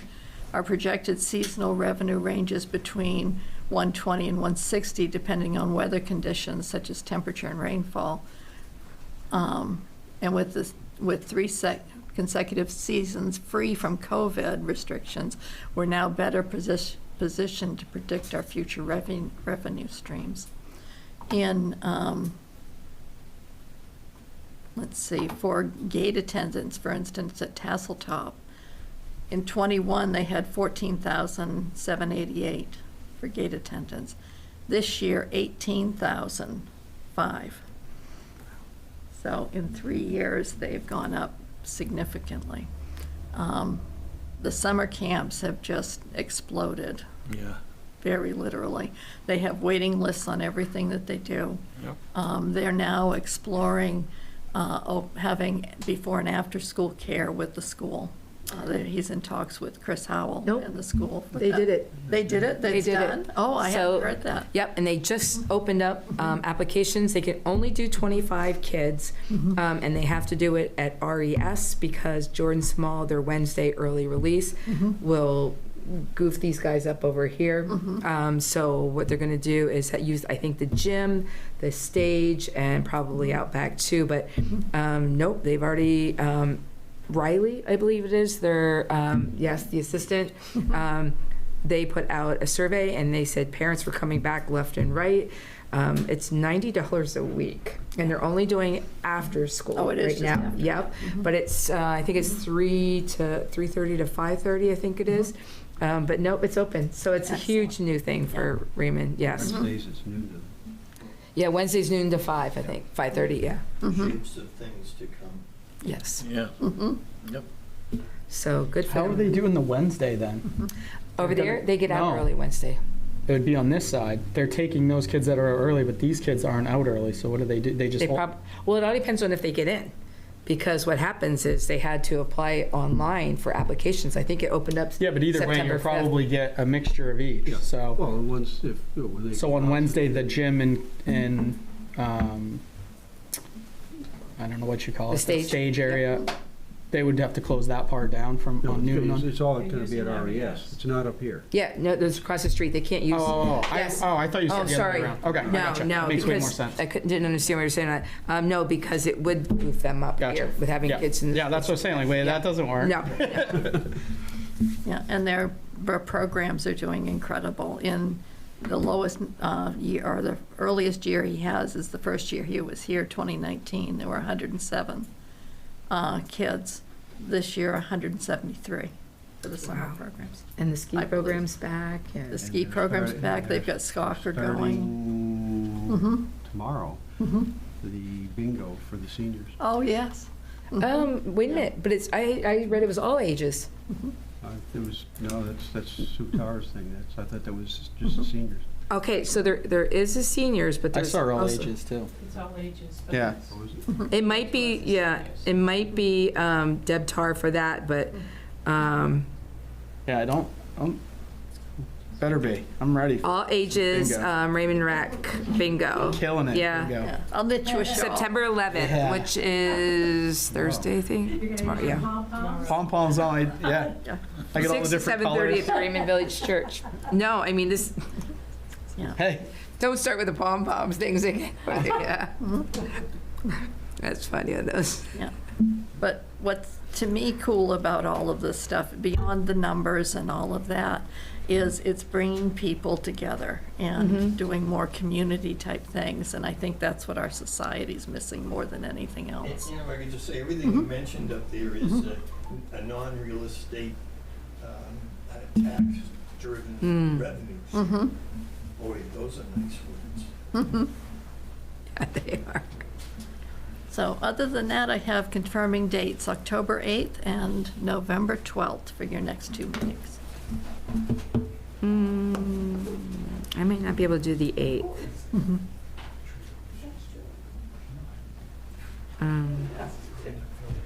Yeah, I'm on vacation that week, and I'm either going to Pennsylvania or having family come up, but that's right. I won't be here. Is that a problem? I don't know if I'm going down to Pennsylvania or having family come up. I mean, Which one? The next one or the one after? October 8th. So, I mean, even if can we go possibly the next week? I don't know. The 15th? Yeah. I believe that's, oh no, that would be Wednesday, never mind. Something else here that night? I don't believe so, but let me I don't mind either way. make sure before I assume. October 15th or 8th. Doesn't matter. Anybody else have a problem with the 15th? Nope. Looking at my calendar now. I don't think so. September, October. No, the 16th is budget finance, but there's nothing on the 15th. Okay, so we'll have it the 15th instead. Okay, cool, thanks. Mm-hmm. Okay. Could I just add a comment real quick? This is about the collaboration, Laurie Wallace, 36 Pulpit Rock Road. This is about the collaboration between the town and the citizens. Just wanted to add to the Parks and Rec update that the Raymond Lions Club donated money for 4 benches for Sherry Gagnon Park. We want to do as much as we can for the community with our backs and our funds, so. What was that? 4 benches for the park. No, from who? Raymond Lions Club. That was really nice, thank you. That is very nice. And Nathan is putting them together? Or putting them together? Yeah, it's coming up, I think. And you're the president now, I'm the president and secretary. You are. So Nathan, how are you going to Spokesperson. tether those down so they don't flip over in that next Wednesday? Not going anywhere. Oh, too soon. Too soon. November is. Nathan, that's when you pick the chair up and show them how the wind blows it. All right. 12th. That's great. Nothing else? Yep. A motion to adjourn? Second? All those in favor? Meeting is adjourned.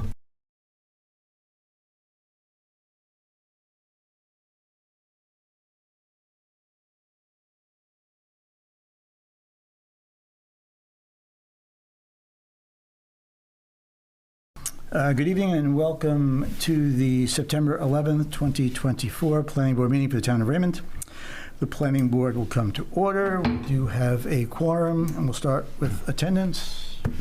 Mike Richmond, Greg Foster, Robert O'Neill. Ed Kranich. There's a public... Kevin. Oh, Kevin. I'm sorry, Kevin. You always sneak in there. There's a public proceeding, and unless the board specifically votes to go into executive session, you have the right to hear everything that is being said and to look at all the exhibits that I presented. Please notify the chair if you're unable to see or hear. The board works from a published agenda and will be considering tonight's items in the following order. We have the approval of the minutes of the July 10th meeting, no old business, and a site plan review and public hearing, followed by some staff communications and updates. In each instance, the burden is upon the applicant to demonstrate compliance with the provisions of applicable ordinances or state law.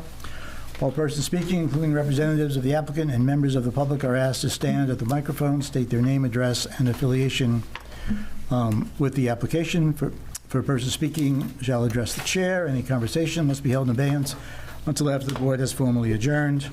After the board votes on the merits of each application, it will prepare a written notice of decision. Because the notice of decision may substantially affect any appeals rights, and also as a matter of courtesy, the board asks that those attending the meeting with regard to a specific application not leave until the board has completed its discussion. Appeals from adverse decisions must be filed with the Superior Court or as otherwise provided by law within 45 days of this board's decision. That's it. Okay, so our first business is the approval of the minutes for July 10th, 2024. Any corrections, additions, deletions? Move to accept the minutes. Second. Second. Any discussion? All those in favor? Kevin? Aye. That's accepted.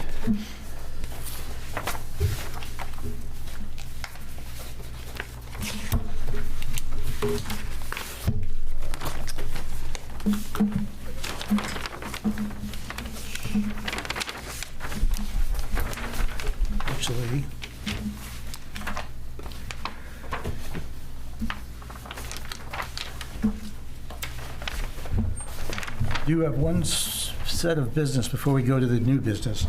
Our videographer for our November meeting is not going to be present. So Sue Look has asked us to reschedule it. The two dates that she gave me to reschedule are November 4th and November 8th. November 4th being a Monday, November 8th being a Friday, which I already discounted because it's a meeting on Friday. Well, I guess you've got that. Yeah, so it's the 4th. I just want to throw the 8th out there just in case. Oh, gosh. Is that a problem for anybody? No, not for me. Kevin, you okay with November 4th?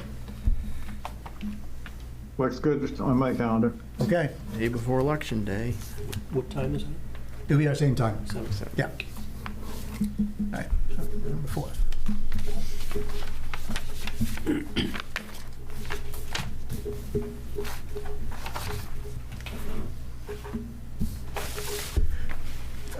And now to our new business.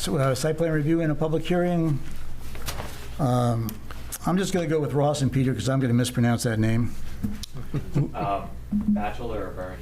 Which one? Oh, it's Bachelor. I would have gotten that probably close. Yeah. Bernier, I would have had another problem. I said Bachelor, I figured I wasn't going to get that one.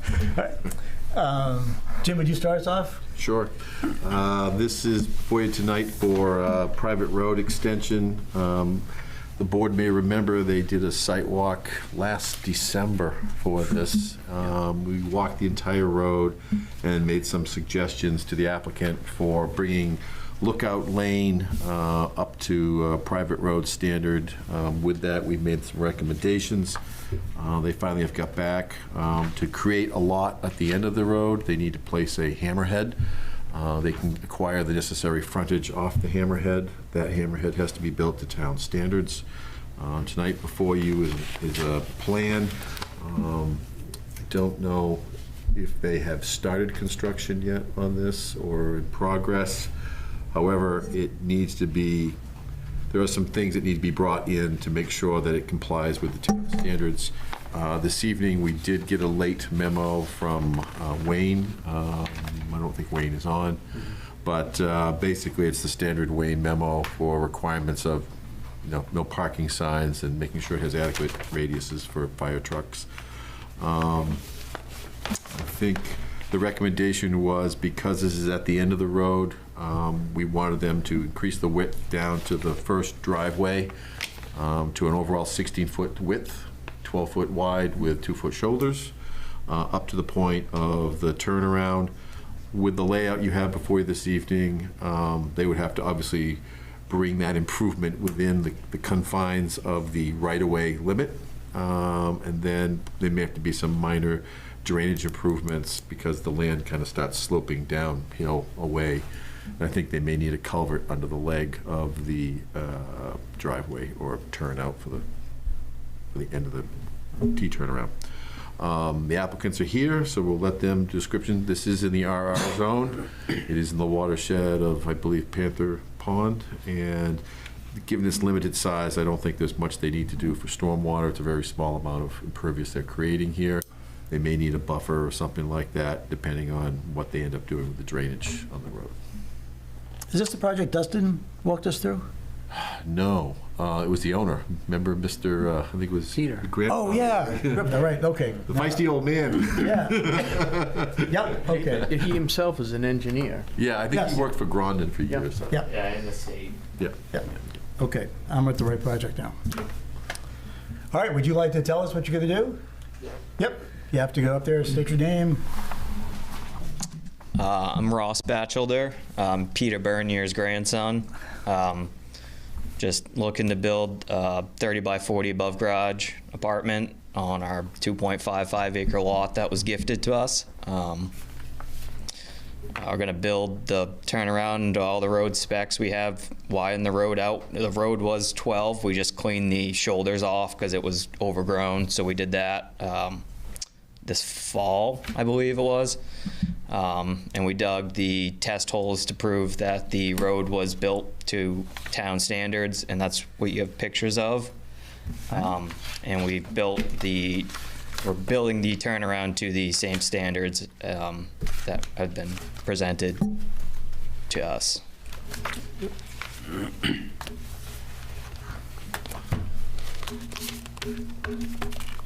Okay. Pretty simple. Pretty simple stuff. Yeah. I think it's just a matter of us making sure we get, a plan that shows the correct grading that we want for the terminus. It's a small footprint, basically, we're dealing with here, 'cause we've already done the shoulders. So I think we feel comfortable that you could make this a condition that, they have to comply with the fire departments and our comments with regards to grading and drainage. I think those all can be handled primarily in the field or post-approval.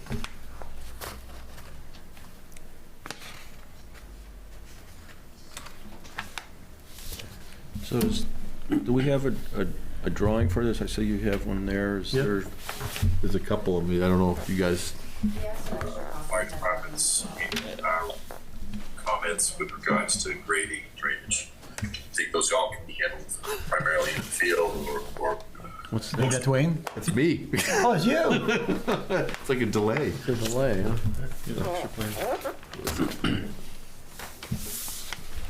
So they have the right-of-way marked out. They kind of show where I think there's an existing road or woods road that goes down through there. I think that just needs to be rotated and brought into the right-of-way confines a little bit. And we provided a memo and discussing various aspects we're looking for.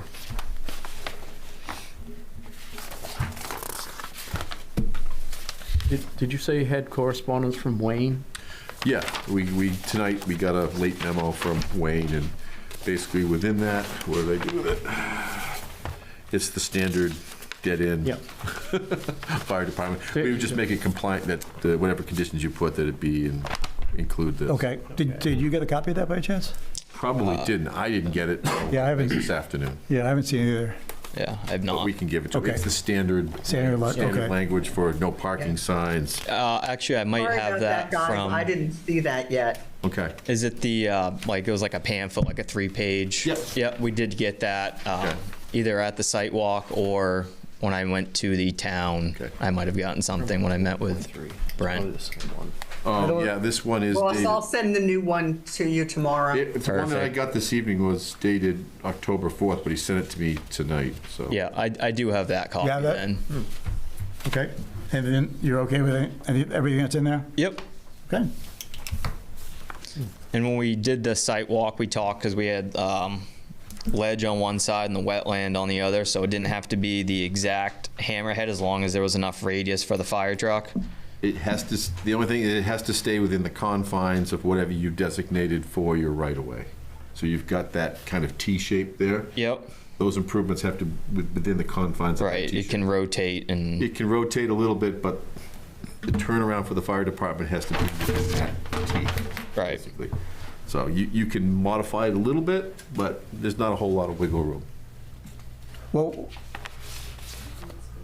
what are you trying to do in modifying it? I was gonna get the turning radius because I have the specs on a fire truck, so it'll be large enough for a fire truck to spin around. But we have a telephone pole and wetland on one side and ledge and a property line on the other. Yep. So we can't, exactly do that right at the mouth. And we had talked about it during the site It walk. doesn't have to be perfectly centered in the middle of it. You have a little bit of wiggle room, but, again, I think once you get it going in the field, once you get it staked out, we can work with you as far as, getting it exactly how it should fit. We just have to make sure it's in the right space because we've got deeded right away here. Right. Wayne asked for an auto turn, the template. Yeah, and that's what he's talking about, is trying to design that so it meets that. Okay, he's got that. Yeah, he's got software to do it. I don't know if he's got the software to do it, but I think we can, if we have the radius, we can construct it. Okay. So there'll be a plot plan showing all that, because this. Right, really I think that's where, tonight we can make approvals with conditions, but then we need a return plot plan with those conditions and to be signed.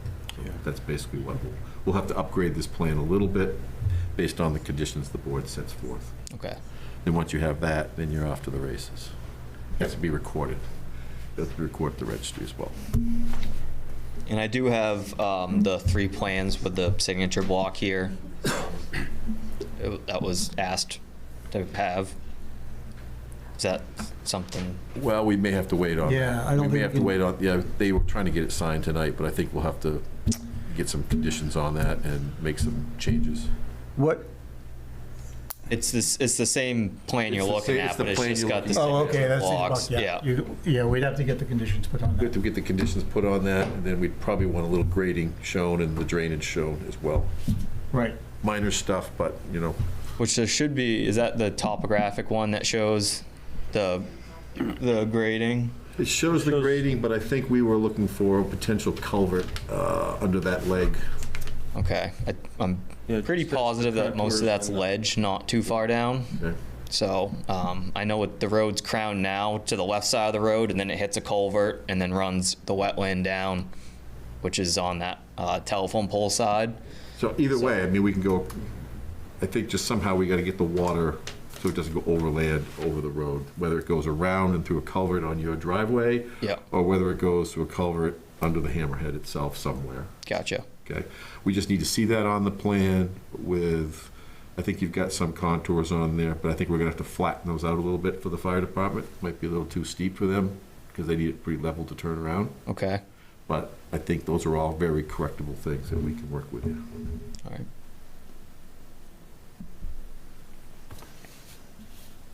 Okay.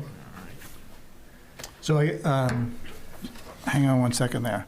Our first step is we do need to move that the application is complete, and I think we've decided that, right? So can I get a motion for that, please? I move that we deem the application from Ross Batchelder complete. Is there a second? Second. All those in favor? Kevin? Aye. All right. Next step is I need to open a public hearing on this, which I will do now. If there's anyone that would like to speak for or against the project? Done? Okay. Next step would be then, Jim, do you have the conditions? I didn't spell them out exactly, but I think we can probably quickly list them out. And I'm wondering how we can do this without bringing them back next month. Yeah, that's what my plan would be, is that we try to get these conditions and we can review them and then bring it back for your signature next month. Or are you trying to do it tonight so that you don't have to come Well, back? when do you want to start this project, Ross? As soon as possible. Yeah, that's what I figured. Yesterday. Yeah. Day before yesterday. Yeah. Wow. And a winter would have been nice. Yeah, and then we got there is weather coming eventually. I mean, the other thing we could do is we could approve it, and if they can get this turned around, we can have you guys come into the town and sign it. Yeah, I think, would that be okay with the board? Yeah. Kevin, okay with you? Good for me. Okay, so why don't we get the list of conditions? Okay. We will, we can approve it with the list of conditions. You can, once you get those conditions satisfied, and it's really just kind of getting this stuff done on paper. Yep. You can then bring it, a little ahead of myself here, but you could bring that to the town. And when the town gets that all, and Jim and Sandy have got it, we'll come in and sign it. Once we sign it, you can start. Gotcha. And that way, it'll keep you from having to wait to the next meeting. Okay. So I think the main conditions that we'd be looking for would be design the hammerhead to a slope that can accommodate fire truck turnarounds, and for basically slopes and geometry that accommodate the fire chief's memo.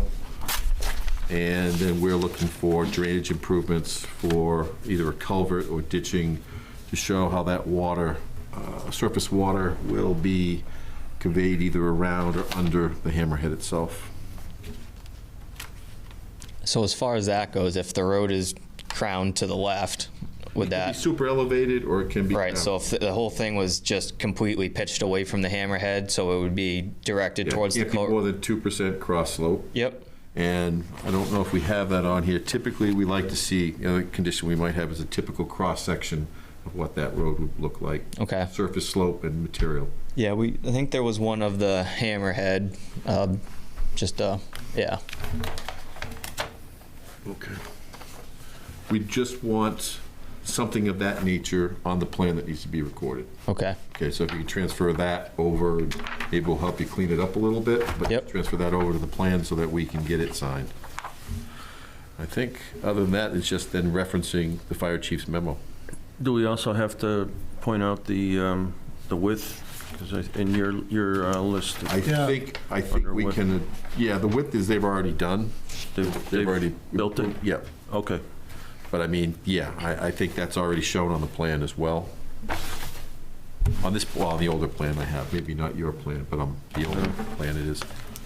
So yeah, you can include that if you want. I don't think there's any harm in including that. The reduction doesn't require a waiver. We're just going to accept it as 12. Well, here's the interesting part. We've done this before with a couple other private roads where there's less than 4 lots on the end of this, so it would meet that lesser town standard for those last few houses. If any other, we may want to put a note on that if any other further development happens on that, that road would have to be widened to 16 feet. 16 feet.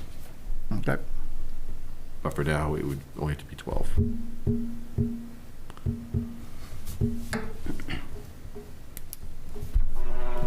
Nice going, Ed. That's my phone. Thought you were I thought that cutting some boards over there. I get for not putting it on silent there. I would just have one recommendation of graphics for, I guess, a plan that's going to be recorded. I would just recommend they take the color off.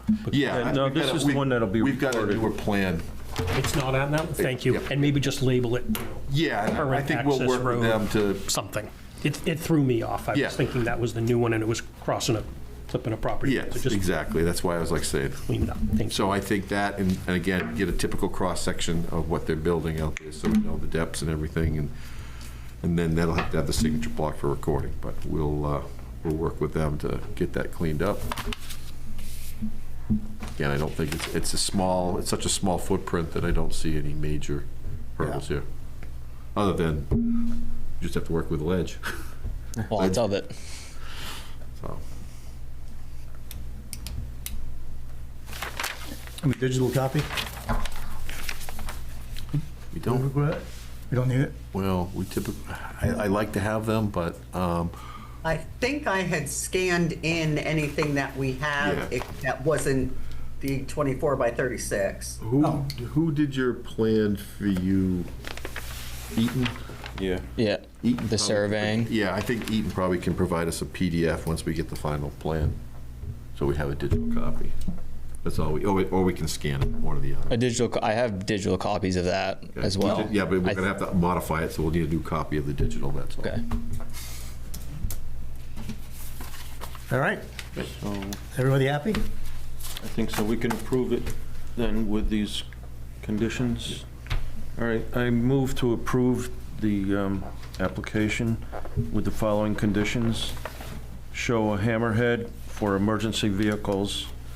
Show contours for drainage and proposed drainage installations if needed with a 2% maximum slope on the hammerhead. And show compliance with the width requirement, which is 12 feet. And note that any additional lots will require widening the road to 16 feet. And then also include conformance with the fire department's memorandum. Okay. Dated October 4th.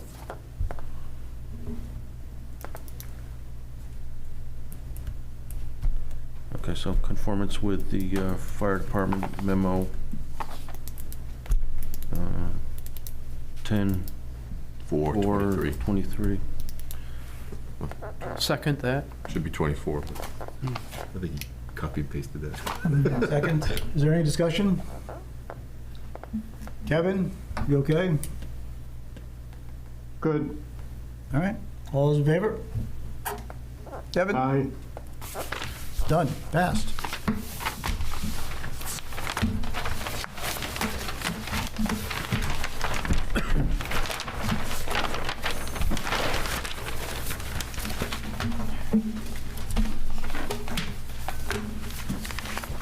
So Ross is going to come in and see you, Jim, and Yeah, Brett and I, and we'll work through how to show what we want to see on the plan. okay. So we can schedule a meeting whenever. You want my notes to put on I here? think we've got, Brett will take. All right. Staff communications and updates. I think the next course of action for this board would be to, I think we've talked about it a little bit, is to start the process for 2025 ordinances. Yep. Everybody pulling together, things they'd like to see change, things that we need to change, errors, omissions, things like that. Formulate our list so we can get that.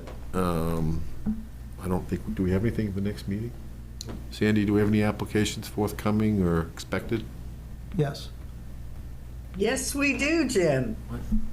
But you're not involved. Port Harbor, Oh, oh boy. Always coming the back. project that will never end. Well, It should be easy, though. Well, I say that. so I don't know if you want to do a potential workshop before that, to just to kind of set in motion where we want to go, and Brett and I and Chris and others can start formulating some layouts. Do you have issues? I think Chris may have a list of some stuff that's come up during the course of the year. I think Okay. the one biggie that I think we kind of left hanging out there is ADU. Yeah. I think that's the biggest one we need to look at. Or are we waiting on the state for We're that? waiting on the state, and I think that's a question that we probably should get back to the attorney, because they were the ones that advised us to wait. Mm-hmm. So I think there's some communication that should happen back to them to see what's come forth in that time frame, because I know other communities have all dealt with it. Oh, okay. Completely all different. There's no concise, consistency. there's no consistency. So we're kind of on an island, what we want to do. The other piece of this too, I know we talked about, but I think we were waiting on the comp plan, was maybe some discussions about affordability, affordable housing and bonus affordable housing. Yep. I don't know if we're ready for that yet, or whether we want to wait till the comp plan's complete before we implement that. And then I don't know, do you have any off the top of your head that you've thought of? Just some minor things that we ran into, like the reviewing authority one. Yep, with some. Just some clarity there. There's some discrepancies in amongst the various types of ordinance about who does what when. It just Okay. needs to be clarified. Yep. It's confusing language, basically. Okay. Are we going to readdress the solar ordinance? Well, there's an ordinance that's already been enacted, revised and enacted, but it does not prohibit, I don't believe that does prohibit the board from going back and looking at doing, I know when we looked at those applications, buffering was one of the bigger ones. Right. We had discussions, so we can put it on the list, see where it stands, see how the board feels, what recommendations you'd like to see. Yeah, I think they expected us to readdress it completely and work out what the town really wanted, you know. Who's they, Kevin? Well, the people that came up and did the override. You think they wanted us to revisit? Yeah, I thought so. Okay. So it's, again, I know it was a concern when that application came forth. Yep. I do think that we may see other solar farm systems in other zones. Yep. Probably. So it would be prudent maybe to start looking at that to see what those impacts would be. I think All right. primarily the only zone that's left is really rural, right, for solar farms at this point, rural or industrial, which they don't have much. I wonder if the Comprehensive Plan Committee has even discussed that at all. Greg? Some. Yes. Yeah, we have, but. Yeah. Well, I agree, and I think that as far as you're listening to Peter, we may want to wait till the comp plan is finished before we start. Yeah, we're going to have a hearing and all that, Yeah. so it would make sense to wait. Yeah. Okay. So comp plan stuff, but I guess the, Well, the ADU stuff is, ADU I should- think I know this July was when it was enacted by the state. So we may be behind, but I don't think we've had any requests yet. But I think it's something that we need to get back on the band. And I think that one's going to take a little bit of time, because every community I've been in so far, this has been a very confusing issue on how it gets implemented, where and how and who. reviews. Could we get a copy of what the state has enacted and, you know? that- Yeah, it's the same as what you had before. I don't know, they may have made a couple minor revisions to that, but, yeah, we could reach out and get a copy of the LD 2003. And then can we cheat a little bit and get what our neighboring communities have done?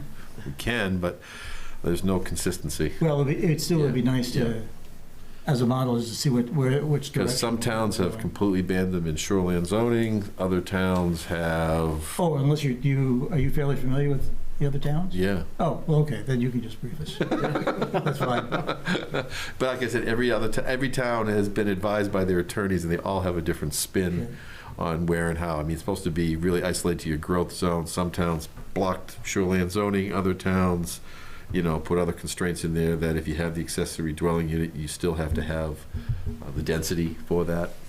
So, and some communities Okay. didn't.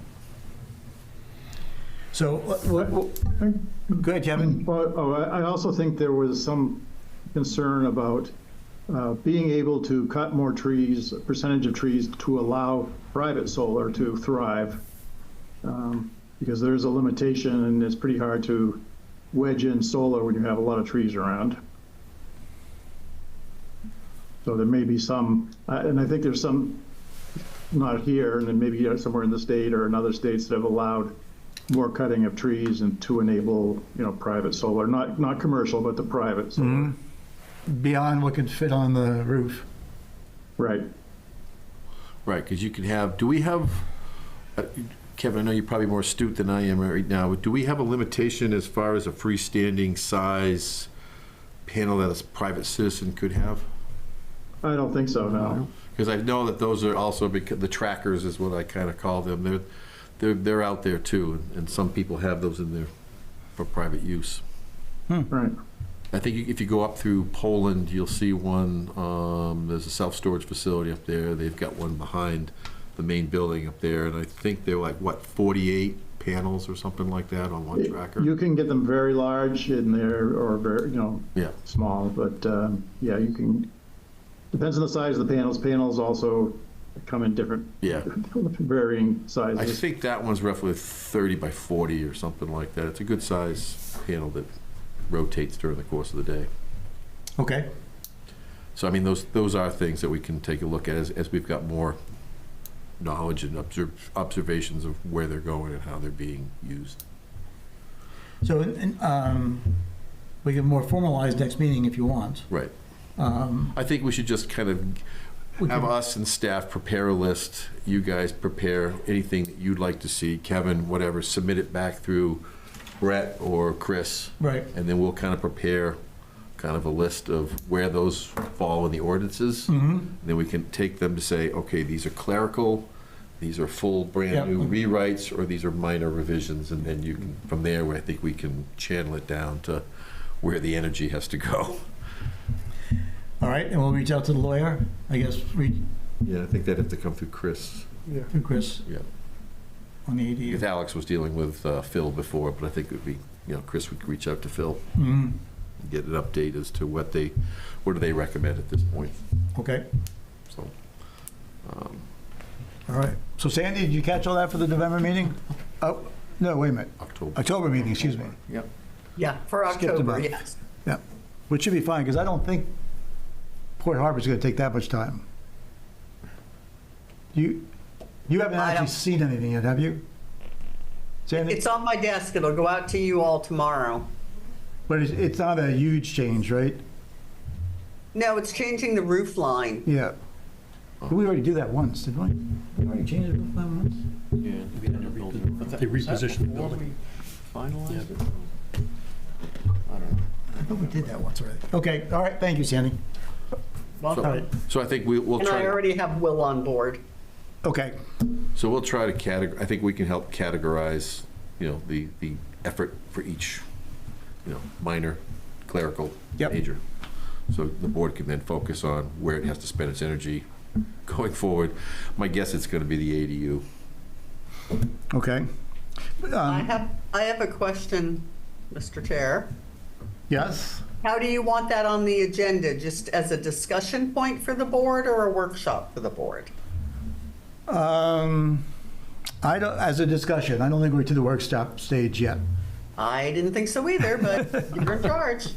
Well, I mean, you can do, you can do a workshop. I mean, you can do it before the public hearing if you want, half an hour before, or you can do it after. Yeah, I'd like to get I'd like to get it into some sort of organization first, and then we can, we'll see which ones go where, and then we can easily do the workshop for the next meeting. Okay. I don't think it's going to be, I don't think we don't have anything right now, so. Don't have it. Besides this, Mike, do you have anything? Do not. Yeah. You have some things you've mentioned. Do you want it for ordinance review? I'd like to see our shoreline zone change to what the state minimum standard is, 250. I think you brought that up about 10 years ago. Yeah. Okay, same thing. And we've already talked. Yeah, I don't really have. Okay, so that's, all right, so that's like a place to go. All right, what's next? Move to adjourn? Is there a second? Second. All those in favor? Aye. Done.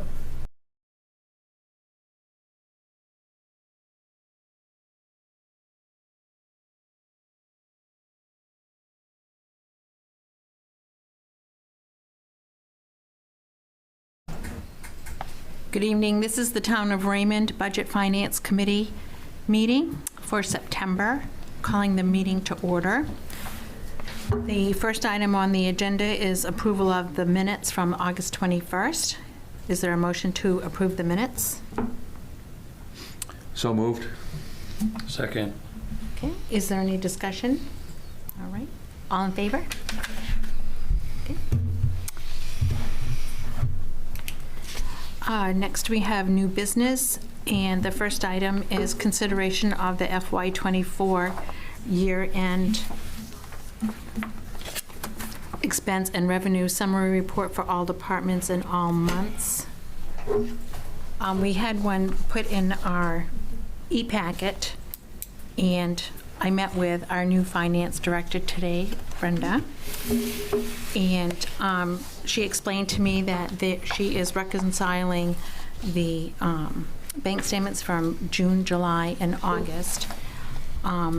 Were there going to be any changes to this year-end report, Brenda? Honestly, I don't foresee any major adjustments to that year end. Oh, you want me to stand up? Otherwise, we can't hear it on Zoom or Homeland. Hello. I'm Brenda. I'm Brenda Fox Howard, Director of Finance, and I'm happy to report I don't really foresee any large adjustment entries for the fiscal year end. Okay. So what you see now, barring maybe an interest adjustment of sorts, I don't really see anything terribly large happening. Okay. Nothing that would impact your bottom line. All right, thank you. And I just want to clarify, is the report that was in our e-packet, is that the year-end for 23-24, or is this the start of the fiscal year 24-25? I should put together your e-packet. So it should be 24. It's the year-end for 23-24? Yeah. May I come over and see what you have? Yes.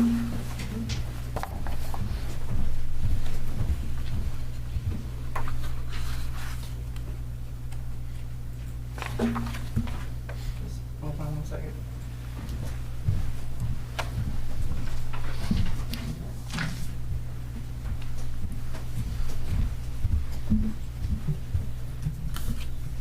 Yes.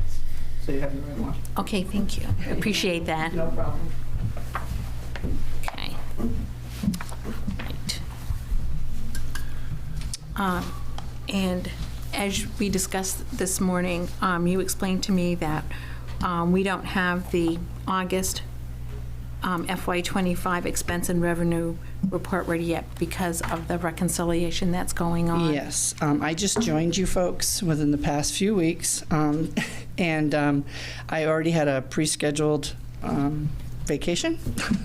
Not to say like, hello, I'm leaving, but it was a big deal, the trip. It is something that's been planned for quite a while.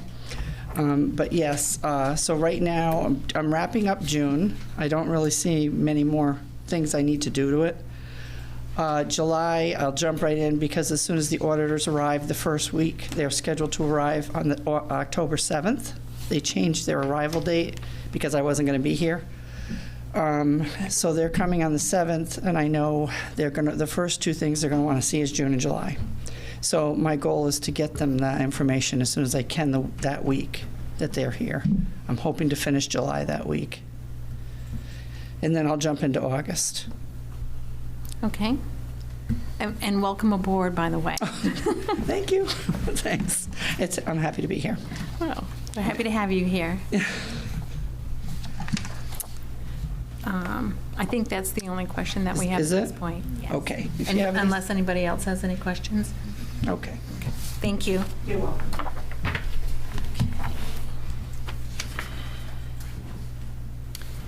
Okay, next on our agenda is consideration of the purchasing policy for the town of Raymond that was adopted in 2018.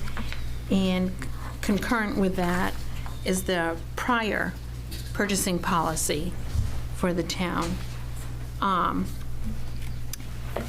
And I just wanted to go through this and do like a comparison between the two, and noticed that prior to 2018, there were requirements for different price ranges between $1,000 and $3,000, then $3,000 to $10,000, and then purchases over $10,000. And compare that to what the current policy is.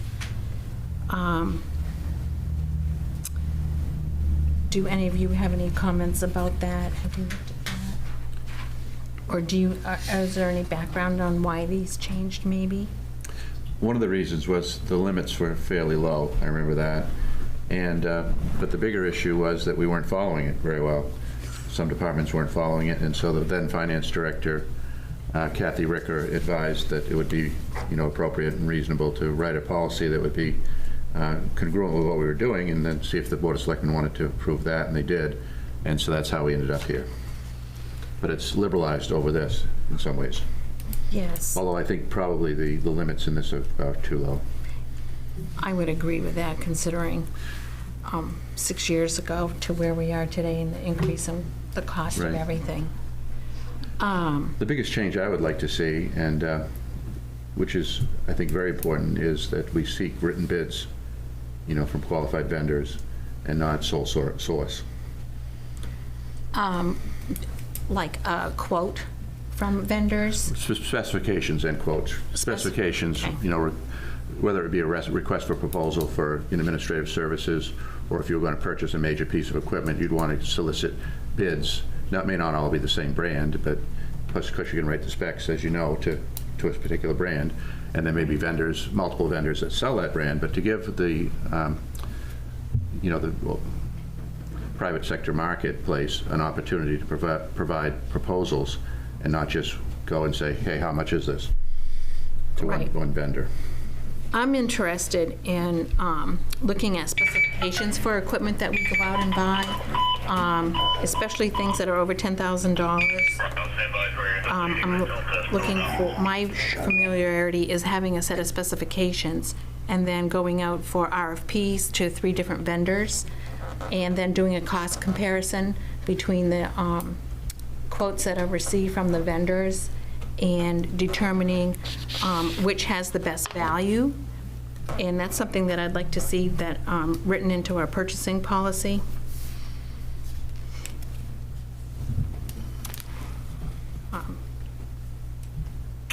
So I'm interested to know, like, what would be the next steps to revise this purchasing policy?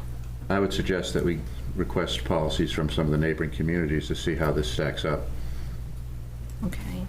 That'd be one place to start if you wanted, but that may be something that the staff would do, not us. I mean, they probably should gather those and analyze them if you think that's appropriate, and I do. In light of what this is now and what it was before. I'm not sure either one is what you want, but maybe, I don't know.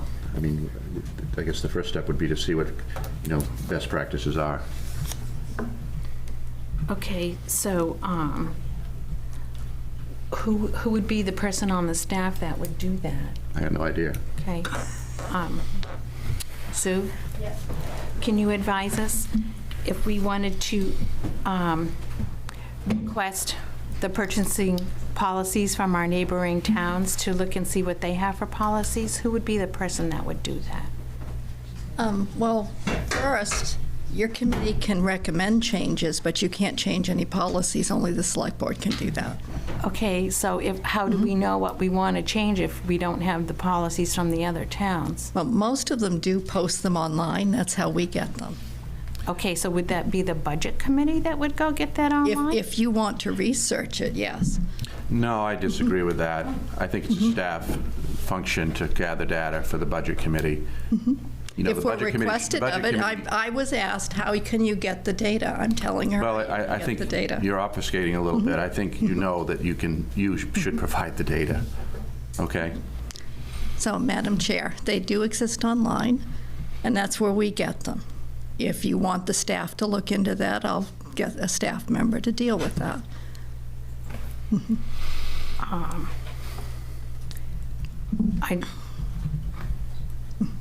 Or if you want to think about it and get back to me, that's fine too, so.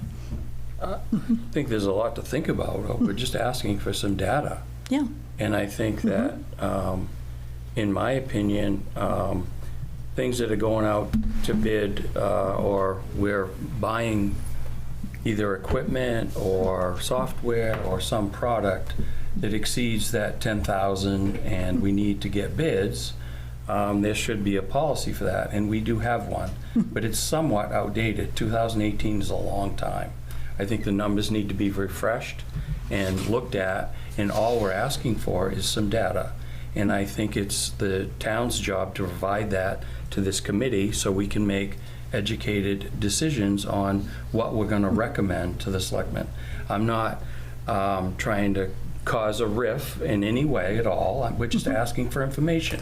For instance, I know on the flip side, you may be looking at this like we're trying to be overreaching and trying to be over-controlling, and I don't see it that way. And I'm not seeing it that way. Let me finish, because what I'm going to say is in defense of our, like, Public Works Director that goes out to bid on certain things in an emergency situation where you can't get 3 bids. We might have to get tree cutting done, for instance, after a storm, and you don't have time to get 3 bids. You want to have it cleaned up. So we want to look at that policy and come up with reasonable expectations of staff. And I think I'm part of that staff. So's Nathan, and I don't think that's unreasonable. So I think if we request information, it seems to me, since I've been on this committee, we're having problems getting information. Am I right? You're right. And I think that all I'm saying is that when we request something, as a committee, that there's a response from the town, that you be responsible and get us that information. That's what I'm saying. Well, Karen didn't ask me, can you get me this information? She asked, how would she go about getting it? I've been working with the Comprehensive Plan Committee, as you have, for, 2 years, going on 3? And they go out and get their own information on the whole. On occasion, they ask the town for stuff, and we've provided it to them when they've asked. If it was the selectmen asking for this, would you get them the information? If they asked me for it, if they asked me, how do I get it, I would tell them how they would get it. So maybe that's semantics, but I answered the question that was posed to me. This seems like a bit of a disconnect from the training we had the other day. I don't think it's a good idea for the committee to be reaching out to other towns. And then, of course, you'd reach out to individual staff members. I think that's the job of the chief administrator to do. You know, if you need the Board of Selectmen's approval, then get it. I didn't suggest that you reach out to other towns. I said they're mostly posted on websites. It's easy to get that information. Karen, can you request from the town manager to get that information? Yes, I would like to request, Sue, that you get that information for the committee. Do you have an idea of which towns you'd like to see? The towns in our salary survey, the comparable towns. So what would that be? Well, there's a lot. I have a list. There's a long list. Okay. I have a list.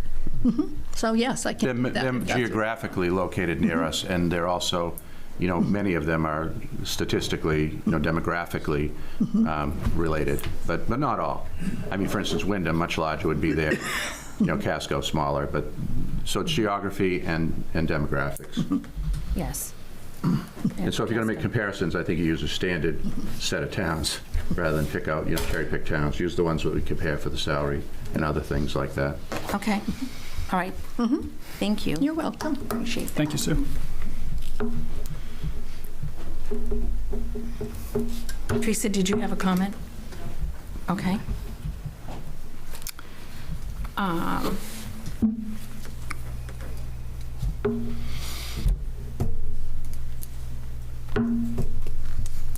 right. And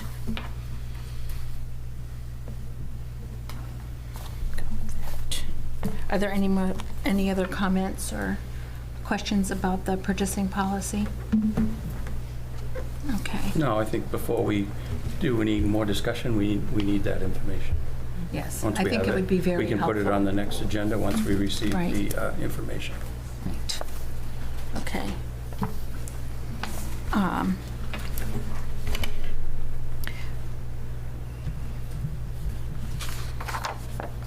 Oops. What did I do with my agenda? My agenda with everything else. Consideration for financing new dump trucks next. Okay.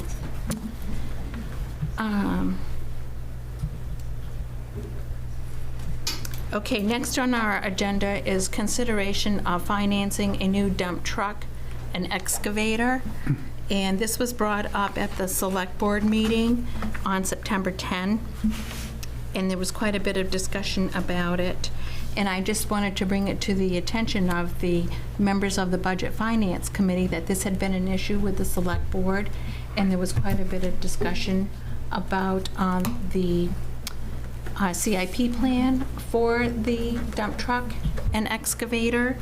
And then the financing, exploring the options for the financing of a new dump truck and excavator. So I don't know if any of you missed that or if you're aware of it, but I wanted to bring it to everyone's attention. And with that, I went back and looked at the ordinance for the Budget and Finance Committee, and that under Section 5, Item B, we are specifically charged with to discuss with and make recommendations to the Select Board on proposals for specific expenditures, and to study and make recommendations on the general financial position, policies, and practices of the town and its departments. So that's kind of like what's driving me with the policy, the purchasing policy, and why I put this on here. And I would ask Nate, is there anything that you'd like to add to this? Nothing really. We're not going to, going forward, we were able to negotiate with the low bidder on the truck. It's going to be a single purchase in the fall, about a year from now. So we'll be all set financially. And I discussed it during the February 28th meeting when I asked for the money, that we probably were going to have to finance it. The excavator we're going to push off until spring. We're late enough in the season now, so it doesn't really matter to buy it now or in the spring. Kind of open interest rates go down, but that'll be in this coming budget.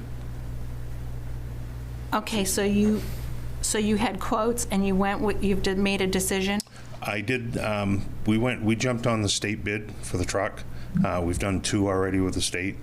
They allow us to jump on their bid package. And the equipment, we only have 2 vendors, HP Fairfield and Viking Surveys equipment over in Auburn. And they're both low bid, low price. What's low bid? The truck was $141,000 and the equipment was $112,000. So you bid the chassis separately from the truck, as you would? Yep. And so you have a bid summary sheet for the trucks that you looked at, and you have a bid summary sheet for the 2 vendors, Viking and HP Fairfield, for the equipment, correct? Well, the truck is state bid. We grabbed their state bid like we did on the last two trucks, Don. On the 19 and the 21, those are both state. Can you provide a copy of the state bid specifications, and we can take a look at that? It'd probably be just easy to give you the spec sheet on the trucks we have, because Right, but I want to see the state bid documents. Never got them. I just get them from the international dealership. International got the bid for the. Right, well, the state would have sent out a competitive bid and would have selected a vendor. You're saying a truck vendor, so I just want to see the state documents, how they went about doing that and selecting a vendor. I'd have to call the state and get them. I'd have to call the state. I don't have those. Okay. I can call them, see if they'll give them up. I don't know if they will. They're public documents. Okay, I'll call them up too, get them. Thank you.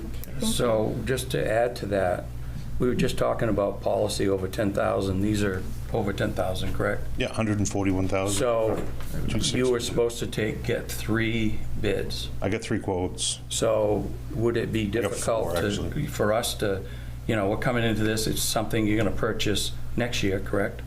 The truck's going to be probably purchased the end of this month. It'll be signed, the contract will be signed the end of the month. Was that in your budget? Yes. To spend $600,000? No. 264,000. And I thought it was almost 6 for the combination of the excavator and the truck. It was. So where are we getting the other 300? In next year's CIP budget. So we're not buying the excavator. How hard would it be? And I'm just trying to this committee is to look we at can get the information. We just never That's had what to I would provide like. I would like to see the 3 bids to see how you made your decision, so that moving forward, this budget finance committee, that's our call to duty. I have no issue. I have no issue with that at all, Chris. We've never had information, so I know what it is. I don't have anything in my packet. I don't know if you guys got anything. Chris, you got to understand, we've never had to do this. Well, it's been in our policy since 2018. I don't get it. I've never been asked to do this. You've never been asked to get bids? I asked you to get bids, and you told me you got them orally and recorded them. Correct. So and I told you when we bought the last 2 trucks, we bought them under the state bid. And that's where it ended. And so I'm saying, let's see the state bid documents and see what we that's fine. See what we are buying. Yeah, that's fine. But I've just never been asked for it, and we'll get it. And well, to me, that's a lot of money. Oh, I understand that. And, I'm not trying to go after you at all, Nate. I want you to have your equipment. I really do. But I want this committee to be as educated as you are and the town staff, so that we can help the town make these decisions. That's our charge. This committee is an important committee, and it seems like it's like pulling teeth to get information. That's Chris, all I'm asking. This is the first you've asked for it. I don't have it with me. I will get it to you. It's not a problem. It's not to me, it's to the committee. The committee, correct. Can I ask another question? Did we sell the excavator that we've had? No. So why are we buying another excavator? Well, for almost 4 years now, we've been talking about upgrading that excavator.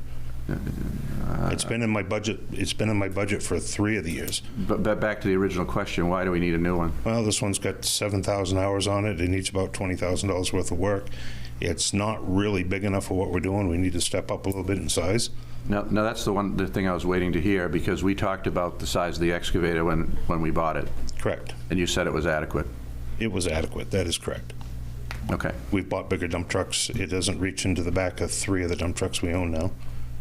So we're And down to 20,000 versus 300. There's a big difference. That's a big difference. If I was working on my car and I needed $2,000 worth of work compared to buying a new one, I might want to fix it. I'm just saying, that's what we need to see.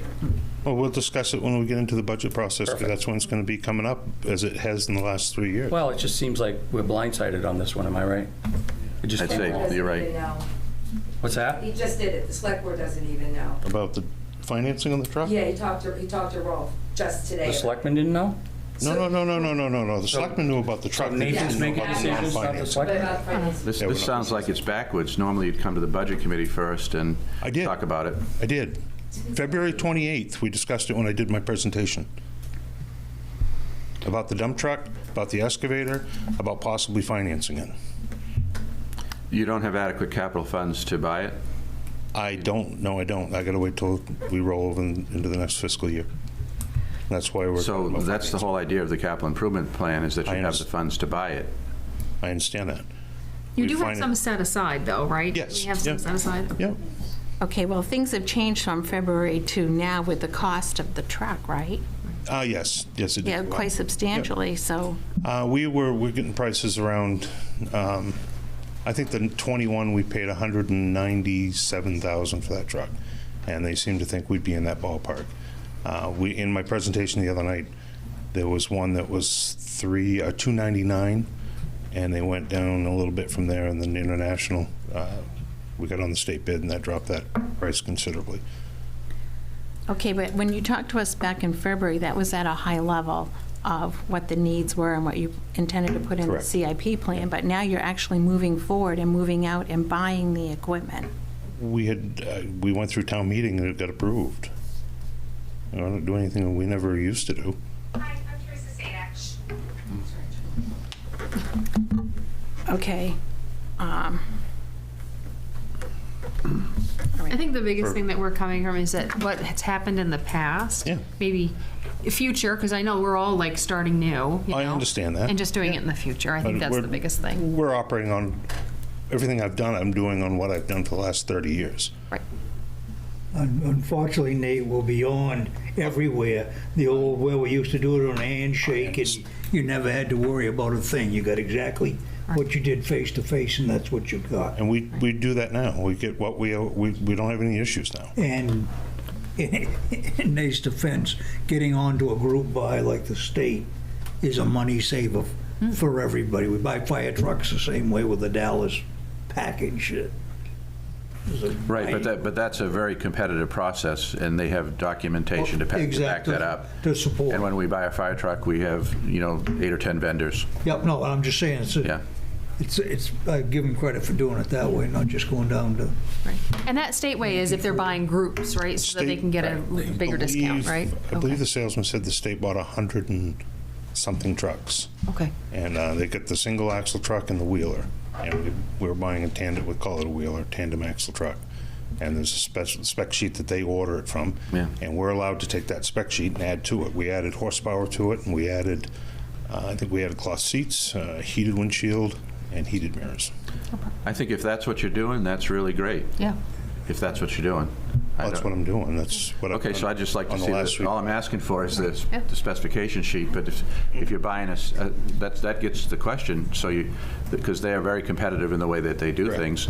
So if you're buying a wheeler that is at a state specification, a single axle truck at a state specification, and then you're adding components at a price certain after the bid, I think that's great if that's what you're doing. Yep. Okay. You worked fast from last week to this week. The international pricing wasn't in from last week. The actual end number, he had to research it, and we've had a tough time getting numbers out of people this year. It's just been slow. And he came in, we had the meeting Tuesday night, and it was Wednesday, he called me with a 141, I think it was. Brought the truck total package to 260, which in the world we're in isn't that bad. The 21 was 197, I think it was. And it's the same truck.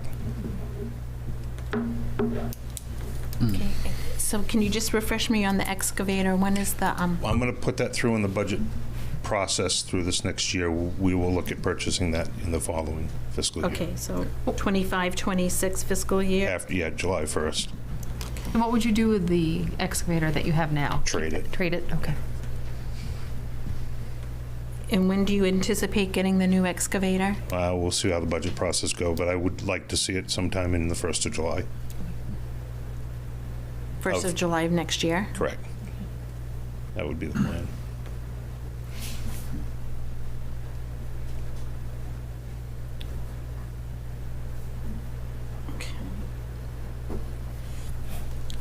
So you're going to purchase it on July 1st and then take I don't delivery? I don't know. We're going to go through the budget process. Okay. See if the town wants to finance it, go through town meeting, and if everything goes as we hope, we'll order it or try not. I'd like to find a rental unit that we can grab cheaper. That we've done very well on that. Our loader was a winter rental we bought used. We bought a fair amount of equipment used that way. So I wouldn't be able to. It wouldn't be until after July 1st if we do that. Okay. All right, any other questions or comments? All right, I think we're all set. Thank you. Thank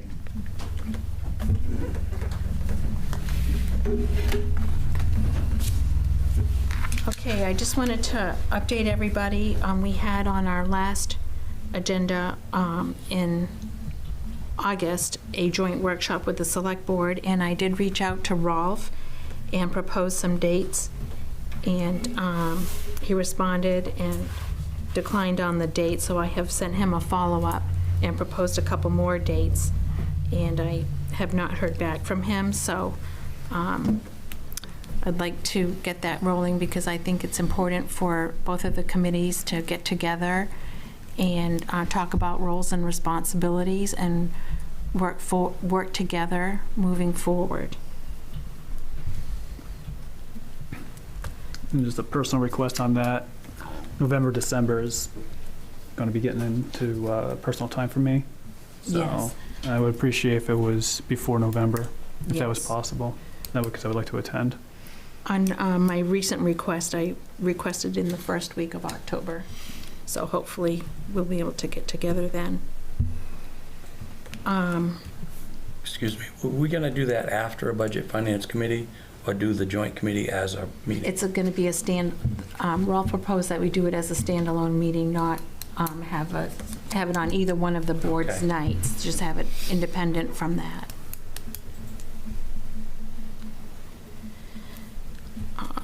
And the last item on the agenda is consideration for controlling traffic speed as an expense to the town.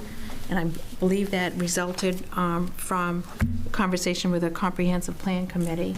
So Sean? Yes, so part of the new comprehensive plan talks about traffic safety. It's come to the attention of that committee that citizens do not feel safe driving on our roads. Egypt Road, Main Street, Webb's Mills, add whatever road that you live on, all experience excessive speeds and tailgating. At the last comp plan meeting, we discussed how we want this subject to be a priority action item to begin working on immediately. We discussed how lowering the speed limit won't do anything since the higher speeds are already being ignored. We discussed portable radar speed signs that flash at current speeds when a vehicle goes by that we could move around town.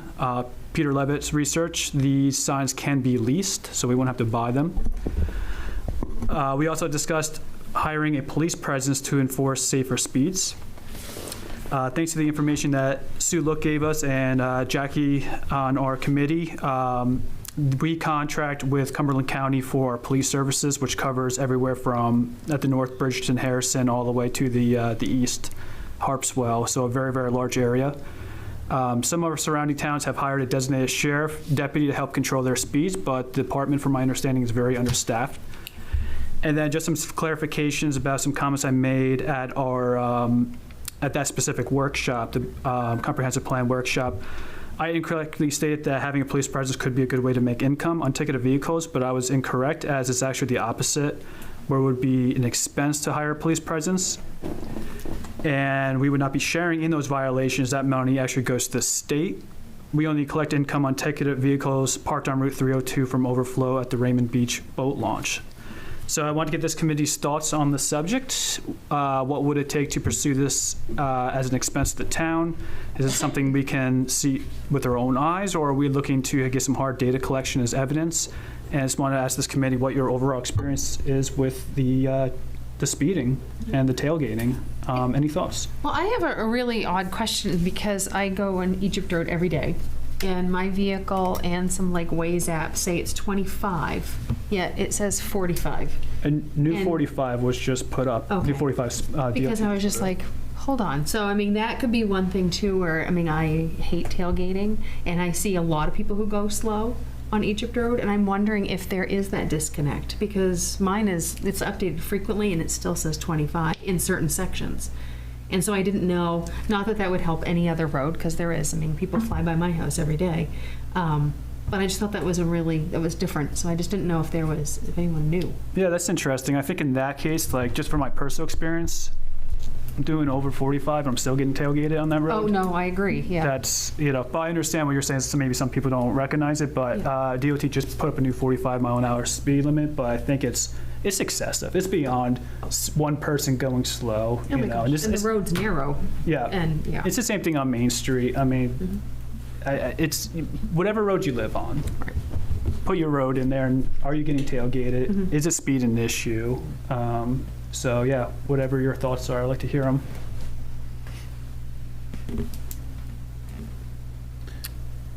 I think those type of signs would help. The ones that also collect data and just does not tell you your speed. It collects the data on how fast they're going, how many are going at different speeds. We could use that to decide whether or not we really needed to hire a sheriff. So I think that would be a good interim step to find out what the problem really is. If you're going to discuss a problem, you got to have data. And we all have data, but it's our own personal data as we drive the roads in Raymond. Right. Yeah. We all know that if you drive through Yarmouth, you're going to drive through Yarmouth at 20 miles an hour. Because if you don't, you get a ticket. Right. And so I think we need to find out what really is happening on the roads and then go from there. And I think it will change seasonally, obviously, as well. That's the difficult thing too. Well, that's true too. Our roads are very dark driving through at night, you know, and it's getting dangerous. And so kind of my thoughts were, well, not my thoughts, but committee thoughts, comprehensive plan committee thoughts were, you know, we could maybe invest in leasing these signs to get the data collection first. Jackie Sawyer, who's on that committee, was saying that the Cumberland Sheriff's Office is severely understaffed. I believe that she was saying that, I think she said Naples hires them. One of those towns, it was Naples, Harrison, but Standish hires them, Naples hires them, Gray hires them. Okay. They all have contract officers. Actually, Standish has 2 now. So those contracts, does that include installing them? Well, no, that's for the sheriff to be. Okay. He's the cop in If town. we're putting signs out and collecting data, who puts the signs out? Who collects the data? Who's going to do that? That's what I was asking. We can borrow that one. County's got one left. We can borrow that from county and set it around. That'll collect data for you. We've got one. The data collecting part of it's not working. We got from the state of Maine 2 years ago, I think it was, and we're waiting on the repair on that. As far as purchasing them, when I looked at it, it was 2 or 3 years ago. They were in $12,000 to $15,000 for the cheapest ones, and they'll get up to $30,000 to get all the raw data you want. So do you think we need more than one?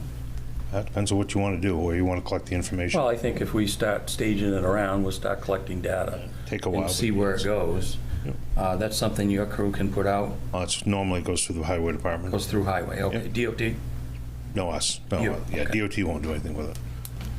I think data collection wouldn't be a bad thing. Again, we don't need, not to say we don't need the stuff right now, but going into the next budget cycle, if we can kind of show, we wouldn't have to like finance anything, but just leasing them.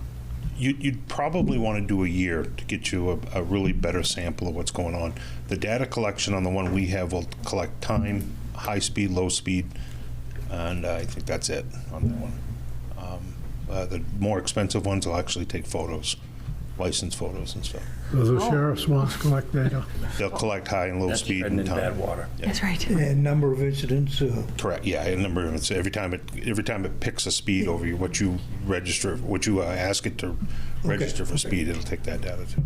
Are you seeing, just from your crews working, are you seeing it, people disobeying kind of slowing down, or? A little bit. You've got, people will drive where they're comfortable driving, and then you'll get the crazy one just for a number, 20 cars, some idiot will come through at a very alarming rate of speed.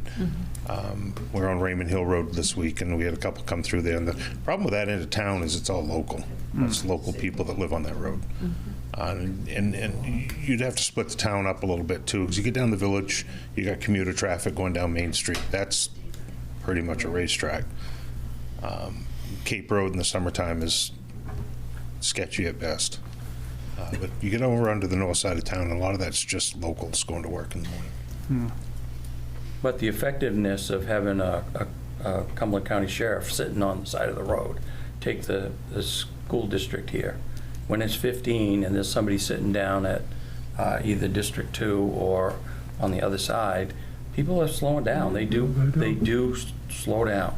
So it does work. It's just how much do we want to spend to get people to slow down and where? I think it would be a good idea, as Nathan suggests, to borrow the Cumberland County sign and use that first, and maybe do some more thinking about it. We've done that before, right? No, we've never borrowed theirs. Was it DOT that we borrowed? Yeah, I think it was the DOT one we borrowed. Okay, well, so if DOT or the sheriff has it, why don't we borrow it? I agree. To start. Hopefully, I was kind of hoping we'd have ours fixed way before now. Is that the one we got at surplus way back? No. That was a program that DOT had passing them out. We put it on a trailer and set it all up. Are you waiting for fixing because of money or what? No, just couldn't get the parts, just getting parts. It's a warranty issue and just getting the parts. Can we? It still runs though, right? So we can use it and not collect the data from one just to see if it made a difference. Still flashing. Yeah, it's just you can only set one speed on it right now. That's all you can do. So we'd have to pick a road that it's at 55, which we don't have in. Oh, okay. So yeah, they would be so excited. They'd be like, "Oh, yeah, hitting the speed limit. This is great." There's a programming issue with it. Got it. Okay. Well, I think to borrow one that works and get ours fixed, that's the first step, yeah. It's a great idea, Sean. No, I appreciate it. It wasn't my idea. It was just the comprehensive plan, really looking forward here. So can we open it up to people on Zoom? Yes, absolutely. Can anybody on Zoom or in the audience want to give their thoughts what you are experiencing? Is this a good idea? Can I just speak up on Zoom? Do you hear me? We can hear you. We can hear you. Okay. This is Vicki Woodbury, 20 Egypt Road. We have a real issue here. And as far as the 45 miles per hour, just a note on that, be careful what you ask for. I sent a note to DOT to see if they'd put a speed sign up for 35, and that's when the 45 sign came up. We have people entering Egypt Road, and it's like they're entering a speedway. As soon as they hit our road, they speed up. And it's so loud we can't hold the conversation in our driveway or in our lawn. We have to be quiet until they go by. You've got people who've modified their mufflers. You've got big trucks. We've got a truck from Drew Excavating that uses its engine brakes at least twice a day. I also have a picture of them from our security camera on Monday, passing a car in front of our driveway. And if you know where that is, there's a hill right there. There's no way if a car came over the hill that they would have been able to moved back over, and someone would have been killed with that big drum truck. We get a lot of people passing right there. It's the no passing zone. So that's really, really dangerous. We have to close our windows at 5 in the morning because the traffic is so loud. So yeah, the speed is just horrible. The vehicles passing, the noise. So I just wanted to give that input. So it was originally 35 and they brought it up to 45? Can you elaborate? No, I thought it was 35 at the beginning of the road because there used to be a sign as you're coming from 302 and turning on to Egypt Road. There was a 35 mile per hour sign there. And my understanding was that would come into Egypt Road for a bit before it went to the Egypt Road speed, but that sign got taken down. So I was assuming it was still 35, but apparently not.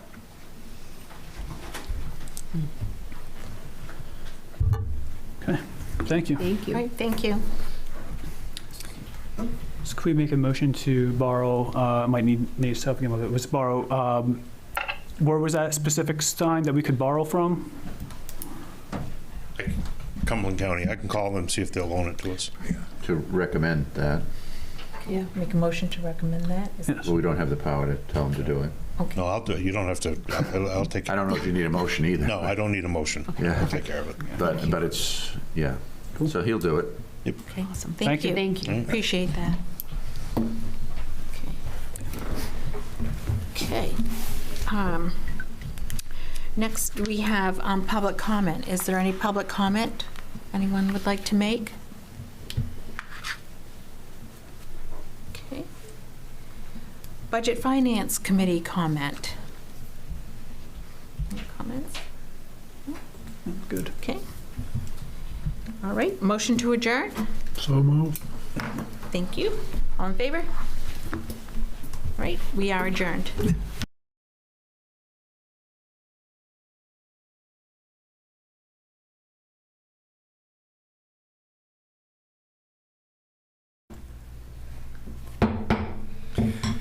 Welcome to the Tuesday, September 24, 2024 Zoning Board of Appeals meeting of the Town of Raymond. The Zoning Board of Appeals will come to order. The board does have a quorum. I'm now going to do a roll call. David Murch. Tom Hennessy. Pete Lockwood. Fred Miller. Greg Dean, our vice chair, is unable to attend tonight. This is a public proceeding, and unless the board specifically votes to go into executive session, you have the right to hear everything that is being said and to look at all of the exhibits that are presented. Please notify the chair if you are unable to see or hear. The board works from a published agenda and will be considering tonight's items in the following order. Number 1, call to order. Number 2, approval of minutes from August 27, 2024. Number 3, old business, administrative appeal for 36 Merch Landing Road. Number 4, new business, administrative appeal for 32 Shore Road. Number 5, code enforcement officer communications. And then finally, number 6, adjournment. In each instance, the burden is upon the applicant to demonstrate compliance with the provisions of the applicable ordinances or state law. After the board votes on the merits of each application, it will prepare a written notice of decision. Because the notice of decision may substantially affect any appeals rights, and also as a matter of courtesy, the board asks that those attending the meeting with regards to a specific application not leave until the board has completed its discussion. Generally speaking, appeals from adverse decisions must be filed with the Superior Court as otherwise provided by law within 45 days of this board's decision. Also, to be certain that you preserve your individual rights to file any such appeal, you must be certain that the board's record evidences your appearance this evening in opposition and the basis for your opposition. All persons speaking, including representatives of the applicant and members of the public, are asked to stand at the microphone, to sign the speaker sheet, state their name, address, and affiliation with the application, being for, opposed, or neutral. All persons speaking shall address all remarks or questions to the chair. This meeting is not over until the board has formally adjourned. Any discussion not included on the meeting agenda or accepted by the board is to be held until after adjournment or conducted outside the meeting room. So, first up is approval of the minutes from August 27, 2024. Have you all had a chance to review them? Yes. Can I get a motion for approval of the minutes? I motion approval of minutes. Okay. Second. Second. Do we have any further comments? All those in favor of approval? Unanimous. Old business, administrative appeal for 36 Merch Landing Road. Applicants Karen and Bill Burke, location 36 Merch Landing Road. Owner O'Connor. Description, administrative appeal of a permitted second dock, permit number 2024146. This is on the table. Do I have a motion to take this off of the table? I motion to take it off the table. Second. All those in favor? Unanimous. So I did receive on September 11, 2024, Sandy Fredericks received an email from legal representatives for the Burkes. They have requested that we table this matter until the next meeting. The reason for the tabling is that they are currently in discussions with the O'Connors with regards to this issue, so they're looking to come to a resolution that doesn't require the need for this administrative appeal. As a result of this request on the 11th, we subsequently canceled their site walk, which was scheduled for 9 o'clock on the 14th. Yeah, so if we do decide to retable this, we will bring it up for our next meeting on October 29th, and we will schedule a site walk for the October 19th, Saturday. Chris, do you have any concerns with tabling this for another month? Nope. Okay. I have no concerns. Yep. Any comments at all? Thoughts? No comments. Can I get a motion to table this appeal until the next meeting? David, Yes. you might want to wait a moment on that because the attorneys for both parties are here on Zoom. Oh, did not realize. That's why I'm telling you, sir. Hello, everybody. I'm hiding behind my mugshot. Sorry. So, I don't have any objection to the way this is going, Kelly. If you don't, this seems like a reasonable path.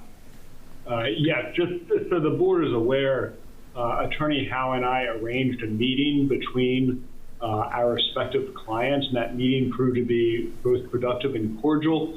And there were some very good discussions about potential resolutions.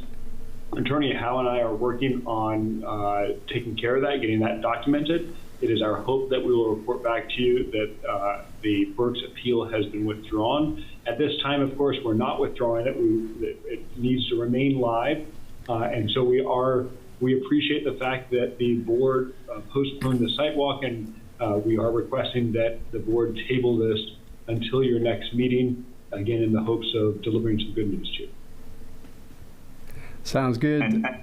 And for what it's worth, I can confirm, at least for our side, that a site walk on the 19th and hearing on the 29th would be just fine for the O'Connors if it came to that. I think the hope is obviously that we don't ever get there.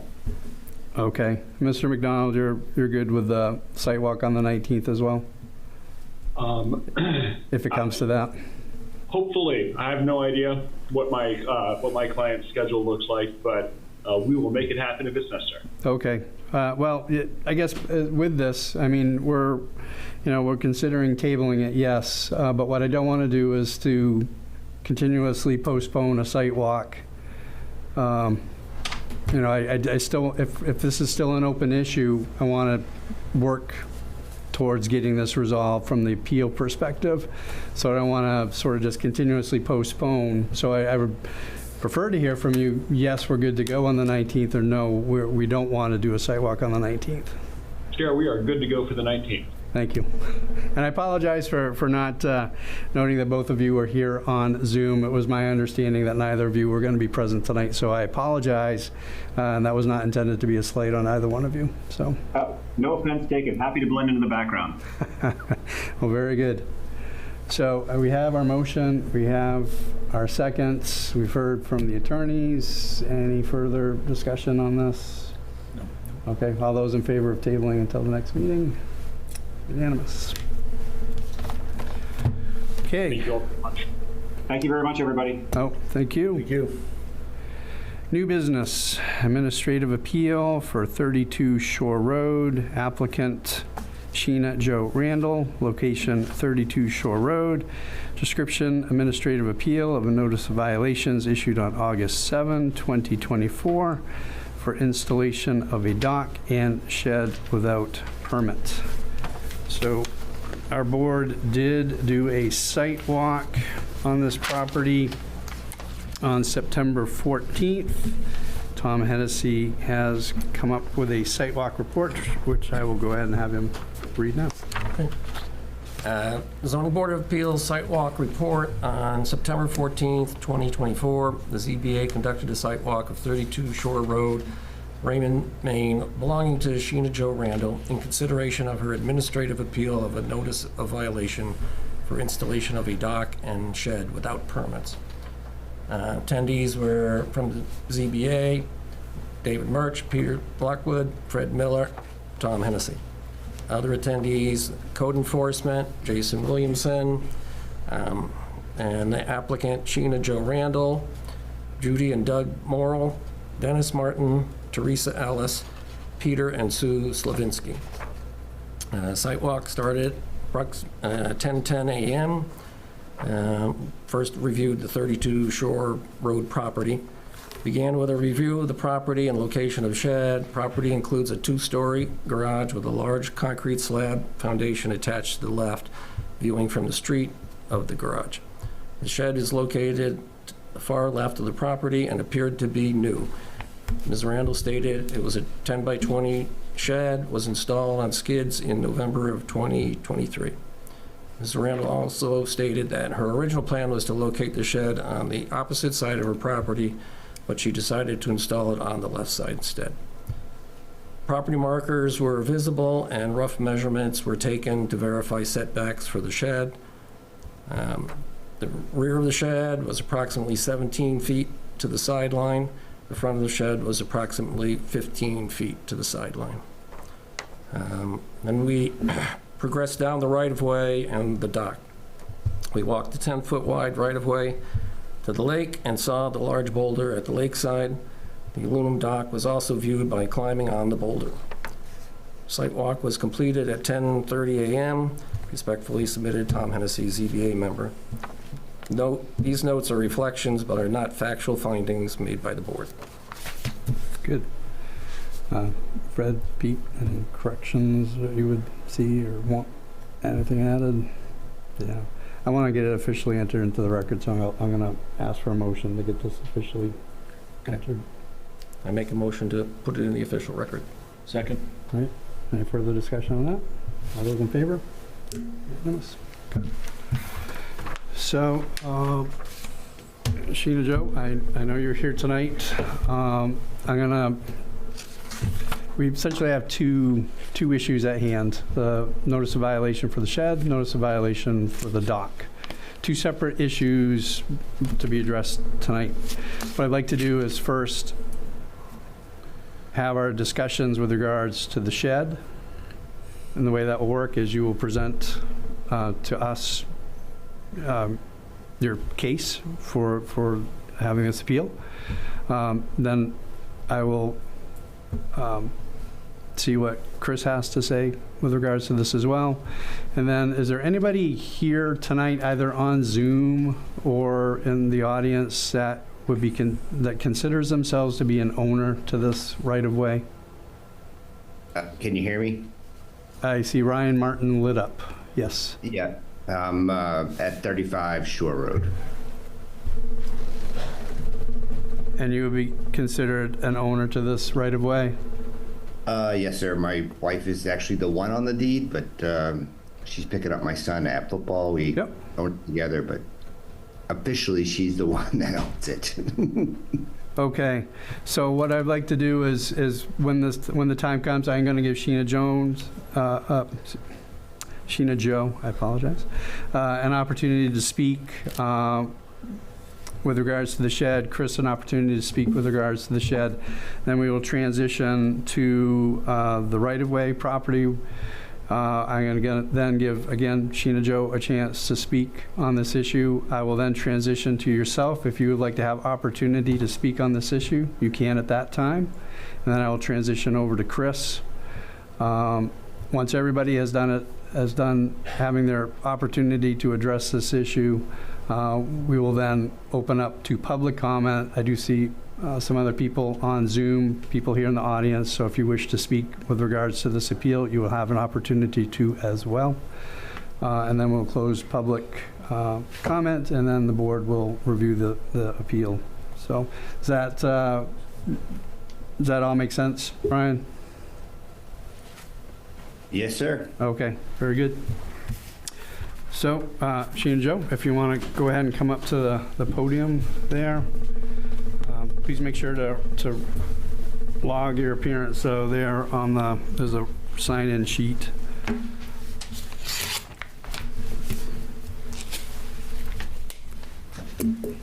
First, I want to thank the board for their time this evening.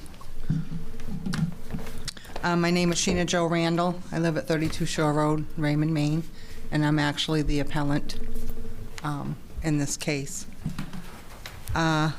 I was issued a notice of violation on 8/7/24 from an inspection that was done from your code enforcement officer, I think in late June 28th.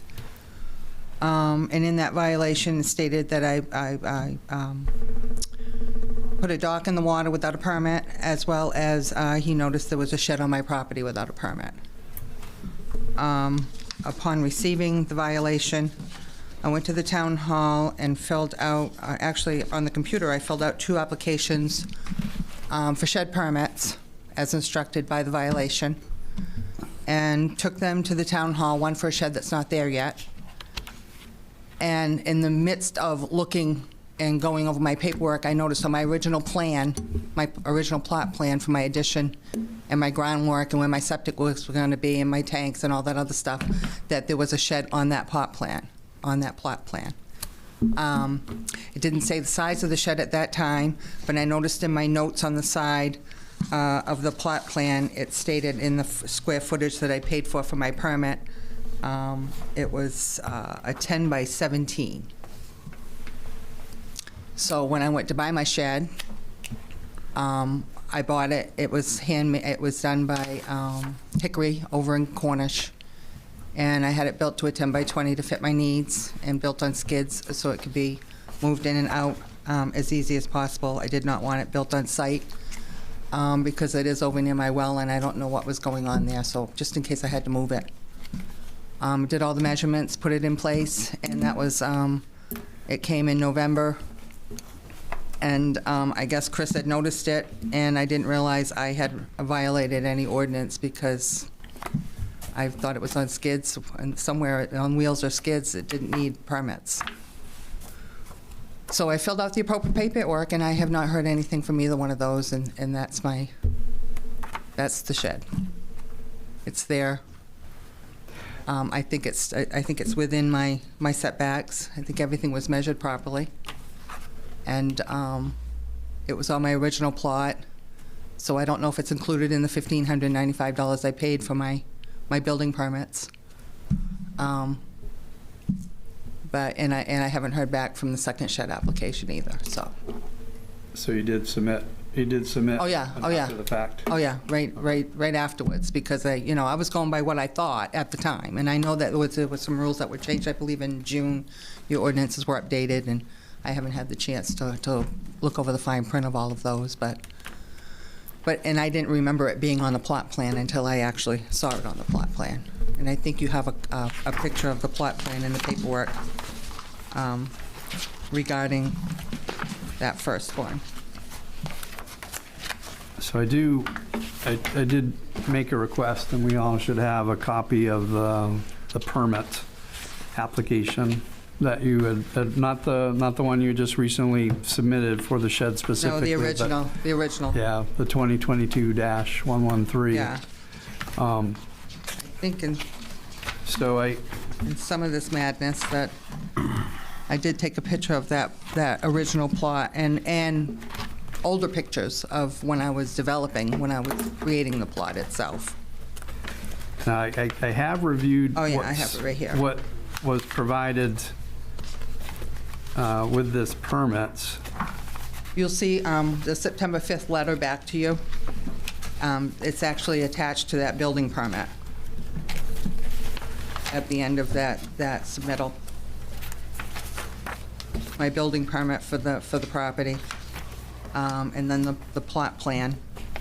Yeah, what I'm not able to determine, I don't know if it's because of the scan, but I do not see on the permit application a request for a shed, nor do I see the shed on the plot plan itself. Yeah, if you look right down here where it shows you the gravel drive, where the gravel drive would be, there's a little box and it's noted shed right next to it. And then next to that was the septic field. May not have come out on the photocopies. This is on the building permit, Dave? Yeah, this is with the actual permit itself, although I do believe it got the Which is the plot plan. backside Yes. talk? Is that, we talking about the backside? It would actually look like it'd be this one. I know there's 3 of them there. The actual, This yeah. one here, right? Yeah, the actual survey plot plan.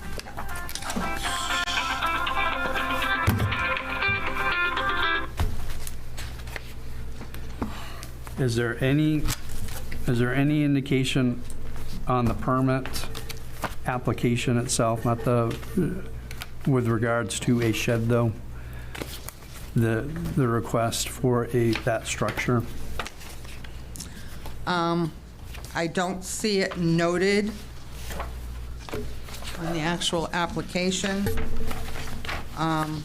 Everything was done individual. I mean, the septic system, shed, you know, I don't see it noted, Yep. other than just,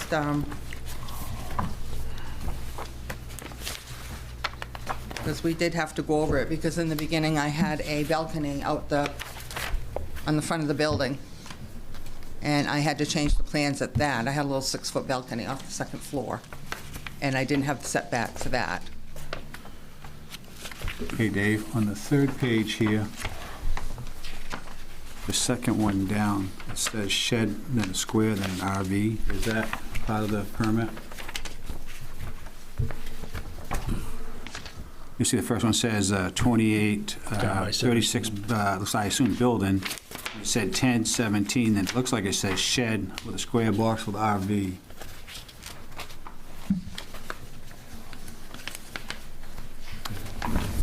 Same thing. Unless, okay. Make sure I'm looking at what you're looking at. This piece right here.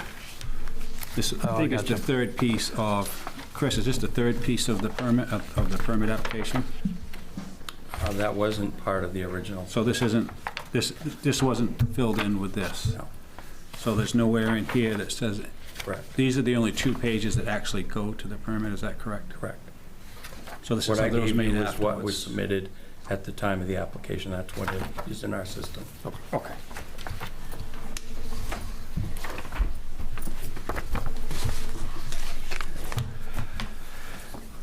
And the purpose of me moving the shed is when my septic field came down. It didn't leave me enough yard space on that particular side that I wanted to keep, so I moved it to the other side. Yep. Brad or Pete or Tom, do you have any questions at this point for Sheena Joe?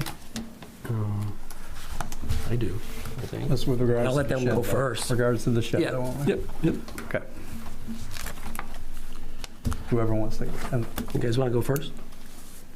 Brad, Pete, anything?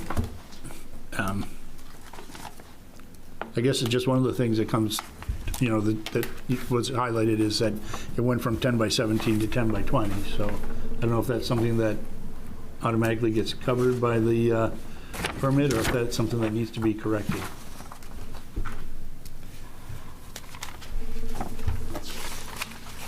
Mr. Chair, do you want me to respond to these questions now or wait till the end? I want to see if these guys have any questions specific to Sheena Joe, and then I'll have you respond.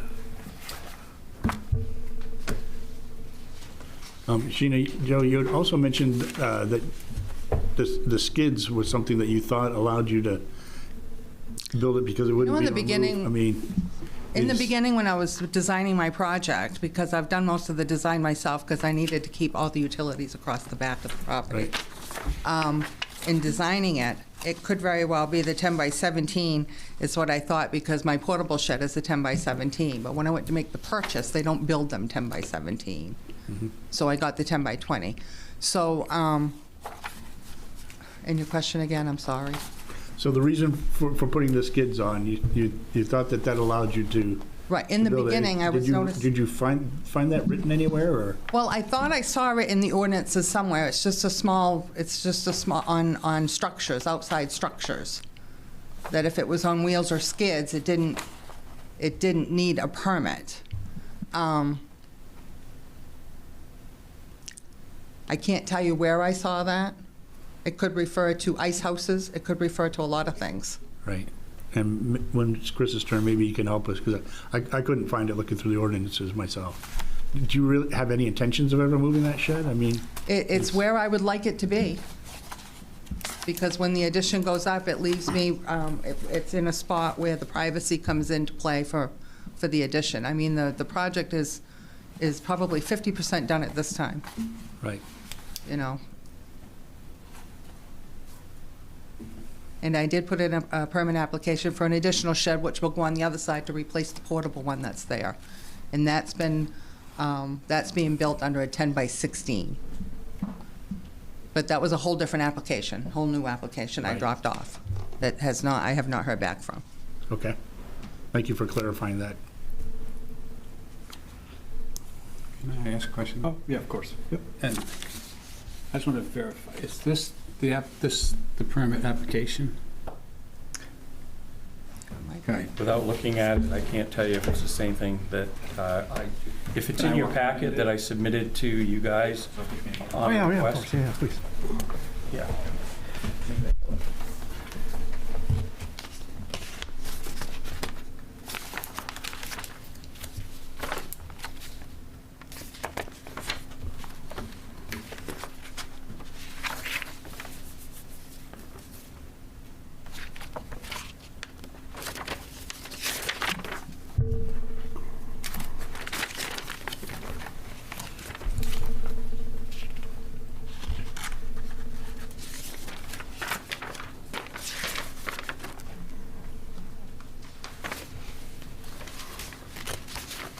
I believe you have the correct one.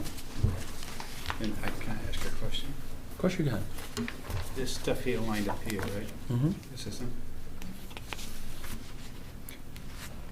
So that's a note. Yeah, but does that mean that that's onto this, or is that not onto this? That would be, she was probably, I don't know. So you You'd don't have know to if that ask was her. handwritten afterwards, or if that You'll was- have to ask her that question, and I'll address that when I speak. Okay, just so you know what I'm talking about, Dave. This is the one I just showed him, and what I'm seeing here is, but we don't know how that got written. Okay. Sheena Joe, I'm going to give you a copy of this permit, that way you know what. I think to I know what you're reference. talking about. It was trying to come up with the. I want you to be able to. Sorry for Yeah. have specifically what we're looking for. So I'm talking about Peter on this one here, just had him look at it, make sure this is a permit. Oh, yes, It's yes, handwritten yes. here along here, but on the bottom of the shed is Thank you. her handwriting. Oh, If that was Which is interesting, because here, it has 120, but then 200 below it as well. So did you have a question for Sheena Joe, Fred, with regards to that? No, it was more for, I wanted to know, because Chris had mentioned that the other one I was looking at was not the permit that was issued. I wanted to make sure this was the one, and when I saw that it had that shed written on it, if that was something that was put on by when we gave him the permit, or was that something that was added? It was on there when I submitted this. I would agree with that statement. That it was on there? Yep. And I'll explain when I. Okay. Yep. Okay, thank you. Tom? I understand you believe that your setbacks are correct, but they're not. So, and the setbacks have been in place for a decade or two, at least. The side setback is 20 feet. The front setback is 30 feet. And based on this survey,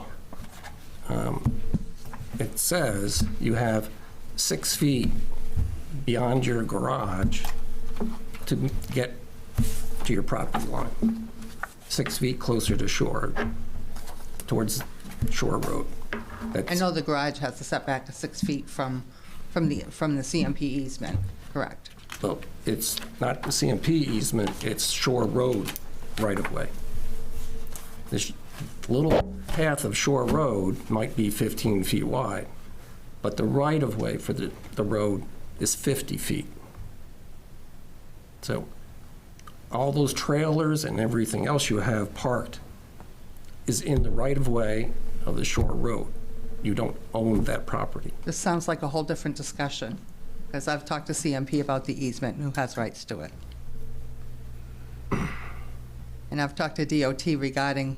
I'll let Chris Yeah. pick. No, when he I've gets- gone down this avenue with the Department of Transportation, and it's not a town-approved road, so it's, in the CMP easement cannot be considered part of the road. So I'll let it's a whole Chris different discussion. pick it up when it's his turn. I'm just trying to tell you my opinion. Right. So, and as Pete said, the size is larger than anything that was in writing. I mean, if that's the case, Shore Road's got a big problem, it not being 50 feet wide. The Seriously. road does not have, it has a right-of-way to be within the 50 feet, Right, like a lot of other camp roads around right. No, I see this that. town. Okay.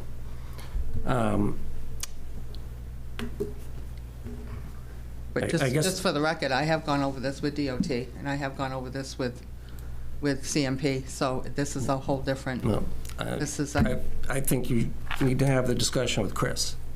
He's the representative for the town. Chris has had plenty of opportunities to have discussions with me. And if there are any other buildings or sheds on the property that do or don't have permits, then that's another potential violation that Chris can talk to. So, other than that, I guess my question I'll take up with Chris when it's his turn. Okay, Chris, what would you have for us to hear? All right, so the notice of violation is for a new shed installed on the property without the proper permits, plain and simple. So what you need to do to get a permit for a shed, if it's new, whether it's bigger or a shed that's moved, A, you need a plot plan. You need to show that you meet the setbacks from the right-of-way, as Tom described it, not the road, but the right-of-way. The CMP right away. He needs to have a chance to speak uninterrupted. She mentioned that she had an existing shed of approximately 120 feet. The note that Fred asked about, typically when somebody applies for a expansion in the shoreline zone, we look at many factors: how it's going to be built, whether it meets the setbacks, whether it meets the impervious area as prescribed by the ordinance. The ordinance only allows a lot to be developed in the shoreline zone by 15% of impervious. When somebody applies for a permit, they generally make notation like the one that Sheena made on her permit, that she had an existing driveway. She had an existing building. She was going to do the addition. She shows those calculations. She has a temporary canvas type shed that's on the property, and I am really not sure what I'm not the only code officer in Raymond. At the time, Alex was doing reviews. So we both look at these permits and we look at setbacks, the impervious area, existing conditions. So the survey showed some notation on there, like Fred pointed out, it had some existing conditions. I did not get any information about a shed, new shed, that was 200 square feet or whatever it is. I don't have any information whether it met the setbacks. It wasn't figured into the calculation for her permit, which was based on square footages of the addition and the renovations to the garage to make it a single-family dwelling. So as far as the DOT has no jurisdiction on a private road. DOT has jurisdiction on state roads, and that's it. The town has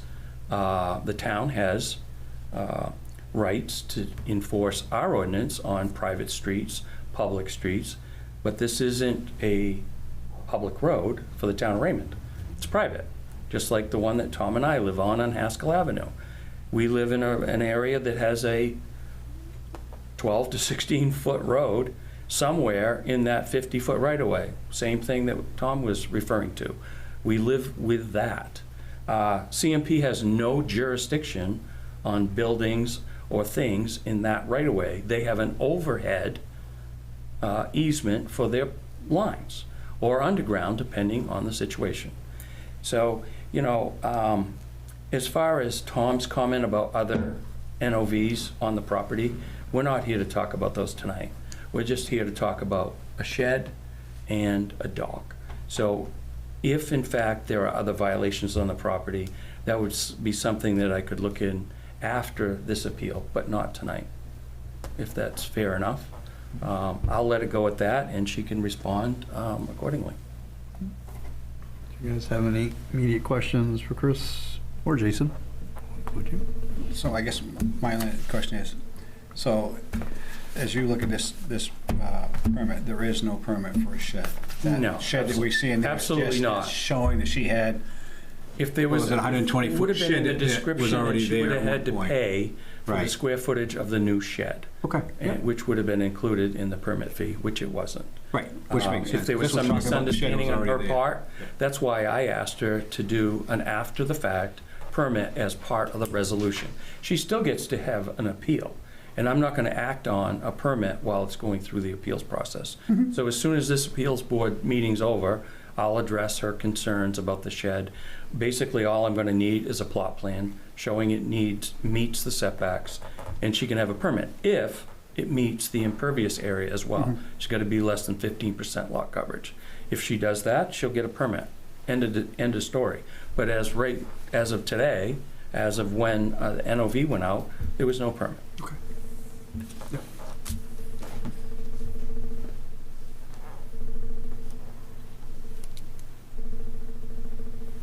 Do you guys have any other questions for Chris at this point? I guess one quick question is, if it currently isn't within the setback requirements, It's it's going to be violation. moved. It's a violation. Right. Okay. Either needs to be moved or removed. Sheena Joe, did you have anything you wanted to add, given that? My Chris was- understanding, my setback was 15 feet side to side, 30 to the front, 30 to the back, so, or 20 to the front at the time and 30 to the back. I have it written in the older notes of the home plans. Yep.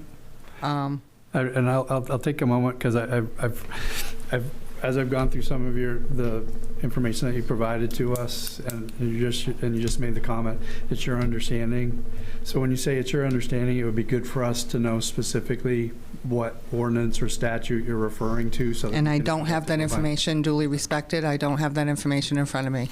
Okay. Okay, I truly thought I met the setbacks for my shed. Yep. And that's So fine. if it I has to don't be mind, moved, I don't then mind it you needs saying to that be it was moved. your understanding, but for us Right. to actually consider it, we need to know specifically what it is we need to consider. No, you're saying it needs to be 20 feet from the sides and 30 feet from the front? That is not us. It would, whatever our ordinance is saying, Chris Is that would what be the the one to ordinance says, speak Chris? specifically to The that. ordinance says 30 feet from the front property line and 20 feet from the side and 30 in the rear.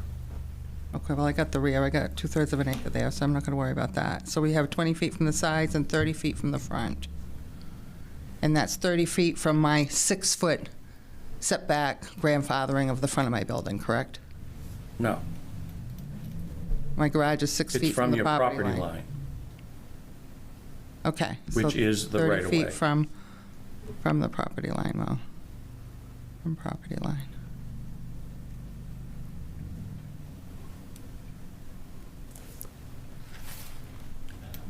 And don't forget the 15% lot coverage. Well, I have 2/3 of an acre there. I don't, Well, we don't know until you give us the figures. you don't know I have 2/3 of an acre? Is that what you're saying? I didn't say that. Oh.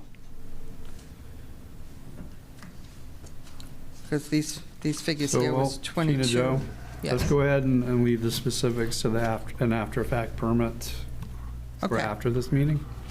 All right, so is he requesting me, is he requesting me to do another application for the shed? At this point, we're still considering your appeal.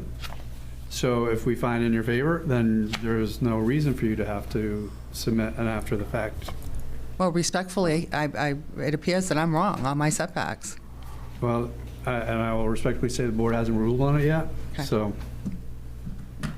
I mean, Chris has his opinion, and that's fine, he should, but it's not his opinion tonight that is going to make this decision. It will be the board's collective decision as to whether Chris has erred in his decision for a notice of violation or not. So we'll decide collectively as a group to that. Okay, so on my checklist of things that I put down, these totals here, was the existing building of 1,008 square feet. And then the addition was 576 plus 144 respectfully. Then the porch, the back porch was 192. The grill patio was 144. 16 was a fireplace foundation. These were all part of the plans to finish the building. 96 square feet for a walkway and 120 square feet for a shed, which totaled up at the time of the application 2,296 square feet is what went along with the original application to put the addition on the house. And that was all on the plot plan. Most of it is pictured on the plot plan of what I wanted. And I do believe that the square footage for 2/3 of an acre is 29,040 feet, somewhere around there. So at 15%, I don't think the 2296 meets that. Yeah, it's not really for us to make a decision as to... No, I'm just saying what's existing there now. Okay. You know. Okay. Is on the original plan. Okay. So. Go ahead, Tom. When she's done. Yep. I have a question for Chris. Go ahead. So, Chris, the building permit for the expansion, you issued a building permit for that, right? Yes. Have you ever done an inspection of progress? Or Alex or whoever? Yes, I've been to the property and done some foundation inspections. I believe we did framing inspections, plumbing, electrical, heat pumps, and insulation. That's where it stopped. And that's the second floor, the correct piece.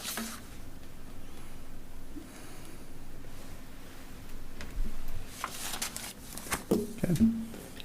I'm getting ready to transition on to the dock unless anybody has anything else to ask or convey with regards to the shed.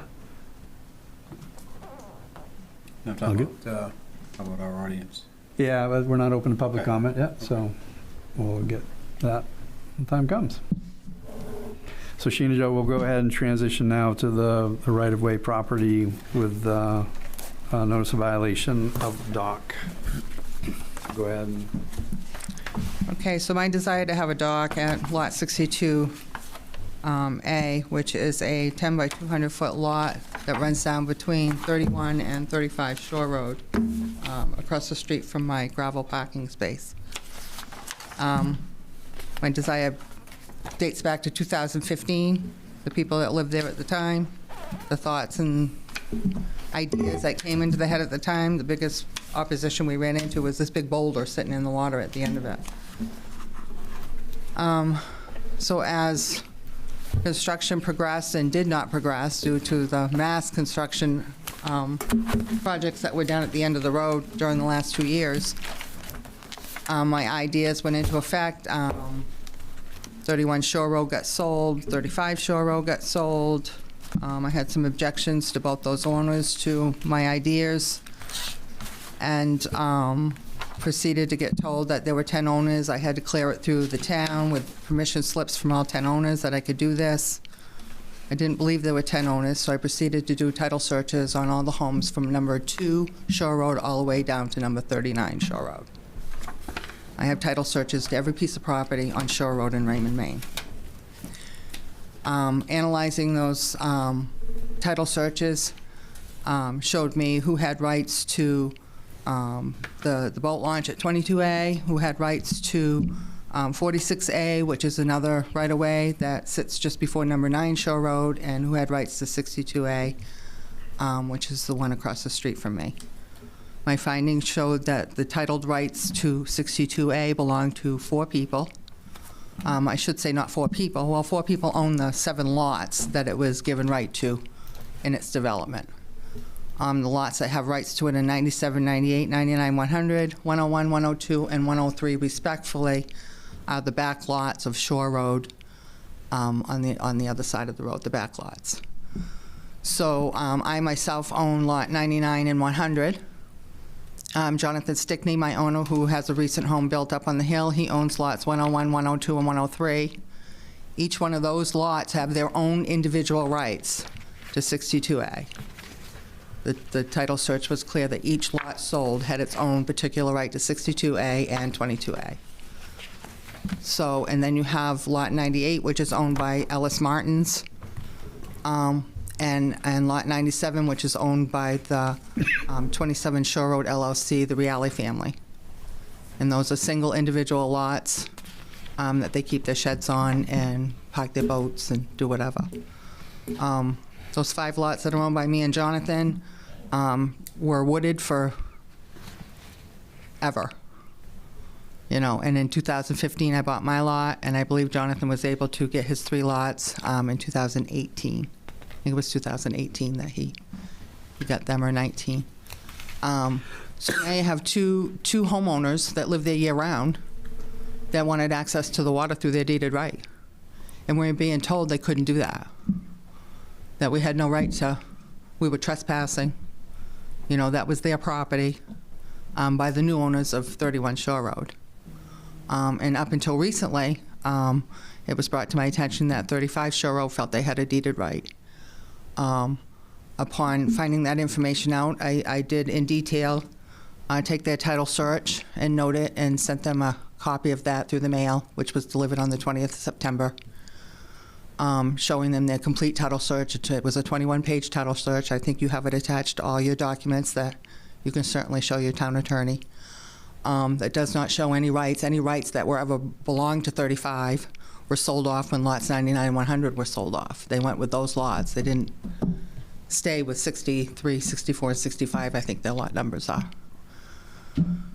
So upon everything that I found, it got to the point where we couldn't use the right-of-way at all during the summer. There was construction materials, trucks parked, people building materials. So for the last 2 summers, it's been unavailable for use anyway, because it's always loaded up with building materials from 31 Shore Road, or their trucks, or their men doing their work, or it's just very uncomfortable to even try to go down there. So I left the project on hold. So this past spring in March, I started cleaning the property. Spoke to Alex several times about the dying trees that were placed there from number 35 at the time, which was Debbie Mosier. Her late live-in had planted trees along the property line of lot 62A and 35 Shore Road for privacy in their front yard. And we were out there one day, and after a survey got done, because I've had 3 surveys done to that line alone. The first 2, the pins were removed, they disappear. So then this last survey, the surveyor actually put deeded pins in the ground with numbers on them. It said if anybody removes them, then they're breaking the law, because they just kept disappearing. So we found that the trees were planted on the inside of the right-of-way. So Debbie didn't have any problem removing those trees, so she had them lopped off at the top, so they would stunt their growth. And then as soon as I started working on my project, I could remove them. Well, in the meantime, Debbie sold her property to Lisa Martin. And once again, they wanted everything to stay the same. In my title searches, I found that out of the 4 owners, the 2 that have waterfronts, which are Alice Martin and Lisa Martin, those particular lots, those waterfront lots, do not have deeded rights to the right-of-way. It's their back lots that have the deeded right. So you have 2 full-time homeowners there that are being told by these people that have waterfront property, 100 feet, they have their own beaches, they have their own water, they have their own lawns, they have everything. I'm not keeping them from doing anything, but they're not allowing me to enter the water without conflict. So my research showed me that 62A has markers. They're all pinned off. The Martins did their side, I did the other side. From 62A, at the end of that lot, it goes to what's called the shoreland, which extends out into the water. It's my understanding that the town has control up to the high water mark, which includes a lot of that shoreland. And then beyond the shoreland, you have this big boulder. It's like 8 feet wide, probably 6 feet tall, kind of flat and awkward at the top, but you could get out on it. You couldn't get in the water in it because they tell you to jump off it, but there's only like 18 inches to 24 inches of water at the bottom of it. But the rock does sit in water 365 days out of the year, and it's beyond the low water mark.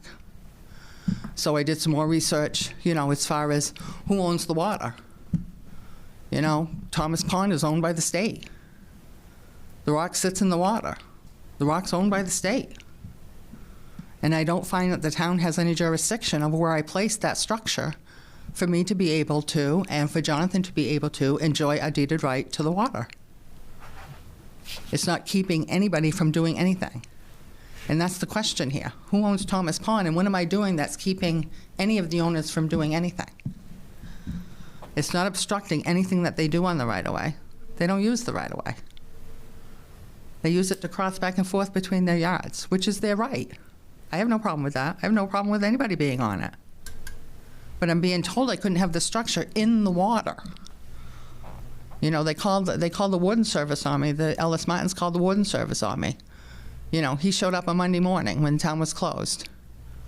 He comes over and he says, well, I don't see where you've done anything wrong there. I told him the lake belongs to, you know, they don't own the lake. The lake belongs to the state. Nobody owns the lake. And the town can only control what goes to the high water mark.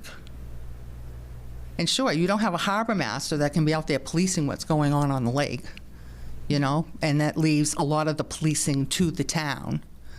But I don't feel that my structure that I put past low water mark, it's got 10-foot posts on it, so it's not attached to anything. It's a standalone 4x4 with a ladder to it, with a galley plank float and a 6x16 float after that. It's used for kayak. I didn't even put the paddle boat in. There was so much conflict about it this year. For the kayaks, the paddle boats, you know, whatever me and Jonathan decide to use. So I just don't understand why I needed a permit to put a structure out on a state water that the town doesn't have any jurisdiction over. And that's it in a nutshell, but with all the other stuff that's been brought up, you've had the pleasure of reading, you know, all the things that go from side to side every time something's brought up. I have to respond to that, even though it's not related to the simple fact is who owns Thomas Pond, and did I have a right to put that structure there past low water? And the markings are clear on all the rocks. You know, the rock's in the water 365 days out of the year. You can't move the rock. And we don't have the convenience of all the other right-of-ways that are in the neighborhood, including the boat dock, of where the ground goes directly down into the water and it's easy to walk down in. I'm a 65-year-old woman. I'm not going to have my neighbor telling me to jump off the rock or fall through the tree. And that's what I got. You know, and they've done everything that they could to deter me from using it. You know, but they recently put up this beautiful cedar fence. I think it's beautiful. But if they use it so much and it's so important to them, why did they just block it all off? You know, nothing makes sense to me. The whole thing doesn't make sense to me. I have the right to that water through my deed.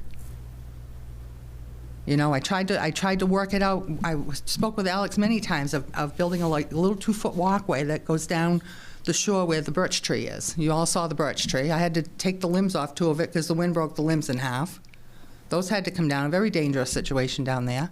So I left most of the tree there so you could see it, but early in the spring in March, I cut off 2 smaller limbs that were scooting across and had dropped.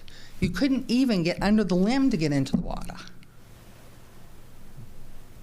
You know, and your comprehensive plan tells people that, you know, when you have areas like this, and you have problem areas of getting your access to the water, that the town, you know, would cordially like to help people like that. And I'm not getting any help.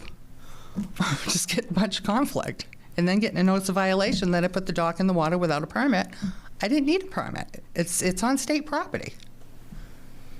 I truly don't think I need a permit for that dock sitting in the water. It's not attached to anything.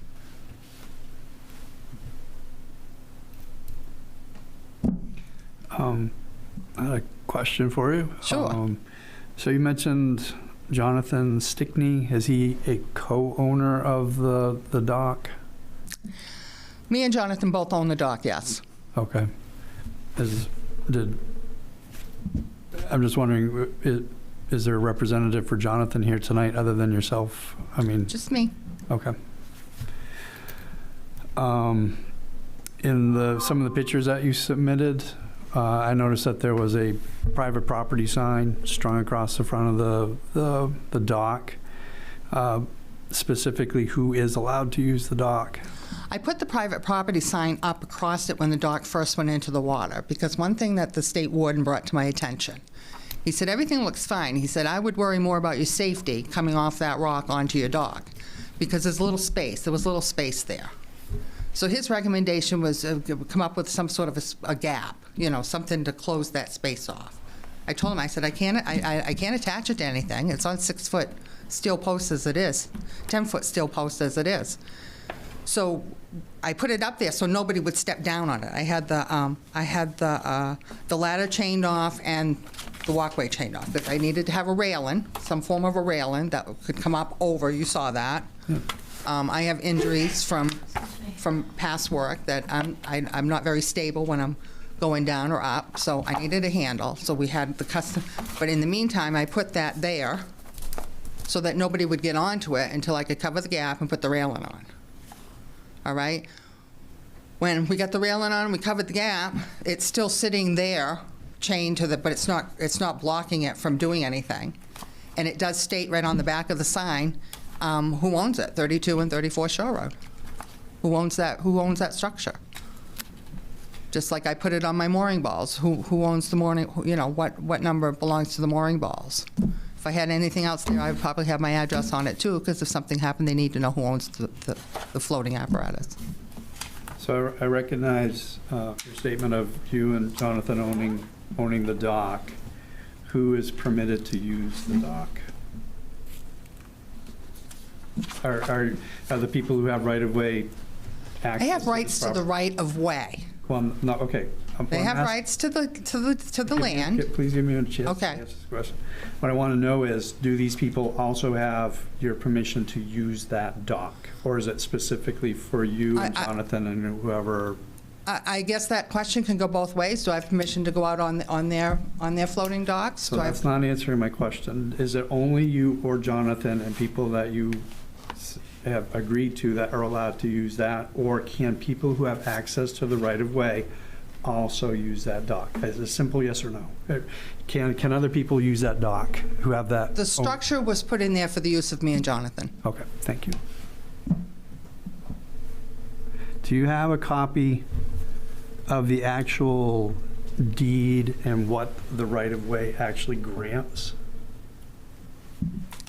It's listed in all our deeds that have the right to 62A. But what specifically does the deed allow? Does the deed, what? It tells you that you cross over the shore land to the shore. Can you point that out for me, please? I can't remember which one I attached my deed to. But it says the same verbiage is on all of them, along with the, let's see if I can find it.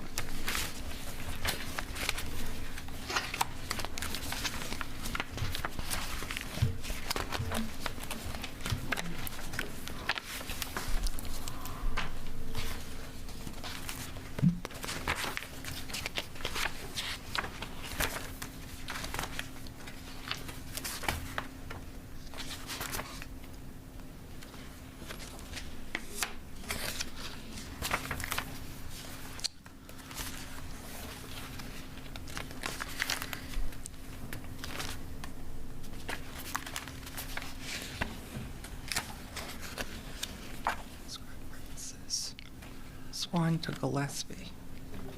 It's conveyed together with the right-of-way.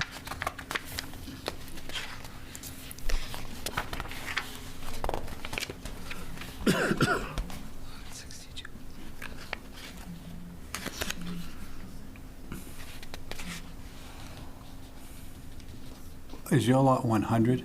Yes. I think it's here, David. Is it the vague one that says together with all? I'm not sure. Together with all rights of way of record?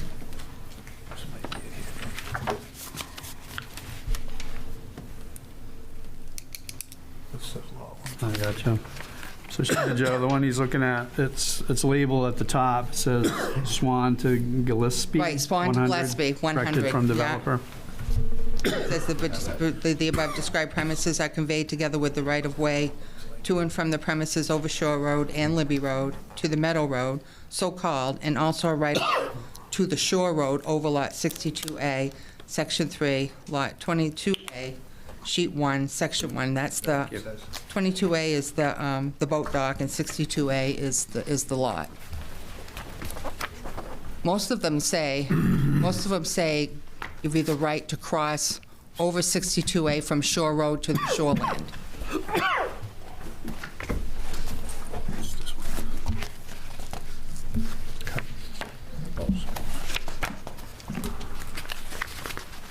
Thank you. Thank you, Fred. Do anybody have any questions for Sheena Joe at this point? I don't at this point.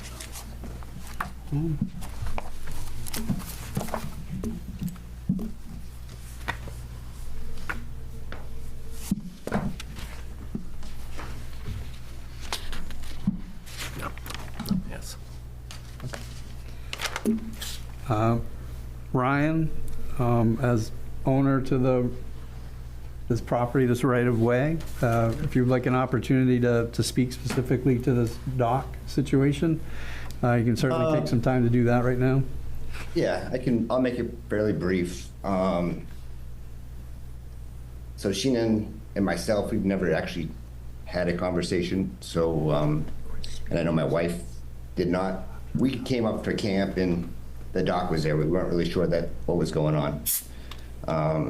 As far as our comment on blocking the right-of-way, that has been open. I mowed it all last year.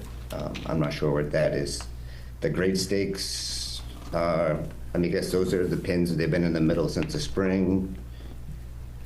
I think multiple people have rights to this property. I guess that's probably my biggest sticking point. It's not that anybody's trying to keep her away from the water, but I know she did the title search. She sent it to us in the mail.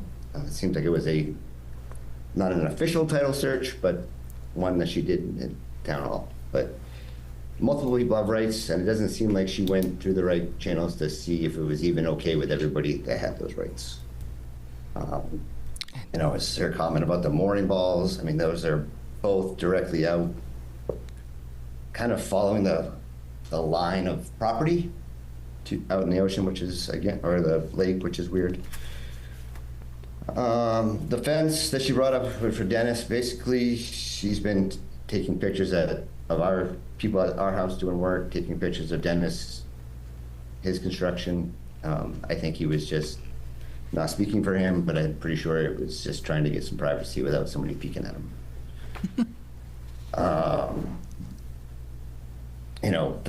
The dock, when it got installed, there was a big no trespassing sign. Again, didn't have a conversation. I'm not going there for conflict, but it was clearly stated that it was, don't go there, not allowed. Other than that, again, we just believe that there's probably multiple people that should have access, and if there's a dock, it should be everybody's right.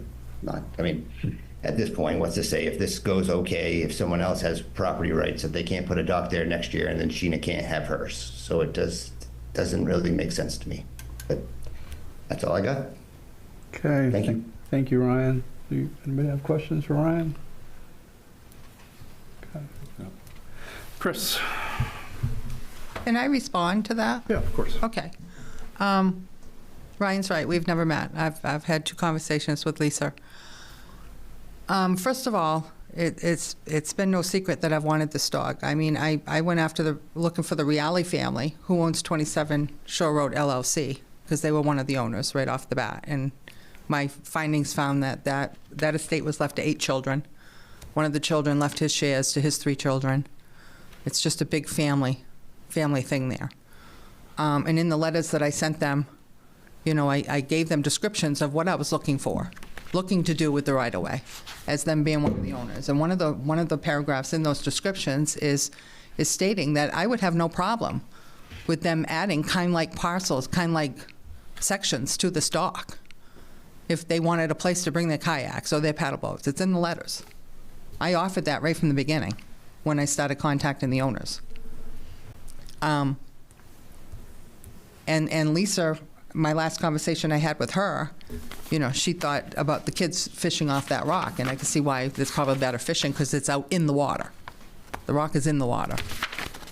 And I told her I would have no problem with her kids fishing off my dock. They'll put the ladder on that side, and there was that side for once, the only reason. Me and Jonathan had a conversation and said kids are going to be kids. Lisa's got kids. We've never had kids down here, but Lisa has kids. And he said, you're right. So I have no problem with Lisa's children being on that dock. If I have no problem with people adding kind-like pieces to it.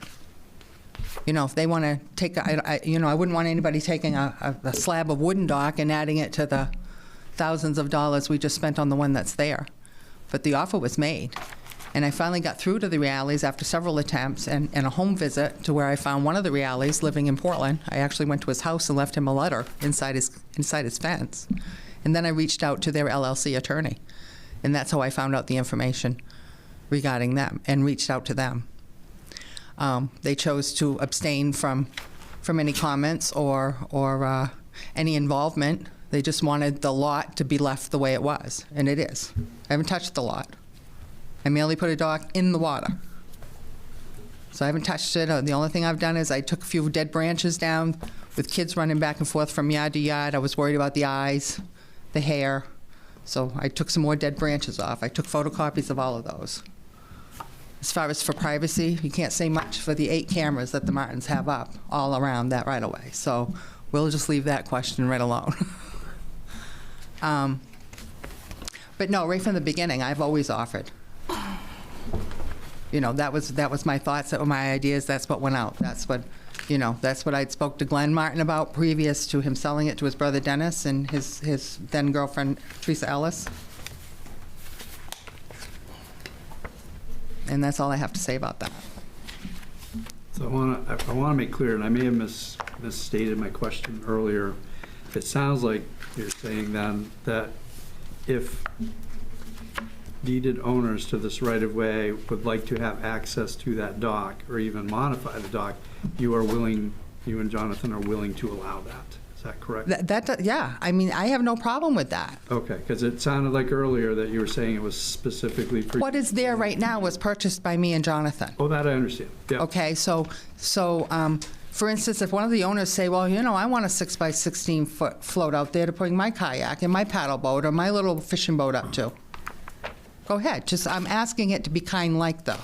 Okay. I'm not asking to create a hodgepodge of docks out there. I'm asking it to be kind-like. I'm just trying to understand your vision for this and who. But to that, I add that 2 of the owners, they have waterfront property. They take their boats right off their lawns, in and out on their lawns. They have their own private beaches. I'm not over there in the low water of a beach sitting my butt down and saying, oh, well, you know, I got the right to sit in the low water of the beach. You know, I'm respecting other people's premises. And as far as the moorings being out there, I situated it so after the dock is centered right in the rock. And then the 2 mooring balls for Jonathan and I are at a slight angle, approximately 10 feet from the end of the dock, this way and that way, far enough out where the rest of the moorings are. So I don't see where that is a problem. Okay. Chris. All right.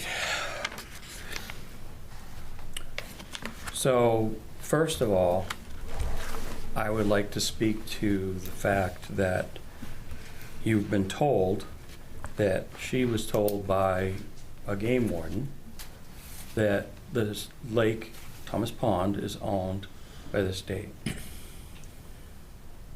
The waters of Maine are owned by the state. However, there are overlapping jurisdictions. The town has been charged by the Shoreline Zoning Ordinance to issue permits for docks, pier, and wharfs over and below the water line. That's in high water. Ordinance.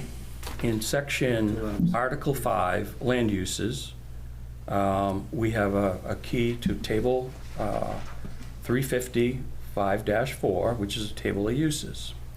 In that table, in LLR1, which Thomas Pond is in LLR1, on page 17, page 2 out of 4 of that section 350, it says, I'll read it to you so you don't all have to look it up. It says temporary docks can be issued by the CEO with an asterisk 7, which says excluding bridges and other crossings. So docks are a permitted use by the CEO, and then the table to one, where it says CEO at the very beginning, says allowed with a permit issued by the code enforcement officer. So anybody who puts a dock in, not a floating float that goes out 20 or 30 feet offshore, that's anchored to the bottom with no access from the shore, is different. That is something that a game warden or somebody from the state may have concerns with if it interferes with navigation or somebody's use of their property. But anything that is on stanchions, 10-foot poles for a dock, are permitted by the CEO. And anything attached to that platform via a platform to a floating dock is also permitted by the CEO. We didn't get a permit. We talked about getting a permit many times in the office with Alex. I was present at a couple of these meetings, and she was instructed that if she was to apply for a permit, she would need the permission of all the property owners that have deeded right-of-ways to that right-of-way, which says access to the lake. It doesn't say everybody in that, any of the back lots or any other owner has the right to a dock. It says access to the lake.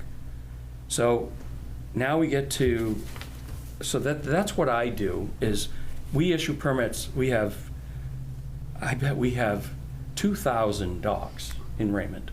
All of them are permitted by the town unless they were grandfathered. In other words, they were existing before we required permits for docks, which was around 1986.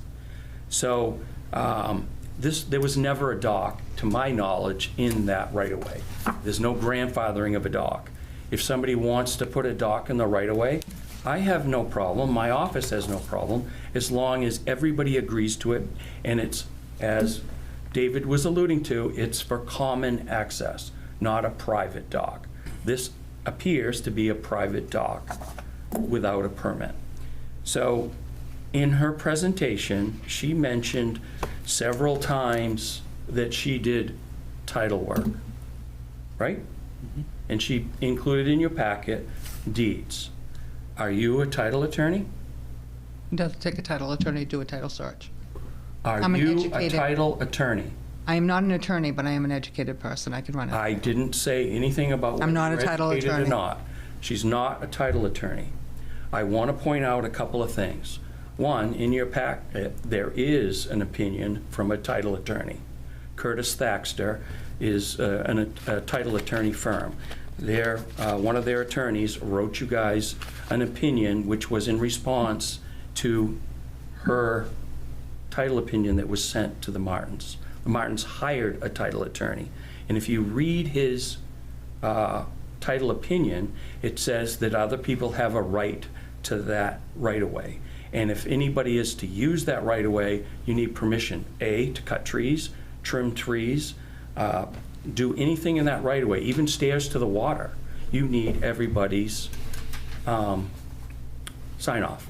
So that's what Alex and I have been telling her since she ever asked about a dock. In her letter of September 13th, 2024, she says in paragraph 4 on the first page, does the town of Raymond have jurisdiction over the waters of Thomas Pond? I believe it is state property. For the record, I never told anyone I have a dock permit. So A, she admits she doesn't have a dock permit. 2, she claims that we don't have a jurisdiction. Well, I beg to differ with you, and if I didn't permit docks, I'd be in trouble with the Department of Environmental Protection, who wrote these ordinances for us to adopt. It's in Chapter 350, shoreline zoning. Very, very simple. The second thing she said is, I said I didn't believe in a court of law that one person could keep me from safe passage to my waters via a deeded rights. What she's saying is, she knew that one person that has deeded rights to that right-of-way is going to say no. And I know who that person is. That's Teresa Ellis and Eric Martin. The reason they would say no is, she's correct. They have a lot that abuts the lake. They have 100 feet. She's correct. but they also have a back lot, and that back lot has a deeded right to use that right-of-way. And then they're not going to sign off. They don't want it to change. There's another comment in there from another person, same thing. They're not going to sign off. So she knew she couldn't get the signatures required to get a permit. So she installed it anyway. She admits that she and Mr. Stickney own the dock. She believes it's outside of the town's jurisdiction in the last page of her letter. And then she says, the Zoning Board of Appeals has one question to answer: who has jurisdiction over Thomas Pond beyond the low water mark? Well, you know what? This isn't the ocean. We don't have a huge ebb and flow of water. A lot of our measurements are taken from the high water mark. But a person in Raymond owns to the water line. It doesn't matter whether it's high water or low water. It's not a tidal water like the state has issues with Wells Beach, for instance, and the people walking and using the beach in front of somebody's property. That's a tidal low water mark. We're not talking tidal. We're talking seasonal low water. This is a dammed lake. It has a flow out of Thomas Pond, goes into Spago Lake, which is dammed. Many of our, almost all of our ponds are that way. It's regulated by a dam. So she needs a permit. I'm not opposed to issuing a permit, but she needs the permissions of all the people. And I would need a letter from a title attorney that says she has all the signatures of everybody in that right-of-way. We've dealt with this issue over and over in Raymond. We've had court cases that went on for 8 years about right-of-ways. And it's always the same answer. If you read Curtis Thaxter or Jason from Curtis Thaxter's response in his letter, it says it gives you access to the water. She has access to the water. It may not be the best access in the world. I look at right-of-ways all the time. Some of them are brooks because when they divided up the property, there was a little land left over, and they didn't think anybody had ever used it, so they just put it as a right-of-way to the lake. Looks great. Can't use it because it's in the middle of a brook. Other times it's rocky, sometimes it's wooded, sometimes it's steep, sometimes it's easy to go in. Like she said, she has access to another area which is inconvenient for her, which is at the beginning of Shore Road. Typically, those right-of-ways go with the road and all other roads in that subdivision. When these subdivisions were laid out, they included language that allowed the backlots to have access to the lake through these right-of-ways. And that's what I believe she has a right to the lake. I'm not arguing that a bit. But she doesn't have the right to install a dock without a permit.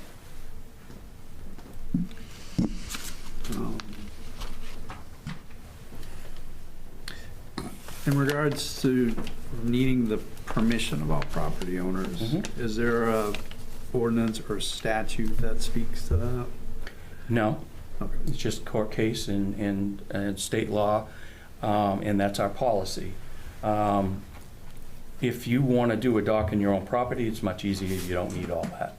But if you have a right-of-way, I live in Haskell Avenue subdivision, another one that was done by Swan. I have a 20-foot right-of-way across the street from me. I have several other right-of-ways. Tom has right-of-ways, and he has waterfront property, but he can come down and use my right-of-way. As a matter of fact, he does. Just the way it is.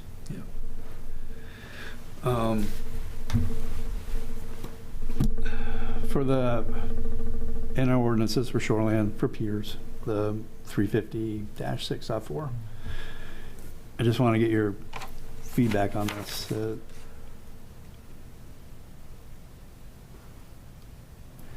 says piers, docks, wharves, bridges, and other structures or uses. This is what I need the feedback on. Extending over or below the normal high water line of water bodies or within wetlands. When we talk about extending over or below normal high water line, how do you interpret that based on the dock itself is over the water. The stanchions go down to the bottom of the lake to support the structure. And I use that word structure because that's the definition of a structure. If it's attached to land, it's not floating. It's attached to the shore. Whether it's physically attached to the rock, doesn't matter. You can step over the rock to the dock, or you could put a plank to get to the dock. You have access from the shore. So our ordinance allows those docks to be above and below. Does that answer your question? Yeah, And the other thing is permanent docks, obviously, are below and they stick above. This is a temporary dock. It has to come out at the end of the season, December 1st. Comes out, gets stored, and can go back in. But it's attached to the bottom of the lake, which is our jurisdiction. Except for reference to the low water mark, and I heard your explanation about tidal, low water, high. Just wanted to get your feedback in regards to the low water mark comments that have been made with how this may, I just see extending over or below the normal high water line. This feels like it would be doing that even if we're making reference to a low water line. I guess that's what I'm trying to reconcile. That's correct. And the other thing is the boulder that she refers to with water staining. Water staining is when the water's high, it'll stain the rocks, and you can tell how high the water comes up. That boulder is embedded in the shore. It may extend into the lake, and at times it has part of it underwater. I agree. If this was a rock in the middle of the lake with no access to the shore or not touching the shore, that would be different, but it's not. That answer your question? So it's part of the shoreline. It's part of the shoreline, absolutely. That you walk to the rock, you don't have to jump to the rock. You guys have any questions for Chris? No. Tom? And we're agreed that the dock, when it does get removed, can't be stored on the right of way. Correct. Okay. Good. Do you have anything to say with regards to? Well, yeah, I do have a few things to say. I think we're missing the point here between the high water and the low water. The rock is in the water 365 days out of the year. If it's in the water 365 days out of the year, it's considered water body by the description set forth by the state. Low water is what you find and markings on rocks and on the land. You can even see it on the shoreland. If you got to the front of the rock and you look back underneath the shoreland on both sides of it, you can see the high water marks. You can see the low water marks. They do regulate the lake. The water is way too low to jump off a rock into the water. But that part that hits the shore is about as wide as this podium that you have to step up on from the shoreline. The pictures are very clear on that. That shows you how past the shoreline this rock sits.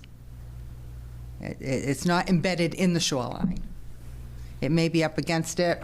One of the attorneys had mentioned at one time that we were consulting with that it looks like somebody might have put that rock there to stabilize that shoreline because where we got into deep water on that end of the lake.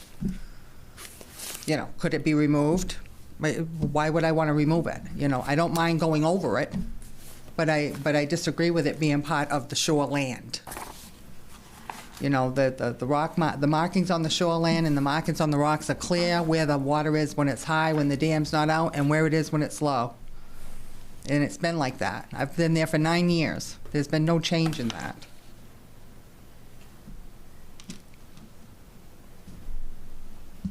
Do you have any examples of state law or anything which shows that installation of something within a body of water? I know there are a few cases that have been to the Supreme Court over this. I do not have them noted because from here, this packet will go to the attorney from here. I'm doing my due diligence.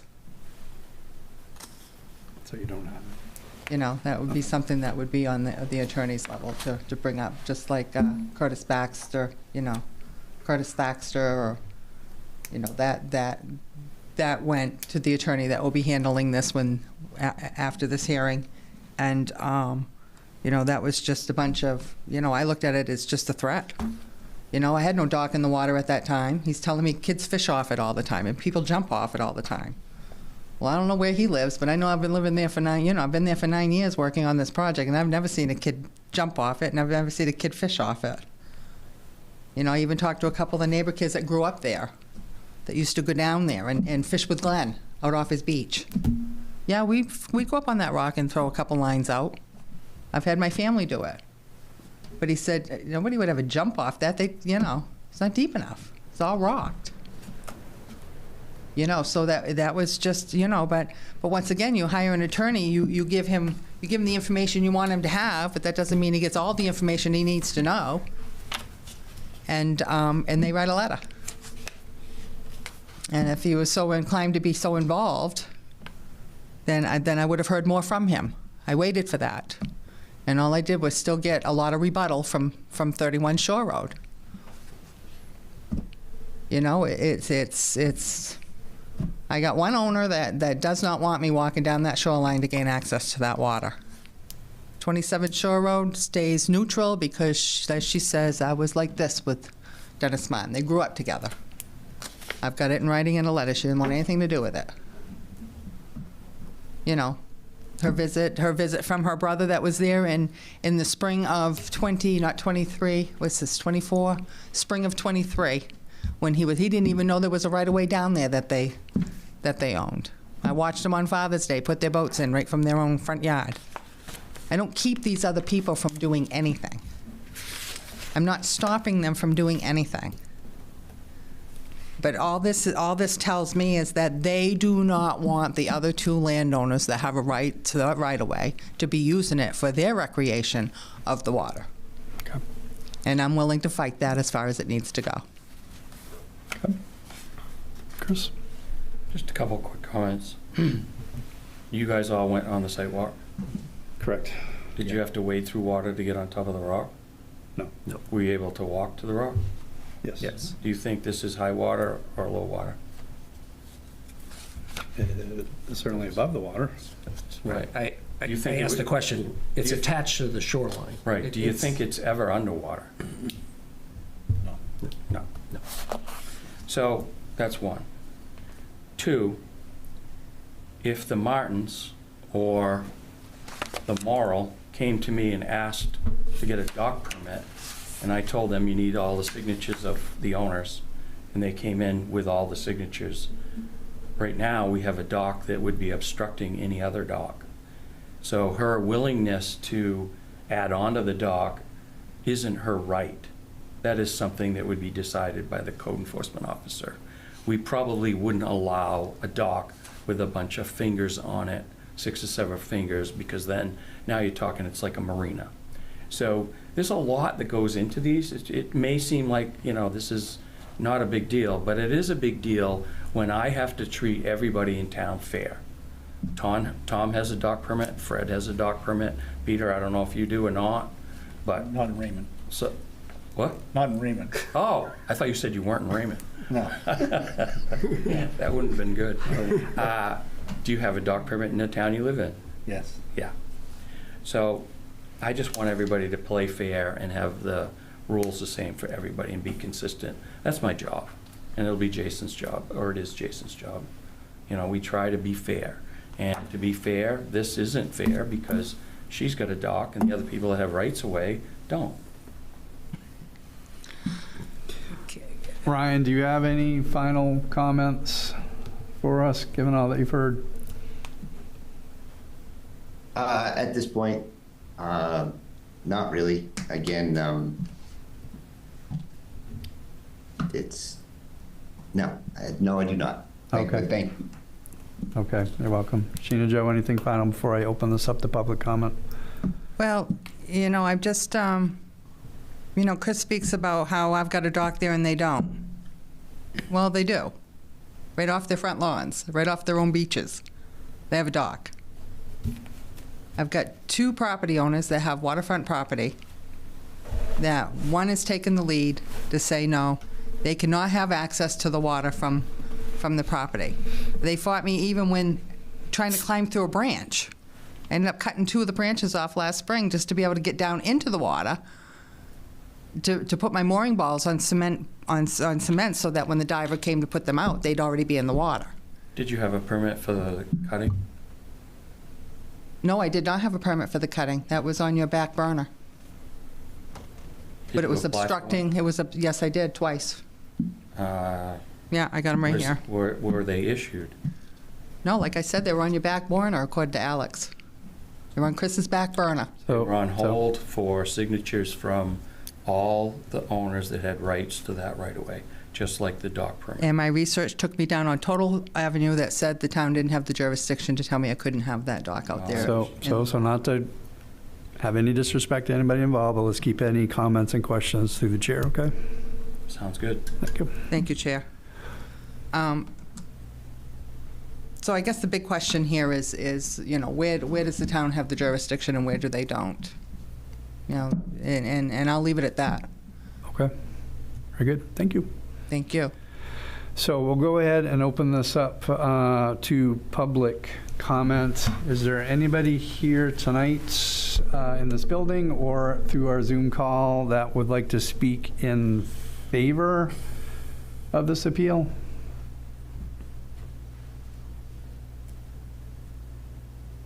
Is there anybody here tonight in this building or through our Zoom call or even through calls that would like to speak in opposition to this appeal?